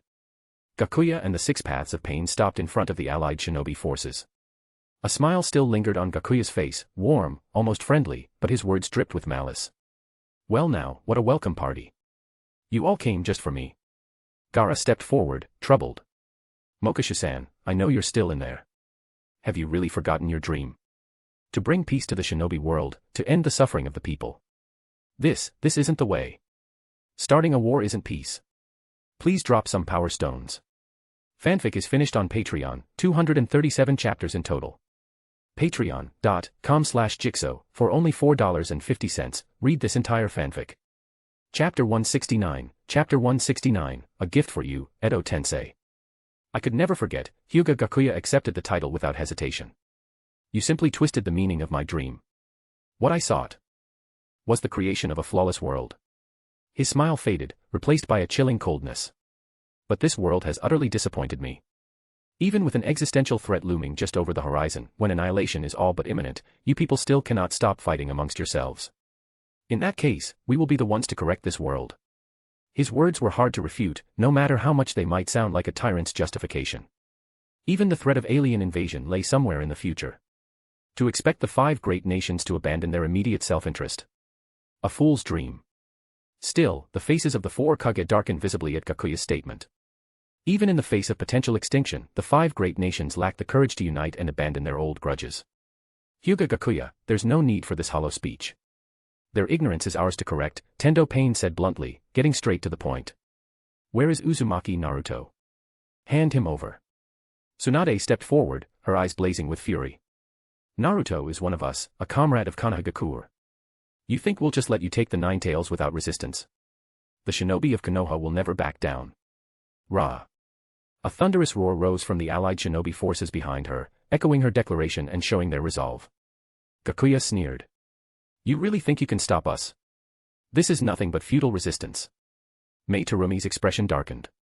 Don't get cocky, Hyūga Gakuya. We are Kage, shinobi who bear the weight of nations. Gakuya swept his gaze across the group, his tone laced with contempt. Then come. Let's see how long your so-called alliance can hold out.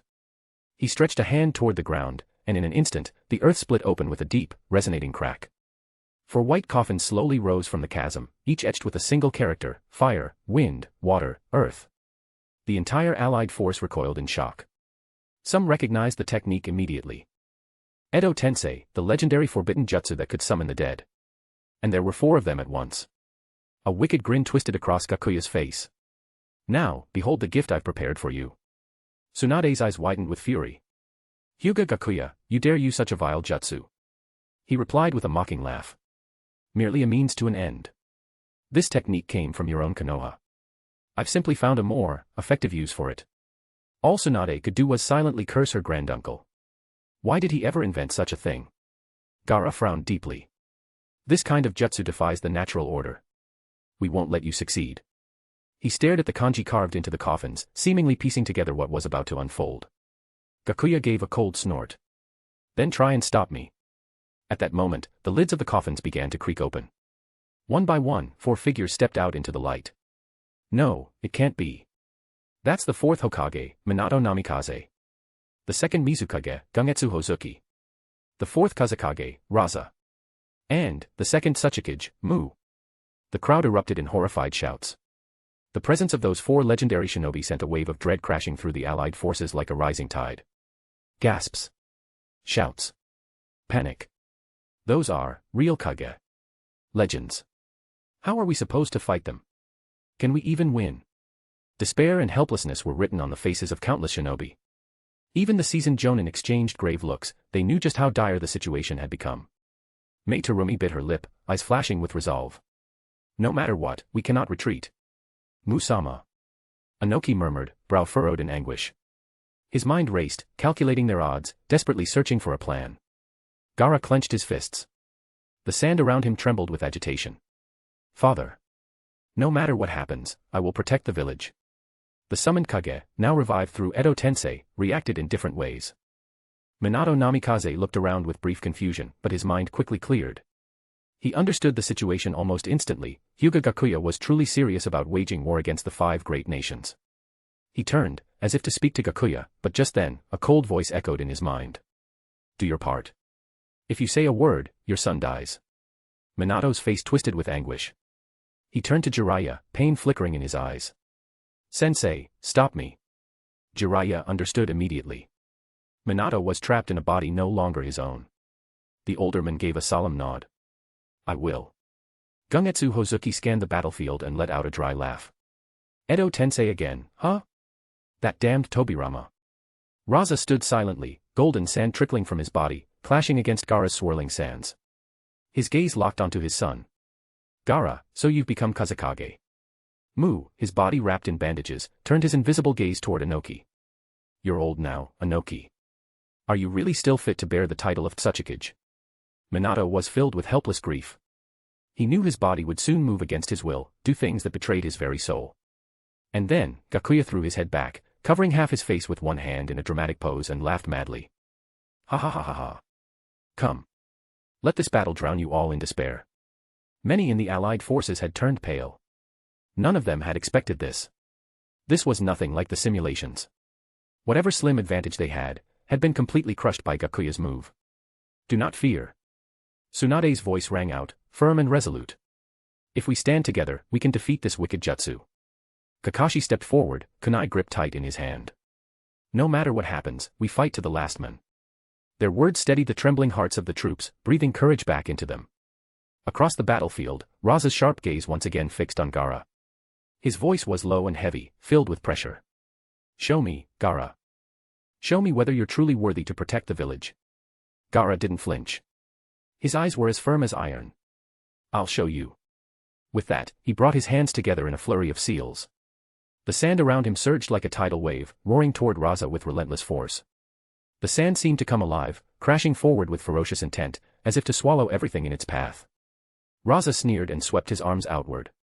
In response, a flood of golden sand erupted from his body, forming countless razor-sharp spikes to intercept Gaara's oncoming wave. Sand and gold clashed violently, creating deafening explosions and hurling dust high into the sky. Elsewhere, Minato had no choice but to attack. He hurled several kunai, his figure flickering like a phantom. In the blink of an eye, he appeared in the midst of the allied forces, kunai glinting ominously as they slashed through their ranks. Just as disaster loomed. Fire style, flame bullet. Jiraiya roared, forming seals and spewing a massive blaze toward Minato. The yellow flash weaved away with blinding speed, dodging the flames, and the two clashed, their jutsu lighting up the battlefield in a dazzling display. Please drop some power stones. Fanfic is finished on Patreon, 237 chapters in total. Patreon.com/Jigsaw, for only $4.50, read this entire fanfic. Chapter 170, The Formation of the Eight Gates released. On another fierce battlefield, the second Mizukage, Hozuki Gungetsu, formed hand seals as a surge of powerful chakra exploded from him. Torrents of water erupted from his mouth, crashing toward the enemy like a tidal wave. The sheer force of the technique was overwhelming. Mei Terumi wasn't about to be outdone. With a sharp cry, she clasped her hands together, then thrust them forward. Water style, multi-water dragon jutsu. Several massive water dragons erupted in front of her, clashing against Genjutsu's overwhelming waves. Countless droplets scattered into the air, shimmering like crystals in the sunlight. At the same time, the second Tsuchikage, Mu, engaged in a brutal battle with Inoki. The two soared into the sky using their light-weight boulder jutsu, arms spread as chakra surged from their palms.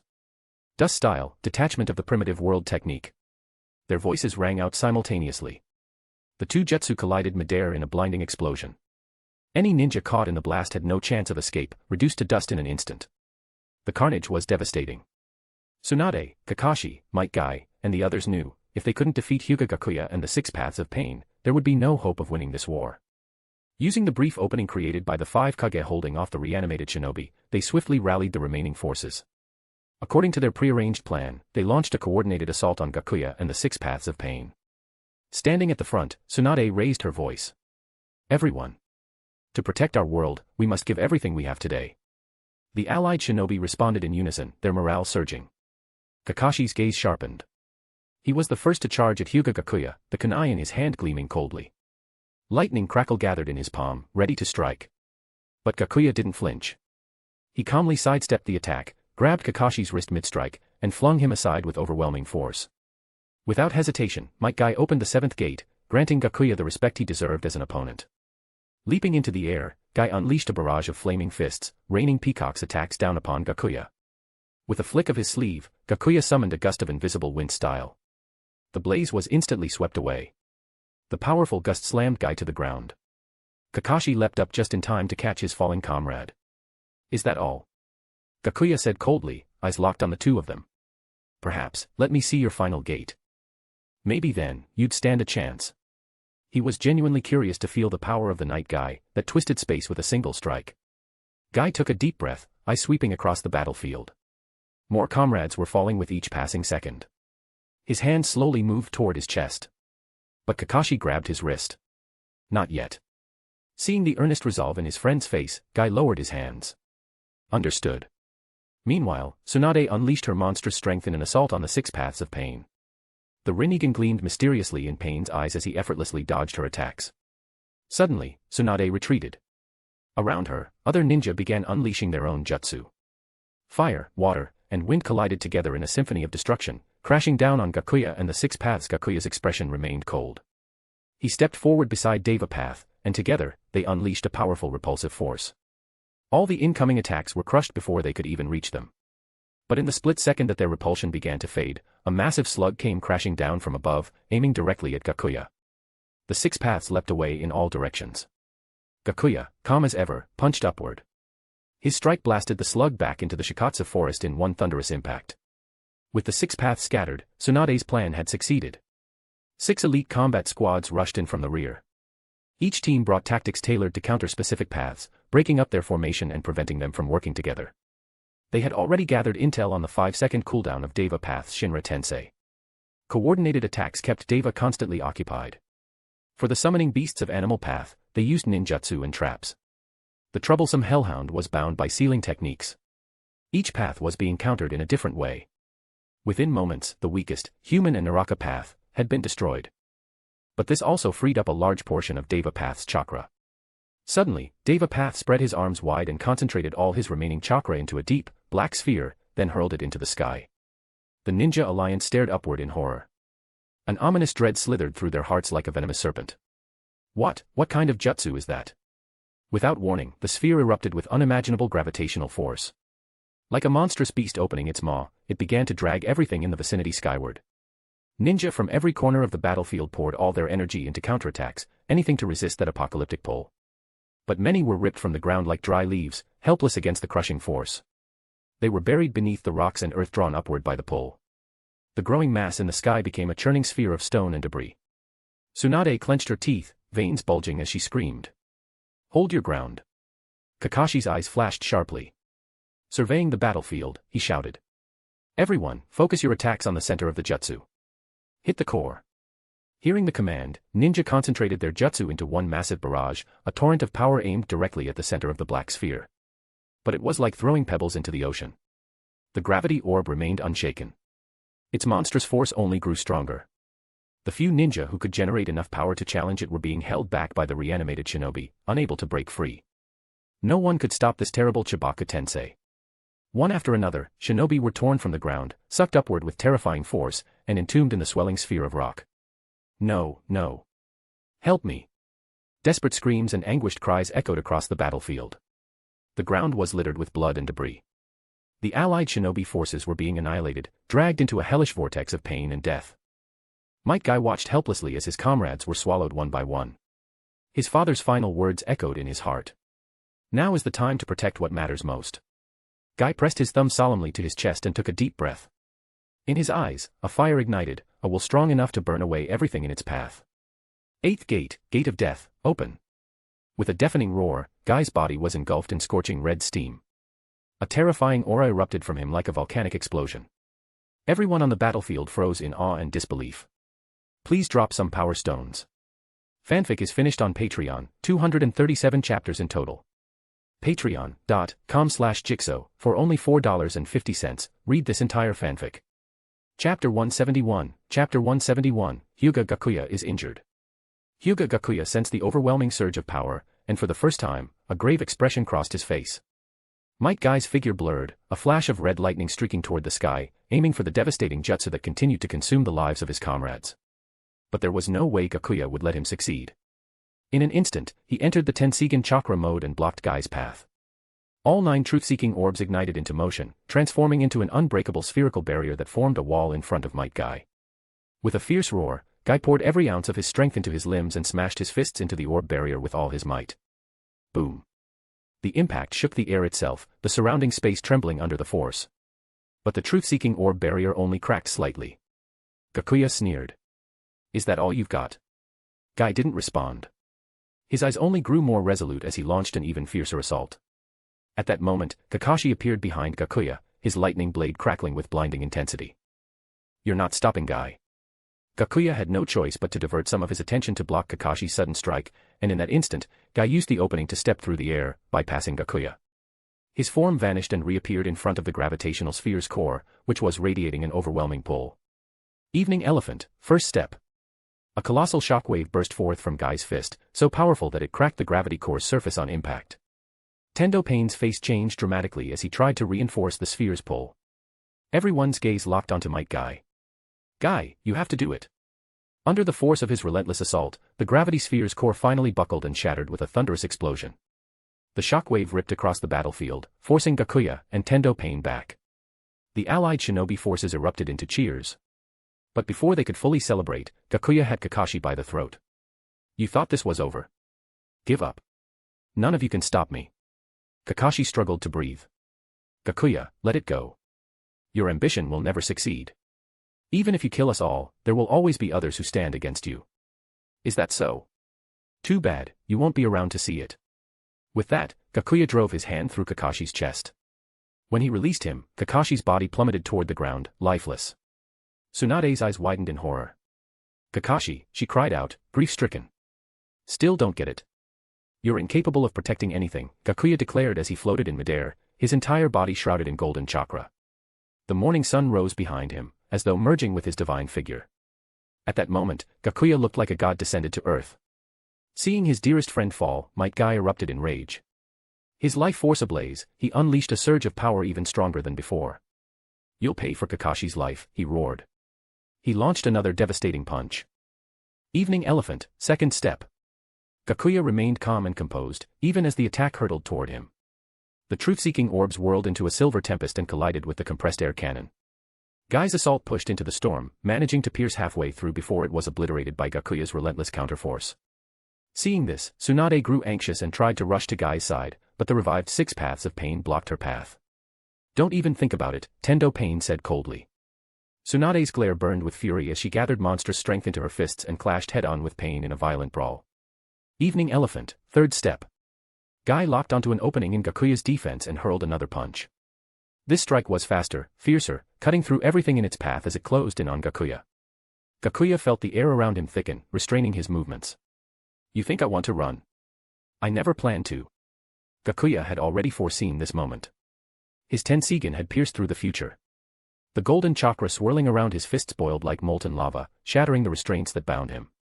In the original canon, this technique was strong enough to suppress even Tentail's Madara. Yet Gakuya shattered it through sheer force alone. 80 God's vacuum attack. Gakuya unleashed a barrage of golden fist shadows, clashing directly with Gai's third step. The collision unleashed an energy shockwave so catastrophic it threatened to tear the very fabric of space. The allied shinobi were blown backward by the force. Weaker ninja were knocked unconscious instantly. Gai gritted his teeth, red steam pouring from his body. His will remained unshaken. Evening Elephant, fourth step. This time, Gakuya couldn't dodge. The air cannon tore through the golden fists and slammed into him.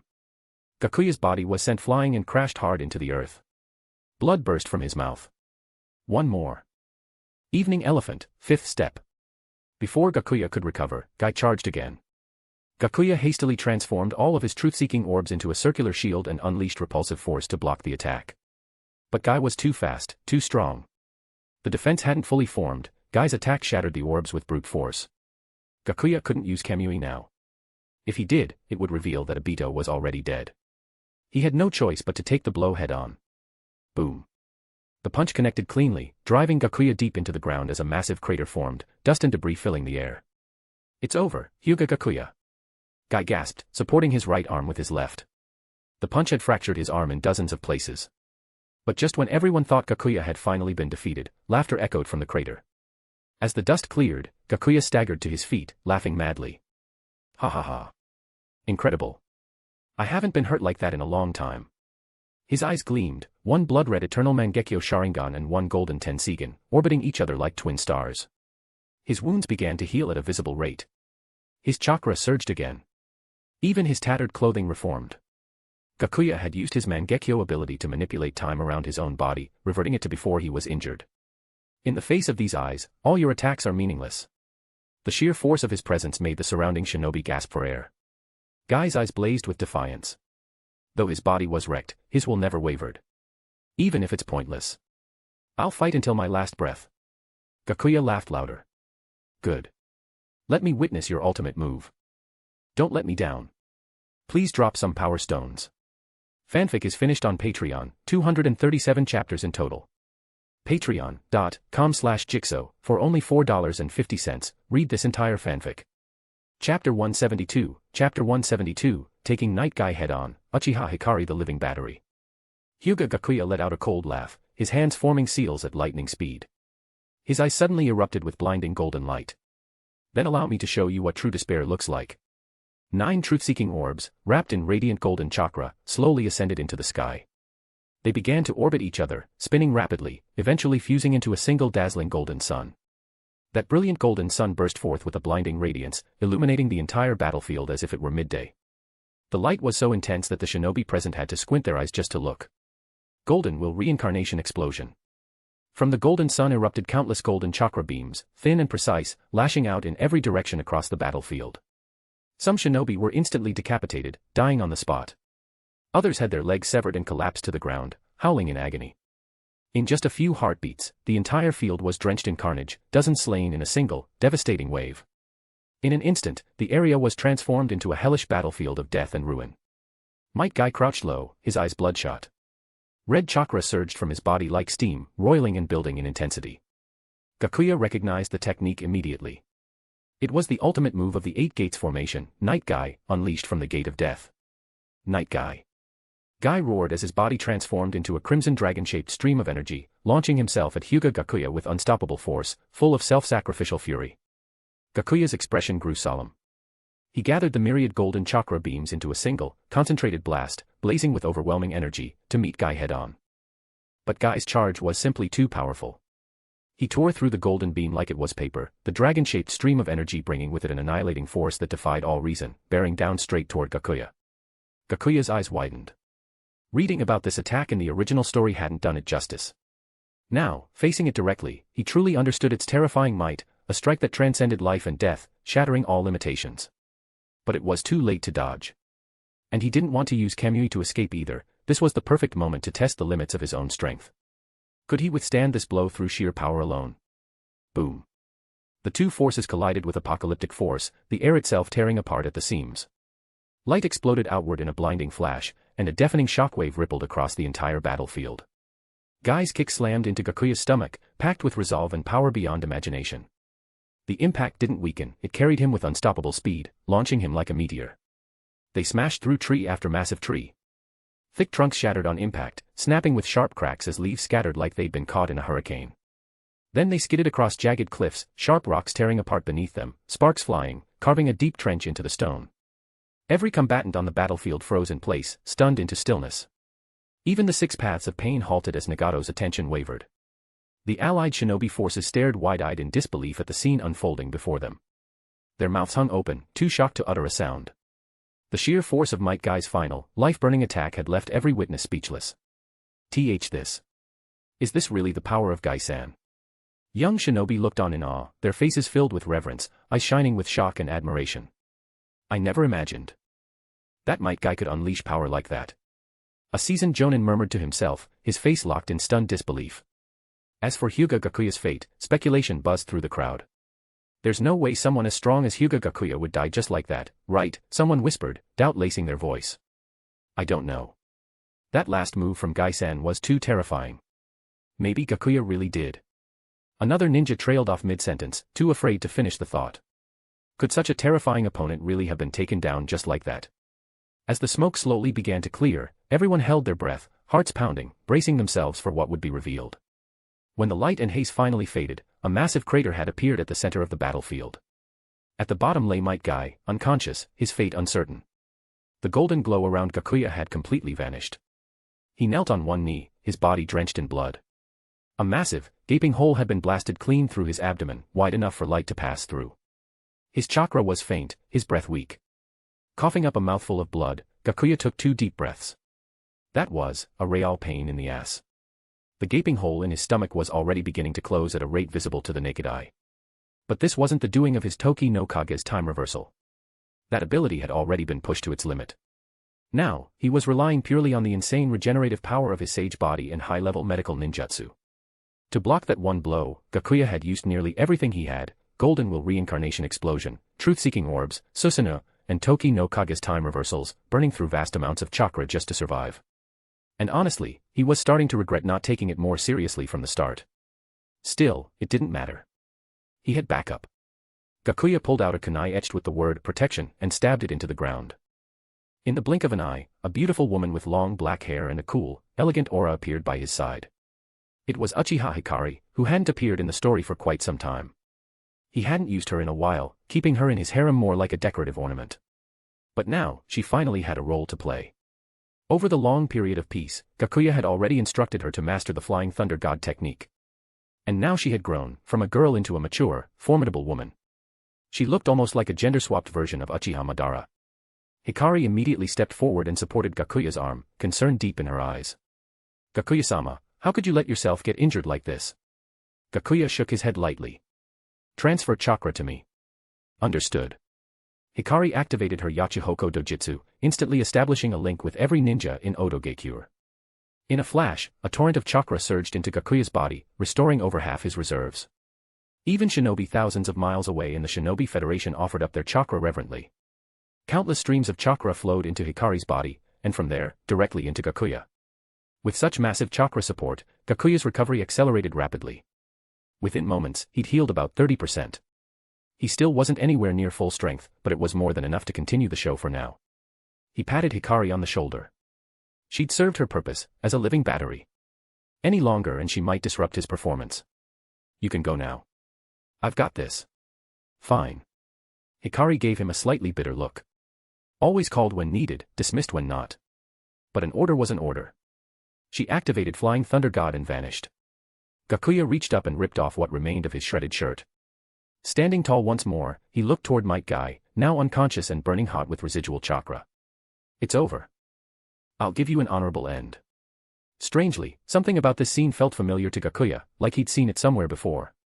But there was no time to dwell on it. He raised a truth-seeking orb and fired it straight at the unconscious guy. Please drop some power stones. Fanfic is finished on Patreon, 237 chapters in total. Patreon.com/Jigsaw, for only $4.50, read this entire fanfic.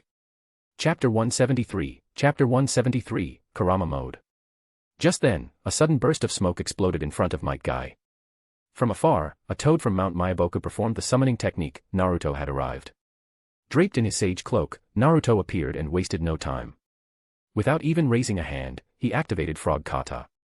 An invisible force veered the truth-seeking orb away from Guy, sending it hurtling off into the distance.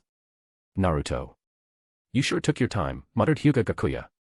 The scene mirrored the moment from the Fourth Great Ninja War, Naruto making a cool, last-minute entrance to save Guy. But unlike back then, this Naruto didn't have the power of the young half of Kurama to save a man who had opened the eighth gate of death. Naruto's eyes went wide. Though he was a shinobi, he had never experienced war, never witnessed such a hellish scene. Blood and shattered bodies littered the ground like a battlefield torn from nightmares. He saw the distant battles still raging, and among them, he saw his father. Sensing his son's arrival through the yin half of Kurama inside him, Minato turned his head and shouted. Naruto. Try to connect with the Nine Tails, understand it. Break the hatred in its heart. You're the only one who can stop this. I believe in you, because you're my son. Dad. Naruto whispered, heart aching. He turned sharply toward Gakuya, eyes burning with fury. Mokashu, what the hell are you doing? Gakuya's expression didn't change. Naruto, this is a necessary step to reshape the world. Naruto's eyes blazed. Reshape. This is annihilation. Gakuya narrowed his eyes. It's just a different method. This world is broken, it must be changed. Give me the Nine Tails, Naruto. I'll help you achieve your dream. I can make you Hokage. Isn't that what you've always wanted? Naruto spread his arms, in disbelief that the person before him was once a friend. He clutched his chest in pain. My dream. Your dream. None of that's supposed to be built on this kind of madness. You've lost yourself, Mokashu. I do want to be Hokage, but not like this. I still remember what you once told me, that it's not becoming Hokage that earns love, it's being loved that makes someone Hokage. Are you going to take that back now? And no, I'm not handing over Kurama. He's my father's gift to me. Even if he's caused me pain, I'll protect him. Naruto's eyes burned with fierce resolve as he stared Gakuya down. And right now, what I have to do, is stop you. Within Naruto's inner world, Kurama had gone silent as he listened to Naruto and Minato's words. Naruto was fighting to protect him. He could have handed Kurama over for power, for safety, and yet he refused without hesitation. Maybe, this kid really was different from all the other humans. Even after all this time together, Kurama had never sensed hatred in Naruto's heart. Even when facing the men who killed his parents, Naruto was angry, but not consumed by vengeance. Kurama let out a long breath, then bared his fangs in a grin. All right, kid. Release the seal. If we're going up against someone like that, we've got to work together. And, my name's Kurama. Naruto spun around, eyes lighting up. Got it, Kurama. Without hesitation, Naruto unraveled the seal Minato had placed on him. He reached out and bumped fists with the Nine Tails. Gakuya sneered. You're still so naive, Naruto. This world doesn't work the way you think it does. Your ideals are meaningless. But the moment Naruto linked with Kurama, an explosive surge of chakra erupted around him. His entire form began to change. The sage cloak was overtaken by radiant golden light, transforming into a glowing robe that shimmered with an overwhelming, mysterious power. Magatama symbols appeared around his collar, pulsing with deep, ominous energy. His hair spiked upward like flickering flames. His eyes sharpened, the golden irises now slitted like a fox's, overlapping with Sage Mode's cross-shaped pupils. Clenching both fists, his golden coat fluttering wildly, Naruto shouted. Then let's see for ourselves. I'll bring you back to your senses if I have to beat it into you. Gakuya's thoughts raced. Just as I expected. Under pressure, Naruto had finally reached harmony with Kurama, and entered Ninetales chakra mode. This was the strongest state Naruto had ever achieved before receiving the Six Paths power, already brushing against that divine threshold. While the confrontation between Naruto and Gakuya heated up, elsewhere, the battle involving the four reincarnated Kage was drawing to a close. Gaara had already sealed his father. Their final conversation was deeply moving. The title of Weakest Kazekage was, it seemed, well earned by Raza. With Gaara joining the battle, the other three Kage were soon sealed as well. Mu's next move was predicted by Inoki, who struck with Gaara's help, destroying most of his body before he could regenerate. He was sealed moments later. Hozuki Genjetsu's weakness was known by Mei Terumi, the Mizukage. With the combined effort of three Kage, he was defeated and sealed. Even Minato was overwhelmed by Jiraiya, now in Sage mode, and Gaara's combined assault. Sand engulfed every kunai marked with the Flying Thunder God seal, cutting off his teleportation. He was successfully sealed as well. Meanwhile, Tsunade and the allied shinobi from the 5 great nations were struggling against the 6 paths of pain.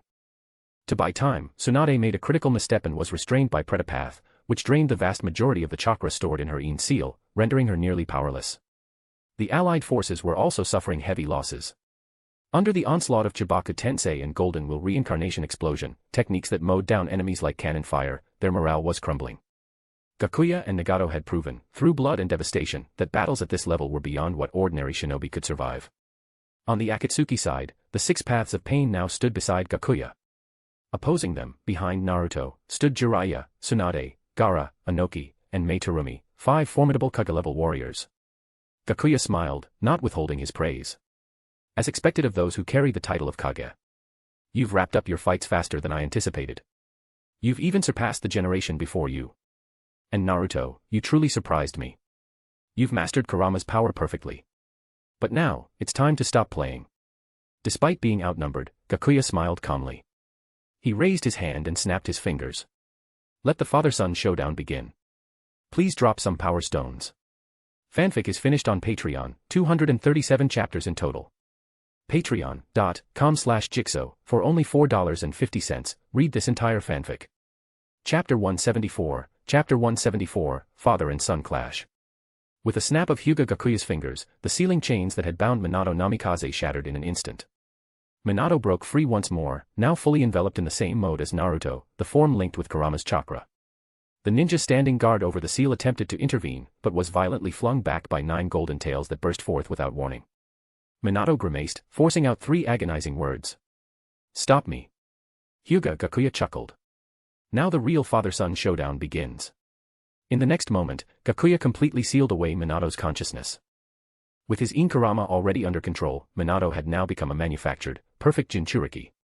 Under Gakuya's manipulation, Minato's figure blurred like a phantom as he shot toward Naruto. Gone was the warmth and compassion in his gaze, only icy indifference and a killing intent remained. Naruto stared at the all-too-familiar figure of his father, now twisted and unrecognizable. His emotions surged, eyes brimming with tears. Dad, it's me, Naruto, he cried. But Minato didn't falter for even a second. A massive Rasengan formed in his hand as he drove it straight at Naruto. Just then, Jiraiya leapt in front of Naruto, forming a giant Rasengan of his own to counter the blow. Minato's consciousness is gone, fight back, now, he roared. The 2 Rasengans collided in a deafening clash.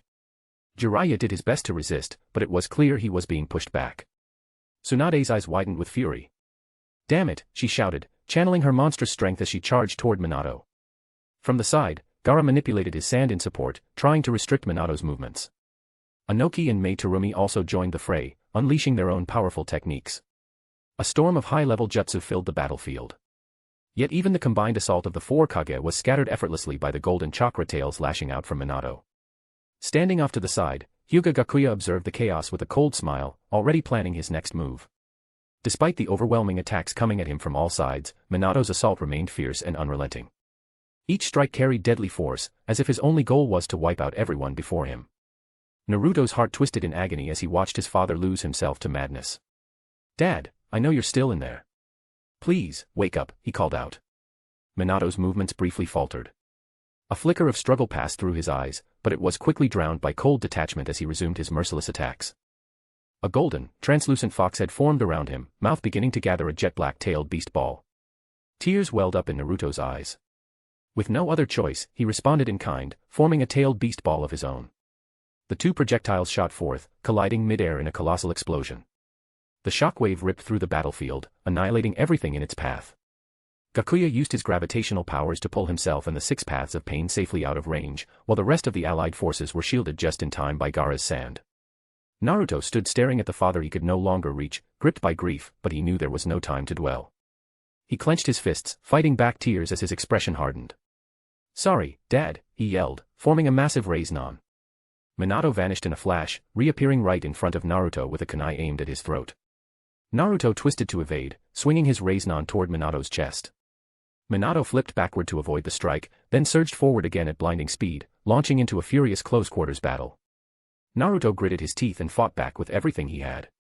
Each exchange of blows sent pain jolting through his body. Wind style, Rasen Shuriken, he roared, seizing an opening to unleash the high-speed, chakra-infused projectile. Minato rapidly formed hand signs. Flying Thunder God technique. In an instant, he vanished, reappearing behind Naruto with a swift kick that sent him stumbling forward. Naruto caught himself, pivoted, and charged once more. I won't give up on you, Dad. Again, a flicker of inner conflict surfaced in Minato's eyes, only to be buried beneath icy detachment. Kurama, lend me your power. Naruto roared. In a flash, Naruto transformed, entering full-tailed beast mode. A massive golden fox of chakra erupted around him, its 9 tails thrashing wildly through the air. Grabbing onto Minato, Naruto dashed away, dragging the battle far from the surrounding shinobi to avoid unnecessary casualties. Driven purely by battle instinct, Minato too entered full-tailed beast mode. A second golden 9 tails identical to Naruto's broke free and met him head-on. The two colossal foxes clashed in an open plain, each strike carrying apocalyptic force. The ground was torn apart, debris blasted skyward, and the sky filled with dust and fury. Naruto's tailed beast hurled a tailed beast ball at Minato's. The latter dodged skillfully, letting the black sphere explode in the distance with a shockwave that shook the land. Minato took advantage of the chaos, slashing at Naruto's form with razor-sharp claws, carving deep gashes into his flank. Naruto roared in pain, then whipped his tails forward, knocking Minato back with a mighty blow. Dad, please wake up. Naruto cried within his heart, trying to reach out through the link shared between Ine and Kurama. But the controlled Minato gave no response, only another wave of savage attacks. The two nine-tails became a blur of motion as they bit, clawed, and pummeled each other, their golden chakra blazing like twin suns in a brutal, unrelenting clash. Naruto's eyes steeled with resolve. He had no choice, he would pour everything into one final effort to break Hyūga Gakuya's control. Kurama, let's do this together, he shouted. Kurama roared back, surging more power into Naruto. The golden chakra cloaking him blazed even brighter, an overwhelming force pressing toward Minato. Under that crushing pressure, Minato's movements faltered for the first time. Naruto seized the moment and lunged forward, wrapping his arms around Minato tightly. Dad. I believe in you. I know you can fight off this darkness. Naruto called out again and again. At last, within Minato's eyes, the faint glimmer of resistance began to shine stronger. Please drop some power stones. Fanfic is finished on Patreon, 237 chapters in total. Patreon.com/Jigsaw, for only $4.50, read this entire fanfic. Chapter 175, Persuasion and Betrayal. Watching the clash between the two monsters, Minato and Naruto, Hyūga Gakuya smiled. Fortunately, he had kept several trump cards in reserve. No matter how flashy their resistance, his plan would proceed smoothly. Turning to Pain beside him, Hyūga Gakuya said. Pain, I'll leave the rest of this battle to you. My injuries still haven't fully healed. The Nine-Tails should lose combat effectiveness soon. He wasn't lying, his earlier exertion had indeed taken a toll. Gakuya had already been forced to deactivate his Tenseigan mode. I understand. Leave it to me. The 6 paths of Pain all stepped forward in unison, advancing toward Jiraiya, Gaara, and the others, who had already fought a hard battle. Tsunade had been taken down by the Preta path, and now Pain's remaining opponents were Jiraiya, Gaara, Inoki, and Meitarumi. Each of them had been through an intense fight and were clearly in a weakened state. Meanwhile, thanks to Gakuya drawing much of the earlier firepower, Pain had barely used up any chakra. The 6 paths were more than enough to finish the job.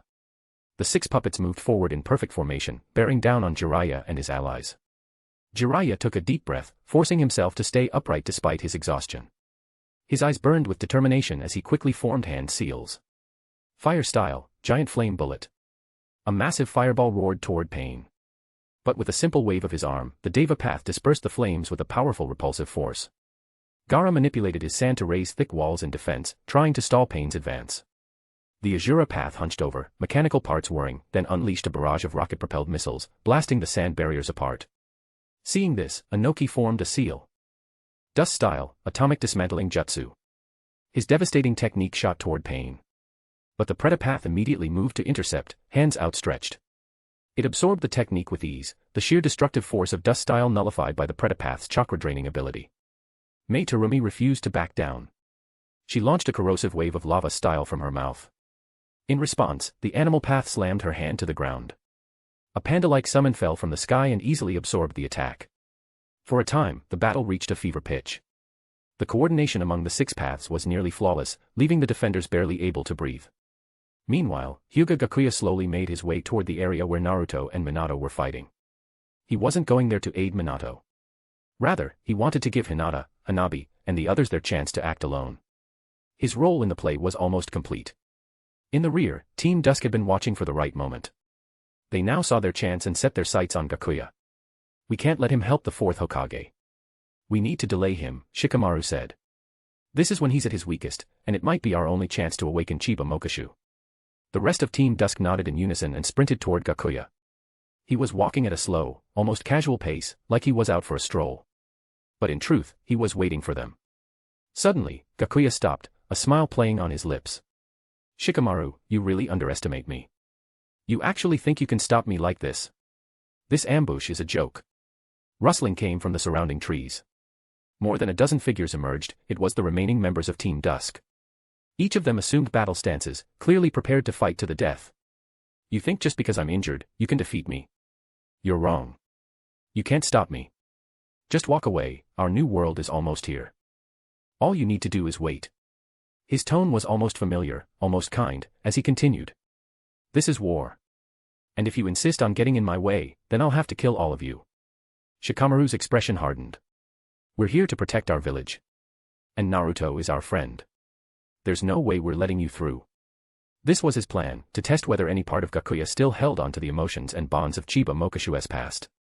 That's right, the others echoed, stepping forward. Only Chojuro's expression remained conflicted. He had once harbored deep feelings for Naruto, who had been using the face of Naruto at the time.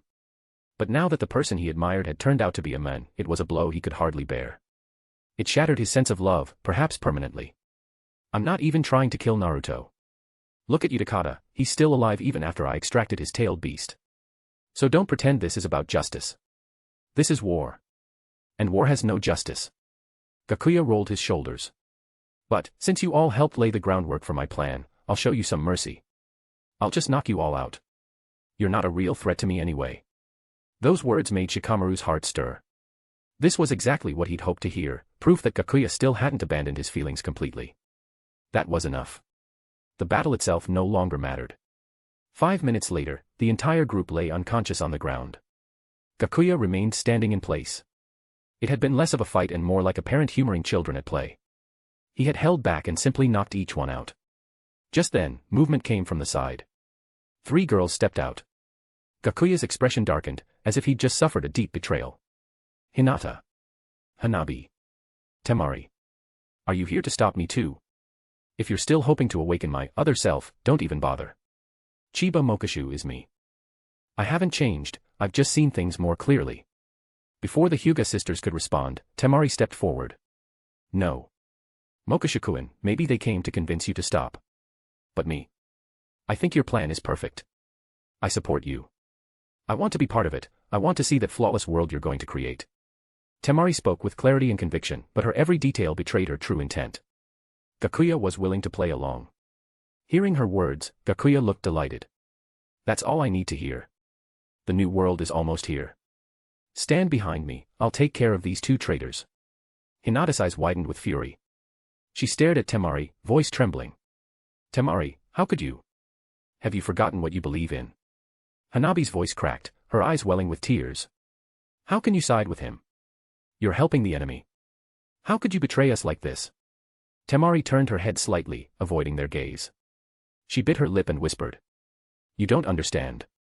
Gakuya's plan will bring about a new world, one without conflict. She said no more and walked to stand beside Gakuya. Good, Gakuya said, spreading his arms as though to embrace her. Come to my side, and I'll give you all my love. In that moment, he looked every bit the manipulative villain, the kind who lured innocent girls with sweet lies. As Temari stepped close to Gakuya, she suddenly struck, her fan swinging in from a deadly angle, aiming straight at him. Please drop some power stones. Fanfic is finished on Patreon, 237 chapters in total. Patreon.com/Jigsaw, for only $4.50, read this entire fanfic. Chapter 176, Chapter 176, Hyūga Gakuya's Talk no Jutsu, the plan succeeds. Faced with the sudden turn of events, Hyūga Gakuya swiftly raised a hand, catching the incoming attack with one hand. Temari was just about to move when Gakuya struck her square in the chest with a palm thrust. A surge of electricity coursed through her body, knocking her out cold. So. You've all decided to betray me now. Gakuya shook his hand forcefully, his expression like frost, cold, twisted, and menacing. Then again, it makes sense. We were never anything but mortal enemies. In this absurd, broken world, only hatred and burning rage can continue to exist. You came here to kill me, didn't you? Just like I once ruthlessly killed your loved ones. Isn't the fire of vengeance already raging inside you? The Hyūga Clan slaughtered my family without mercy. And I returned the favor, with blood. I wiped them out. I let you remnants survive for one reason, to keep this cycle of hatred going. As he spoke, Gakuya's face distorted wildly, shifting into that of Chiba Mokashu. Bloodshot eyes bulged as he screamed at the top of his lungs. Come on, try to kill me now. Keep the cycle going. It's not over yet. This twisted world, this twisted story, it's still going. It never ends. His voice was nearly unhinged, his entire being consumed by hatred, as if he had fallen too deep to ever return. Hinata looked at Gakuya, madness written all over his face. Her eyes welled with tears, her voice trembling but unwavering. Gakuya, we're not enemies. We're family. That hatred, it's already spilled too much blood, torn apart too many families. We don't want to be blinded by it anymore. We don't want to be trapped in an endless cycle of pain. We're ready to let it go, and we hope you can too. Hanabi stepped forward, biting her lip, sincerity shining in her eyes. Brother, we're family. The past, we can't change it. But the future is still in our hands. Believe in this world. Believe in the bond between us, it can heal everything. Gakuya's eyes widened, disbelief contorting his face. He screamed again, hoarse and desperate. Let it go. I let go a long time ago. This is your revenge now. Kill me. I won't resist. Do it. Continue this blood-soaked, hate-fueled cycle. He trembled all over, as if their compassion had shaken the very foundation of the cruel worldview he clung to. His body spoke of a storm raging deep within. Hinata slowly shook her head, tears streaming down her cheeks. We may never fully understand your pain, but we know this, holding on to hate will only hurt more people. We don't want to lose you. We don't want to lose anyone else. Gakuya, please, try to let go. Hanabi added. Yes. This world, it's not all darkness. There's beauty too. Remember the cherry blossoms we watched in spring? The stars we counted on summer nights? Weren't those warm memories enough to make you believe in the future? Gakuya knew he had lost control of himself. He took a deep breath, forcing his emotions to settle. With a cold snort, he muttered. The world. Beauty. Future? I don't see how those words belong in the same sentence. There are too many people who don't want this world to change. I tried, I really did, tried to bring peace. And all it brought me was despair. Hinata took a step closer, trying to grasp his arm, urgency in her voice. Gakuya, even if beauty is fleeting, we can create more of it. If you're willing to let go of hate, we can look for it together. Hanabi nodded, firm and sincere. Yeah. And look at us now, because of hatred, we're in so much pain. Do you really want this pain to continue forever? From the side, Shikamaru struggled to his feet, coughing harshly.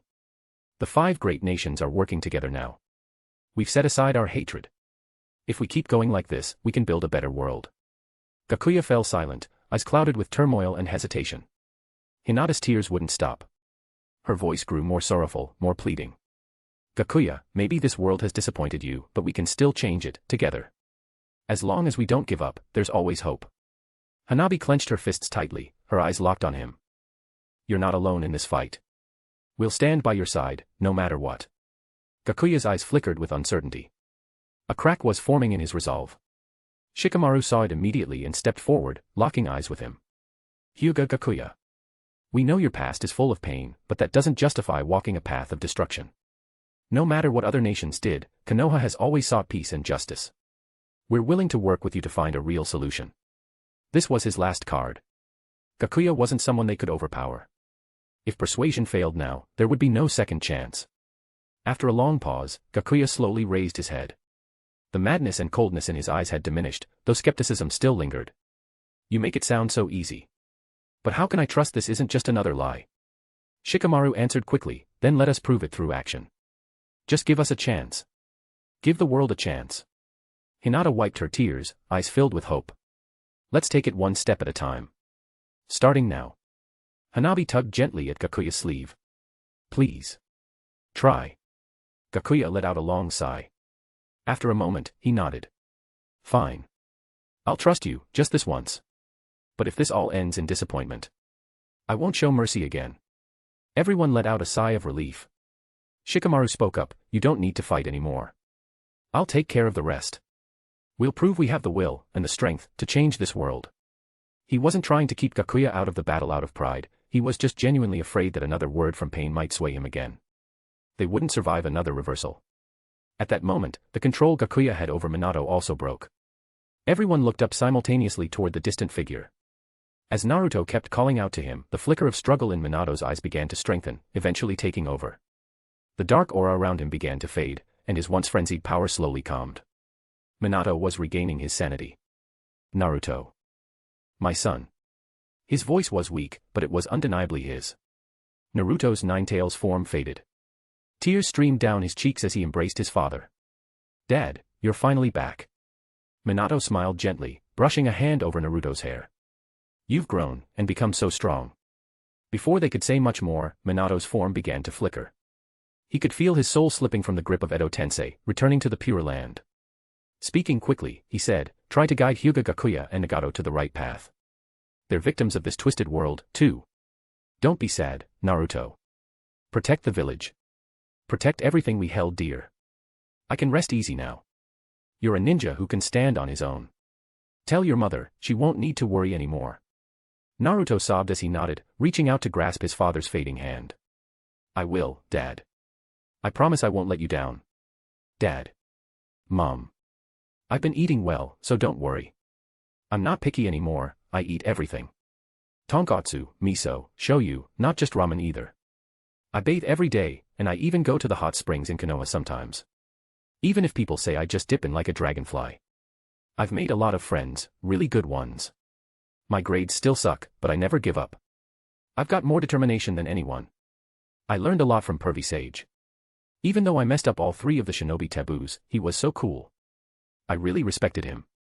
Mom said to find someone like her, well. I haven't quite managed that yet, but I'm working on it. I have a dream too. I'll become an even greater Hokage than you. I can do it, I know I can. Tell Mom she doesn't have to worry. I'll live my life to the fullest. As Naruto rambled on, Minato's form faded, scattering into glowing motes of light and vanishing into the sky. T/N, such a dramatic story. Please drop some power stones. Fanfic is finished on Patreon, 237 chapters in total. Patreon.com/Jigsaw, for only $4.50, read this entire fanfic. Chapter 177, Chapter 177, Obito strikes, don't you dare laugh at Nagato. Naruto didn't have time to grieve. Without hesitation, he dashed toward the battlefield where the 6 paths of pain were engaged. The 5 shinobi still standing were barely holding on. The relentless onslaught from the 6 paths had already overwhelmed Jiraiya and the others. When Naruto arrived at the scene of the fierce battle, he found his comrades collapsed across the ground, battered, drained, and barely clinging to life. His eyes narrowed in focus. In an instant, he activated Nine-Tails chakra mode. A torrent of chakra surged through his body like a roaring tidal wave. The moment pain spotted Naruto, he didn't waste a single word. All 6 bodies moved simultaneously, launching a storm of fierce attacks. But Naruto stayed calm and composed, evading wave after wave of strikes with the enhanced perception granted by Sage Mode. Backed by the immense power of Nine-Tails chakra mode, Naruto quickly repelled the 6 paths of pain. Without a second thought, he grabbed one of the black receivers from the ground and stabbed it into his own body, immediately sensing Nagato's location. He was about to rush in that direction when Jiraiya slowly pushed himself up, taking 2 deep breaths. Naruto. I'm coming with you. Sensei, I can handle it alone. You should rest, Naruto said, worry lacing his voice. Jiraiya shook his head. No. Nagato and the others, they were my students. The path they've chosen, I bear responsibility too. Naruto saw the firm resolve in Jiraiya's eyes and knew there was no convincing him otherwise. He nodded. All right then, Sensei. Let's go together. Elsewhere, Conan, watching the situation unfold outside, turned back and said, let's go. We'll get the Nine-Tails another time. But Nagato stubbornly shook his head. I want to see him one last time. And so, the 2 of them set out toward Nagato's location. The journey was filled with tension and heavy silence. Eventually, Naruto and Jiraiya broke through the forest of paper trees that Conan had used to disguise their hideout, finally coming face to face with Nagato. He looked more fragile than ever, his body gaunt, his breath faint. Nagato closed his eyes, refusing to meet their gaze. Jiraiya-sensei, so we meet again. Jiraiya's expression was conflicted as he looked at him. Nagato, it didn't have to come to this. Nagato let out a cold chuckle. Sensei, do you still not understand the truth of this world? Peace is nothing more than a delusion. Naruto couldn't hold back. Nagato, what you're doing is wrong. All you're creating is more pain. Nagato opened his eyes, staring at Naruto. What do you know? You've never experienced the kind of despair I have. Jiraiya sighed. Nagato, this wasn't your dream. Do you remember the dreams we once shared? For a moment, Nagato was silent. Then he said, slowly, dreams. In this cruel world, dreams are long dead. Pain and injustice are everywhere. Only by making everyone suffer equally can we achieve peace. Jiraiya stepped forward, regret in his voice. You were once a child who believed in dreams. Why take such a twisted path now? Nagato was quiet for a while, then spoke, the peace you believe in is impossible. Naruto's fists clenched. No. As long as we don't give up, there's always a way. I've faced so many hardships, but I've never stopped believing. One day, we'll all understand each other, and the wars will end. Jiraiya added gently, Nagato, come back. Let's find that path to true peace, together. Naruto stepped forward, speaking with sincerity. I understand your pain, Nagato. Then he began to tell his story, his lonely childhood, the loss of his parents, how he had been used by Hiruzen Sarutobi, all the grief he had endured. He pulled out a book, Jiraiya's debut novel, The Tale of the Gutsy Ninja. Pervy Sage got the idea for this book from you guys. And my name, Naruto, came from the main character. Nagato, please, believe in me.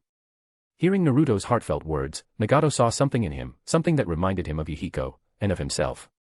In that moment, he understood, Naruto was the one Jiraiya had spoken of, the one who could truly bring peace to the shinobi world. Nagato opened his eyes. Maybe you really can find a way. I'll be watching, Naruto. But before that, I need to atone for what I've done. With that, he began forming hand seals. Using the last of his life force, he activated Outer Path, Samsara of Heavenly Life technique. A brilliant light burst forth, and one by one, those who had died in the battle began to stir and open their eyes, revived. As the jutsu ended, Nagato's strength was utterly spent. His body slumped forward, and Naruto hurried to catch him, feeling the renewed chakra of countless lives outside. His eyes were full of awe and gratitude. Thank you, Nagato-san, Naruto said, voice trembling. Konan quietly moved to Nagato's side, tears welling in her eyes. Nagato. Her voice cracked with emotion. Nagato gave a faint smile and looked at Naruto. Naruto. I hope you really do bring peace. Don't let my sacrifice be in vain. And, talk to Hyūga Gakuya. Try to convince him. Naruto nodded firmly. I will. I promise. As the group was still overcome with emotion from Nagato's sacrifice, space suddenly began to distort. Uchiha Obito appeared out of nowhere. Beneath his mask, his expression was unreadable, but a smug glint in his eye betrayed his satisfaction. Hey, quite the show, Obito sneered. Before anyone could react, Obito moved at lightning speed. In an instant, he snatched Nagato's corpse. Obito, you bastard. Naruto roared. Obito laughed maniacally. That's what you get for betraying me. The Rinnegan in Nagato's body, such rare power. Of course I'd take it.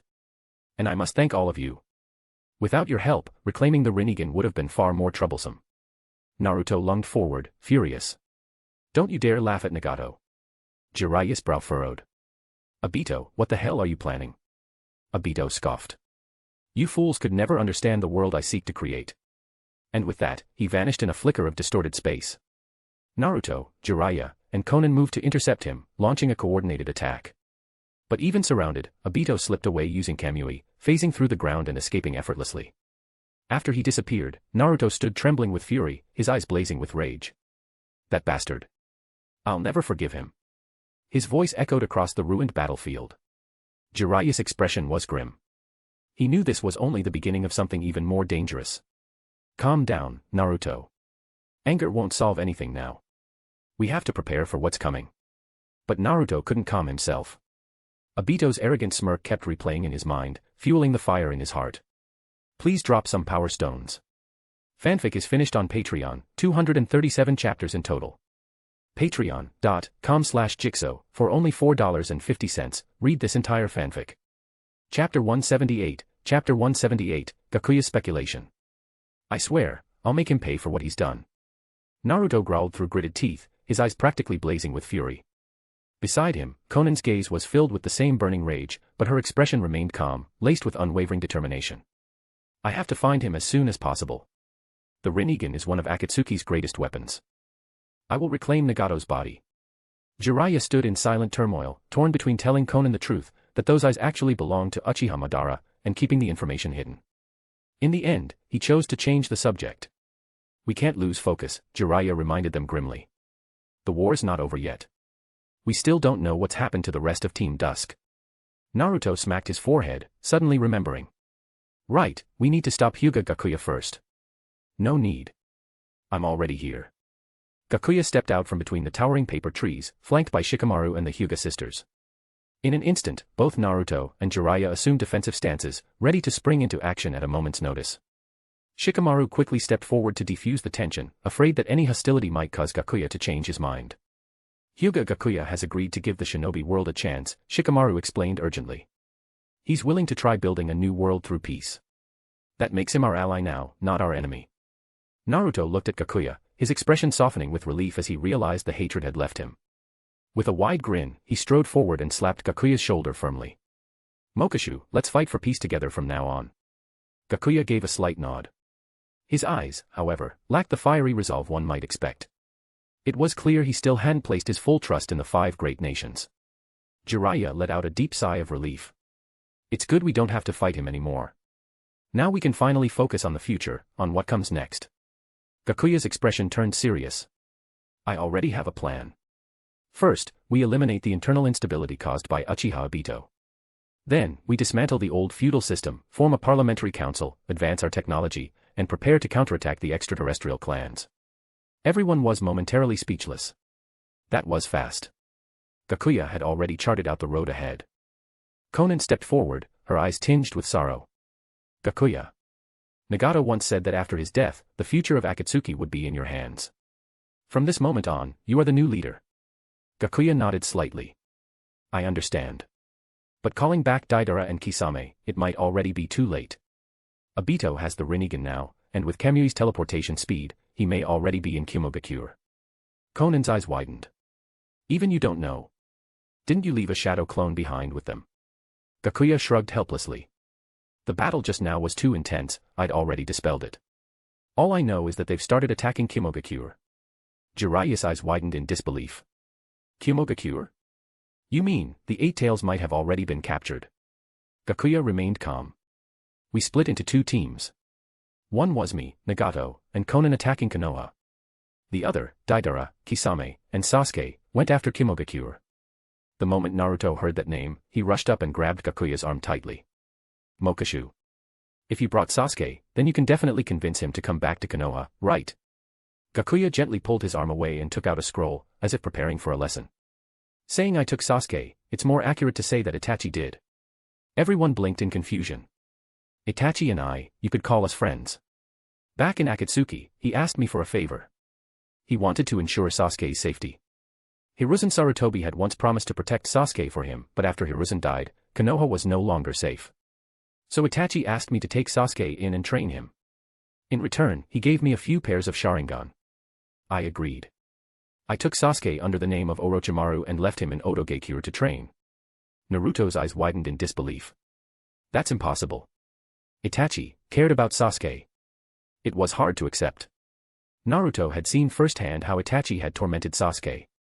The men who massacred the entire Uchiha clan, that was someone who cared. It's the truth, Gakuya said firmly. There's a lot more to the story than you know. Before he could continue, Naruto cut him off. I want to know. Tell me everything. Just as Gakuya was about to speak, Jiraiya grabbed his arm. Mokashu-kun, that's classified Konoha information. Gakuya let out a cold laugh, as if hearing the world's greatest joke. Konoha's dirty secrets. You've done so many shameful things, and now you want to hide them, even after the people involved are long gone. He shook Jiraiya off and proceeded to tell the entire story he had once shared with Sasuke. By the end of it, Naruto stood frozen, fists clenched so tightly that his nails dug into his palms, drawing blood. He had always known there was darkness in Konoha, he'd resolved to fix it, but he hadn't realized just how deep that darkness ran. A founding clan of the village, reduced to pawns in a political game. Two brilliant shinobi, both with the potential to become Hokage, sacrificed for the village's so-called peace. And Sasuke was just another casualty in that long, bloody chain. Jiraiya watched Naruto anxiously, worried that he might spiral into despair and lose his way. But if Naruto truly wanted to become Hokage, then he had to learn to face these truths. This was the reality of the shinobi world. Konan quietly watched the scene unfold. She had long since seen through the darkness of this world. If Naruto couldn't endure even this, then perhaps Nagato had been wrong about him. Gakuya, meanwhile, paid no mind to Naruto's internal struggle. He pressed on. You all know the rest. Sasuke fulfilled Itachi's final wish and killed him. Itachi's plan was for you, Naruto, to guide Sasuke back to Konoha. To turn him into the hero who vanquished a traitor, and then become Hokage. I stopped that from happening, not because I wanted to use Sasuke, but because I believed he had the right to know the truth. Just like you. I told you about your parents. I told him the truth about the Uchiha massacre. Enraged, Sasuke swore vengeance on Konoha, and awakened his Mangekyo Sharingan. Gakuya paused for a moment, letting the weight of his words settle. And now, Sasuke won't return to Konoha, not even for me. In fact, he may very well be our enemy now. Obito could easily use that. And, there's one more thing. My plan includes another partner, Kabuto Yakushi. Jiraiya raised a brow. Orochimaru mentioned him, his former subordinate. Your current assistant. The one who uses Edo Tensei. Gakuya nodded, then shook his head. He's not my subordinate, we're partners. I promise to help him resurrect the family Danzo murdered, using the power of the 10 Tails. Even if I abandon the plan now, he won't stop. He may become our enemy, too. We gathered a vast amount of DNA from powerful shinobi. It's all in his hands. He can use Edo Tensei to bring them back at any time. T/N, I strongly recommend you to read my new fanfic, starting from being adopted by the second Hokage. Quite an interesting fanfic. What really caught my attention is that the protagonist becomes stronger through a gradual process. This is not a brainless power fantasy. It's the first time I've seen something like this, and I have to say, I'm satisfied. The main character has a pretty unique background. He's an Uchiha who was adopted by Tobirama, which is already unusual, thanks to Hashirama. As you might have guessed, the story takes place in the early timeline of the Naruto world. He's in the same generation as Hiruzen, which is another plus. The MC is talented and works hard, but his efforts only make him slightly stronger than Hiruzen, at least for the first 100 chapters. He also has a well-developed personality. He's not a madman, but he is ruthless toward his enemies. One particularly interesting aspect is that he uses poison, a very underrated element in the Naruto world. We know from canon that poison can be deadly even to powerful shinobi, yet it's mostly associated with Tsunagakure and usually used against genin or chunin. The only downside is that the fanfic gives more attention to cooking than necessary. The MC is apparently very impressive at it, and everyone praises his cooking. It's manageable for me, but still a bit much. There's even a whole chapter about it at the beginning. For readers who aren't into that, I noted at the top that the chapter focuses on cooking and can be skipped. Thankfully, after that, the fanfic doesn't dwell on it this much. Please drop some power stones. Fanfic is finished on Patreon, 237 chapters in total. Patreon.com/Jigsaw, for only $4.50, read this entire fanfic. Chapter 179, Infiltrating Hyūga Gakuya. Jiraiya's eyes widened, his face filled with shock. What? Kabuto Yakushi? That unremarkable guy actually stirred up a storm this big. And that damn dangerous technique, Edo Tensei. This is getting way too serious. He furrowed his brows and began pacing back and forth. This is practically a declaration of war against the entire shinobi world. If he can resurrect powerful shinobi at will, the threat we're facing is unimaginable. Hyūga Gakuya watched the anxious Jiraiya and said in a low voice. And if those resurrected shinobi join forces, it could become an unstoppable force.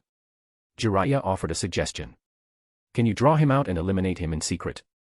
If we can take out the hardest piece on the board first, we might have a chance. Impossible, Gakuya shook his head. He's already aware of everything that's happened. He learned it through the fourth Hokage revived by Edo Tensei. I only managed to seize control of them. As if responding to Gakuya's words, several Edo Tensei shinobi whose souls had already been sealed suddenly dissipated, their souls released. Gakuya's eyes narrowed. He dispelled the Edo Tensei technique himself. He must be planning to perform a new jutsu elsewhere. Naruto's eyes went wide. Does that mean my dad's soul is gonna be messed with again? Gakuya reassured him. The fourth Hokage already broke free of Edo Tensei once. Kabuto won't dare resurrect him again, at least not yet. What we need to do now is get to Hyūga Gakuya as fast as we can, before it's too late. He turned to Konan. Conan, take Pain's body back to the land of rain. Toby has likely gone to ground. If I find any trace of him, I'll let you know immediately. If Sasuke and the others have returned to Omegakure, do your best to keep them calm, and just send me word. Conan hesitated for a moment, unwilling to leave behind Nagato's body, but she knew there was no other choice. She gave a solemn nod. Hinata, Hanabi, you two stay here. I'll come back for you once this is over. Without wasting another moment, the group departed for Kimogakure. Gakuya summoned a puppet hawk and flew into the sky alongside Jiraiya, Shikamaru, and Naruto. The mood among them was grim. Shikamaru was deep in thought, brows furrowed, his mind racing through all the potential scenarios and countermeasures. Naruto gritted his teeth, swearing silently to himself that he would save Sasuke, no matter what. He wouldn't let his friend sink any deeper into the darkness. Meanwhile, Gakuya stayed on high alert, scanning their surroundings for signs of an ambush. As Gakuya picked up the pace, they finally reached Kimogakure, only to be met with a shocking sight. The village's signature mountains, plateaus, and buildings had been completely obliterated. In their place was a massive, circular crater. Just a few scattered Kumo shinobi moved cautiously around the edge. This is Kimogakure, right? Shikamaru kept checking the map, comparing it to what he was seeing with his own eyes. What the hell happened here? Naruto gasped, unable to believe the devastation before him. Gakuya looked around calmly. He showed no surprise, he had already anticipated this based on intel his shadow clone had sent back. Floating higher into the air alone, Gakuya activated his Tenseigan, scanning the area to uncover what had happened several hours earlier. A clay bird soared across the skies, carrying Gakuya's shadow clone, Sasuke Uchiha, Kisame, and Deidara, speeding toward Kimogakure. As they neared the outskirts, the group coordinated seamlessly to capture a lone shinobi. Sasuke activated his Sharingan and interrogated the captive coldly. Where is Killer Bee? Speak. Under the influence of Genjutsu, the captured ninja's eyes glazed over, and he mumbled out an answer. B-sama should still be inside Kimogakure. But Gakuya's clone wasn't convinced. He used the Tenseigan to search a 100-kilometer radius for large chakra signatures, and what he found confirmed his suspicion. Killer Bee wasn't in the village at all. He had been hidden far away, in the Valley of Clouds and Lightning. Kimogakure itself was a trap, deserted of civilians and crawling with elite shinobi, laced with countless traps. It was a decoy. They're using Bee as bait, Gakuya muttered, eyes narrowing. Then he gave quick orders. Deidara, you and I will attack the village and create a diversion. Sasuke, Kisame, you two go capture Killer Bee. Got it, everyone replied in unison before splitting up. The clay bird veered sharply and dove straight into Kimogakure. Deidara, grinning maniacally, launched his assault. Try my evolved C1 Earth Spider. As soon as the words left his mouth, a swarm of spider-shaped bombs rained down on the village, engulfing it in a blazing inferno. Enemy sighted. Release lightning arrows. Mabui, the Raikage secretary, issued commands rapidly, coordinating the village's response. Kumogakure's elite shinobi surged into action. As if on cue, countless lightning-imbued arrows were fired from all directions toward the two intruders in the sky. Just as Deidara began to sweat, Gakuya's golden Tenseigan flared, and in an instant, all the attacks were reflected back with lethal force. Several shinobi were struck down immediately. Bastards, the fourth Raikage, roared. You think you can just stroll into Kimogakure and do whatever you want? Wrapped in a cloak of lightning, a shot into the sky like a thunder god, aiming straight for the two invaders. But Gakuya stood his ground. He let out a cold chuckle. Raikage, been a while. You. A's eyes widened with fury. Hyūga Gakuya. He recognized him instantly, the once unremarkable Umbu from Konoha, now a deadly threat. Though just a clone, Gakuya's body wasn't weak. While he couldn't unleash full-powered jutsu, he could still match the Raikage with taijutsu alone. He leapt off the clay bird, fist wrapped in flame and wind, and collided head-on with the fourth Raikage. One punch sent the Raikage flying back. Staggered to his feet, shocked by the strength in Gakuya's fists. But as the Raikage, he wasn't about to admit defeat. With another furious roar, he charged again. Every one of his strikes came with roaring lightning, trying to break through Gakuya's defense. But Gakuya moved like lightning himself, slipping through each attack with ease. Then, in a flash, Gakuya sidestepped and countered. His fist, laced with swirling flames and gales, slammed into A's gut with crushing force. The Raikage groaned and flew backward, crashing into a building, which collapsed instantly under the impact. Raikage, you're no match for me, Gakuya said coldly, hovering in the sky. A slowly rose from the rubble, blood trickling from his mouth, but his eyes burned with unyielding resolve. Even if it costs me my life, I won't let you run wild in Kimogakure. Please drop some power stones. Fanfic is finished on Patreon, 237 chapters in total. Patreon.com/Jigsaw, for only $4.50, read this entire fanfic. Chapter 180, Chapter 180, Deidara's Self-Destruction. The Raikage once again unleashed his full power. Lightning erupted around him, forming a massive sphere of crackling energy. His entire body shot forward like a cannonball, aimed straight at Hyūga Gakuya. Gakuya showed no fear. He brought his hands together, and a golden orb of chakra gathered between his palms. As the Raikage charged in, Gakuya thrust the energy sphere forward with explosive force. The two attacks collided with a thunderous explosion that shook all of Hyūga. The entire village trembled under the pressure. When the smoke cleared, the Raikage was down on one knee, gasping heavily, clearly at his limit. Gakuya stood tall and impassive, looking down at the Raikage with cold disdain. Farewell, Raikage Dano. With that, Gakuya dived down at full speed, another energy sphere forming in his hand, ready to crush the Raikage where he knelt. But just then, his path was blocked. Two figures leapt into his way, Darui and C, the Raikage's guards. The two unleashed their jutsu in an attempt to stop Gakuya's assault. Blinding light flooded the battlefield, obscuring vision. But no matter how dazzling the technique, it couldn't blind Gakuya's Tenseigan. Unmoved, Gakuya surged forward, the energy sphere in his hand glowing even brighter as he tore through their combined jutsu. Darui and C were blasted back, pale and staggering from the impact. The Raikage, seeing this, forced himself upright once more. Despite his battered body, he charged at Gakuya again.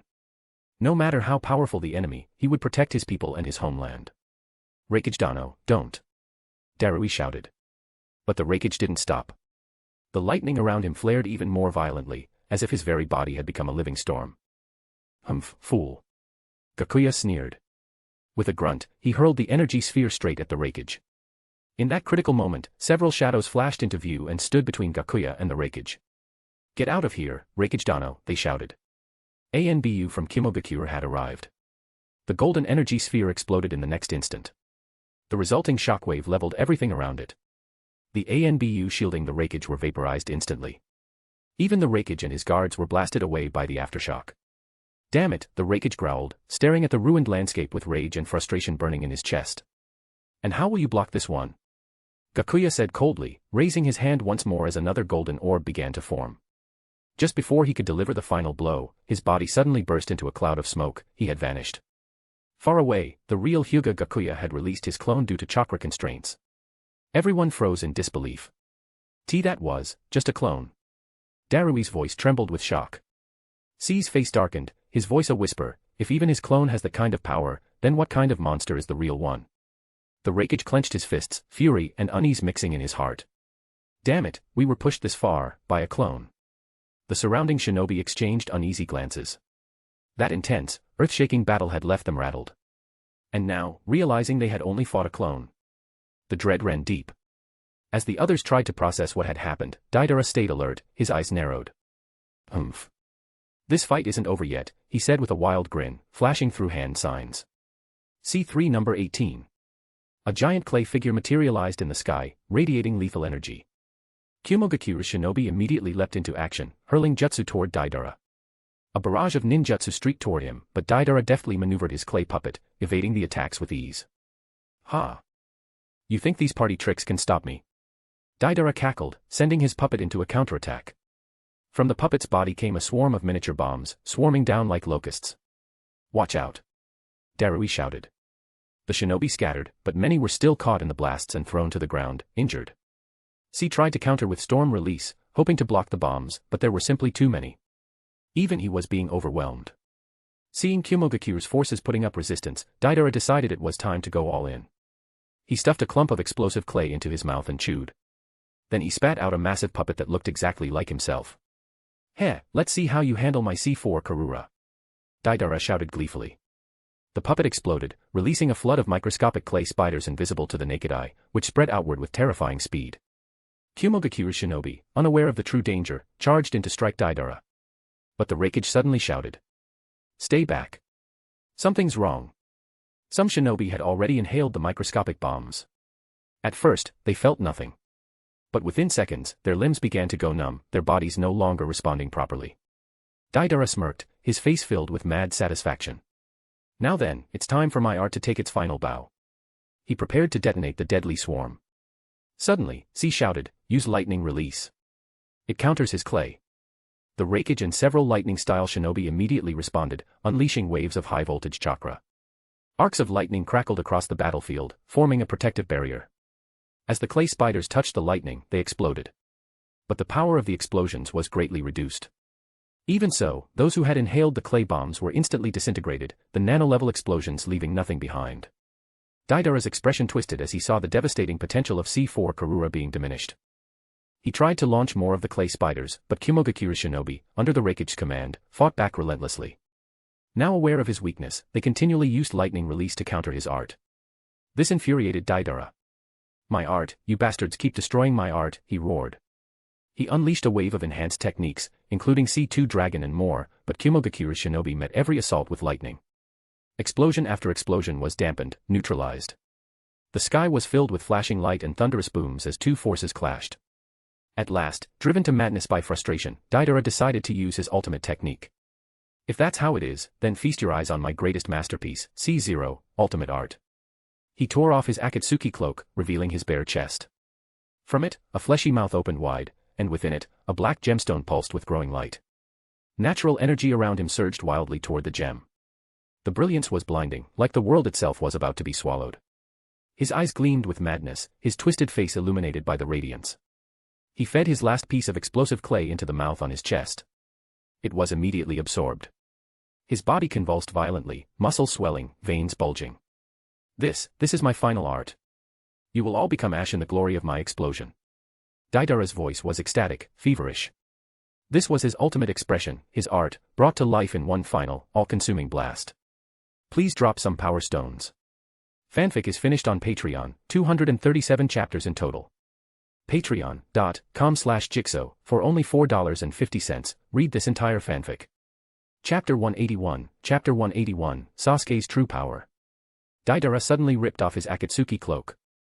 A swirl of flesh and blood churned in his chest, and from it, a pitch-black gemstone emerged. The gem burst forth with a blinding light, drawing in natural energy from all directions like a tidal wave. The brilliance was overwhelming, as if it sought to consume the entire world. Deidara's eyes gleamed with madness. His twisted face, bathed in that searing glow, looked even more terrifying and grotesque. He pulled out his final batch of clay and fed it to the mouth on his chest. The moment it entered, his body began to convulse violently. His muscles swelled grotesquely, and veins bulged across his frame. "This is my final art. All of you will be reduced to dust in this unparalleled explosion." Deidara shouted with frenzied joy, as if this very moment was the sacred expression of his artistic ideal. The shinobi of Kumogakuya stared at the terrifying sight, fear instinctively rising in their hearts. Deidara's body had become a massive ball of energy. The light grew more intense, and the space around him began to warp and distort. Mabui, the keeper of the Raikage's secret techniques, rushed to A's side and immediately began forming hand seals. She was preparing to use heavenly transfer technique to teleport the Raikage away. The next instant, a deafening explosion rocked the heavens. A white light engulfed everything within 100 kilometers. When the light finally faded, Kumogakuya was gone, its buildings obliterated, its mountains leveled. In its place was a massive, semicircular crater. The elite shinobi who had lain in ambush within the village were annihilated by the cataclysmic blast. Only the Raikage, A, survived thanks to Mabui's spacetime technique. Raikage A stared into the crater with a look of despair. His village, his comrades, everything had been wiped away. He stood frozen, fists clenched so tightly his knuckles turned white. His eyes reflected pure agony, the pain of losing his home and his people. Why did it come to this? A's voice cracked, hoarse and trembling. It felt like his heart had shattered into pieces. The once vibrant Kumogakuya was now nothing but a wasteland. His heart ached with guilt and remorse. He remembered those who had fought by his side, their smiles, their dreams. Now, all of it had been erased by this merciless explosion. As their leader, he felt he had failed them, broken their trust. Hyūga Gakuya. I swear I will never forgive you. A roared into the sky, his voice filled with fury and resolve. Elsewhere, Sasuke and Kisame had already found Killer Bee. Determined to prove himself, Sasuke sought a one-on-one duel with the Eight Tails Jinchuriki. He wanted to surpass his brother, and to impress Hyūga Gakuya-senpai. Drawing the Kusanagi sword, Sasuke said coldly. You're the Eight Tails Jinchuriki. We're here to take you in. Killer Bee just laughed. Kid, don't get ahead of yourself. And with that, the two launched into a fierce battle. Sasuke activated his Mangekyo Sharingan. Black flames ignited along his blade as he slashed toward Bee with deadly precision. Thanks to Gakuya's ocular training, Sasuke could now wield the Amaterasu flames without needing Kagetsuchi to control them. He spun with agility, wielding his 8 blades to deflect Sasuke's strikes. He noticed the strangeness of the black fire, any blade that touched it was instantly engulfed and couldn't be extinguished. Though inwardly startled, he kept his usual smirk. "Yo, kid, you've got some skills." Sasuke snorted and launched another wave of attacks. The Amaterasu flames raged, distorting the air with heat. Realizing he could no longer hold back, he poured his full strength into the fight. His 8 blades danced in a whirlwind, clashing violently against Sasuke's kusanagi. Clang! Clang! The ringing of steel echoed as their weapons collided. Fire style, Great Dragon Fire Jutsu. Sasuke exhaled a massive fire dragon that roared toward Be twisted aside, narrowly dodging it. The ground behind him was scorched with a deep trench. Knowing things were getting serious, Be cloaked himself in red chakra, entering his version one-tailed beast state. His body morphed into a crimson beast. From his arm, a skeletal ox head appeared. Just like Naruto's cloak form. Sasuke muttered, as a violet skeletal structure formed around him. Lariat. Be roared, charging with the ox skull-clad arm, swinging it down with brutal force. Sasuke summoned Susanoo to meet the attack head-on. The purple construct crashed into Be's red form, releasing a thunderous shockwave. "Kid. You're about to see the real power of the 8 tails." Be shouted. Sasuke gritted his teeth, stubbornness burning in his eyes. "Don't underestimate me." Their battle grew more violent. Rocks shattered, trees fell. The earth trembled beneath their clash. Kisame watched from a distance, looking for the right moment to step in and assist. Suddenly, Be vanished. Sasuke tensed, eyes darting around. Above. Kisame shouted. Be's tailed beast form came diving from the sky, overwhelming power surging as he descended. Sasuke quickly used Susanoo to raise a massive arm in defense, but the impact sent him skidding backward from the sheer force. But the moment Be landed, he triggered Sasuke's trap. With a swift hand seal, Sasuke activated with style.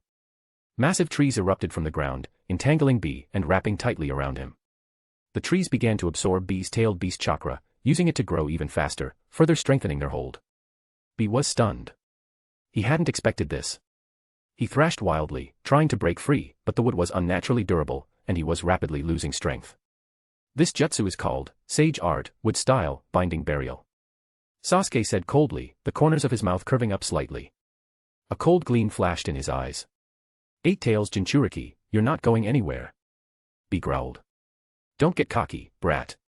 Yo, 8 tails, lend me more power." With a roar, he unleashed a surge of tailed beast chakra, red energy exploding outward. Cracks spread through the wooden prison. Kisame observed quietly, weighing whether he should step in. But Sasuke swiftly formed more hand seals, reinforcing the wood style. Even more roots burst from the ground, binding Be tighter. Be's expression turned grim. He knew he couldn't hold back any longer. He gathered all his strength for one desperate attack. Tailed Beast Bomb. A massive sphere of concentrated chakra formed in Be's mouth. With a roar, he launched it straight at the entangling trees. Boom. The explosion shattered the wooden prison. Be finally broke free, but before he could catch his breath, he locked eyes with Sasuke. In that instant, Sasuke cast a genjutsu. Inside the illusion, Be saw both his arms severed. Sasuke gave a cold smirk, then activated the ocular technique hidden in his right eye. Kumo no Kagami. A jutsu that twisted reality and illusion. What happened in the genjutsu would now become real. Please drop some power stones. Fanfic is finished on Patreon, 237 chapters in total. Patreon.com/Jigsaw, for only $4.50, read this entire fanfic. Chapter 182, Chapter 182, Killer Bee breaks free by severing a tail. Killer Bee felt as though both his arms were being slashed over and over by a pair of razor-sharp blades. He summoned all his strength to resist the overwhelming, twisting force bearing down on him, but the overlapping layers of genjutsu and reality made it nearly impossible. At that critical moment, the 8 tails within him suddenly erupted with a torrent of chakra, violently shattering Sasuke's ocular technique. As the 8 tails' immense power burst free, Killer Bee's body began to undergo a dramatic transformation. 8 massive octopus tails lashed out behind him, shrouding his figure in their coils. From within that writhing mass, the beast's upper body began to rise. An aura of overwhelming menace radiated from its form. Killer Bee had entered full-tailed beast mode. The hulking, savage form of the 8 tails emerged before everyone. It threw back its head and unleashed a thunderous roar that shattered the surrounding trees. Just one swing of its mighty tail stirred up a storm, sending sand and rocks flying through the air. Sasuke felt a pang of fear in his heart as he faced such a terrifying opponent, but he forced himself to stay calm and prepared to strike again. But the fully transformed Killer Bee moved like lightning. In the blink of an eye, he lunged forward, kicking up a gale in his wake. Sasuke couldn't dodge in time. He activated the skeletal frame of Susanoo, but even that wasn't enough. The Eight Tails' massive hand swatted him away, sending him crashing into a distant cliffside.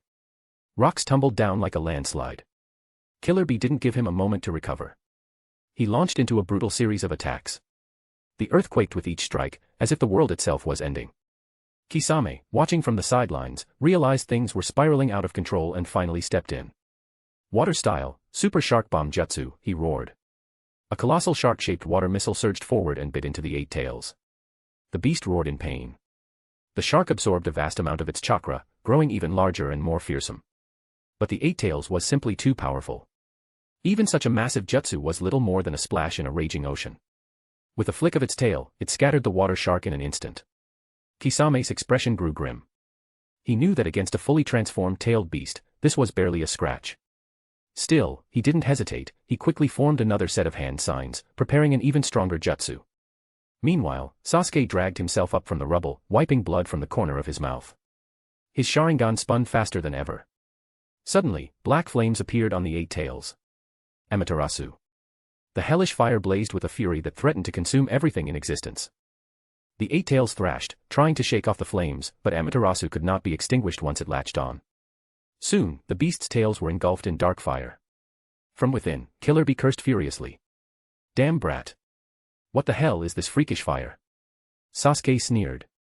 It's Amaterasu, the fire that will burn you to ash. The Eight Tails let out a deafening bellow, its chakra surging wildly as it tried to suppress the flames. But Amaterasu continued to burn, relentless and unyielding. Seeing this, Kisame moved swiftly.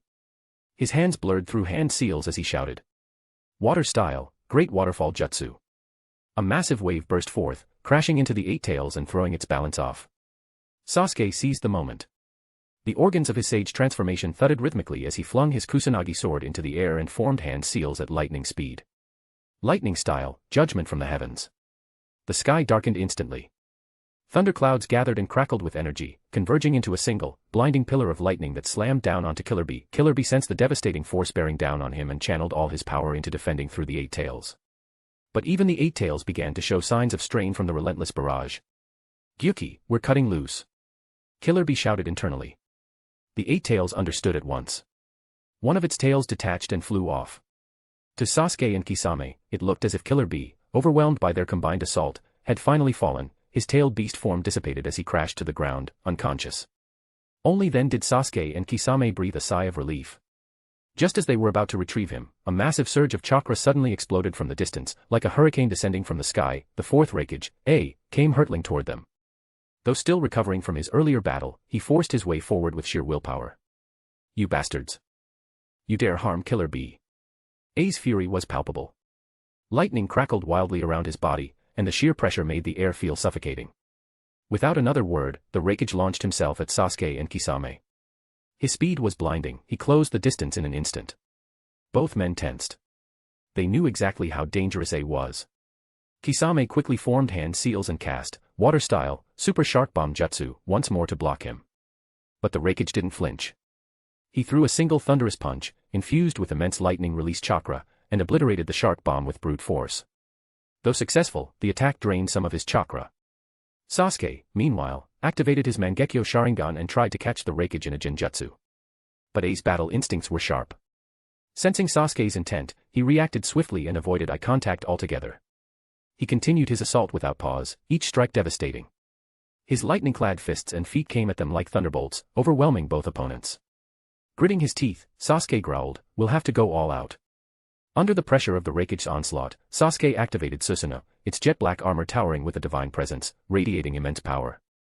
The Raikage barreled in again, his fists blazing with chakra. But Sasuke had Susanoo raise the Yata mirror. The mirror glowed with an ethereal light and successfully blocked the Raikage's devastating lightning release punch. A faltered for just a second, and in that moment, Susanoo drew its bow. A massive arrow of condensed chakra formed and loosed with a sharp whoosh, screaming toward the Raikage. A's eyes widened.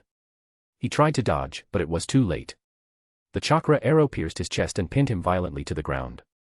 Don't think a little trick like this is enough to bring me down, the Raikage roared, still trying to tear the arrow from his body with sheer force. Sasuke, panting heavily, was on the verge of collapse. The prolonged battle had drained nearly all his chakra and stamina. We're done here. Let's go, he gasped. As a squad of Kimogakuya shinobi came rushing toward them from the distance, Kisame hoisted Killer Beast chakra clone over his shoulder. Without a backward glance, he and Sasuke vanished into the forest, fleeing the battlefield. Please drop some power stones. Fanfic is finished on Patreon, 237 chapters in total. Patreon.com/Jigsaw, for only $4.50, read this entire fanfic.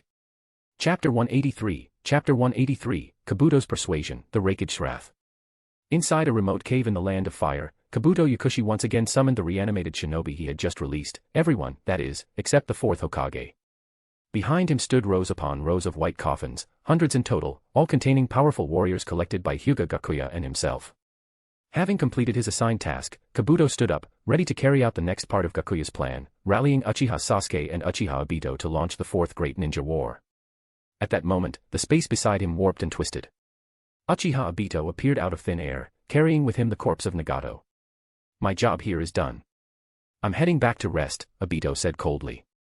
He had long since given up his own will, now acting only on Gakuya's orders, for the sake of protecting Rin's peace.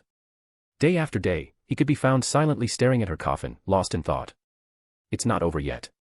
I still need your help to persuade Sasuke and Kisame to initiate the Ten Tails plan, Kabuto said as he crouched down, carefully storing away the Rinnegan and sealing Nagato's corpse. He turned to Obito. Right now, we're comrades in arms for the Fifth Great Ninja War. Obito's face twisted with discomfort. All the blame was being pinned on him, and yet, he was just a puppet, a performer on Gakuya's stage. I get it. You don't have to remind me. Sasuke and Kisame are currently here. Kabuto pulled out a map and pointed to a location. Let's go.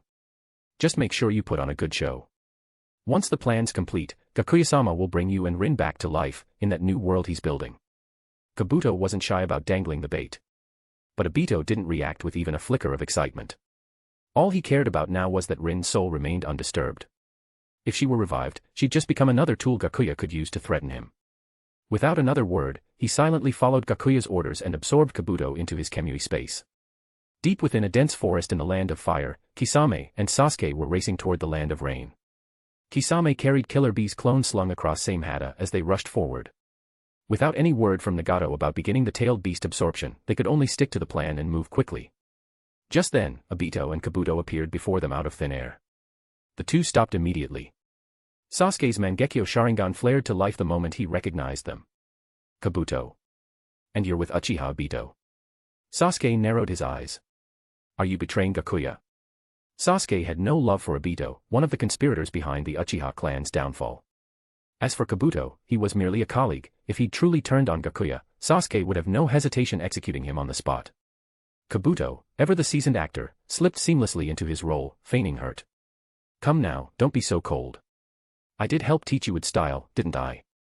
Obito, expressionless, stated plainly. Sasuke. Kisame. The plan to capture the Nine Tails has failed. Nagato is dead. And Hyūga Gakuya has betrayed the Ten Tails plan. Sasuke's eyes widened. That's impossible. Gakuya-sama would never betray us, he's the mastermind behind the entire plan. Kisame chuckled darkly on the side. If even Gakuya and Nagato, the two most powerful figures in the shinobi world, had failed, then Obito's involvement had to be a factor. He figured Obito was still set on carrying out the Eye of the Moon plan, creating his so-called true world. In that case, Kisame would play along. Kabuto gave a cold laugh. Sasuke, the truth is right in front of you. Why cling to denial? Gakuya's turned his back on our shared goal. He sided with the five great nations. Shut up, traitor. Sasuke roared, unsheathing his Kusanagi blade and charging at them. You think I'll let you slander Gakuya with lies? Obito blurred out of the way with ease. Sasuke, calm down. This isn't the time to be reckless. Don't you still want your family to be resurrected? But Sasuke wasn't listening. His Mangekyo spun wildly as chakra flared around him. That's when Kisame stepped in, playing his part. Sasuke, hold on. Let's hear what they have to say. Obito, still calm, added, now's not the time to let emotions lead. We need to rework the plan. Sasuke glared at him. Don't act like I don't see through you, Obito. You've always wanted to use us to fulfill your twisted ambitions. Obito scoffed. You're too naive.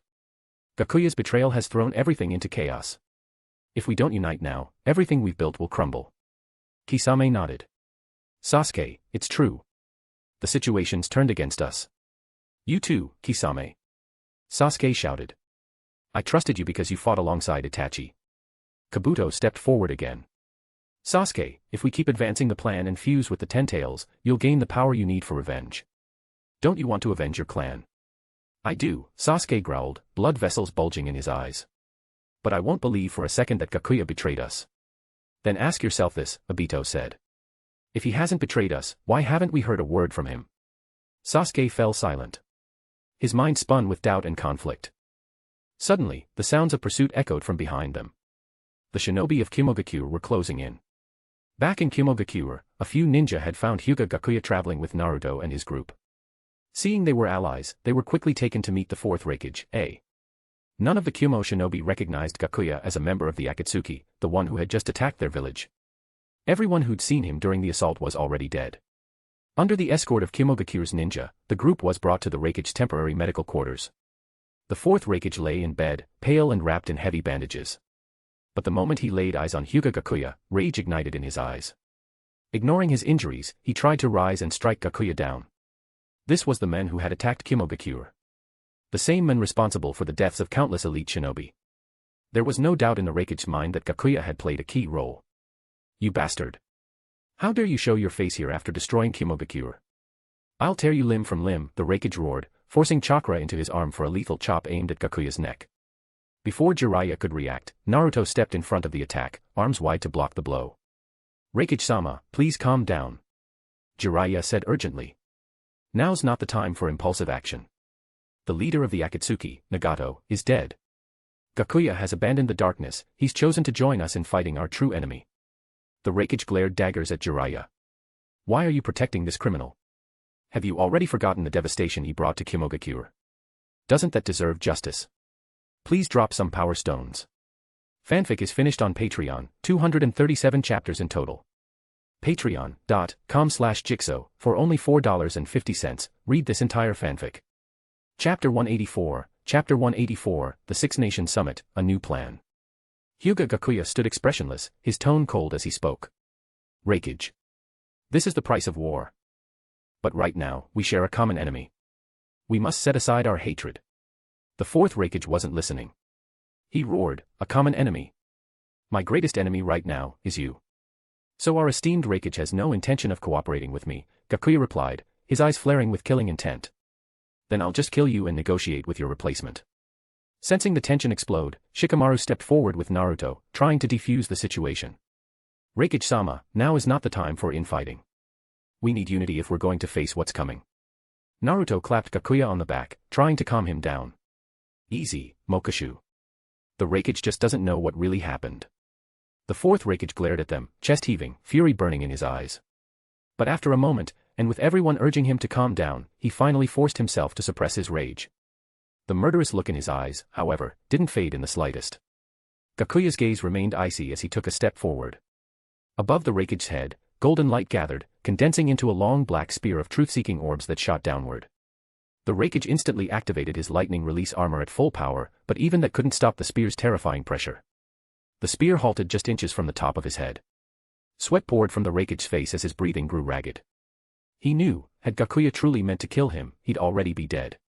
Remember this, I'm giving you one chance to prove yourself. Cross the line again. Gakuya left the rest unsaid, but everyone in the room got the message loud and clear. He then withdrew the truth-seeking spear. The fourth Raikage clenched his jaw but said nothing more. He understood that throwing a tantrum now would only harm Hyūga in the long run. The room fell into heavy silence, the atmosphere so thick it could suffocate. Shikamaru broke the tension first.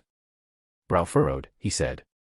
Now that we've cooled off a bit, let's get to the point, how do we deal with what's coming?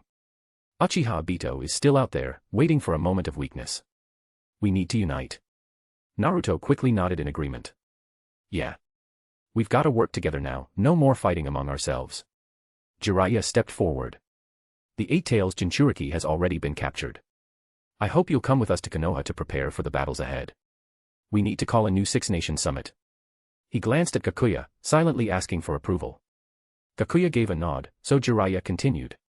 We'll discuss strategies to deal with this new enemy. Things have changed. The Raikage said nothing, staring hard at Gakuya. He still couldn't bring himself to trust this man who had just joined the alliance.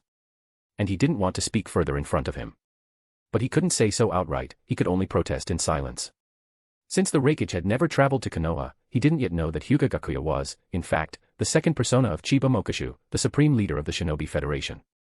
Gakuya didn't press the issue. A show of strength once was enough. If you're referring to the so-called Eight-Tails Jinchuriki that was captured being a fake, Gakuya said, and that the real one is still alive, then yes. I already know. The Raikage was visibly shaken. How does he know that? He had personally hidden Killer Bee away. That information should have been impossible to uncover. Just then, a Kumo shinobi burst in, face pale with panic. Raikage-sama. Bad news, the tracking unit has been almost entirely wiped out. We also detected traces of space-time ninjutsu. The enemy vanished into thin air. Everyone was shocked. Gakuya frowned deeply. It's him. Uchiha Obito. He took Uchiha Sasuke and Hoshigaki Kisame. He's probably recruited them already. We need to be cautious. The fourth Raikage didn't understand what was happening anymore. Why was Obito suddenly working with the Akatsuki again? Still, he forced himself upright, his voice resolute. No matter who it is, Kumogakuya won't fall so easily again. The enemy has already made their move. We can't afford any more delays, Gakuya declared. Shikamaru, explain what happened in Konoha to him. Then come with me, we're holding the Six Nations Summit in the village. Understood. Shikamaru nodded without hesitation. I'll go after Obito and the others, Gakuya said as he walked toward the door. I'll return to Konoha within the day. Just as he stepped through the doorway, he paused. I'm going to join the battle against Uchiha Obito myself and prove my intentions through action, he said without turning back. But let me make this perfectly clear, if anyone dares act against the unity of the shinobi world during this time. The entire room was frozen. You could have heard a needle drop. Without another word, Gakuya stepped through the doorway and vanished. The moment he left, the room sank into a heavy silence. Shikamaru took a deep breath and began explaining the recent events in Konoha. As the Raikage listened, his face grew darker and darker. There was a lot to take in, but the most shocking part wasn't even the truth about Chiba Mokashu being Hyūga Gakuya's other self. No, it was the Rinne rebirth technique. The idea that someone could resurrect the dead using a dojutsu was staggering. If he could get his hands on the Rinnegan, then maybe, just maybe, he could bring his fallen comrades back to life. No wonder Gakuya was in such a hurry to track down Obito. But if Gakuya knew what the Raikage was thinking, he'd only sneer at such short-sightedness. He already had the Rinnegan. And even if he managed to obtain one, how exactly would you resurrect someone who had been dead for years? What do you think this is, a bunch of Edo Tensei zombies? Most of those people were reduced to dust long ago. Gakuya had left to make final preparations for the resurrection of Rin and Nono Yakushi, and to fully seize control over both Obito and Kabuto Yakushi. Elsewhere, Obito returned to a mountain cave with Kisame, Sasuke, and Kabuto. He stared at Sasuke grimly. I know it's hard to accept. But the truth is right in front of you. With a wave of his hand, Kabuto stepped forward and revealed Nagato's corpse. Sasuke's eyes widened in disbelief. This can't be real. He knew who Nagato was. He'd heard it all from Gakuya. This was the wielder of the Rinnegan, the second strongest shinobi in the world after Gakuya himself. And now, his lifeless body lay before him. Obito's tone was cold. This is your proof. Nagato was killed by Hyūga Gakuya. He betrayed our cause. He betrayed the Akatsuki. Kisame stood off to the side, frowning in thought. Kabuto seized the moment. Now you see, Sasuke. Gakuya has abandoned us all. He's only in it for himself. Sasuke clenched his fists, his knuckles going white. Why? Why would he do this? He didn't want to believe it. He had trusted Gakuya. He had believed in him. But now. Gakuya was standing on the other side of his vengeance. Obito's eyes gleamed with cunning. Maybe he has bigger ambitions now. Maybe the 5 great nations corrupted him. But no matter the reason, we can't let him destroy our plan. Sasuke's mind was in turmoil. Doubt and pain gnawed at his convictions. Kisame finally asked, so what now?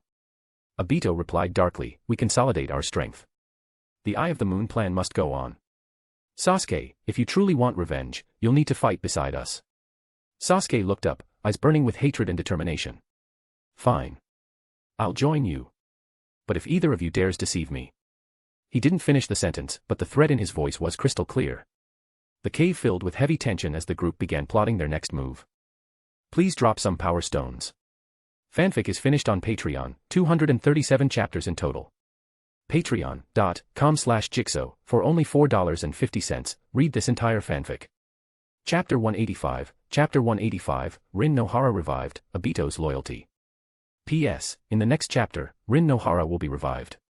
So don't say Hyūga Gakuya treats his subordinates poorly, he makes them take the fall while he enjoys the benefits. The author is back to filling in plot holes. As for reviving Gakuya's parents or the Hayashi couple, let's not touch that for now. Why? Because the grand plan isn't complete. But don't worry, when the time comes, they'll be brought back. The author hasn't forgotten Gakuya's original intention. What's the plan now? We've got the 8 tails. All that's left is the 9 tails. How are we going to get it? Sasuke asked. Obito let out a cold laugh. Heh. You really think you've captured the 8 tails? With that, he placed his hand on Killer Bee's body and dispelled the chakra illusion. A massive octopus tentacle dropped to the ground. Sasuke and Kisame's expressions twisted with disbelief. After all their effort, they'd only caught a clone. Sasuke clenched his fists, eyes wide with shock. Even with the Sharingan, he hadn't realized it was a fake. Kabuto tried to reassure him. No need to panic. We're still not strong enough. The Nine Tails Jinchuriki has already fully mastered the Nine Tails power. Right now, his strength surpasses yours, Sasuke. Sasuke's brow furrowed. That damn Naruto. Relax, Kabuto said with a smile. I brought something valuable back from the Federation. He reached into his sleeve and pulled out a sealed scroll. Unrolling it, he dispelled the seal to reveal 2 pairs of Sharingan preserved in nutrient fluid. These belong to Itachi and Fugaku. You've already awakened the Mangekyo Sharingan. I'll help you fuse them and obtain the eternal Mangekyo. Sasuke didn't hesitate. He needed more power, and he knew it. Obito turned away, phasing into the Kamui dimension. But before he disappeared, he left behind a single sentence: if we move now, we'll still make it to the Six Nations Summit. While Kabuto worked on fusing the Sharingan, events unfolded inside the Kamui dimension. Obito arrived to find Hyūga Gakuya standing beside Rin's crystal coffin, calmly watching him. Their eyes met. Obito glared, his voice harsh. Stay away from her. I did everything just like you told me. Gakuya waved his hand with a serene smile. Of course. You didn't disappoint me. In fact, you did quite well. But, do you remember what I promised you? Obito's heart skipped. He had a faint idea, but played dumb. What are you talking about? Gakuya casually sat down atop a stone pillar. Nothing much. I just remembered telling you that if you completed all the tasks I gave you, I'd bring you and Rin back to life. He paused for a moment. And I think it's time I fulfilled that promise. You're serious? Obito's eyes widened, heart trembling. Absolutely. But nothing comes free. All I ask is that you continue supporting my plan. As long as you play your role in the script I gave you, the 2 of you will be able to live peacefully in the world I'm going to create. If Sasuke doesn't become the Ten Tails Jinchuriki, you'll need to take his place. Follow the plan and become the Ten Tails host. Obito closed his eyes, searching for the catch in Gakuya's words. But in the end, he just laughed bitterly. What choice did he have? He'd been a pawn all along. But now that Gakuya was offering this out of kindness, why refuse? Fine. I accept. Gakuya's smile deepened. I knew you would. Come with me. He activated Kamui again, pulling Obito into a new coordinate. The 2 of them emerged in an entirely different world. Obito looked around, birds chirped, flowers bloomed, mountains rippled in the distance, and a forest of green trees swayed like a sea under the gentle breeze. A clear stream flowed nearby, sunlight glinting on its surface as it danced through the grass. Before them stood several wooden cabins, rice paddies filled with golden stalks, ducks and fish swimming freely, and puppets tending the fields. It was like something out of a dream. This is a world I built at the heart of the moon, Gakuya said with a smile. Nice, right? Rin will stay here until the new world is complete. Just as he said, this was Gakuya's reconstructed lunar world. Powered by his ocular abilities, the artificial sun would shine as long as he lived. Obito nodded silently, unsure how to respond. He had once thought Gakuya's promises were just illusions. But now, he was really going to bring Rin, and him, back. If you're satisfied, that's all that matters. Gakuya retrieved the crystal coffin from Kamui space and opened the lid. He summoned the demonic statue of the outer path to supply him with chakra. His hands moved swiftly through a string of seals.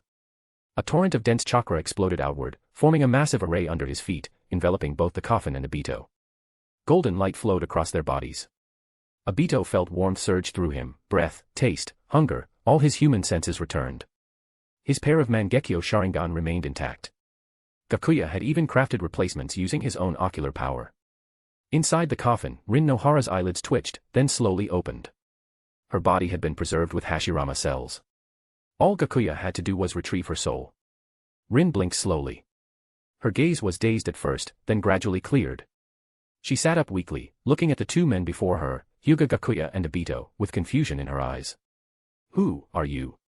What's going on? Wasn't I in the Pure Land? Her voice was soft, tinged with fragility.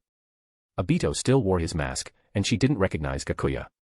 Slowly, Obito removed his mask, revealing his fully restored face. His eyes shimmered with emotion as he stepped forward and embraced her tightly. Rin. You're alive. You're really alive. You're... Obito. It's me. After sending the demonic statue back to the ninja world, Gakuya took a moment to check the depletion of chakra and life force in his body. Thanks to the statue's chakra reserves, the chakra cost was negligible. But life force? That wasn't so easily replenished. Gakuya's face was pale. He needed the Tentails and Kagaya Otsutsuki's body to complete the final piece of the puzzle.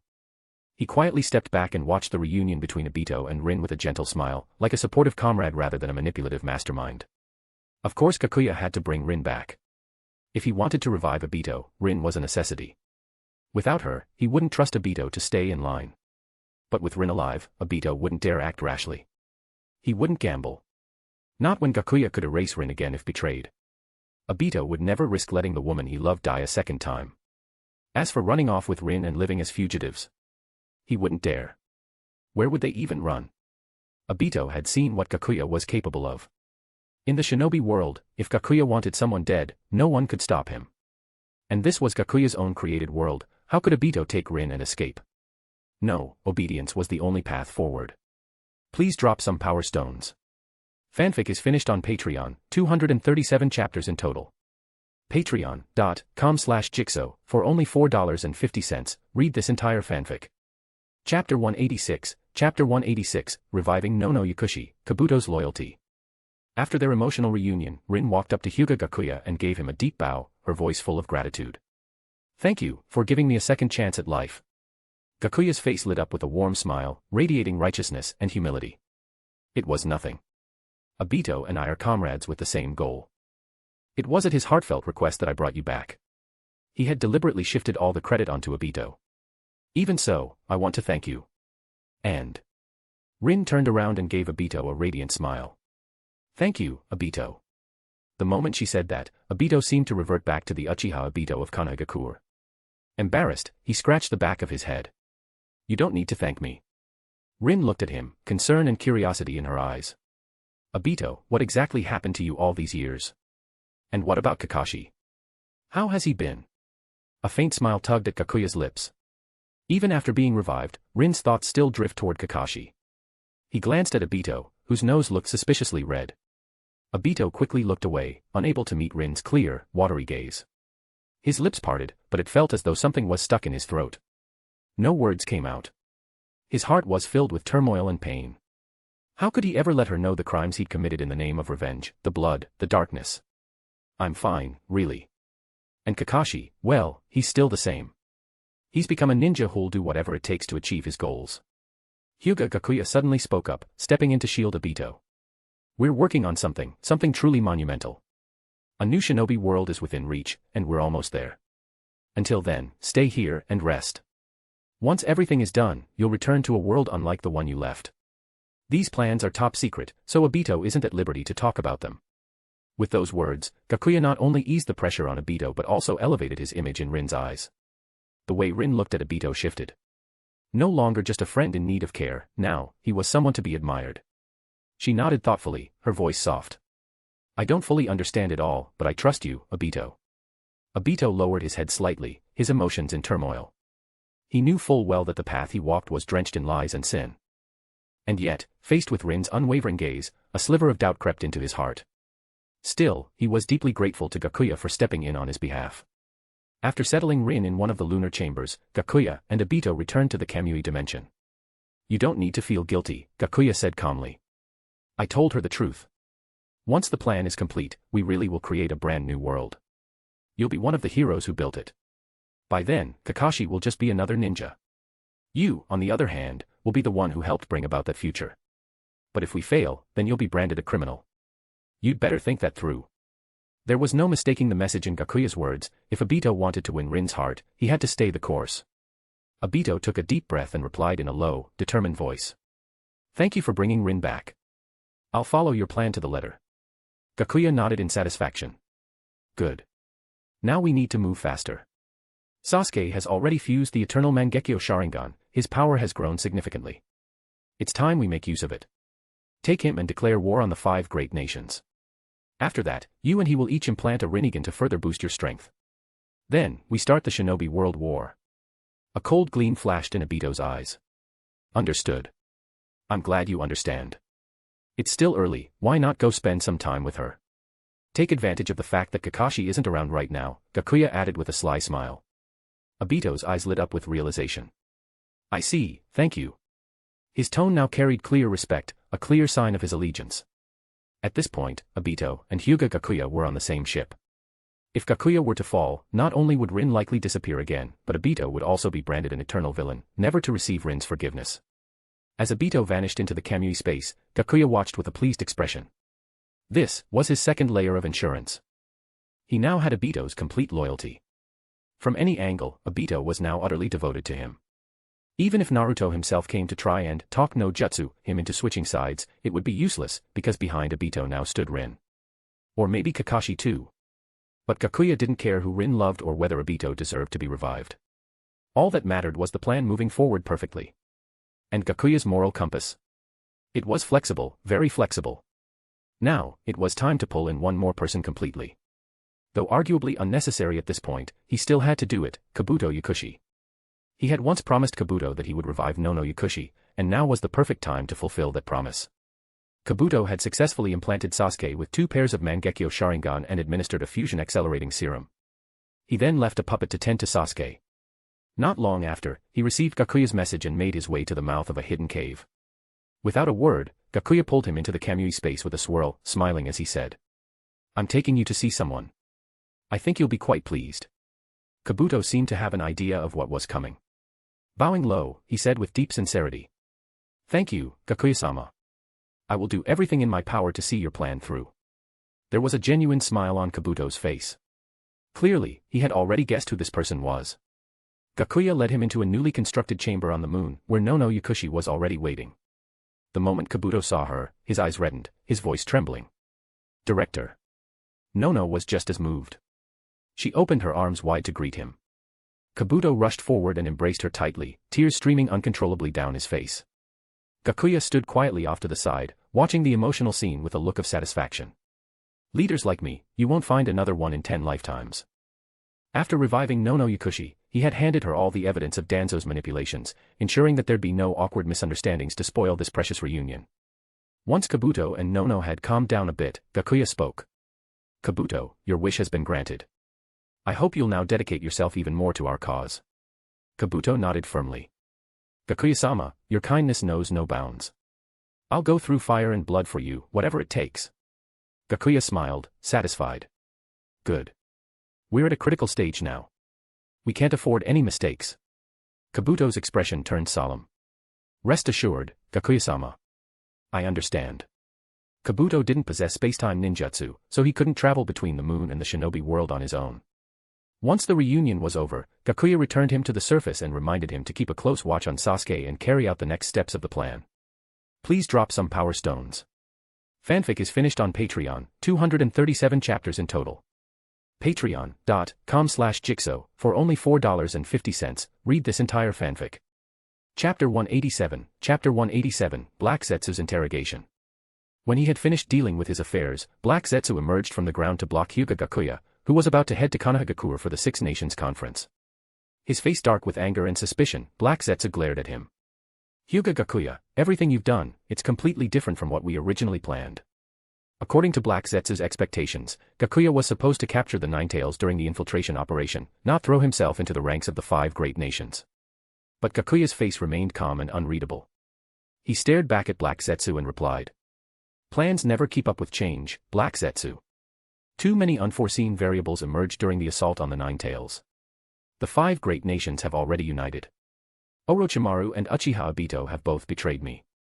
Orochimaru has even taken control of Obito. Now they're trying to make themselves the Ten Tails Jinchuriki.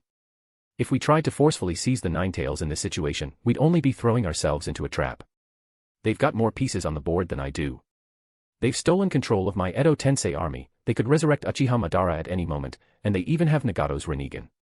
Our only chance to maneuver is to join the five great nations, only then can we create new opportunities. A dangerous light flared in Gakuya's eyes as if he were truly enraged by the betrayal. He growled. One day, I will kill that bastard Orochimaru. Black Zetsu began to calm down. When White Zetsu had reported the news, he had immediately come to find Gakuya to confirm the situation himself, but he hadn't expected this outcome. Wasn't Orochimaru your subordinate? Why would he suddenly betray you? Black Zetsu asked warily. In his eyes, Gakuya had always been a power-hungry madman, useful but dangerous. Still, he couldn't afford to let his guard down. He betrayed Danzo before him. Why wouldn't he betray me? Gakuya's voice was ice cold. Black Zetsu was silent for a long moment, clearly mulling over Gakuya's words. Eventually, he said, in that case, what's your plan for navigating this alliance with the five great nations? Gakuya's gaze turned distant.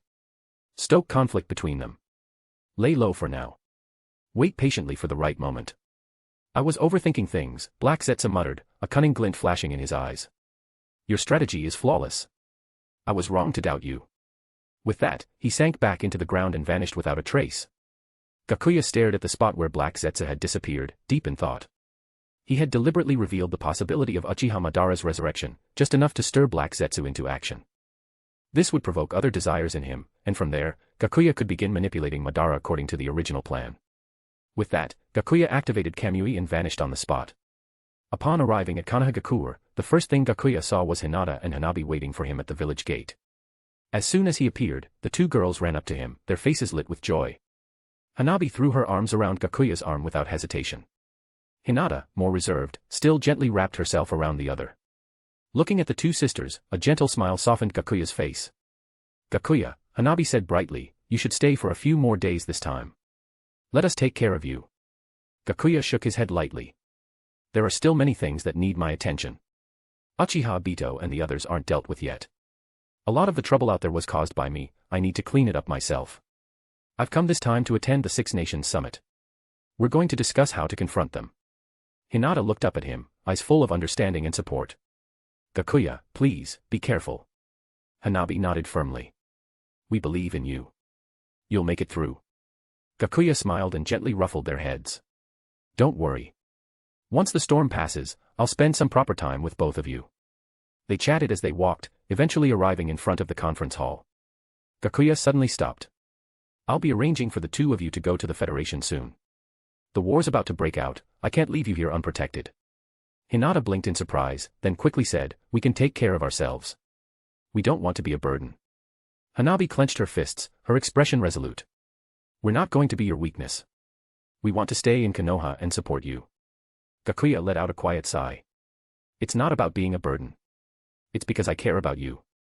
The situation's unstable. You'll be much safer in the Federation. Hinata bit her lip, about to argue again. But Hanabi tugged on her sleeve and whispered, okay. We'll do what you say. Gakuya nodded, his eyes filled with warmth. Once this is over, we'll finally be together, truly.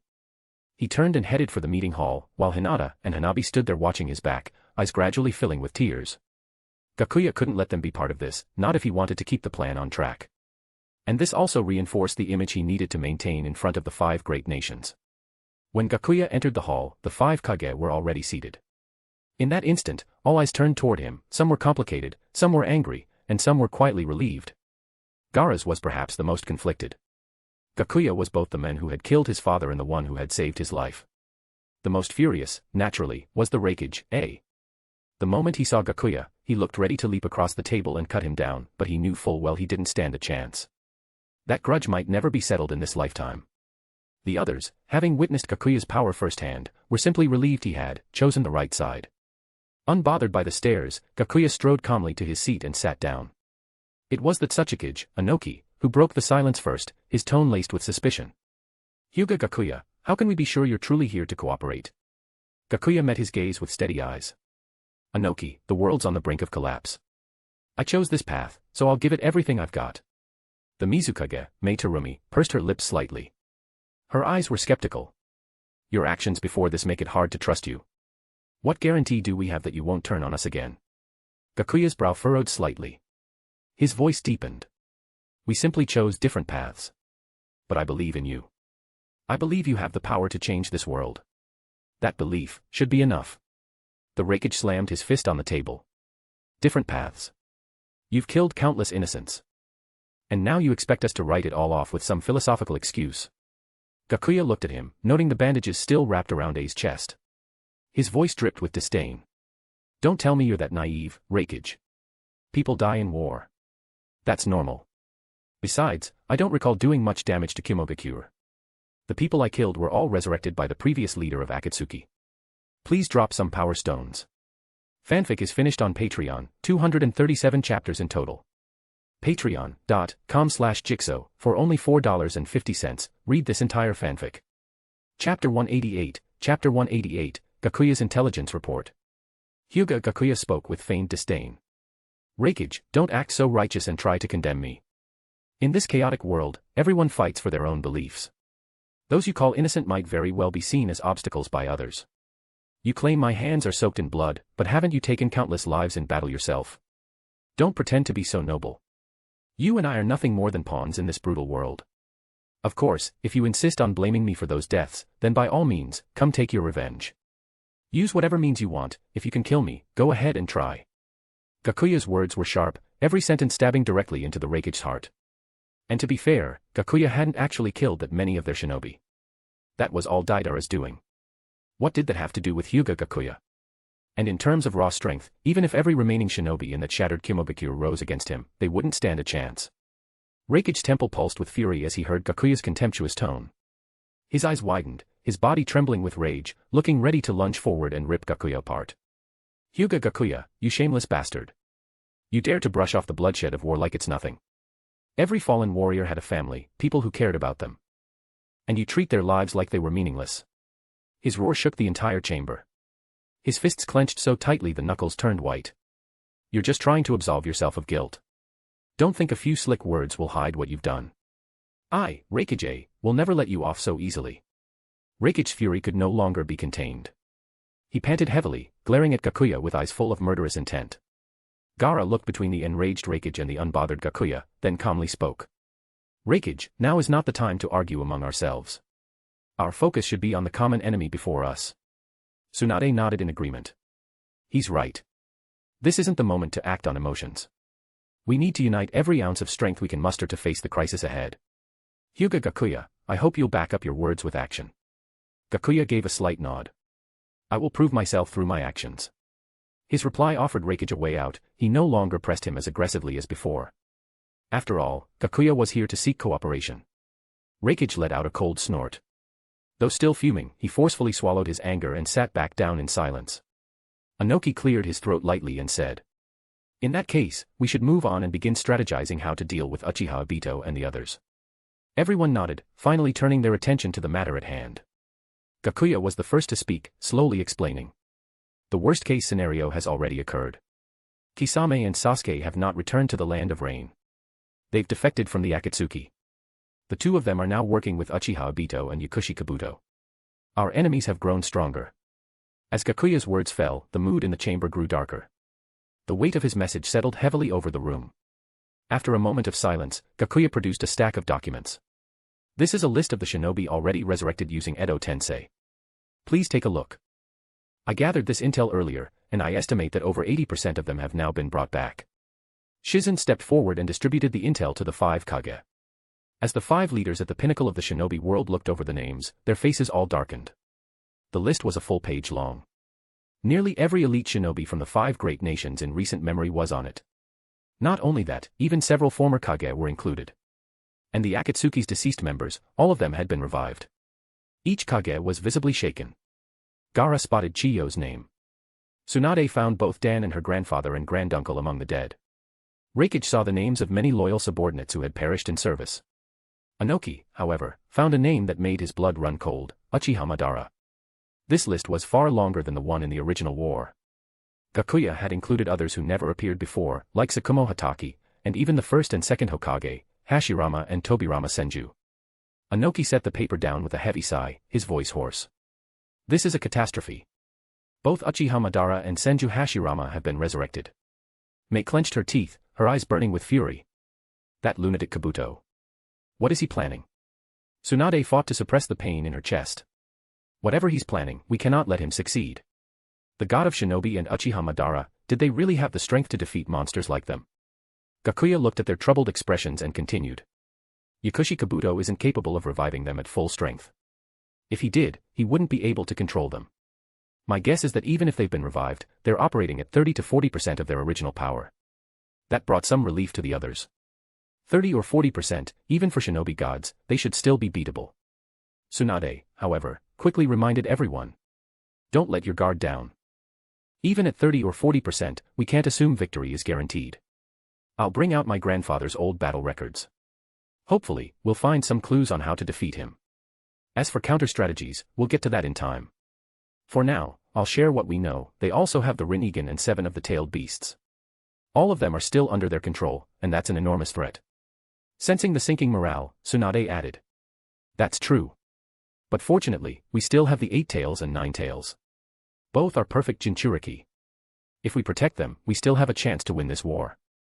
But Gakuya's expression grew even more serious. To be precise, they already have all the tailed beasts. Everyone froze. Reikage suddenly stood up, eyes wide. What? How is that possible? Gakuya explained grimly. Chakra from the tailed beasts can be substituted. Didn't your village's Kinkaku and Ginkaku absorb some of the 9 tails chakra? And remember, Orochimaru once obtained a severed portion of the 8 tails. It was cultivated into a horned clone. I took that specimen, but now Kabuto has it. Besides, the 4th Hokage still has the other half of the 9 tails sealed within him. The only reason he hasn't been summoned yet is because he once escaped Edo Tensei. If Obito wants that remaining half of the 9 tails, he can take it any time. Please drop some power stones. Fanfic is finished on Patreon, 237 chapters in total. Patreon.com/Jigsaw, for only $4.50, read this entire fanfic.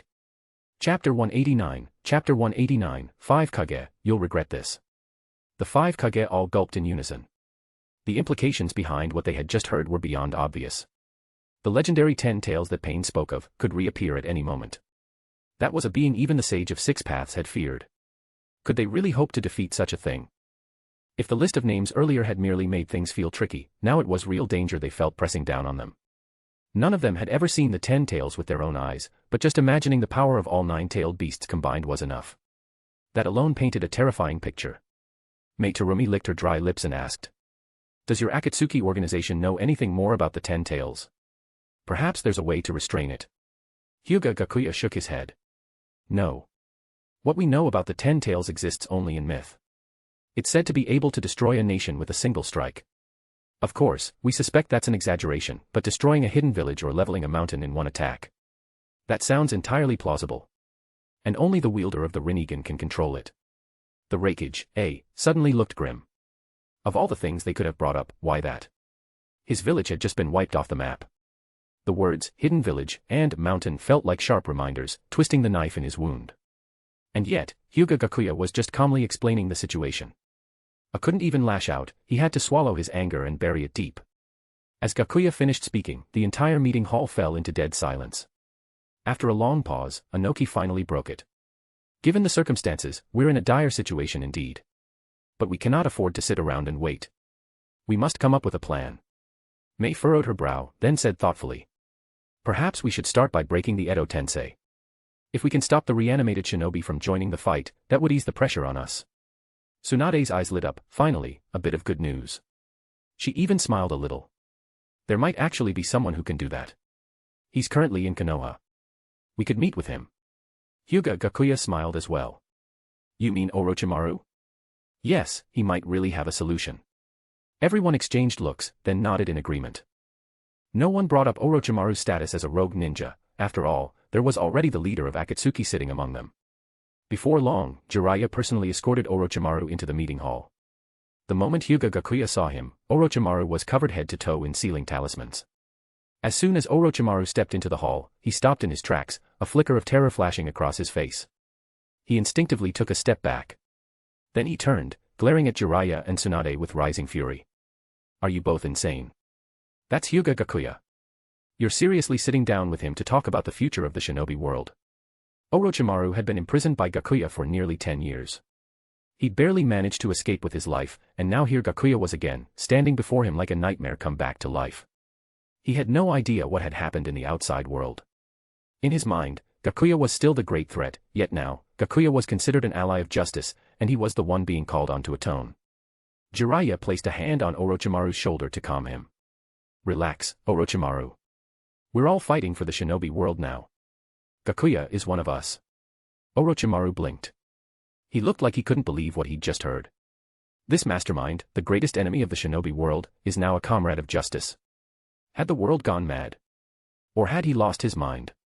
Orochimaru's eyes widened in disbelief. Comrade. Are you kidding me? That's Hyūga Gakuya, the head of Akatsuki. Do you have any idea how much suffering he's caused? And you're telling me he's your ally now? He practically roared, Jiraiya, Tsunade, have you forgotten everything he's done? His hands are soaked in blood. And now you expect me to fight by his side. But no one answered him. Gradually, his resistance faded. His eyes clouded over with a mix of despair and confusion. He simply couldn't process what was happening. He took a deep breath, trying to compose himself. His gaze swept over the room, cold and wary. Even if he claims to be on our side now, how do you know it's not another trick? I will never trust him so easily. His words were meant to stir up doubt among the 5 Kage again. At last, Hyūga Gakuya spoke. His voice was calm, but carried an unmistakable weight. Orochimaru, I can't erase the past. But the threat before us is real and immediate. We need to set aside old grudges. Orochimaru snorted. Set aside old grudges. Easy for you to say. You think a few nice words are enough to convince me you've changed? Tsunade stepped forward, her expression firm. Orochimaru, this is not the time for debate. Gakuya is our comrade now. Orochimaru's mouth twitched in anger. Tsunade, don't tell me you've been fooled too. Was she serious? Was her brain even working anymore? Could she really believe something so absurd? Tsunade's voice was heavy. Orochimaru, the shinobi world is facing a catastrophe. Uchiha Obito and Kabuto are trying to resurrect the 10 Tails. They've already gained incredible power and reanimated dozens of powerful shinobi. Orochimaru gave a sharp scoff. Humph, Tsunade, no matter how dire the situation, trusting someone like him is like making a deal with the devil. Hyūga Gakuya met his gaze without flinching. I know you distrust me. And I don't expect you to change your mind overnight. But the threat we face is one we can't survive unless we unite. Orochimaru sneered. Unite? With you?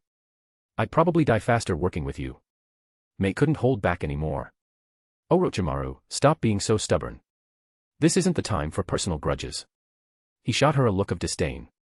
What do you know? You've all been deceived. Gaara spoke quietly. Orochimaru. If we allow internal strife to distract us, we'll lose our only chance to fight back. Orochimaru suddenly burst out laughing. Ha ha ha ha. You're all fools.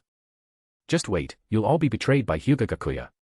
Finally, Inoki, who had remained silent until now, said in a grave voice. Orochimaru. If you continue to spread discord, don't blame me for being harsh. Orochimaru's expression shifted, but his stance didn't waver. He growled one last warning. 5 Kage, you'll regret this. Please drop some power stones. Fanfic is finished on Patreon, 237 chapters in total. Patreon.com/Jigsaw, for only $4.50, read this entire fanfic.